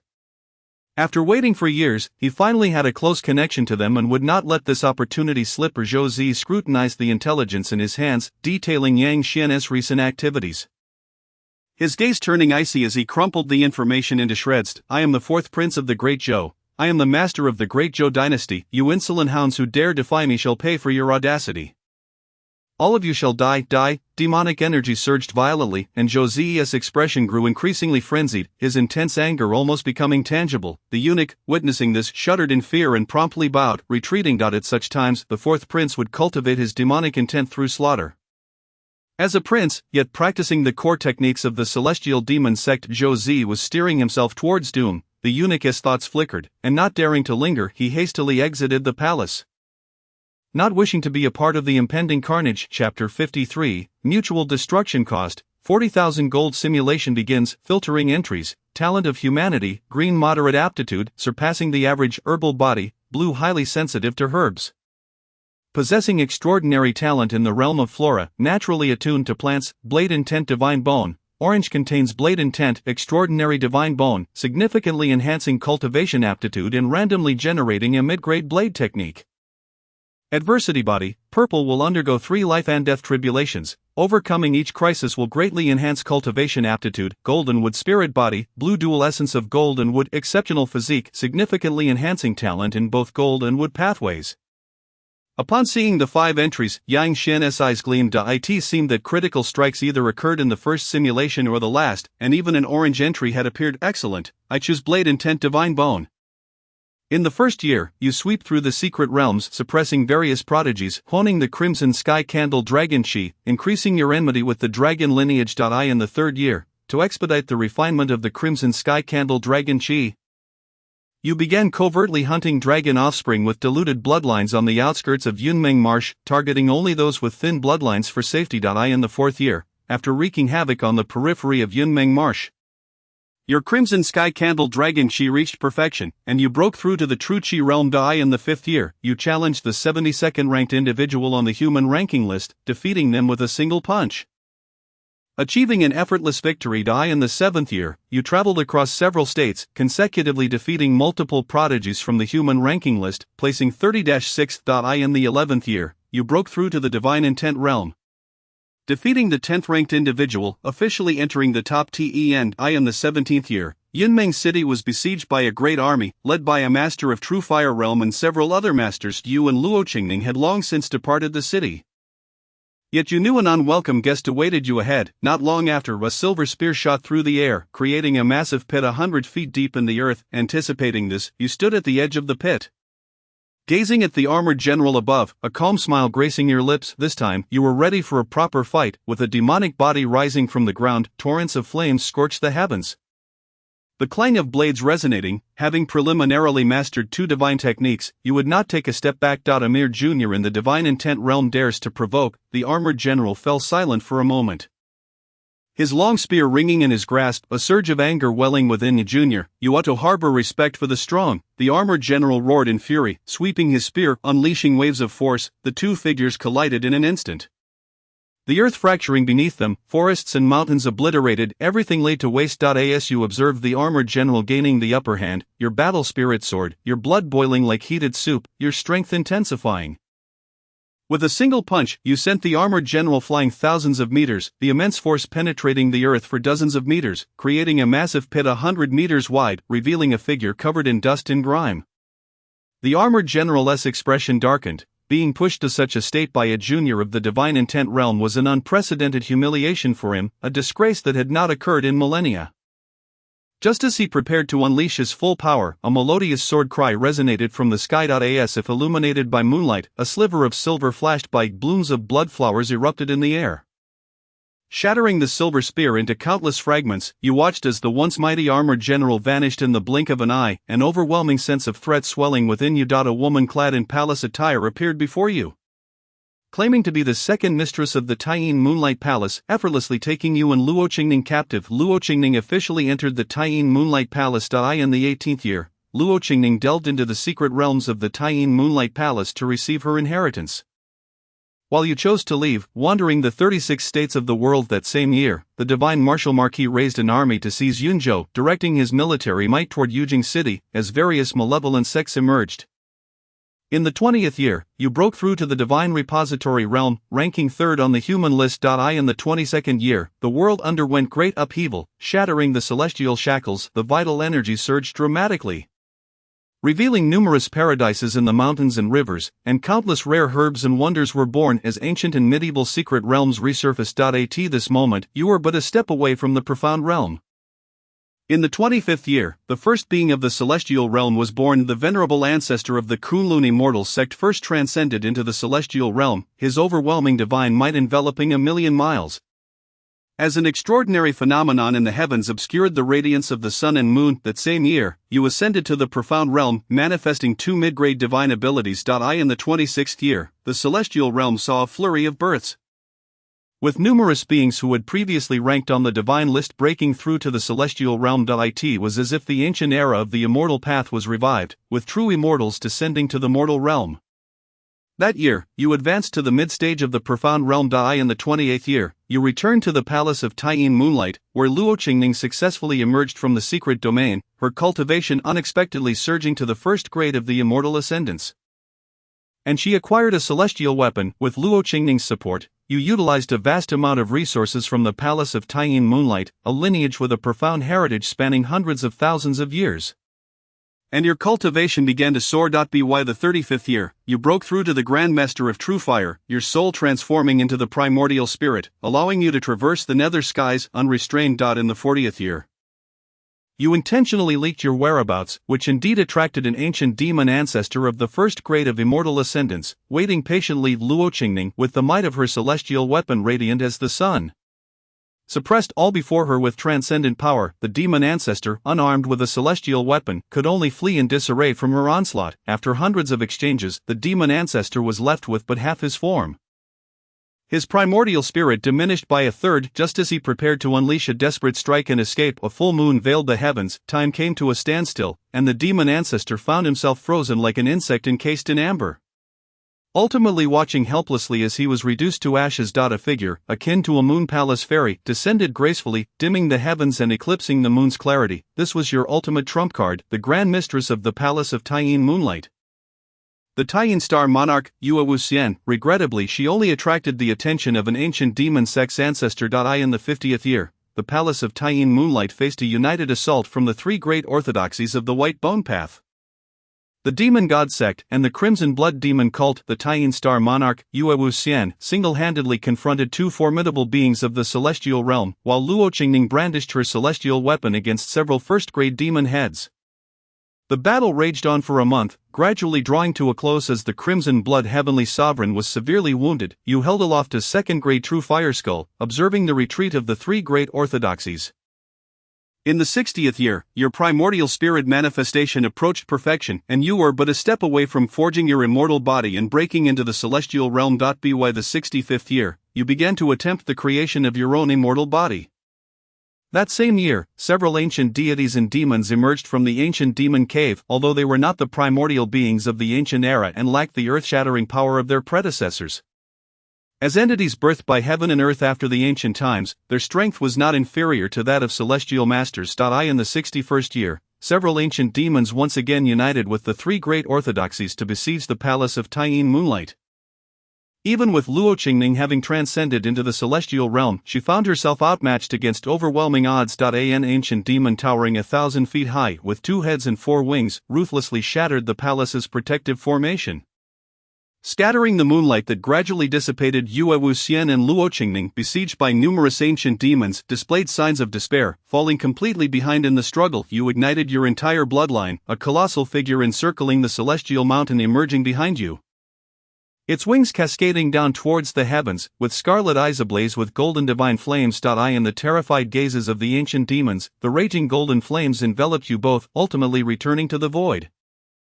You perished. Chapter 54, Dual Divine Bones. The simulation concludes. Please select one reward from the following: Cultivation Realm and the Simulation. Orange Attribute Knife Intent Divine Bone. Cultivation Experience from the Simulation. You have surprisingly broken through to the True Fire Realm and are merely a step away from the immortal ascendance. Yang Xian gazed at the description of himself perishing alongside the ancient demon in the simulation, feeling a surge of exhilaration. In that moment, he was overcome with the impulse to immediately select the cultivation realm, yet he restrained himself. Choosing the cultivation realm at this juncture would only render him the weakest Grandmaster of True Fire, perhaps even vulnerable to being challenged by a mere master. Furthermore, the consumption of the True Fire Realm simulation would undoubtedly amount to a staggering figure, leaving him unable to afford the simulation funds, resulting in an awkward predicament. After deep contemplation, Yang Xian calmed himself, deciding to wait until his Scarlet Heaven Candle Dragon energy was refined. Within the innate 3 realms, he would undoubtedly be rarely challenged, and soon the Master Realm would be but a fleeting thought. He opted for the Orange Attribute Knife Intent Divine Bone. A surge of overwhelming knife intent flashed and faded, revealing a divine bone radiating with resplendent divine light within him. Nestled closely beside his innate sword bone, detecting 2 highly compatible attributes, the system inquired whether to fuse them. Yang Xian paused at the sudden prompt, realizing that these 2 attributes referred to the 2 unusual bones within him. Since ancient times, fusion would elevate 1 tier, The probability of combining an orange attribute with a purple attribute for advancement was exceedingly slim. Nevertheless, he was eager for the fusion. Upon fusing, the two attributes gradually vanished from the panel, culminating in a brilliant explosion of orange light, slowly revealing several characters. Dual Divine Bone Orange, a divine bone formed from the fusion of the knife bone and sword bone, significantly more powerful than an ordinary divine bone. Harboring two mid-grade divine abilities related to blades and swords. No advancement occurred. Yang Xian looked at the newly birthed orange attribute with slight disappointment, yet it was within his expectations. The odds of a fusion leading to an advancement were inherently low. However, despite the lack of advancement, the newly conceived dual divine bone attribute glimmered with a notably more brilliant orange light, even with a hint of gold intermingling, indicating proximity to a golden attribute. Moreover, the dual divine bone was capable of manifesting two mid-grade divine abilities, whereas most divine abilities birthed during the breakthrough of profound realm masters were of the lower grade. Only a select few exceptionally talented masters could birth mid-grade divine abilities. Those capable of manifesting mid-grade divine abilities often possessed the potential to ascend to the first grade of immortal ascendance. Just like Luo Qingning's orange-level innate sword bone, it signified her potential for immortal ascendance. Not to mention the golden-level divine favor that guaranteed her passage into the celestial realm. Opening the panel, Yang Xian softly intoned, character, Yang Xian age, 18 constitution, Southern Candle Demon Bloodline Orange talent, Dual Divine Bone Orange. Knife and Sword Dual Supremacy Purple, Golden Bone Jade Marrow Purple, Spiritual Wisdom Purple Realm, 7th Grade Cleansing Marrow Realm Perfected Skills, Scarlet Heaven Southern Candle Demon Body Second Layer, 1000 Calamities 100 Difficulties Treasure Energy Introductory. Ethereal Wind Method Perfected, Metal Killing Sword Chi Perfected, Mad Demon Knife Intent, Blood Demon Knife Intent, Metal Sword Intent Perfected, Blood Demon Knife Intent Perfected, Mad Demon Knife Intent Perfected. Wealth, 40,000 with the second layer of the Scarlet Heaven Southern Candle Demon Body. 3 perfected realms, and the enhancement of the dual divine bone, who beneath the master realm could oppose him. A glimmer of determination flashed in Yang Xian's eyes. The Scarlet Heaven Southern Candle Demon Body would grant him a physique rivaling that of the Divine Concealment Realm. And with the addition of the 3 perfected realms and the dual divine bone, his strength surged to unfathomable heights. Ordinary beings of the Divine Concealment Realm grasped but one perfected realm.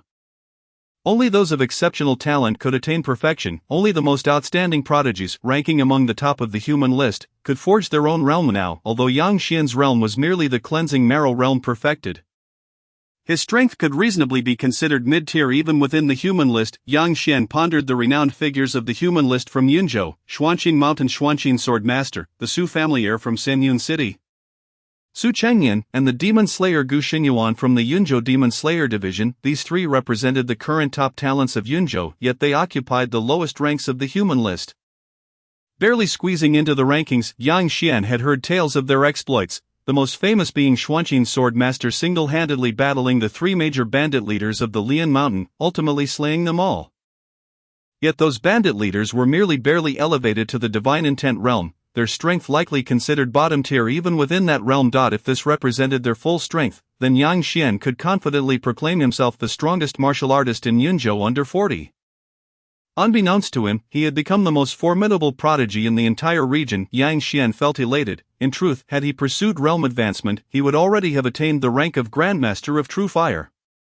Albeit one with significant embellishments, yet he had no desire to become a stepping stone for others to challenge. Without pressing crises, he preferred to linger in the pond, hoping to accrue more attributes.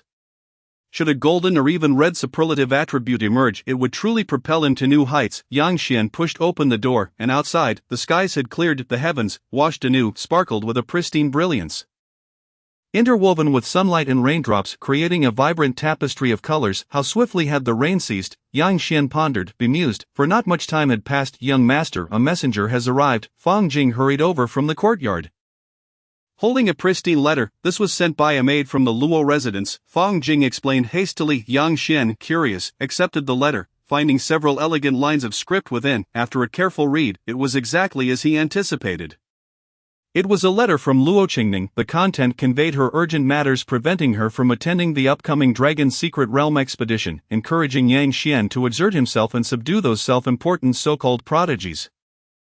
The letter also revealed that the origin of this Dragon's Secret Realm was quite significant, formed from the demise of the Dragon King who escaped from the Tsangshui Dragon Palace, likely holding relics from the ancient palace within. Moreover, this expedition was a monumental opportunity personally offered to the young generation of Yunzhou by the 4th-ranked Dragon Slayer Heavenly Monarch on the Divine List, Dragon Slayer Heavenly Monarch, Sangshui Dragon Palace. Yang Xian murmured as he tucked the letter away that he was well aware of the Dragon Slayer Heavenly Monarch. Indeed, it was hard to find anyone on the Divine List unfamiliar with that name. The Dragon Slayer Celestial Lord Bai Yuan occupies the 14th position on the Divine List. He emerged 3 centuries ago and has vanquished a staggering 30% of the world's flood dragons, even slaying a true dragon in his wake. Hence, he is revered by the populace as the Dragon Slayer Celestial Lord. It is said that 300 years ago a dragon palace was interred at his hands. And it appears that this is the very dragon palace of the Songhai. Yang Xian cast a glance at the panel displaying his funds, currency, 40,000 that he could simulate once more. A subtle smile graced Yang Xian's lips. This was his trump card. Should he discover something of value within the dragon's secret realm, it was inevitable that others would covet it. At that juncture, he could simply opt to claim the simulated cultivation level. By then, he would truly be a grand master of the true fire realm or even a formidable being of the ascension realm. One could only imagine their astonishment.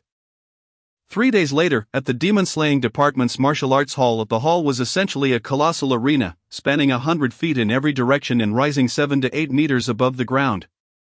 Entirely constructed from ironwood, ironwood is a type of first-grade spirit wood, its hardness rivaling that of ordinary fine iron. An arena built from ironwood could undoubtedly be described as being as solid as iron. For martial artists below the true gang realm, damaging this robust platform was virtually impossible unless one wielded exceedingly sharp weapons. Ordinarily, this arena served as a venue for the demon-slaying envoys to spar. A place for the elite who frequently engaged in battles with demons, including many warlike individuals and martial enthusiasts, hence its establishment. At this moment, numerous figures had gathered around the arena. Typically, the demon-slaying department consisted of merely a few hundred envoys, most of whom were out on missions. However, those surrounding the arena now numbered in the thousands, drawn by the rare opportunity of this competition, although most understood that the quota for the secret realm likely had no bearing on themselves. They remained intrigued by this grand contest, which aimed to identify the 3 strongest individuals under the age of 40 within the demon-slaying department. Are you certain this is a competition for those under 40? Yang Xian inquired of Fong Jing, eyeing a middle-aged man in the crowd whose scruffy beard and weathered visage suggested a life rich with tales. For ordinary individuals, 40 might signify middle age. Yet for the majority of martial artists who had entered the cleansing marrow realm, it was the prime of their youth. Having undergone the trials of sinew and marrow refinement, they often appeared as youthful men. Yet this middle-aged man, bearing the marks of experience, seemed anything but a 40 and under demon-slaying envoy. Before Fong Jing could respond, a voice interjected. What did you say? The middle-aged man, having overheard Yang Xian's remark, turned with a glare. This is maturity, do you understand? Mature men possess far more charm than the likes of you. With your slicked-back hair and pale complexion, the middle-aged man appeared to have struck a nerve, his agitation palpable. Realizing his unintended offense, Yang Xian felt a twinge of embarrassment. My apologies, esteemed brother, I did not mean to offend. May I inquire your name? He clasped his hands in greeting. The middle-aged man, upon seeing Yang Xian's gentle demeanor, began to calm down. I am Yuan Shen. You may call me Old Yuan. Despite my middle-aged appearance, I am merely 30 years old, just a bit more mature. You see, I have been with the demon-slaying department for 6 years now.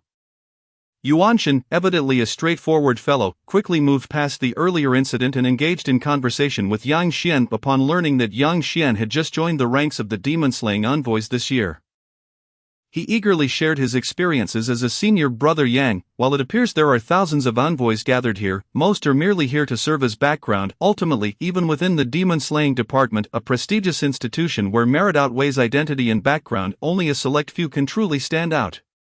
Those of exceptional talent, the hidden gems, are what we seek. As for us, the ordinary folk, even when faced with the greatest techniques, we remain hindered at the threshold of entry. How lamentable that is. Yuan Shen patted Yang Xian's shoulder, imparting a solemn piece of advice. Avoid being reckless, even in battles against demons. Always preserve your means of survival, and in competitions like this, if there is no hope, it's best not to participate.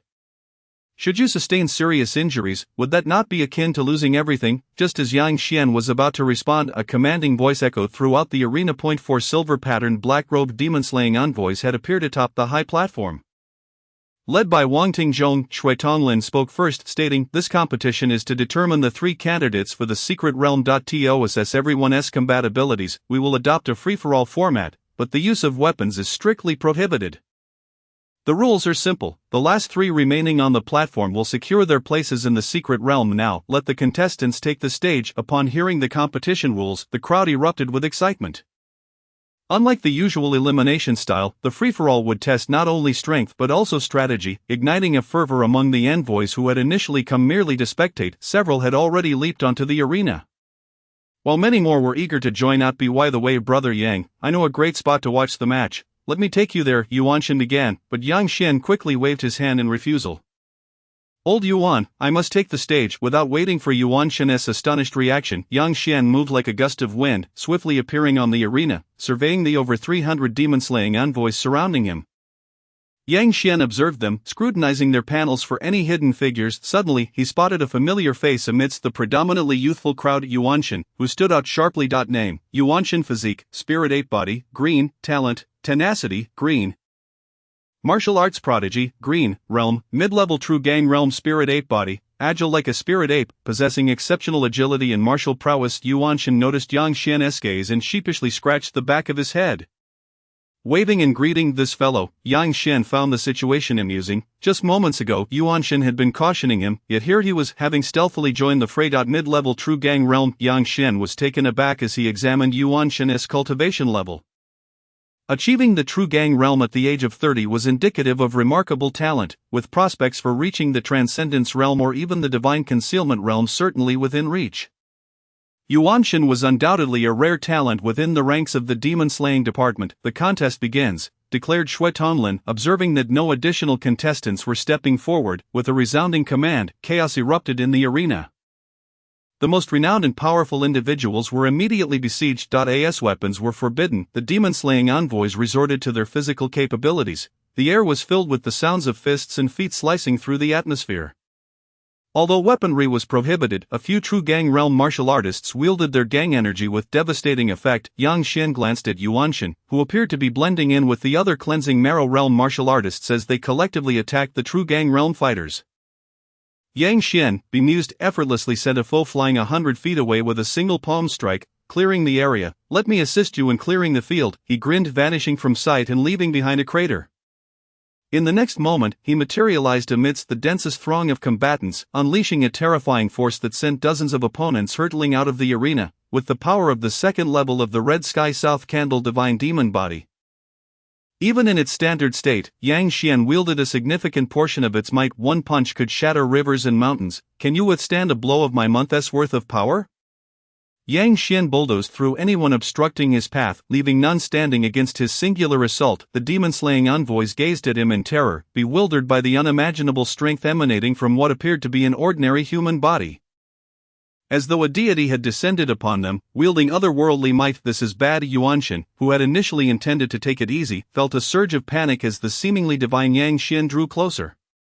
With a swift motion, a gust of wind from Yang Xian's punch swept past Yuanshan, clearing a cluster of demon-slaying envoys as easily as autumn leaves. "Old Yuan, are you alright?" Yang Xian flashed a smile. Effortlessly tossing another envoy off the platform, Yang Xiong, Yuanshan forced a strained smile, placing a hand on Yang Xian's shoulder. "Hang in there, old Yuan." Yang Xian tightened his grip, lifting Yuanshan's sturdy frame as if it were weightless, subsequently launching him toward the edge of the arena. "It seems the outcome of the competition is already determined," Wang Tingjong remarked from his vantage point on the high platform, observing Yang Xian, who faced no worthy adversary. A smile creeping across his face, Shui Tonglin nodded in agreement, promptly instructing Yang Xian to cease his onslaught, for if he continued, not a single envoy would remain standing. The other two three-patterned silver demon-slaying envoys, Su Baoying and Lei Wu, watched Yang Xian with keen interest. Although they had heard tales of a prodigious talent emerging from the demon-slaying department, this marked their first encounter with him in person. His prowess was indeed as extraordinary as the rumors suggested, capable of single-handedly slaying a guardian of the White Bone Path. Truly remarkable. Su Baoying's thoughts drifted to the leading figure of his family, the renowned Qing Shan hero Su Changyan, currently ranked 93rd on the list of martial prowess, who had reached mid-level divine intent and mastered profound realms of understanding. His family's unique skills already well accomplished. Although Yang Xian has slain the guardian of the White Bone sect, he is merely a remnant from 30 years ago, possessing strength only at the early stage of the divine intent realm. In terms of strength, he should still be slightly inferior to the long-standing figures of today. As for potential, Su Baoying sensed that the youth before him was merely a practitioner at the cleansing marrow realm, causing him to feel a tinge of disbelief. Could it be that he has concealed his true level? For one at the cleansing marrow realm to slay someone in the divine intent realm is indeed extraordinary. Such occurrences have been rare throughout a millennium, with no exceptions being the prodigies of ancient sections. But what if it is true? Su Baoying found it somewhat absurd that a mere small city like Yunmeng could truly birth someone comparable to a Daozi or a Fozu. Regardless of whether he is hiding his true level, his innate talent is undoubtedly remarkable, and thus he must be befriended. Su Baoying glanced at the few individuals beside him, Wang Tingjong and Shui Tonglin, who were already aware of Yang Xian's extraordinary nature, wore expressions of delight, seemingly filled with pride by association. Su Baoying was certain that these two had deliberately suppressed news about Yang Xian. Otherwise, he wouldn't have only discovered his age and realm upon seeing him today. He then turned his gaze to Lei Wu, who appeared astonished yet remarkably calm, seemingly indifferent towards Yang Xian. It seems I need to relay this information back to the family, Su Baoying thought to himself. Below, as Yang Xian was about to leave the arena under the intervention of the recently arrived Shui Tonglin, he quietly observed the performances on the stage. With the departure of Yang Xian, the tumultuous battles on the platform finally returned to a semblance of order. After an intense contest, the honest-faced Yuan Shen and a demon-slaying envoy named Shin Feng emerged victorious. Both were practitioners of the true vigor realm, with Shin Feng being at the early stage of that realm. Subsequently, Shui Tonglin announced that Yang Xian and his companions would represent Yunmeng City in the upcoming secret realm. After stepping down from the platform, Shin Feng noticed Yang Xian and appeared somewhat intimidated, as if the latter's earlier display had left him with a shadow of doubt. Yuan Shen, on the other hand, approached with a broad smile, exclaiming, "Brother Yang, I never expected you to be the famed demon-slaying envoy who killed the guardian of the White Bone sect. Truly a remarkable talent, Yuan brother. I also did not foresee that you had concealed yourself so deeply." Yang Xian replied, a teasing glint in his eyes as he regarded the middle-aged man before him. In response, Yuan Shen awkwardly scratched his head. "I merely sought to preserve my strength, As the grand competition concluded, Wang Tingjong announced the end of the trials, making his way towards Yang Xian. "Good lad, make sure to perform well in the secret realm," he said, patting Yang Xian's shoulder with a look of satisfaction. "Yes, General Wang," Yang Xian replied. 3 days later, at the demon-slaying division of Yunmeng Mansion, a magnificent treasure ship floated at the center, measuring over 20 zhang in length and divided into 3 tiers. The vessel's hull was adorned with countless intricate runes, resembling the sinuous movements of dragons and serpents. Emanating a soft, luminous glow, the ship hovered approximately 10 meters above the ground, while Yang Xian gazed in awe at the sight before him. "What kind of creation is this?" he marveled, meticulously examining every aspect of the vessel. Wang Tingjong, observing Yang Xian's astonishment, explained with care, "This is a Yuanzhou-class flying ship, capable of carrying hundreds of people for long-distance voyages, traversing tens of thousands of miles daily. It operates through several formations, consuming yuan stones as fuel." He paused for a moment before continuing to educate Yang Xian. Flying warships are strategic assets of the Dezhou dynasty, categorized into 3 levels: Yuanzhou, Zhilong, and Tiangong. The Yuanzhou class, which you see before you, can transport hundreds for long-distance travel. As long as there are sufficient yuan stones, it can even cover 1,000,000 miles without issue. The Zhilong class is even more massive, exceeding 100 zhang in length, featuring 9 tiers and accommodating thousands of soldiers, capable of daily travel up to 100,000 miles. With certain offensive and defensive capabilities, its attacks can pose a significant threat to masters of the Tongshan realm, and its defenses can briefly withstand their assaults. Such vessels are scarce, with fewer than 30 in the Dezhou dynasty, and even state capitals may not possess one, as is the case with our Yunzhou. As for the mightiest Tiangong class, it is an absolute behemoth, with a length of 1,000 zhang, resembling a celestial palace floating in the sky, capable of housing tens of thousands, even 100,000 soldiers, and able to traverse vast distances of tens of thousands of miles daily. Even a true Fire Realm Grandmaster cannot breach its defenses, though the consumption is astronomical. The last time it was utilized was 30 years ago. It is said that there are 3 such ships in Yujing City, representing true heritage. Wang Tingjong spoke with deep emotion, recounting that this technology is a remnant from the ancient celestial era. In ancient times, there were vessels 100 times larger than the Tiangong class, which were the true celestial palaces, wielded by ancient celestial sects capable of traversing the vastness of outer space. Hearing Wang Tingzhong's account, Yang Xian and the others were left in complete astonishment. Outer space, while they have yet to explore their own world, the ancient celestial beings had already ventured into the cosmos and the boundless worlds beyond. Such formidable creations render this world ever more intriguing. Yang Xian felt a surge of excitement. Although the ancient and primeval eras have long since perished, their remnants continue to profoundly influence this world. He recalled the impending transformation of heaven and earth in 22 years, the emergence of ancient deities and demons, and the era of frequent celestial appearances, feeling a sense of impatience. After consolidating the red sky candle dragon's vital energy in the secret realm, he planned to prepare for a breakthrough into the Tongshan realm. Yang Xian's eyes gleamed with determination. He would thoroughly explore all the marvels this world has to offer. Chapter 57, Yaoqi.in Yunzhou. At the residence of the god of war Marquis, a fierce and bloodthirsty atmosphere, akin to a coiled dragon, radiated a terrifying might, clearing the air within 100 miles of the Marquis' estate. Even a third-grade master of the Tongshan realm would be destabilized and weakened by this iron-blooded aura clad in crimson armor. The soldiers stood tall, their spirits fierce and their eyes exuding a fierce intensity. Revealing their battle-hardened experience, they were the divine martial army under the command of the god of war Marquis, a full contingent of 100,000, with each soldier being at least a practitioner of the bone refinement realm. And many of them were innate third realm lieutenants. The residence of the god of war Marquis served both as a home and a military camp, with the 100,000 divine martial army stationed nearby. Resembling a blood-red dragon stretching for miles, instilling fear in all directions. In the courtyard of the Marquis' estate, filled with the scent of exotic flowers and the fluttering of spiritual birds, a delicate and melodious voice echoed, "Little Qingning, you smell so fragrant," Li Yaoqi exclaimed, hugging Luo Qingning from behind, burying her head in the cascade of her hair, inhaling the delightful fragrance and sporting a satisfied smile. "Yaoqi, let go," Luo Qingning replied, her cheeks slightly flushed as she pushed away the mischievous woman behind her. Li Yaoqi laughed merrily, a glint of mischief flashing in her lively eyes. Unlike Luo Qingning, who appeared as cool and ethereal as a moonlit fairy, yet held a tender heart within, Li Yaoqi resembled a flower fairy, her beauty akin to an unparalleled celestial blossom, exuding an otherworldly charm. I see, little Qingning has forgotten her sister now that she has a lover, and is even reluctant to be close to me. Li Yaoqi feigned a sorrowful expression. "What nonsense are you spouting?" Luo Qingning replied, a hint of embarrassment flickering in her gaze as she playfully punched Li Yaoqi. "Ah, little Qingning is going to hit me for her little lover." Li Yaoqi dodged gracefully, pretending to be heartbroken, her face a mask of feigned tears. Luo Qingning watched Li Yaoqi's antics, her expression tinged with helplessness. "By the way, is he really not your little lover?" Li Yaoqi inquired curiously, leaning closer to Luo Qingning with an inquisitive look. "No, young Master Yang is merely my friend. I invited him to join the demon-slaying division, and I went to assist him out of concern for his safety," Luo Qingning explained earnestly. "Oh," Li Yaoqi responded with an elongated note, a knowing smile gracing her face. "By the way, I want to accompany you to the Taiyin Moon Palace this time."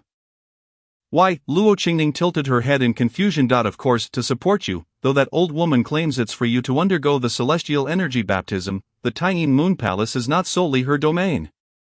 If anyone dares to bully you during your trial, knowing your temperament, you would undoubtedly be taken advantage of, but with me around, they wouldn't dare overstep their bounds," Li Yaoqi declared confidently, resembling a proud little phoenix. Luo Qingning understood that Li Yaoqi was correct. As the only daughter of the god of war Marquis, her status was indeed lofty. More importantly, the Marquis' brother is the current leader of the 4 kings and 8 marquises. The Jinwu King, a formidable first-grade ascendant realm master ranked 15th on the divine ranking. Li Xianzhou, the god of war Marquis Li Xianyi, is his younger brother, and their lineage boasts a king and a marquis, an unparalleled feat throughout the vast history of the Dezhou dynasty. With me here, you can confidently accept the celestial energy baptism. Perhaps you might even become the top of the unparalleled ranking. Pushing that annoying old woman down, that would certainly be amusing. Li Yaoqi's eyes sparkled with excitement as she embraced Luo Qingning, nuzzling against her. Luo Qingning gazed at the girl clinging to her, feeling somewhat helpless as she turned her gaze away. "It seems the secret realm is about to open. I wonder if young Master Yang has entered," she mused, her thoughts drifting afar. A massive tower ship, over 20 zhang in length, soared rapidly through the sky, its turbulent weight dissipated by the formations on board, transforming into gentle breezes. Even standing at the bow, Yang Xian felt no discomfort. Instead, he felt an overwhelming sense of ease. This was his first opportunity to overlook the entire world, with mountains, rivers, plains, and hills all captured within his sight. This is the essence of the sky, he thought. Yang Xian stood at an elevation of 1,000 zhang. Casting his gaze across the vast expanse of mountains and rivers, feeling an immediate expansion of his heart and mind, as if even the wheels of his thoughts had quickened. Although Yang Xian possessed the technique of riding the wind, he could only hover at a height of 100 zhang far from the celestial-like state he currently experienced, akin to a divine being surveying the world below. It is no wonder that those masters of the transcendental realm favored flight. This sensation was utterly captivating. As Yang Xian felt the gentle caress of the cool breeze, he couldn't help but exclaim in wonder. The distance from Yunmeng City to his destination was not great. Nearly over 2,000 li aboard the Yuanzhao-class warship, they arrived at the waters near the inner perimeter of Yunmeng Days in less than an hour. Several massive ships resembling great beasts lay anchored here, and Yang Xian noticed a few similarly styled Yuanzhao-class warships hovering above, likely belonging to other demon-slaying offices. Yunzhou lacked top-tier sex and demonic forces, thus the demon-slaying office served as the mainstay of Yunzhou. Helmed by the seasoned master Wei Wuyan, the town general of Yandao.at, the center of the waters, a small realm extending several kilometers was imprisoned upon the surface. Through the entrance, one could vaguely discern mountains, rivers, and scattered foliage within. At the entrance to the secret realm sat three figures with imposing presences akin to rivers and celestial bodies. One was a sharply defined young man, another a middle-aged man exuding a fierce aura, and the third an elderly gentleman with white hair and beard, possessing an air of scholarly elegance. Were these the three masters presiding over the secret realm? Yang Xian observed the striking trio at the entrance, whose mere presence, even without action, drew the attention of all, eclipsing the many towering ships around them. On board, Wang Tingjong had previously introduced these individuals to Yang Xian and the others. The young man was Wei Wuyan, the town general of the demon-slaying office, a stalwart master who had defended Yunzhou for over a century, even having slain a rebellious third-grade transcendental realm demon king. Despite his youthful appearance, he was nearing 300 years of age, having already traversed half of his lifespan in the transcendental realm. The middle-aged man was Zhu Xiong, a master of the transcendental realm from Xuanqin Mountain, one of its two masters. He had recently ascended to the transcendental level decades ago, practicing the 100 Beasts body forging technique, possessing immense physical strength, and wielding the third-grade divine weapon, the Mountain River 100 Beasts chart, his power likely surpassing that of Wei Wuyan. The white-haired elder, a scattered cultivator, was the strongest among them, ranked 70th on the Earth ranking known as He Jiming. The Earth ranking recorded the strongest 72 masters of the world, and He Jiming's position affirmed his undeniable strength among the trio. Even though Zhu Xiong possessed a third-grade divine weapon, He Jiming also wielded a third-grade divine weapon, the Dragon Heartstaff, which contributed to his extraordinary rise from a mere scattered cultivator to an Earth-ranking master. Now he represented the dragon-slaying heavenly monarch to oversee this expedition into the secret realm. At this moment, upon seeing that everyone had gathered, the three rose from their positions, towering like mountains, their powerful auras silencing the crowd instantly. In this secret realm, the time is limited to 1 day. Once the time elapses, all will be expelled from the realm. Furthermore, killing is strictly forbidden within. I trust everyone will bear this in mind. He Jiming said with a genial smile, radiating an overwhelming presence that commanded respect from all present. Now, you may enter the secret realm. Zhu Xiong, whose fierce demeanor exuded a primal energy, nodded, activating the Mountain River 100 Beasts chart, which tore open an entrance to the previously sealed secret realm. Figures leapt from the ships, diving into the secret realm, causing ripples to spread across the entrance before they vanished from sight. Go forth, the treasures of the secret realm take precedence, Zhu Xiong advised the nearby Xuanqin sword master. Xuanqin sword master, appearing to be a solitary and aloof swordsman, nodded before leaping into the realm as well. Naturally, Yang Xian followed the throng into the secret realm. As he passed through the entrance, he was greeted by a dense forest of ancient trees, their trunks rising dozens of meters in height, with intertwining branches overshadowed by thick emerald leaves that obscured the sun, casting a somber shadow. Looking up, he could faintly see a translucent sun suspended in the sky. This ethereal sun was merely a projection from the outside world, and the light and warmth were products of the secret realm's treasures transforming energy. It appeared to be a forest indeed. Yang Xian surveyed his surroundings, noting the monotonous dark green scenery. Wang Tingjong had informed him that ordinary demon kings or similarly ranked beings typically form secret realms through serendipitous occurrences over hundreds or thousands of years. With sizes of only several dozen li, some even less than 10 li, yet this secret realm spanned at least 100 li, evidently supported by extraordinarily precious treasures. This was the greatest opportunity of this secret realm, a third-grade Dragon King's treasure left behind by the direct line of the Tsongshui Dragon Palace.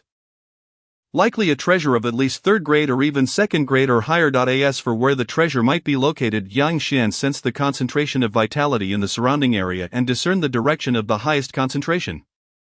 Moving forth like a tempest without hesitation. Upper grade vitality, Gingjin Dragon Shachi. Yang Xian soared over a valley, detecting a sharp aura intermingled with the dragon's malignant energy. Peering down, he beheld a golden-hued, dragon-like entity formed of vitality. Roaring incessantly, its scales vibrant, exuding an undeniable dragon majesty as if it were a true young dragon. At this moment, several individuals had already surrounded this entity, blocking all entrances, their gazes fixated on the Gingjin Dragon Shachi before them. Though the vitality is but a single mass, sufficient for only one person's use, there are numerous 4th and 5th grade spirit plants around, whose value may surpass that of the vitality, one of the 6 present. Lin Yan declared with a righteous demeanor, proposing a division. Why not let one person claim the vitality, and the remaining 5 share the spirit plants? I'll take on the burden of claiming the vitality.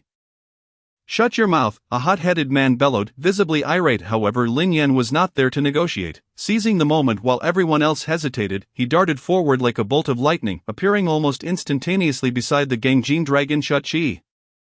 Incredible, the other 5 were taken aback, startled by Lin Yan's speed, which seemed to transcend that of true masters. Yes, Lin Yan beamed as he stood before the coveted Gingjin Dragon Shachi. Why relentless practice of the thunder instantaneous technique has truly paid off. Once unleashed, who can stand in my way? This upper-grade vitality is sought after by countless families and sects. It's worth rivaling that of a mid-grade treasure weapon. As the Gingjin Dragon Shachi sensed Lin Yan's sudden presence, it roared fiercely, emanating waves of dragon majesty. However, as merely a form of vitality, its offensive capabilities were virtually non-existent, and its terrifying aura could only intimidate creatures below the 7th grade, posing no threat to Lin Yan whatsoever. Come here, little treasure, Lin Yan grinned, reaching out to seize it. Suddenly a dark object materialized in his line of sight, growing larger by the moment. With a thud, Lin Yan's body was sent tumbling like a rolling sack of sand, performing several dizzying spins in the air before crashing down to the ground, stirring up a cloud of dust. Who was that? The others had yet to comprehend the situation when they witnessed Lin Yan being flung back, landing upright like a carrot. Who was it? Lin Yan pulled his head from the earth, his right cheek swollen with a distinct shoe print, bruised and discolored. He glared at the figure that had ambushed him in the valley center, a young man clad in a silver-patterned black robe. Strikingly handsome, with eyes like bright stars and an aura as deep as the ocean, his gaze reminiscent of a stern deity surveying the mortal realm. Impressive, the onlookers murmured, astonished by the sudden appearance of Yang Xian, whose presence commanded their respect. Could he be another hidden prodigy? The 6 individuals present contemplated, recognizing that the most formidable figures in this secret realm were undoubtedly those 3 renowned prodigies from the human ranking. Yet it was not impossible for other concealed prodigies to exist. The human ranking only recorded those who had made their mark in battle, and it was not surprising to find such a low-profile prodigy among them. Yang Xian, noticing the 6 individuals captivated by his presence, turned his attention back to the Gingjin Dragon Shachi, which continued to roar mindlessly, resembling a young dragon but with vacant, lifeless eyes. Indeed, this was not the first time Yang Xian had encountered an unusual form of vitality. He had come across several middle-grade forms on his journey, but this was his first encounter with upper-grade vitality. As he reached out to grasp the small dragon, preparing to consume it directly, Lin Yan's anxious voice echoed, "Damn it, put down my possession. Do you intend to relinquish it so easily? Though this individual is formidable, the outcome is uncertain if we unite our strength," Lin Yan shouted to the others. Upon hearing this, the other 5, already unwilling to concede, steeled their resolve. "Let us first engage in battle." With a shared determination, the 6 closed in, attacking from all directions. Flames flickered, verdant tendrils swayed, and sharp golden energies surged. The ground beneath them could scarcely withstand the onslaught, fissures cracking like a spider's web extending for dozens of zhang. Surrounded by the 6 diverse energies, Yang Xian regarded the colorful techniques approaching him with a slight smile. "Are you here to put on a fireworks display for me?" A flicker of golden flame ignited in his eyes, and a shadowy figure resembling a mountain began to materialize behind him. "Get lost!" Yang Xian's physical body radiated divine light, defiantly enduring the onslaught of 6 types of formidable energy, despite the ground being churned into chaos beneath him, creating a deep pit several meters wide. Yang Xian maintained an expression of serene indifference. The sword energy of the gunmetal, fierce and commanding, sliced through the air like a blazing sun, enveloping the surroundings with its brilliant intent. The Gongxian sword trembled slightly, and several strands of golden sword energy swept forth, shredding the formidable auras surrounding the 6 adversaries into mere fragments, akin to torn paper. So dazzling, the 6 individuals could only stare in awe as golden light dazzled their vision. Then, their bodies were propelled uncontrollably backward, landing in unison after soaring dozens of meters. Yang Xian regarded the now subdued figures with satisfaction, casting a final glance before soaring skyward, vanishing into the vast expanse above, leaving behind 6 craters and the struggling forms of his opponents. Chapter 59. Emergence. At the heart of the Jiaolong secret realm lay a mountain range stretching for dozens of miles. A region abundant with spiritual energy. In the very center of this mountain range, 4th and 5th tier spiritual entities were plentiful, and even a few 6th tier spiritual plants thrived within in the outside world. Spiritual entities above the 4th tier were exceedingly rare, regarded as precious elixirs by innate martial artists at the 3rd realm, yet here in the core of the Jiaolong secret realm, accumulated over centuries. Such entities lay bare before all, presenting an unimaginable opportunity. Martial artists entering the secret realm, irrespective of their location, unanimously gravitated toward its very center. A brilliant sword stroke cleaved through the air, followed by a deafening explosion as ancient trees within a radius of several dozen meters were shattered into splinters. Yang Xian seized a crystal-clear flower emitting a purple mist, the 6th-tier spiritual plant, purple chi dragon heartflower. A potent tonic for the soul, it was considered a divine herb for martial artists below the Transcendence realm. The 3 pivotal barriers of the Transcendence realm required formidable soul power to yield a seed of divine ability. The purple chi dragon heartflower, steeped in dragon energy for centuries, possessed an exceptionally nourishing effect on the souls of martial artists in the soul concealment realm, even enhancing their comprehension. At that moment, such a precious spiritual plant was effortlessly snatched away by one individual, leaving the others furious. Damn it! Seeing the purple chi dragon heartflower taken, the others grew frantic, their eyes wide with desperation. Leave it be. Even though the strikingly handsome youth radiated an overwhelming aura, the group disregarded their trepidation. Their opportunity was slipping away, and if they hesitated any longer, they might as well retire to a life of leisure. As the group surged forward, Yang Xian raised an eyebrow, his Gongxian sword poised, the sharp golden sword energy enveloping a 10-meter radius around him, akin to a coiled serpent ready to strike. The others, taken aback, quickly braced themselves, their feet barely halting as the chilling aura of the sword energy sent shivers down their spines. In an instant, Yang Xian vanished from sight. A fruitful acquisition. Yang Xian scrutinized the crystalline purple flower in his grasp, its petals exuding a mystical mist that invigorated his spirit upon inhalation. He then glanced at his bulging pockets, a satisfied smile gracing his lips, having traversed the periphery of the secret realm. Yang Xian swiftly intercepted groups of martial artists, his mastery of the perfect wind control technique granting him a significant advantage in this confined space. Anything that caught his eye was destined to fall into his hands. In less than a quarter of the realm explored, he had already collected 10 5th-tier spiritual entities, alongside 3 6th-tier ones, including the purple chi dragon heartflower. All of these could be transformed into wealth. Gazing at his overflowing pockets, Yang Xian's eyes sparkled with ambition. Although he had no immediate use for these treasures, they could be exchanged for currency, enabling him to continue his simulations after exiting.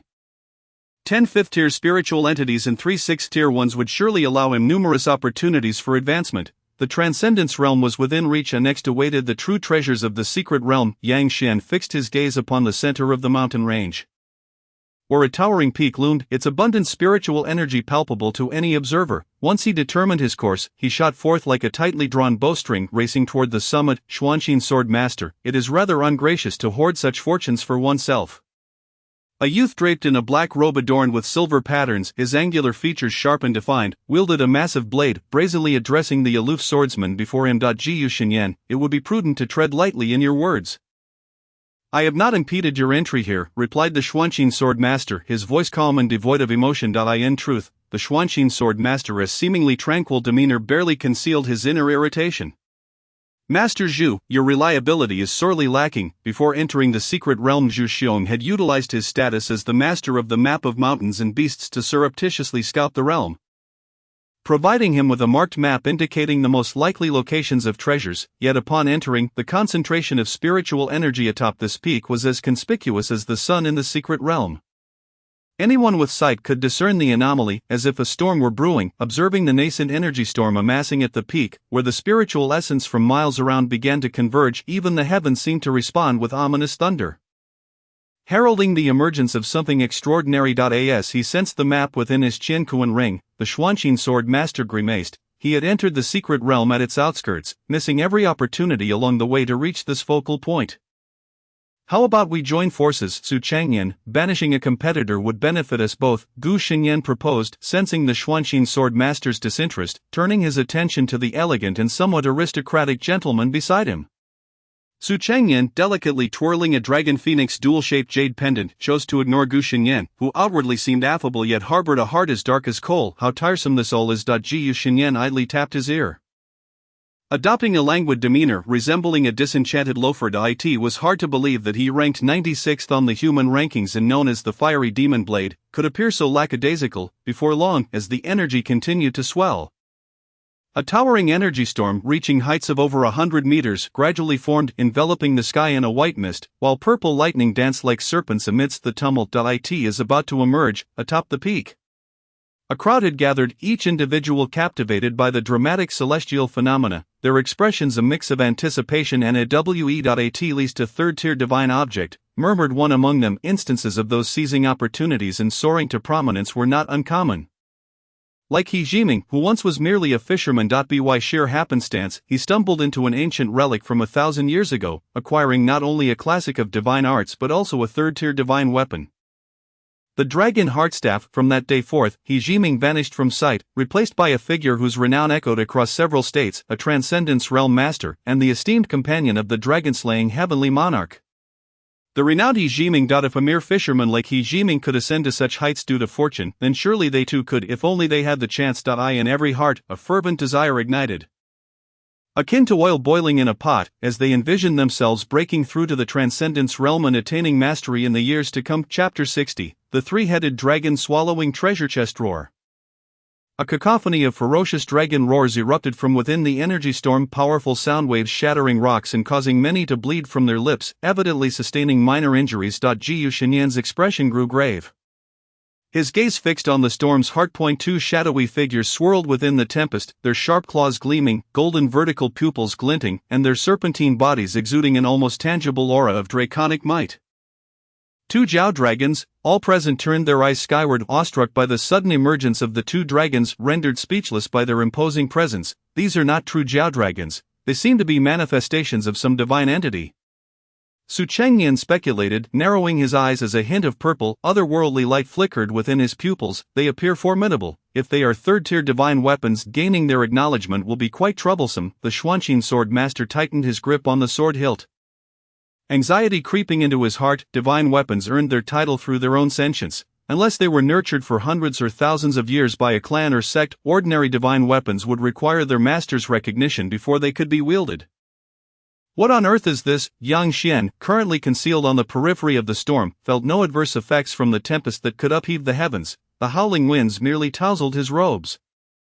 With his heightened perception, he discerned the true nature of the two Jiao dragons. One harbored within it a dragon-patterned longsword, its form clearly composed of boundless sword energy, each scale and sinew coalescing from the gathered energy.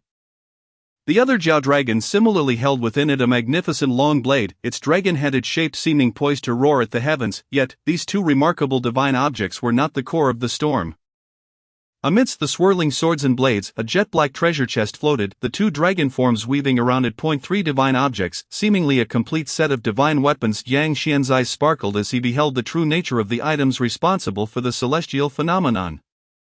Ordinary divine weapons were already rare, and a complete set of three divine objects might even rival the value of some standard second-tier divine weapons. But how does one claim dominion over these divine weapons? While Yang Xian pondered the means to subdue this set of divine weapons, the dragon forms, shaped from swords and blades, suddenly displayed an unprecedented brilliance in their eyes, as if coming to life in an instant. All turning their gaze toward Yang Xian seemed to sense something as the divine bones and divine light within him burst forth, radiating a dazzling brilliance. Vibrations echoed, resonating with the dragon-like forms of the swords and blades. With dual divine bones, a unique fusion of innate sword bone and blade intent, he possessed an unimaginable affinity with these weapons. In an instant, Yang Xian understood why the three divine armaments within the sword and blade box had suddenly erupted. It appeared he had underestimated the power of the dual divine bones fused within him. The storm gradually calmed, and the changes in the celestial phenomenon began to cease. The divine armaments, transformed from swords and blades, revealed their true forms along with the sword and blade box that had encircled them. Three divine armaments. Gu Shanin and the others gazed at the three divine armaments manifesting in the sky, their expressions shifting from shock to elation. Gu Shanin turned his gaze to the other two companions, and unsurprisingly, even the usually indifferent Xuanqin sword master could not maintain his composure, as flames of excitement flickered in his eyes. Su Changyan was similarly affected. He tightened his grip on the Dragon Phoenix Jade Pendant, his hand trembling. As the scion of a prestigious family, he had encountered divine armaments before. His Su family ancestor possessed a third-grade divine weapon. Yet now, witnessing the potential divine armaments that might soon be within his grasp, he could not suppress the surge of exhilaration in his heart. The path to enlightenment was indeed not a mere illusion. Aside from the three of them, the other dozens present also exhibited fervent gazes, their expressions contorted with a fervor that bordered on madness. Everyone's eyes were fixated on the receding storm. A shadowy figure emerged at the heart of the tempest. Two serpentine dragons coiling around him, emanating an intimidating chill. The immense pressure felt almost tangible, descending upon them like a weighty shroud. Who was he? As the storm dissipated completely, the onlookers turned their eyes to the figure in the sky, their hearts filled with trepidation when they noticed the dragon-like forms of swords and blades circling around him like obedient pets. Shock and fury surged within them. They had yet to make a move to seize the opportunity, and already the divine artifacts were embracing another. The stark contrast left them momentarily unsettled, their feelings of discontent igniting like a raging inferno. Gu Shanin discerned the figure in the sky, particularly noting the black robe of the Demon Slayer Bureau he wore, causing his pupils to constrict. Is this person from my Demon Slayer Bureau? Gu Shanin racked his brain, but he could not recall any figure matching that imposing silhouette. In the sky, Yang Xian examined the treasure box in his hand. Its deep black hue adorned with engravings of three fierce black dragons, their menacing heads guarding the central sword and blade motif. The three-headed dragon swallowing treasure box. Yang Xian absorbed the information emanating from this fortuitous divine weapon. As he had observed, this was a set of divine armaments comprising a sword, a blade, and a treasure box. Each part was merely an exceedingly ordinary third-grade divine weapon. However, when combined with the treasure box, the power of the spirit dragon swallowing sword and the black dragon exterminating blade, both third-grade divine weapons, would multiply exponentially, rivaling that of second-grade divine weapons. The value of this divine armament set was already comparable to that of an ordinary second-grade divine weapon. Yang Xian also learned from the information received about the origins of the three divine armaments, confirming the external speculation that the secret realm contained the remnants of the Tsangshui Dragon Palace's treasures. Indeed, the three divine armaments in Yang Xian's possession were forged from the remains of three third-grade dragon kings of the Enlightenment realm. During the legendary Dragon War, the Dragon King had seized numerous precious resources amidst the chaos, including more than a dozen divine artifacts of third grade or higher originally. Aside from these three divine armaments, there were also precious elixirs and several seventh-grade divine herbs, but they had all been taken by the Dragon King for healing. Nevertheless, even a mere brush with the aftermath of the Dragon Slayer's might was enough to instill an indelible wound upon the third-grade Dragon King. The grievous injuries nearly drained its divine soul, leading to its eventual demise after a century of struggle. Truly, the dragon-swallowing reputation was well-deserved. Yang Xian caressed the two serpentine dragons that swirled beside him, feeling their affectionate connection growing ever closer. Suddenly, he seemed to recall something and looked down. Despite the hundreds of meters separating them, the intense indignation radiating from the crowd practically washed over Yang Xian's face. This is my first time wielding a divine weapon. Yang Xian felt an exhilarating thrill, and the two dragons formed from the spirit dragon swallowing sword and the black dragon exterminating blade seemed to sense his emotions, their roars resonating through the heavens. Chapter 61. The primordial extreme intent divine spear should be emerging soon. Outside the secret realm, He Jiming observed the realm beginning to tremble violently, stroking his white beard as he chuckled. At this moment, martial artists from various sects and noble families in Yunzhou focused their attention on the secret realm, which was quaking intensely, causing ripples to spread across the water. Could it be that they have truly unearthed some extraordinary divine object? Countless thoughts stirred in everyone's minds. Meanwhile, Zhu Xiong, seated at the entrance of the secret realm, fixated intently on the unfolding events, his expression calm. Chuanxin, do not let me down, regardless of the fluctuating thoughts outside the secret realm. At its center, Yang Xian held a blade in his right hand and a sword in his left, both divine armaments exuding a fierce radiance of blade and sword light. Two ferocious serpentine dragons faintly manifested behind him. Roaring towards the heavens, their scales shimmering and emanating an overwhelming aura of slaughter. Truly, these are fearsome weapons. Yang Xian's face lit up with joy. Wielding these two divine armaments, he felt his sword intent multiply several-fold. Moreover, having grasped the divine armaments, he was now able to unleash a portion of their formidable power. These divine armaments should serve him well for a considerable duration. Yang Xian was extremely satisfied. And then he leaped atop a mountain peak, gazing at the dozens before him who hesitated to act. Each of them was a renowned genius, their reputations echoing across several counties, the weakest among them being a true Qi realm martial artist. Yet before Yang Xian, who wielded two divine armaments, they dared not make a single move. However, witnessing such a life-altering opportunity fall into Yang Xian's hands, their faces were all marked with indignation. Su Changnian clenched his right hand tightly. The veins bulging, the dragon phoenix jade pendant he usually cherished now bore fine cracks, yet he seemed oblivious, his gaze locked onto Yang Xian, burning with intensity, having failed to seize the opportunity of the divine armaments. Su Changnian felt as if he had gained nothing, and the fact that such fortune had fallen into the hands of an inconspicuous pawn only fueled his resentment. Is it truly so?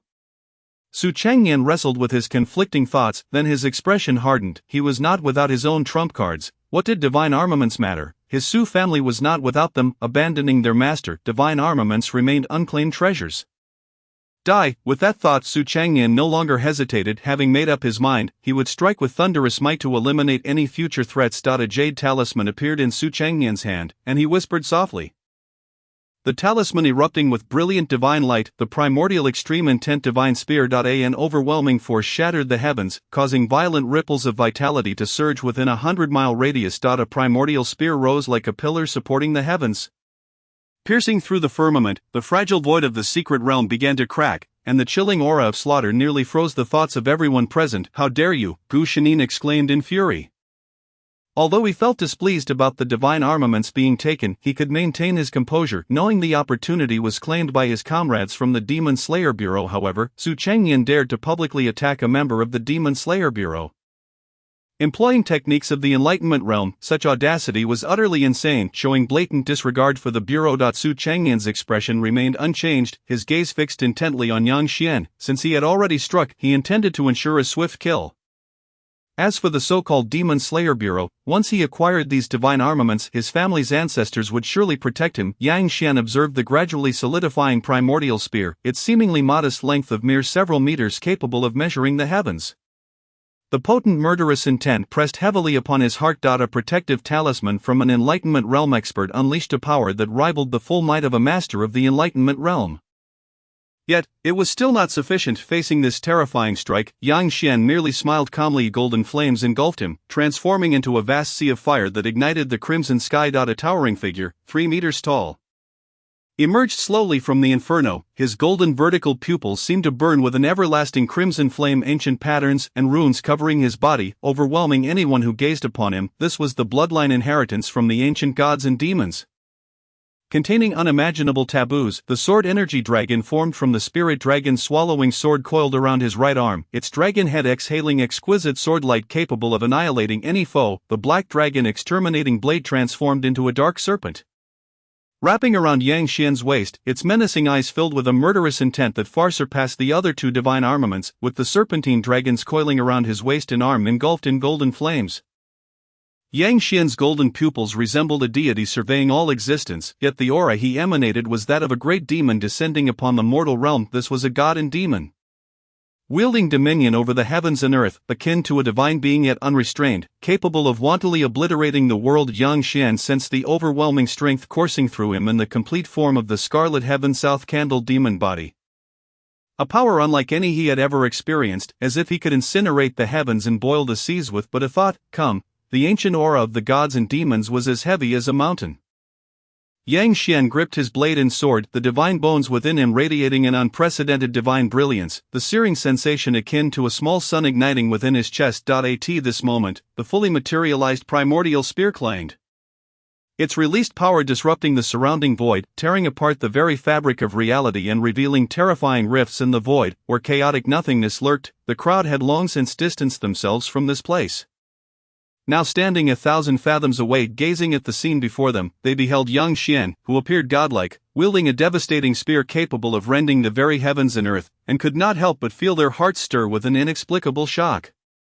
Gu Shanin, with a grim countenance, cast his gaze towards the battlefield. Although Yang Xian's divine demeanor startled him, he did not believe Yang Xian possessed a significant chance of victory. The reason the Tongxian realm was referred to as the realm of masters was that it represented an entirely different echelon, where the mastery of divine abilities rendered one akin to a celestial being. In the ancient era of the immortal path, the corresponding realm of the Tongxian was revered as the true person, transcendent and extraordinary, a being who had genuinely embarked upon the path of immortality, with a lifespan exceeding a millennium, capable of moving mountains and boiling seas. Though the great upheaval of the world had diminished not only lifespans but also the potency of divine abilities, one immutable law remained: no one below the Tongxian realm could triumph over a master of the Tongxian. The might of celestial divine abilities was not to be trifled with by mere mortals.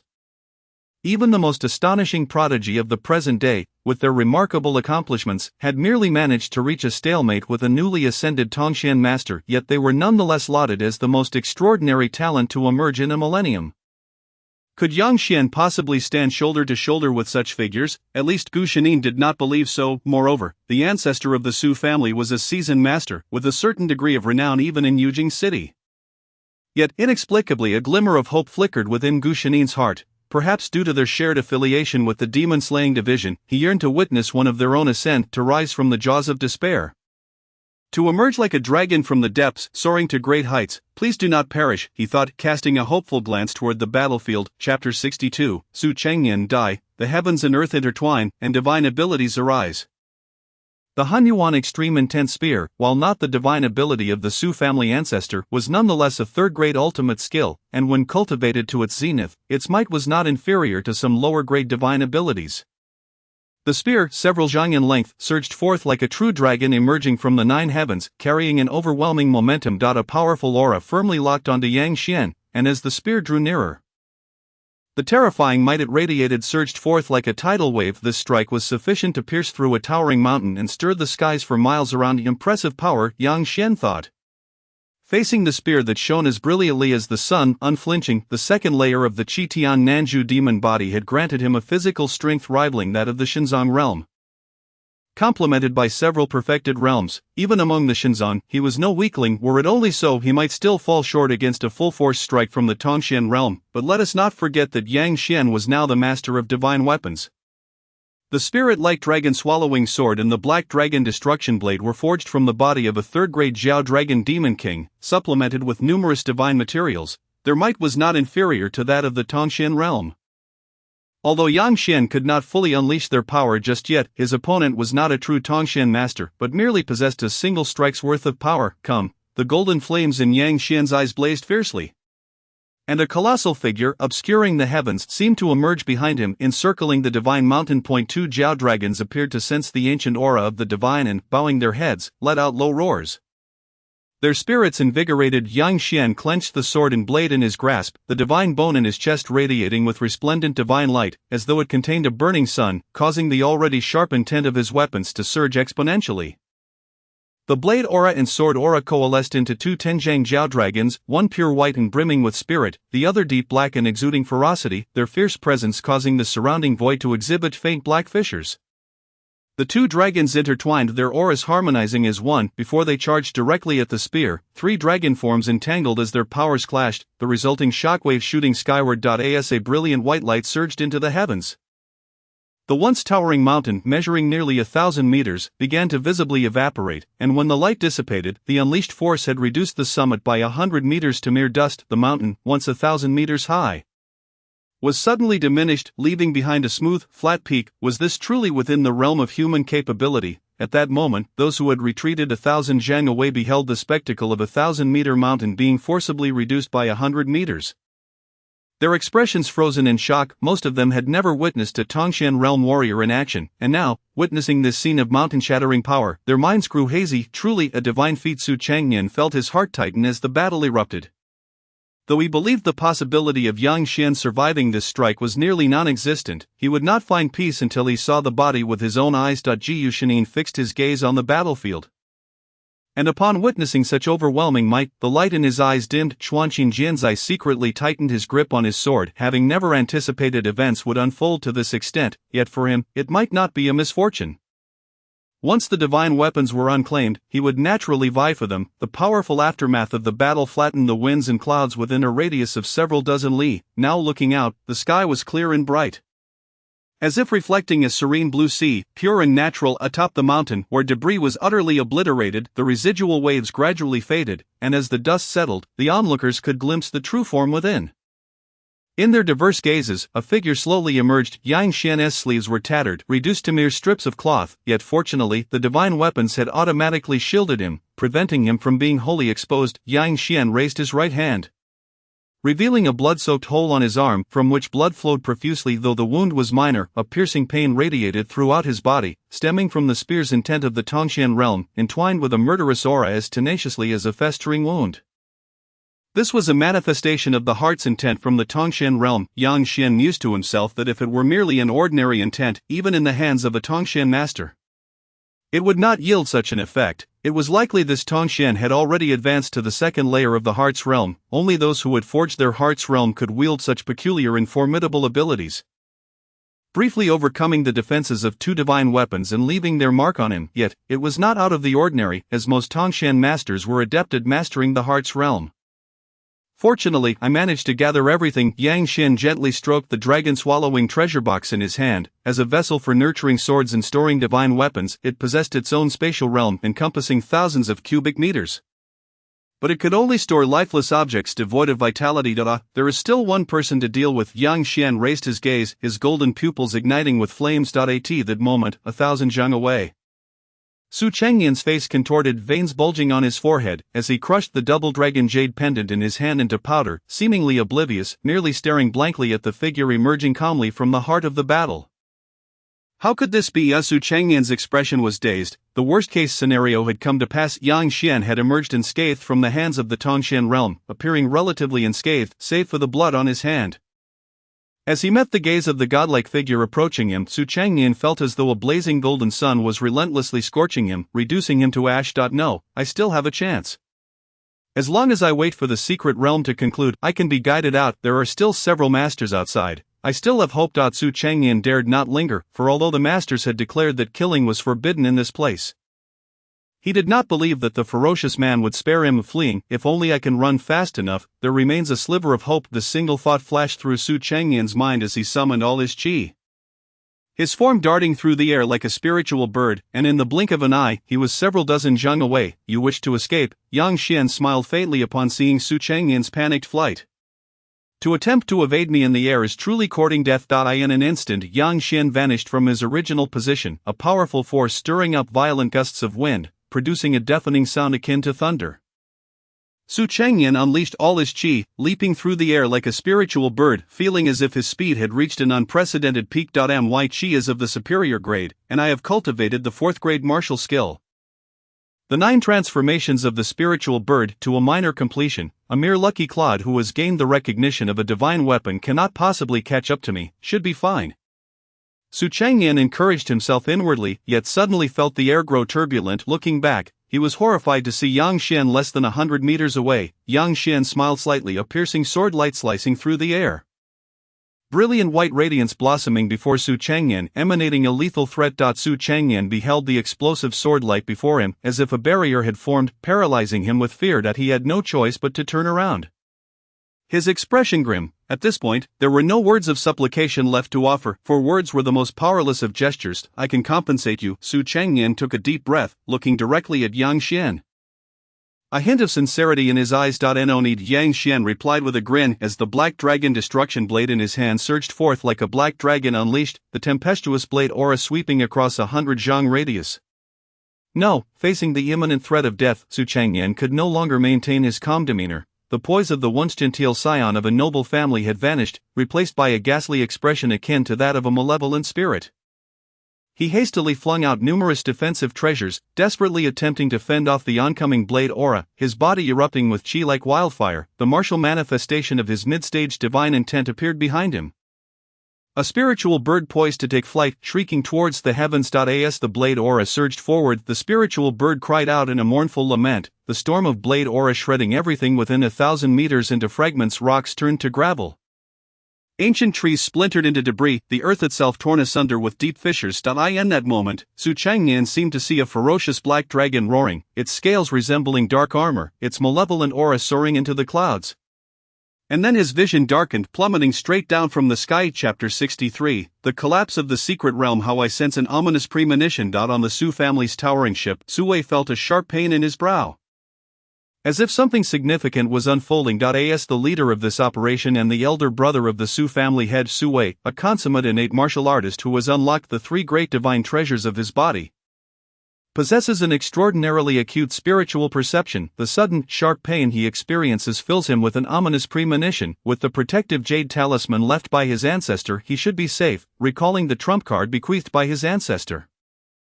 Su Wei feels reassured. The protective measures of a master in the transcendental realm are sufficient to keep Su Changnian unharmed in the domain of a demon king. The entrance of the secret realm.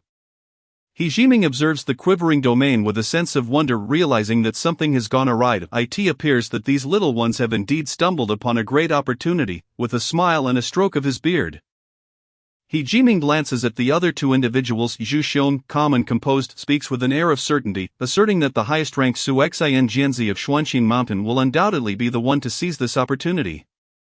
After Zhu Xiong's declaration, his gaze shifts to Wei Wuyan, who appears lost in thought, seemingly indifferent to the matter at hand. Curiously, Wei Wuyan feels an inexplicable familiarity with this individual. His gaze is fixed on the leader of the Yunjing Mansion's Yuanjia-class warship.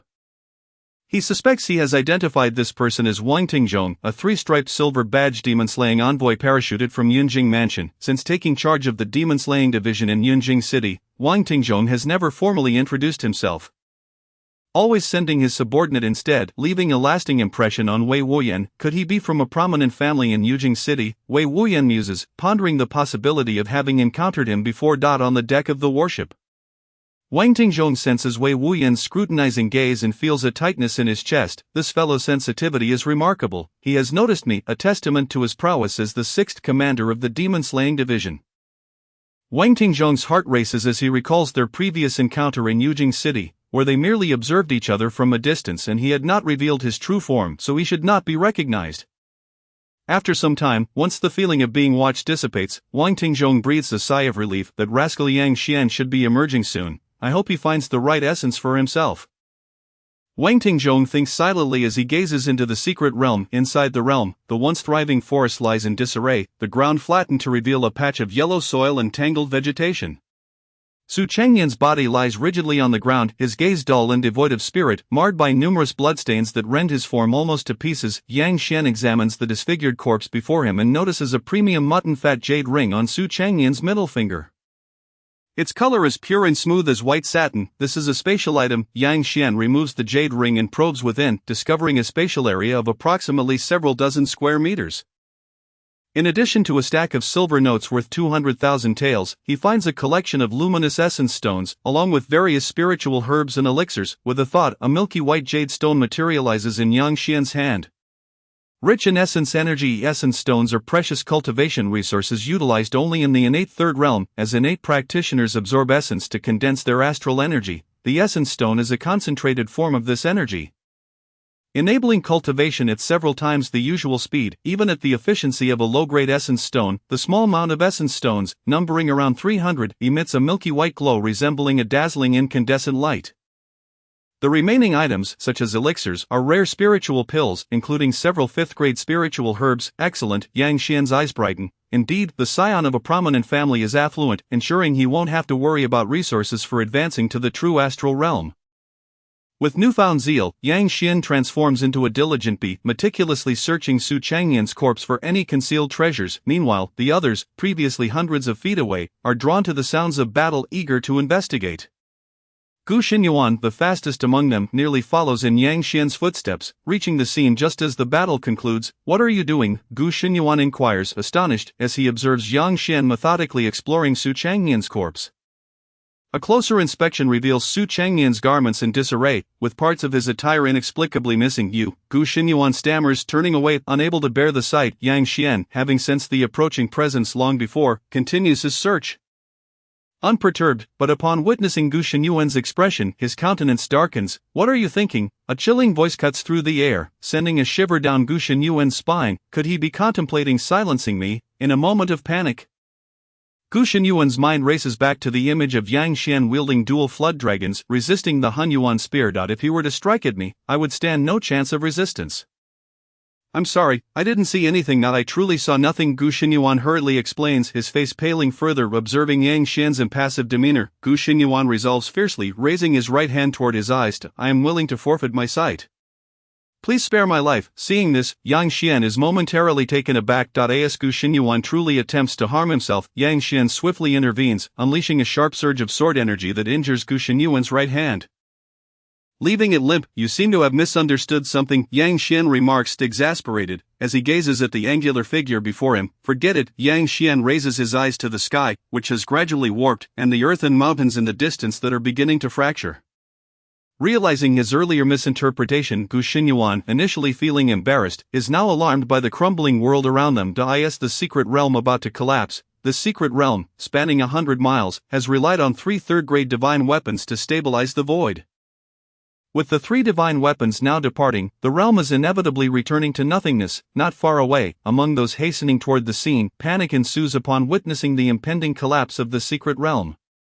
Before chaos ensues, massive passages emerge around them, simultaneously slowing the pace of the realm's disintegration. The masters have intervened. A collective sigh of relief escapes the crowd as they step into the passages. The moment the passage opens, Yang Xian dashes inside, with Gu Xinyuan following closely behind. Chapter 64. Seeking death in the Yunjing Great Marsh Waters. Zhu Xiong shakes the scroll in his hand, unleashing a cacophony of fierce beasts roaring towards the heavens, their radiant divine light tearing a massive passage through the secret realm. "I never anticipated it would conclude so swiftly. It seems they have reaped significant rewards." He Jiming observes the dissipating secret realm, fully aware that the collapse is due to the removal of the suppressive artifacts within. Outside the secret realm, the remaining individuals gaze expectantly at the emerging passage, their hearts filled with anxious anticipation. Who will emerge as the possessor of the treasures within the secret realm? This thought constantly circles in their minds, although, logically, the 3 individuals ranked on the list possess the highest likelihood of claiming this opportunity. It does not exclude the possibility of others obtaining it, for otherwise it would not qualify as an adventure. Shortly after the passage opens, figures begin to emerge, followed by an increasing number of individuals. Upon seeing the outside world again, everyone finally feels a sense of relief, exhaling deeply. As soon as they appear, the events that transpired within the secret realm begin to spread like wildfire. "What, 3 third-grade divine weapons? How come you didn't acquire any, you useless fool?" The astonished exclamations, accompanied by a mix of emotions, fill the air. The news of the tremendous opportunity within the secret realm spreads instantaneously, and as the word of the 3 divine weapons circulates, the expressions of all change dramatically, their hearts ablaze with fervor. Divine weapons, these are treasures that can serve as the foundation of a clan or sect, their significance surpassing even that of a master for families or sections. After all, a master has a lifespan of at most 600 years, while divine weapons can endure for thousands of years without decay, providing protection for millennia. "You say Su Changnian perished within?" Xu Xiong, initially grim upon hearing that Su Xianjianzi had returned empty-handed, undergoes a remarkable transformation in expression upon hearing the detailed account of events within the secret realm. Su Changnian, the foremost figure of the Su family in Sanyun City, is indeed a genuine scion, deeply favored by the ancestral patriarch, his standing in the family only surpassed by that of the ancestor. This is astonishing, as in an ordinary family, it would be inconceivable for even a figure on the ranking list to receive such favor from a master in the transcendental realm. Treated almost like a biological son, for Su Changnian, despite being a talent ranked at the bottom of the list, his future potential is limited to being a powerful practitioner of the divine hidden realm, with becoming a master nearly impossible. Yet, this is common knowledge in Sanyun City, and given that Xuanqing Mountain is located not far from it, Zhu Xiong is naturally aware of it. Upon learning that Su Changnian even employed the protective jade talisman left by the ancestor within the secret realm, Zhu Xiong's expression shifts once more. Su Yangyan dotes on this junior to such an extent, the protective jade talisman, which embodies the full might of a master in the transcendental realm, is not easily crafted. The materials capable of containing such power are exceedingly rare. Sealing one's own strength within it is an immense drain on the master, as it consumes their very essence, allowing only through the essence to properly contain the power of a master in the transcendental realm. Hearing that someone could survive such an assault, and that the master of the divine weapon remains alive, albeit with only minor injuries, suggests that our Yujo is on the verge of producing a remarkable prodigy. Regardless of whether that individual survived the lethal strike of the Transcendence realm due to divine protection, after this battle, he would undoubtedly become renowned across several provinces, and his rise to the ranks of the elite was assured. With a commendable position to boot, the competition between prodigies and masters had become intriguing. Zhu Xiongjian cast his gaze towards the Xiu family's floating ship, led this time by Su Changyan's uncle. The formidable Su Wei, a figure who had unlocked the 3 divine treasures. If no external interference occurred, perhaps slaying him would not be unwarranted. Zhu Xiong could not help but think that even he, a master of Xuanqin Mountain, felt envious of the 3 divine weapons. After 2 millennia of inheritance, Xuanqin Mountain possessed but 3 third-tier divine arms, and now this opportunity had allowed a mere junior to acquire treasures comparable to the cumulative legacy of Xuanqin Mountain over 2 millennia. How could this not evoke envy? Yet recalling that this junior was affiliated with the Demon Slayer division, a pang of discomfort shot through him. Zhu Xiong furtively glanced at Wei Wuyan, who was not far off, his eyes closed as if in meditation. Stirring an inner conflict within him, never mind, reflecting on Wei Wuyan's fearsome reputation as the 6th general of the Flame Blade, and his notorious moniker as the Flame Demon prior to joining the Demon Slayer division. Any lingering thoughts of hostility quickly extinguished. Before long, as the details of the events within the secret realm circulated, all eyes converged upon the Xiu family's vessel. They were not disappointed. Soon, a resonant voice filled with sorrow thundered across the vicinity. Junior, return the life of Su family's prodigy. Su Wei's eyes widened, his aura radiating an overwhelming ferocity as he brandished a 1 zhanglong black patterned spear, his renowned mid-tier treasure, the Black Tiger Cracking Cloud Spear. Just as Yang Xian emerged from the secret realm, the sound of thunder reached his ears. Looking up, he beheld a formidable figure wielding a spear, exuding a murderous intent directed at him. Who is this? As Yang Xian's gaze shifted, he spotted a large Su character emblazoned atop the ship, and immediately comprehended the man's identity. After dispatching the young, now the middle-aged had come. Once I lay him low. Would there not be an elder to follow? A sudden thought flitted through Yang Xian's mind, eliciting a quiet amusement. His lips moved slightly, uttering a few profound words, reaping what one sows, courting death. Upon witnessing Yang Xian's nonchalant demeanor, Su Wei felt a conflagration ignite within him, consuming him with rage. The audacity of this youth to disregard him and scorn the Su family was utterly unforgivable. To die, Su Wei dismissed all concern for the masters present. He was singularly focused on reducing this insolent fool to fragments. As an offering to his nephew, his form surged forth like a flying tiger pouncing on its prey, a dense aura of malice coalescing into a dark cloud. Each thrust of his spear was imbued with a ruthless intent, devoid of superfluous movements, with each strike aimed directly at the vitals. Having honed his skills in the military and once serving as a lieutenant, Su Wei was adept in the martial arts of slaughter, his murderous aura thick as a cloud. Behind him, a shadow of a winged tiger seemed to loom, its maw agape as if eager to devour. This was the essence of a warrior forged in the crucible of battle, truly a testament to the prowess of the cracking cloud spear. The spectators, initially observing the unfolding scene, gasped in surprise at Su Wei's sudden assault. Subsequently struck by the palpable malice radiating from him, Yang Xian, witnessing Su Wei's charge, felt a twinge of perplexity. Did this man truly not know of his capacity to withstand a strike from a Transcendence Realm master?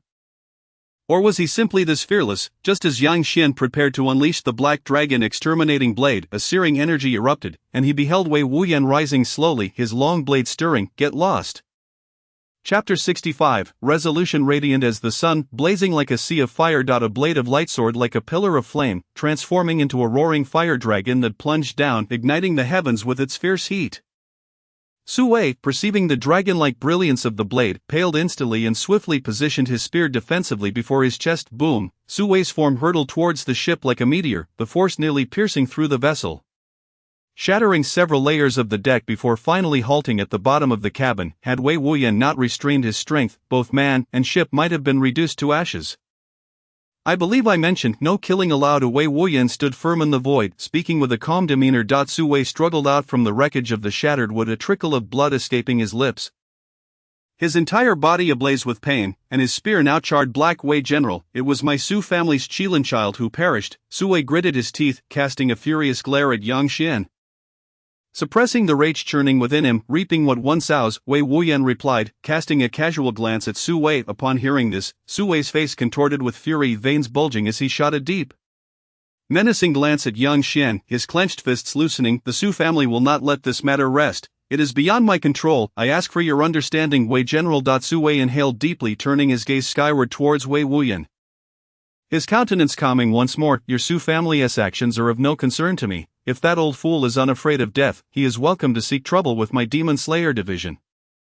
Wei Wuyan smiled broadly, his long blade flickering with crimson flames, the searing aura extending for dozens of miles. Hearing Wei Wuyan's response, Su Wei felt a wave of relief wash over him. After confronting Wei Wuyan on behalf of Su Changyan, returning to the Su family, even the formidable ancestor Su Yangyan would not dare to voice discontent. He had already surmised that Wei Wuyan would not remain indifferent to this incident, and with his involvement, he had fulfilled his duty as an uncle without giving anyone a handle to grasp. Changyan, it is not that I did not act, but rather my own inadequacy. Su Wei sighed inwardly, immediately directing the somewhat damaged treasure ship to depart. Upon witnessing Su Wei's prudent retreat, Wei Wuyan flickered and appeared beside Yang Xian. What a fine young man, your prowess is commendable, and your fortune remarkable. Wei Wuyan regarded the dashing youth before him, who bore a treasure chest, with admiration. Having diligently served as the commander of Yunzhou for over a century without acquiring a single divine weapon, this young lad had returned from a single venture into the secret realm with 3. You overpraise me, General. I must extend my gratitude for your timely intervention. Yang Xian smiled, harboring a degree of fondness for the imposing commander of the Demon Slayer division. It is nothing. I merely catered to the wishes of that young lad. If he truly intended to strike you, the outcome is uncertain. Wei Wuyan chuckled lightly, immediately discerning Su Wei's underhanded tactics. Moreover, if you did indeed slay him, it would not be long before that madman from the Su family would come knocking. Wei Wuyan regarded Yang Xian with a knowing look, as if genuinely believing he could effortlessly crush Su Wei. Yang Xian merely touched his nose, offering a faint smile, appearing as gentle as jade. Harmless as a lamb, truly a youthful prodigy. He Jiming, stroking his white beard, looked at Yang Xian with admiration, exclaiming in awe, the 3-headed dragon-devouring treasure box was once a celebrated divine artifact, crafted from the remains of 3 third-tier flood dragon demon kings. These 3 divine weapons commanded murderous intent, while the treasure box nurtured the 2 blades. When the blades emerged, it was as if the flood dragon soared to the heavens, wreaking havoc upon the seas. Their value rivaled that of certain second-tier divine weapons. A secret realm capable of yielding a prodigy like this young friend must surely delight Lord Bai Tianjun. He Jiming spoke with a genial smile, his white hair and beard lending him an air of ethereal wisdom. Your flattery is undeserved. Yang Xian replied respectfully to the amiable master of the rankings, declining to boast. What, do you intend to seize my prodigy from the Demon Slayer division? Upon hearing this, Wei Wuyan raised an eyebrow, positioning himself protectively in front of He Jiming, his long blade poised as if ready to strike. Witnessing this, He Jiming could not help but chuckle, waving his hand dismissively. The reputation of the Demon of Wei is well deserved. Wei Wuyan remained unfazed, finding amusement in the seemingly sage-like demeanor of the elder, who had likely spent years scouting for promising talents. I have encountered you before, General Wei, Wang Tingjong said from a distance, bowing respectfully. Him upon seeing Wang Tingjong, Wei Wuyan scrutinized him closely. You have been quite the busy man, even sending subordinates to report in your stead. Wang Tingjong's brow beaded with cold sweat at the remark. I apologize, General Wei. These past years have indeed been filled with mundane affairs, causing delays in my reports. Wei Wuyan found no trace of the familiar feeling he once sensed from Wang Tingjong, leading him to lose interest. Yang Xian, I hope to see you in Xianyun City. With that, Wei Wuyan's form vanished instantaneously into the sky. Young friend, should you find time, do visit Wanlong Lake in Jinzhou. He Jiming offered a warm smile to Yang Xian before soaring into the heavens, an ethereal dragon-shaped staff flickering into view. This journey has been fruitful. You are welcome to visit us at Xuanqin Mountain. Xu Xiong also managed to smile, whether it was an invitation for Yang Xian to visit or something else entirely, only he knew. Kid, you are about to become a true prodigy. Wang Tingjong maintained his ever-present smile. Yang Xian discreetly glanced at his panel. The simulation has concluded. Please select one reward from the following options. During his time in the secret realm, Yang Xian had already conducted a simulation, should any unforeseen events arise.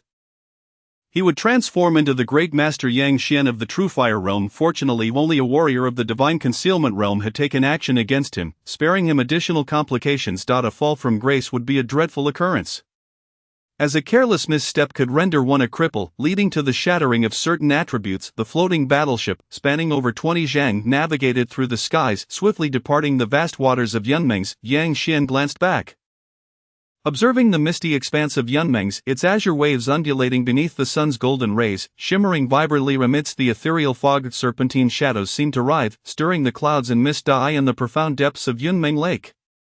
Two golden vertical pupils, akin to suns, fixated intently on the departing warship, their massive forms causing ripples in the water as if they were towering pillars standing sentinel on the ocean floor. Countless humanoid servants, including formidable demons and even demon kings, stood respectfully around, resembling the most loyal of attendants, with dragons and serpents being particularly prominent among them. In a mysterious grand hall suspended in the void, 12 ancient chairs were arranged in the center, upon which vague silhouettes resided. Surrounding the center of the hall, numerous streams of white light traversed back and forth, transmitting information from all corners of the world. Esteemed guests, there is potential for movement in all three rankings this time. We must deliberate on their placements, announced the indistinct figure in the central chair, whose voice resonated throughout the hall like the booming of a drum. The figure seated in the foremost position on the left pondered for a moment before speaking. First Lord, the true martial Dao Sect's Divine Fire Sovereign, during the discourse at the Great Bright Temple's Dragon and Tiger Academy, has shattered the three treasures of the revered Baoshu, indicating a significant enhancement in his strength. The Baoshu's formidable body is exceptionally robust, impervious to all but the Grand Masters of the heavenly rankings. Even the 35th ranked Qilin Sword Master could not pierce his defenses. I believe the Divine Fire Sovereign deserves a place in the heavenly rankings. Indeed, several individuals among the 12 nodded in agreement, clearly endorsing his suggestion. Let us designate him as the 36th in the heavenly rankings. The master of the heavenly mechanism, observing the consensus, promptly made the decision. Upon hearing this, a few individuals hesitated to voice their thoughts, but the master of the heavenly mechanism, noticing their reticence, spoke with a calm demeanor. Although the Divine Fire Sovereign could overcome the Baoshu's three treasures, it does not imply he can surpass the Qilin Sword Master. One must recognize that the Qilin Sword Master's Qilin Radiance Divine Armor is a rare second-grade defensive divine weapon. Aside from the top 10 in the heavenly rankings, none can confidently claim the ability to breach such defenses. Thus, it is indisputable that the Divine Fire Sovereign ranks below the Qilin Sword Master. Upon hearing this, the others restrained their thoughts and nodded in agreement, with no further dissent among the assembly. The master of the heavenly mechanism shifted to the next topic. The changes in the Earth rankings are quite substantial this time. Aside from some shifts in the upper rankings, there are individuals poised to leave the list. Who? The query sparked astonishment among the crowd. Leaving the rankings could only signify two possibilities: death or ascension to a higher realm, thus exiting the list. The second in the Earth rankings, the four symbols Sword Master Qin Wuqi. The master of the heavenly mechanism spoke. A hint of fluctuation entered his tone. Is it really him? The assembly was taken aback, their minds collectively conjuring another individual. Qin Wuqi has taken the lead into the True Fire realm. This is intriguing. Our next edition of the Heavenly Mechanism Report will certainly have a highlight, someone remarked with a hint of amusement, eagerly anticipating the unfolding drama. Indeed, others began to discuss, clearly intrigued by Qin Wuqi's advancement into the True Fire realm. Silence, the master of the heavenly mechanism commanded with authority. Once the assembly fell silent, he continued. In this round of the Earth rankings, the Nine Mountain Taoist reversed the standings against the 10th ranked White Bone Demon. I propose we elevate him to the 5th position. Do any of you have objections? Is the White Bone Demon truly deceased? The assembly inquired eagerly. Upon hearing this significant news, it is likely he has not perished. The figure sitting to the right of the master of the heavenly mechanism shook his head. I was present at the time. The White Bone Demon, being a double agent of both the White Bone Sect and the Heavenly Demon Sect, possesses numerous means of self-preservation. Although he appeared to have succumbed to the Nine Mountain Taoists' mountain techniques, his spirit has not been entirely extinguished. A fragment remains. Given this, we have no objections. The assembly nodded in agreement upon learning the White Bone Demon was not dead, as it would indeed be strange for one who could escape the clutches of two malevolent sects to perish so easily. And now, we are left with one final matter. The human rankings have seen only one alteration recently, with Yang Xian from Yunzhou acquiring the divine weapon, the three-headed dragon swallowing box. He has slain the celestial cloud young master, Su Changyan, and withstood a strike from a master of the transcendent realm. I propose we place him as the 36th in the human rankings. Do any of you have objections? The assembly showed no hesitation, nodding in unison. Compared to the earth and heavenly rankings, their interest in the human rankings was notably subdued. Save for the top 10 prodigies, which rarely sparked their enthusiasm. Thus, with the 3 major rankings firmly established, we shall disperse, concluded the master of the heavenly mechanism, his figure instantly dissipating into specks of light. Followed by the remaining 11 figures. I in the confines of a courtyard within the demon-slaying department, Fong Jing excitedly recited the report just issued by the heavenly mechanism, gazing at Yang Xian with admiration. To think that his young master, upon returning from a brief outing, had ascended to the 36th position in the human rankings and had effortlessly slain a peer. Yang Xian held a meticulously crafted version of the human rankings, which he had purchased for 30 taels of silver, containing not only the rankings of the prodigies but also exquisite illustrations of each figure. The heavenly mechanism certainly knew how to conduct business. He had heard that the earth and heavenly rankings even required elemental stones for purchase, at a hefty price, specifically targeting affluent martial artists. However, ranked 36th, Yang Xian understood that this position was a consequence of his divine weapon, resulting in a relatively modest ranking in the human rankings. While the acknowledgement of the divine weapon propelled Yang Xian's reputation, the merit of withstanding a strike from a master of the transcendent realm naturally diminished in value.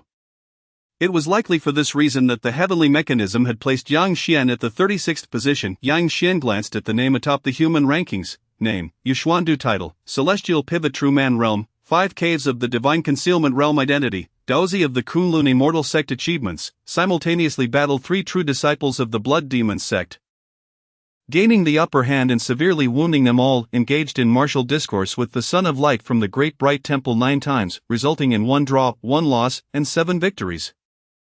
In the Dragon Palace of the Huai River, he triumphed over the 5 dragon sons, causing the Huai River Dragon Palace to tremble, shaking its very foundation. Fought fiercely against the evil sect master Tu Sha Mo, utilizing a first-grade divine weapon, the Jade Dragon Snow Mountain, to eliminate 3 masters of the transcendent realm, including Tu Sha Mo. Evaluation, Celestial Bone Dao Body, unparalleled throughout the ages. Quite a remarkable record. Yang Xian murmured, taken aback by the accomplishments of Yuxuandu, who had dominated the martial prodigies for 40 years. His talent was undoubtedly fearsome. Especially noteworthy was the evaluation of a celestial bone Dao body, a singular existence throughout millennia, suggesting he possessed multiple exceptional traits. Once Yang Xian himself reached the innate realm, he would be keen to witness just how formidable Yuxuandu truly was. Yang Xian then examined his own profile. Character, Yang Xian. Age, 18. Physique, Orange South Candle Demon Bloodline. Talent, Double Divine Bones, Orange. Dual Mastery of Sword and Blade, Purple. Golden Bone Jade Marrow, Purple. Spiritual Wisdom, Purple. Killing Intent Perception, Blue. Realm, 7th Grade Cleansing Marrow. Realm, Perfected. Skills, 2nd Layer of the Red Sky South Candle Demon Body.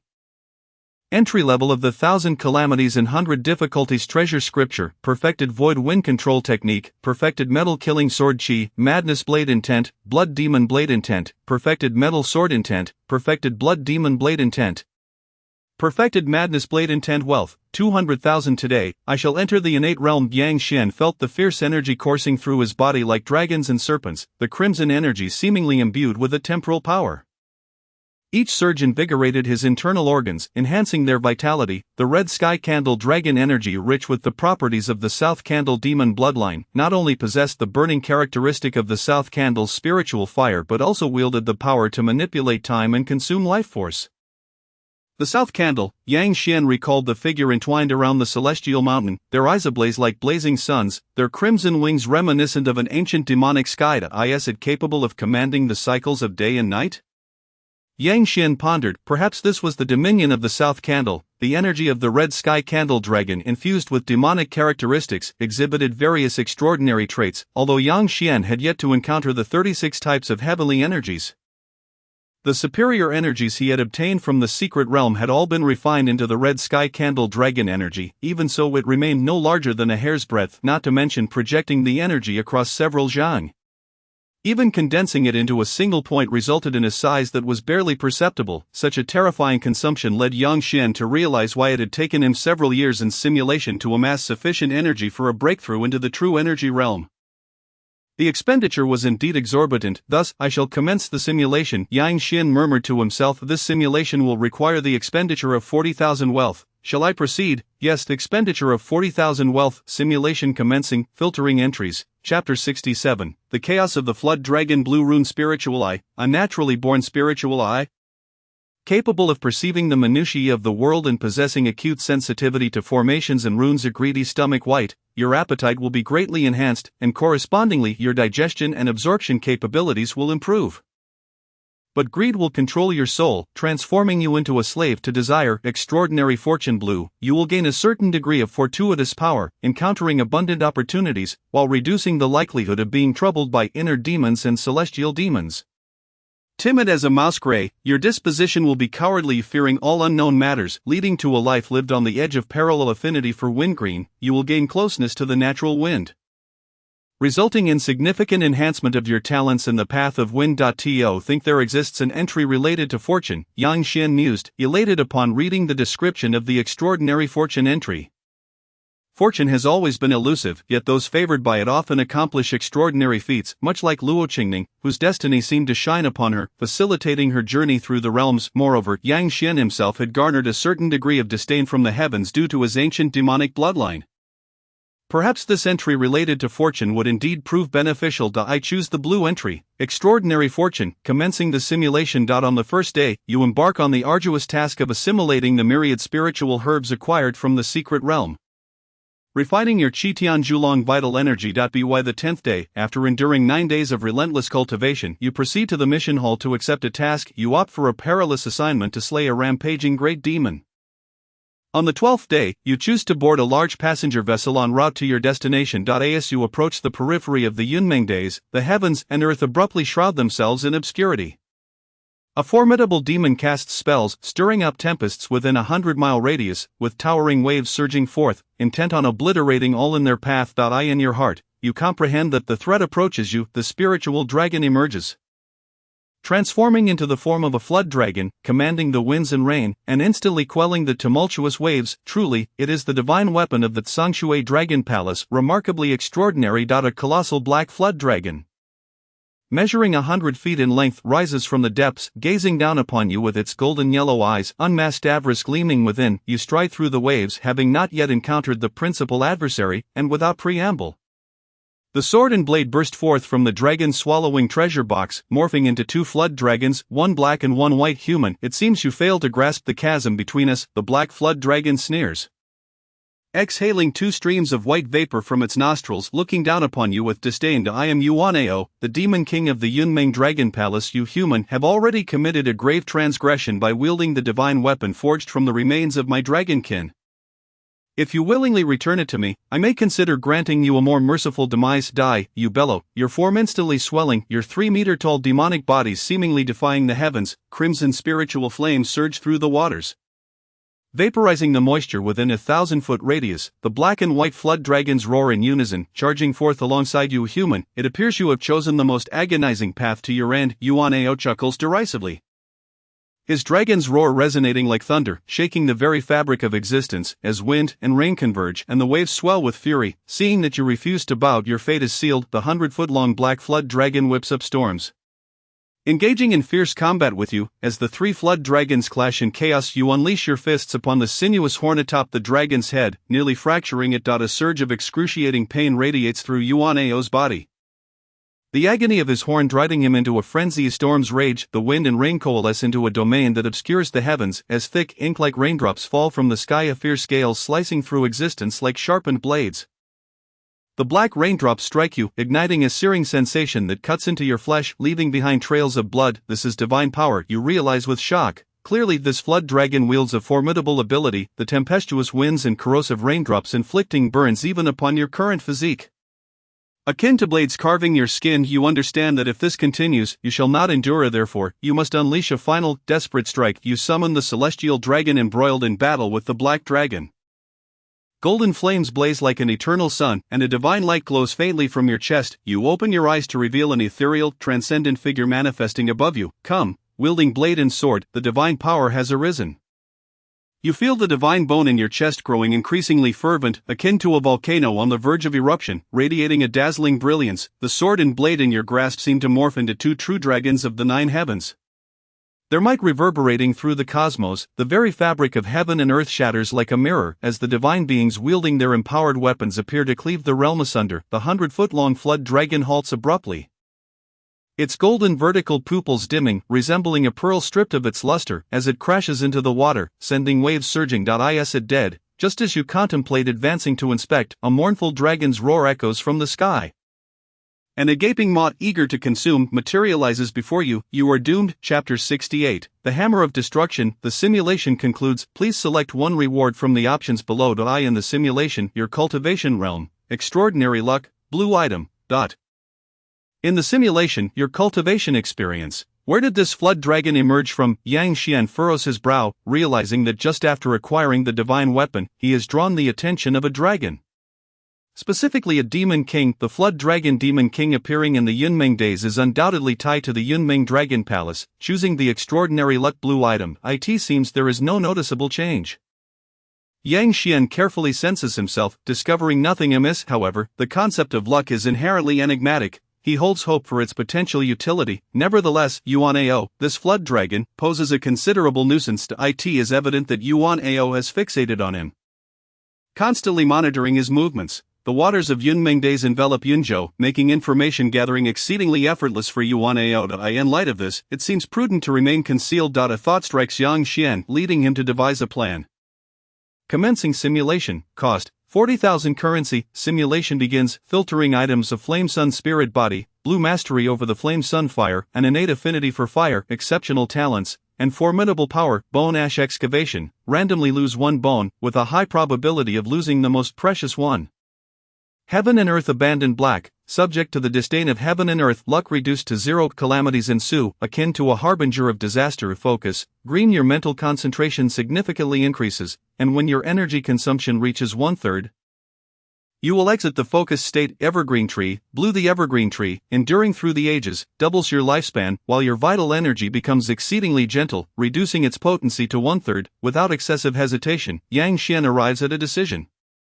Choosing the blue item, Flame Sun Spirit Body. Simulation begins. On the first day, you begin to absorb the primordial energy obtained from the secret realm, refining your Qi Tian Zhulong vital energy. By the 9th day, after 9 days of diligent cultivation, you do not choose to accept a task from the mission hall, instead venturing forth from the demon-slaying division to the Yunmeng Luo clan. In the shadowy countenance of Luo Tianqing, he reluctantly informs his subordinates to prepare your previous residence. During the first month, you become engrossed in your cultivation, justifiably relishing the resources provided by the Yunmeng Luo clan. Leveraging the influence of the Yunmeng Luo clan, your refinement of the Qitian Zhulong vital energy progresses at an astonishing pace. By the second year, your Qitian Zhulong vital energy remains complete, prompting you to reflect on the adage that a well-cooked meal is indeed delightful. In the third year, you utilize the Qitian Zhulong vital energy to break through to the true vitality realm, enhancing the power of the divine weapon you command. By the 8th year, you ascend to the divine intent realm, your spirit transforming and manifesting a martial arts phenomenon. You begin contemplating your departure from Yunmeng City. Just as you step beyond the city gates, an ominous premonition envelopes your heart, and the extraordinary luck item activates, compelling you to return to Yunmeng City. In the 15th year, you break through to the divine hidden realm. With only 2 years remaining until the demise of the Yunmeng Luo clan, you elect to remain. In the 17th year, the Great Zhou dynasty, under the pretext of rebellion, dispatches a general to lead 100,000 troops to besiege Yunmeng City. The military spirit materializes. The golden rock cries out in anguish. 100-foot golden rock, born from the iron-blooded aura of slaughter, emits a cry that reverberates across 100 miles, its vast wings casting a shadow over the city. The overwhelming iron-blooded aura looms like a celestial canopy above all. The Yunmeng Luo clan fights valiantly against the onslaught. Masters engage in fierce combat, and the heavens tremble with thunderous roars as Yunmeng City appears on the brink of collapse. You, accompanied by Luo Qingning, opt to escape through a hidden passage. Suddenly, a spear pierces the sky, akin to a ferocious beast charging towards you. The divine sword is drawn, the flood dragon ascends, and the sword energy traverses the heavens. The spirit-like dragon swallowing sword exhales a fearsome brilliance. With a mere graze, the spear is sent spiraling backward, leaving only a slight indentation. A black armored general materializes in midair, seizing the rebounding spear. His expression pained as he examines the minor blemish on its surface. The black armored general's gaze shifts to the terrifyingly radiant spirit light dragon swallowing sword, his eyes swirling with a mix of resentment and greed. "Hand over the divine weapon, and I may spare the life of Miss Luo. What do you say?" The black armored general glances at Luo Qingning, whom you protect, his eyes glinting with malice. "Have you misunderstood something? It is you who should be pleading for mercy." Yang Xian summons the black dragon and the destruction blade once more, the black and white flood dragons intertwining, their overwhelming might asserting dominance over the area. The 6-meter-tall demonic form stands tall, its golden pupils reflecting the cycles of the sun and moon, ancient demonic patterns imbued with forbidden knowledge adorning its body, yet not a shred of its clothing bears any signs of destruction. "Descend before me," the demonic entity roars skyward, the 2 flood dragons coiling around it, unleashing a symphony of roars. A resplendent light flashes, the black armored general's eyes widen, the color draining from them as the world seems to narrow to a dichotomy of black and white. Cleaving reality and severing all existence, the sword energy flows like a swift dragon, dominating the heavens, while the blade energy, akin to a black dragon annihilating the world, cleaves the very earth asunder. The black armored general barely manages to cross his spear before him. The boundless sword and blade energy, exuding an unstoppable force, crashes down. A spray of blood erupts as the spear shatters under the weight of the divine weapon's might. Even weapons possessing a fraction of the divine weapon's essence crumble like tofu upon impact. The black armored general struggles to lift his arm embedded in the mountain, striving to move. Countless strands of vital energy are unleashed, radiating a searing heat capable of scorching the heavens, mercilessly shattering a towering peak. The black armored general's expression turns to one of horror. Although he has merely ascended to the transcendence realm through external means, he had confidence that he could withstand a true master for a brief moment. Yet now, facing Yang Xian, who wields 2 divine weapons, he finds himself unable to withstand even a single strike. Though he has yet to reveal his trump cards, the black armored general's heart has already grown cold. "I have awaited this day for a considerable time." His voice resonates like a great bell, instilling terror in the black armored general. "I am Huangfu Qi, a general of the 3rd rank of the court. A scion of the Huangfu family. Spare my life, and I shall gladly serve you." Huangfu Qi's face revealed a hint of pleading. No need. Yang Xian replied indifferently, his apathetic gaze already dismissing him as a mere corpse. Upon hearing this, Huangfu Qi managed a wretched smile. "Since you deny me a chance at life, let us perish together." With that, the dazzling burst of golden light erupted, and countless spear shadows manifested, wielding the sharp essence of metal. Converging in a formidable wave that enveloped the earth, the low-grade divine technique, Metal Breaklight, unleashed its brilliance as each spear shadow exploded with radiant divine light descending from the heavens, piercing the ground and shattering mountains. Yang Xian found himself engulfed in this golden rain of spears, yet his expression remained inscrutable, rather feeble. He mused, grasping one of the incoming spear shadows, he crushed it effortlessly, reducing it to shimmering motes of light. Despite its seemingly intimidating display, the intensity of this golden rain was unexpectedly weak. Yang Xian surmised that the power contained within was insufficient to extinguish even a cultivator of the divine concealment realm. Merely capable of inflicting severe injuries, for a warrior of the divine concealment realm, such a technique was indeed terrifying, as no practitioner could guarantee survival beneath this celestial deluge of golden spears. However, for a master, this level of assault merely posed a mild threat. "Is this your divine technique? Truly pathetic," he remarked. The towering demon raised his fists, engulfed in swirling golden flames, radiating an overwhelming force. In Huangfu Qi's eyes, his fists resembled 2 crimson meteors, trailing blazing tails, leaving only afterimages in their wake. His fists tore through the earth, penetrating the subterranean veins, creating fissures that spread for hundreds of feet, nearly turning the surrounding area into dust.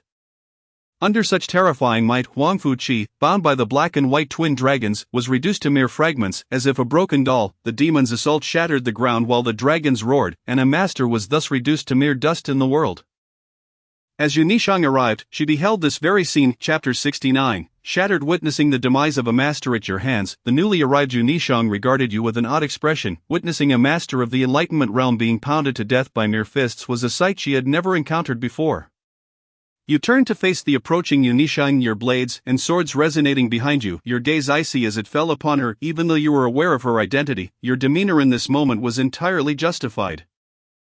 Yunishang observed your fierce countenance, her lips twitching slightly upon noticing Luo Qingning behind you. A smile broke upon her face. Luo Qingning, too, displayed a hint of relief as she softly explained her identity to you. The second princess of the Taiyin Moonlight Palace, the 28th on the heavenly ranking, the celestial maiden Yunishang, Luo Qingning beseeched her to intervene and rescue the Yunmeng Luo clan. Upon hearing this, Yunishang's expression faltered, and after a moment of hesitation she spoke. The downfall of the Yunmeng Luo clan is irretrievable. Even I, with all the might of the Taiyin Moonlight Palace, could only hasten here to assist you. It was evident that the destruction of the Yunmeng Luo clan was entangled in the machinations of more than one ancient sect, and even the Taiyin Moonlight Palace could not alter the tides of war.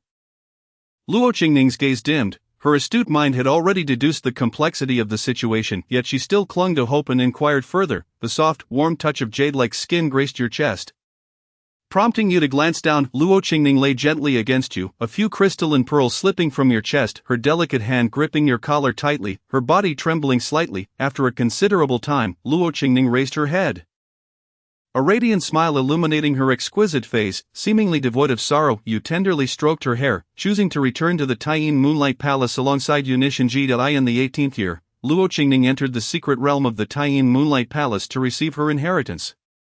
While you opted to remain and cultivate within the palace, the divine martial marquis raised an army in Yunzhou, directing his forces toward Yujing City. Malevolent forces stirred restlessly. The three dragon palaces were frequently active, and the 6 major sects harbored divergent motives, leading to an unprecedented turmoil. In the 19th year, 4 kings and 8 marquises ignited a calamity of war, with strife spreading across half the realm. The malevolent entities officially emerged, evoking a scene reminiscent of a crumbling dynasty. In the 2nd year, you opened all 5 spiritual repositories within the divine concealment realm. Your body became flawless and impenetrable, your internal organs as resilient as iron, capable of refining gold, iron, and gemstones like a furnace. Your attributes surged dramatically, and the seeds of divine abilities began to blossom. With continued nurturing, they could connect with the heavens and give birth to a unique divine technique. In the 22nd year, the world underwent a great transformation. As the shackles of the celestial path were shattered, the path to the immortal realm was opened, and waves of vital energy swept across the world. Numerous hidden paradises were unveiled, the earth extending to the depths of the abyss, and the heavens soaring to the celestial bodies. This was an era of great contention, where all sought to traverse the path of immortality. In this epoch of infinite possibilities, even the humble could one day look down upon the exalted dragons. In the year of transformation, you successfully broke through to the enlightenment realm. The seeds of divine abilities bore fruit, manifesting a mid-grade divine technique, or perhaps half of a superior one. In the 25th year, the ancestor of the Kunlun immortal sect ascended to the immortal realm using ancient celestial methods, and the phenomena of the celestial path swept across the 36 states. On this day, all beheld a towering figure standing above the 9 heavens, claiming a celestial fruit of enlightenment. Following the last remnants of ancient immortals from the primordial era, a new immortal emerged in the mortal realm. In the 26th year, since the Kunlun immortal sect's ancestor ascended, the mortal realm was inundated with manifestations of immortals, as demons, humans, and divine beings surged toward the immortal realm. Talented individuals emerged in droves, and the mortal world was once again reminiscent of the ancient celestial path era. The opportunities of the celestial path rained down upon the mortal realm, and commoners who chanced upon hidden paradises transformed into potential dragons. Becoming extraordinary talents overnight, you chose to cultivate the supreme technique of the Taiyin Moonlight Palace, the Moonlight Divine Lord's immortal body. In the 28th year, Luo Qingning emerged from the secret realm, her cultivation skyrocketing to the first-grade immortal realm. She gained the allegiance of an immortal weapon, becoming one of the overseers of the ancient lineage of the Taiyin Moonlight Palace, which had endured for hundreds of thousands of years, with Luo Qingning's support.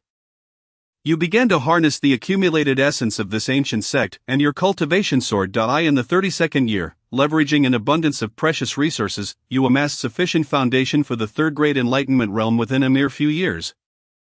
Forging the Taiyin Divine Lord's primordial spirit, successfully breaking through to the 2nd-grade true fire realm. From that point on, your primordial spirit traversed the 9 heavens and the abyss, and with an immortal primordial spirit, you became indomitable. In the 35th year, the 3 major forces, the Bone Cave Blood Demon Sect and Celestial Demon Sect, united to invade the Taiyin Moonlight Palace. The Bone Lord and Blood Heavenly Sovereign, 2 immortal realm powerhouses, besieged the Taiyin Star Lord, Moon Dance Immortal, Luo Qingning, wielding her immortal weapon, single-handedly battled 5 first-grade immortals, gaining the upper hand with her celestial weapon. You revealed your divine demonic form, withstanding the assaults of the second-grade True Fire realm. Maintaining the battlefield. As the Blood Heavenly Sovereign was gravely injured, the Bone Lord retreated, and the coalition of the 3 malevolent sects was shattered. In this battle, Luo Qingning decisively defeated 2 first-grade immortals, while you, utilizing your divine demonic form, overwhelmed the battlefield of the second-grade True Fire realm, annihilating 3 elder demons of the True Fire realm. Chapter 70, Abyssal Celestial God in the 40th year. Your Moonlight Divine Lord's primordial spirit gradually reached perfection, and you began to travel across the 36 states, vying for the scattered opportunities of the celestial path. In the 45th year, within the Return to Ruin Sea, you and Luo Qingning, utilizing your celestial weapons, swept through numerous foes, seizing a high-grade paradise. On your return journey, an ancient demon suddenly attacked, sealing the heavens and earth with the power of the laws, dragging you both into a realm severed from the world. As a newly emerged postnatal demon, your innate bloodline from the primordial era was undoubtedly a precious treasure to it. Fortunately, you had already prepared for this. The Taiyin Star Lord, Moon Dance Immortal, wielding her celestial weapon, tore through the vast domain, shattering a nearly complete heaven and earth into dust. The Taiyin Star Lord's form transcended the heavens and earth, drawing in all moonlight from the starry sky. The heavens flowed with silver torrents, enveloping the celestial expanse, and the Taiyin moonlight shimmered brilliantly, draping the sky in a silver veil. The celestial weapons might surged, altering the rules within a 10,000-mile radius, turning day into moonlit night, and reversing the sun into the Taiyin. The ancient demon roared, expanding to a monstrous size, for in the realm of flesh and laws, the body reigned supreme. It could traverse the void of stars and effortlessly tear apart small worlds, while the laws could command the heavens and earth, contending with the grand techniques of immortals. Yet, Moon Dance Immortal was no ordinary immortal. She was the executor of the ancient Taiyin Moonlight Palace, the Taiyin Star Lord of the mortal realm, wielding the most powerful celestial weapon passed down since the primordial era. With a gentle sweep, her celestial weapon shattered the void for miles, instantly rending the ancient demon's body, creating horrifying fissures that bled golden essence, crushing mountains under its weight. The overwhelming might of the celestial weapon drew the gaze of all immortals across the realm. As their consciousnesses converged upon the battlefield, under the scrutiny of the assembled immortals, Moon Dance Immortal and the ancient demon ascended from the earth, soaring into the 9 heavens for a celestial duel in the void. You and Luo Qingning exchanged knowing smiles, as your celestial weapon tore open a rift in the void. Upon your return to the Taiyin Moonlight Palace, Moon Dance Immortal followed closely behind, bearing the severed, fearsome arm of a 1,000-foot-long demon. The outcome of this battle was already clear. In the 60th year, Luo Qingning wielded her celestial weapon to breach the gates of the immortal realm, with the sound of dragons roaring and tigers howling. A shadow of the Taiyin celestial maiden ascended to the 9 heavens, her 3,000 strands of hair flowing like a galactic waterfall, her stunning visage exuding an air of divine authority, reminiscent of an immortal lord from the 9 heavens, radiating a sacred majesty from the most ancient times. Luo Qingning plucked a celestial fruit of enlightenment from the celestial firmament, adding another immortal to the Taiyin Moonlight Palace. In the 61st year, several ancient demons once again allied with the Bone Path Blood Demon sect and Celestial Demon sect to assault the Taiyin Moonlight Palace, faced with a multitude of immortal realm cultivators. The Taiyin Moonlight Palace appeared to be on the brink of destruction. However, fortune favors you with readiness. As one of the 6 sects, the Palace of Lunar Radiance is not without allies from beyond the heavens. The leader of the True Martial sect, one of the ancestral lineages of Tao, descends wielding celestial weaponry to breach the boundaries of. Furthermore, Luo Qingning herself has ascended to the realm of immortals, bolstered by the formidable martial prowess of the King of Suppression, Li Xianzhou. Together, for celestial beings each wielding divine arms, engage in combat against 6 formidable entities, including the ancient demonic beings and the Bone Tao Lord, the Crimson Blood Celestial Venerable, and the Heavenly Demon Sovereign. For a time, the battle reaches a stalemate, yet, as time progresses, Li Xianzhou grievously wounds the Crimson Blood Celestial Venerable, allowing the Palace of Lunar Radiance to gain the upper hand on the battlefield. With the intervention of other ancient Tao lineages, this grand conflict ultimately culminates in an unresolved conclusion. The 3 ancient demonic beings retreat to their ancestral caverns, and at the behest of the celestial beings, vow not to emerge for 3 centuries. On the journey back, the Crimson Blood Celestial Venerable encounters a mysterious ambush from a celestial weapon, narrowly escaping with his life. The Bone Tao Lord and the Heavenly Demon Sovereign swear an oath not to act for 300 years. Should they violate this pact, they shall face the united wrath of all celestial beings. In the 80th year, your moonlight goddess spirit remains intact, and you begin to attempt the refinement of an immortal body. Nearing the threshold of the first tier of ascension. By the 90th year, you have initially solidified your immortal body, which remains indestructible, significantly extending your lifespan. While the immortal body may endure, the spirit remains susceptible to depletion.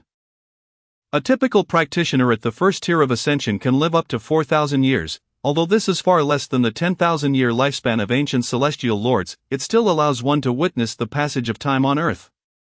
Possessing the bloodline of the Southern Candle Demon, your lifespan extends to nearly 8,000 years. At this juncture, you stand just a step away from the first tier of ascension in the 100th year.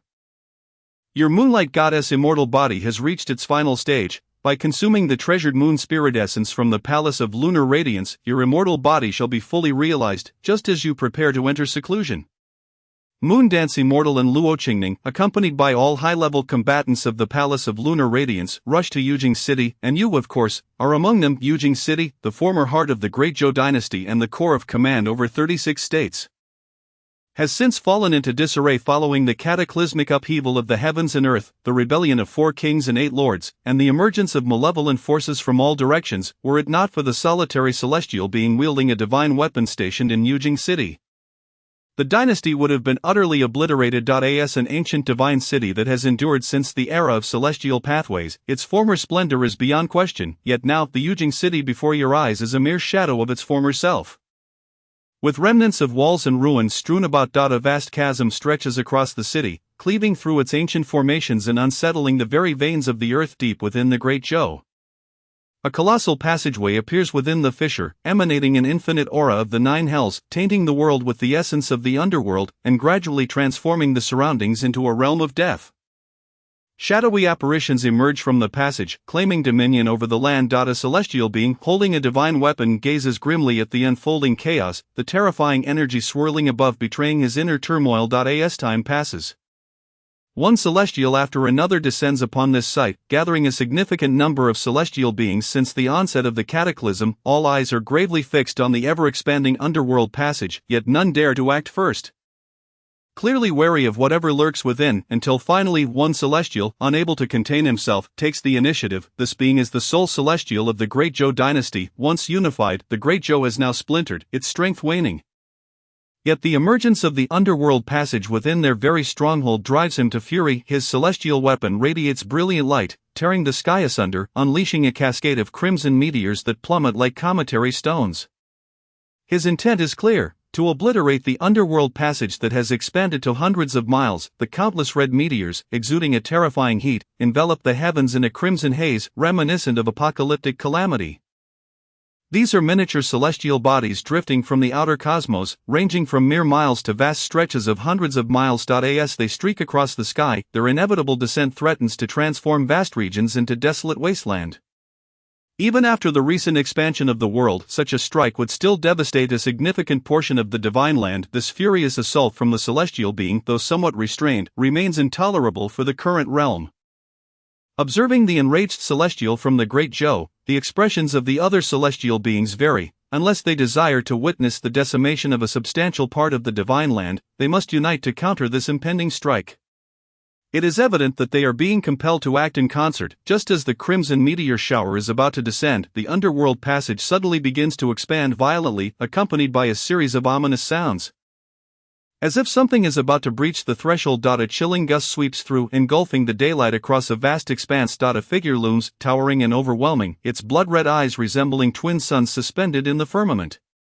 Sapping the vitality from all flames extinguish, the once fierce crimson meteors freeze into lifeless stones, silently vanishing from sight. I am the underworld celestial god Shang. An ancient and sinister voice echoes, emanating from the depths of the underworld.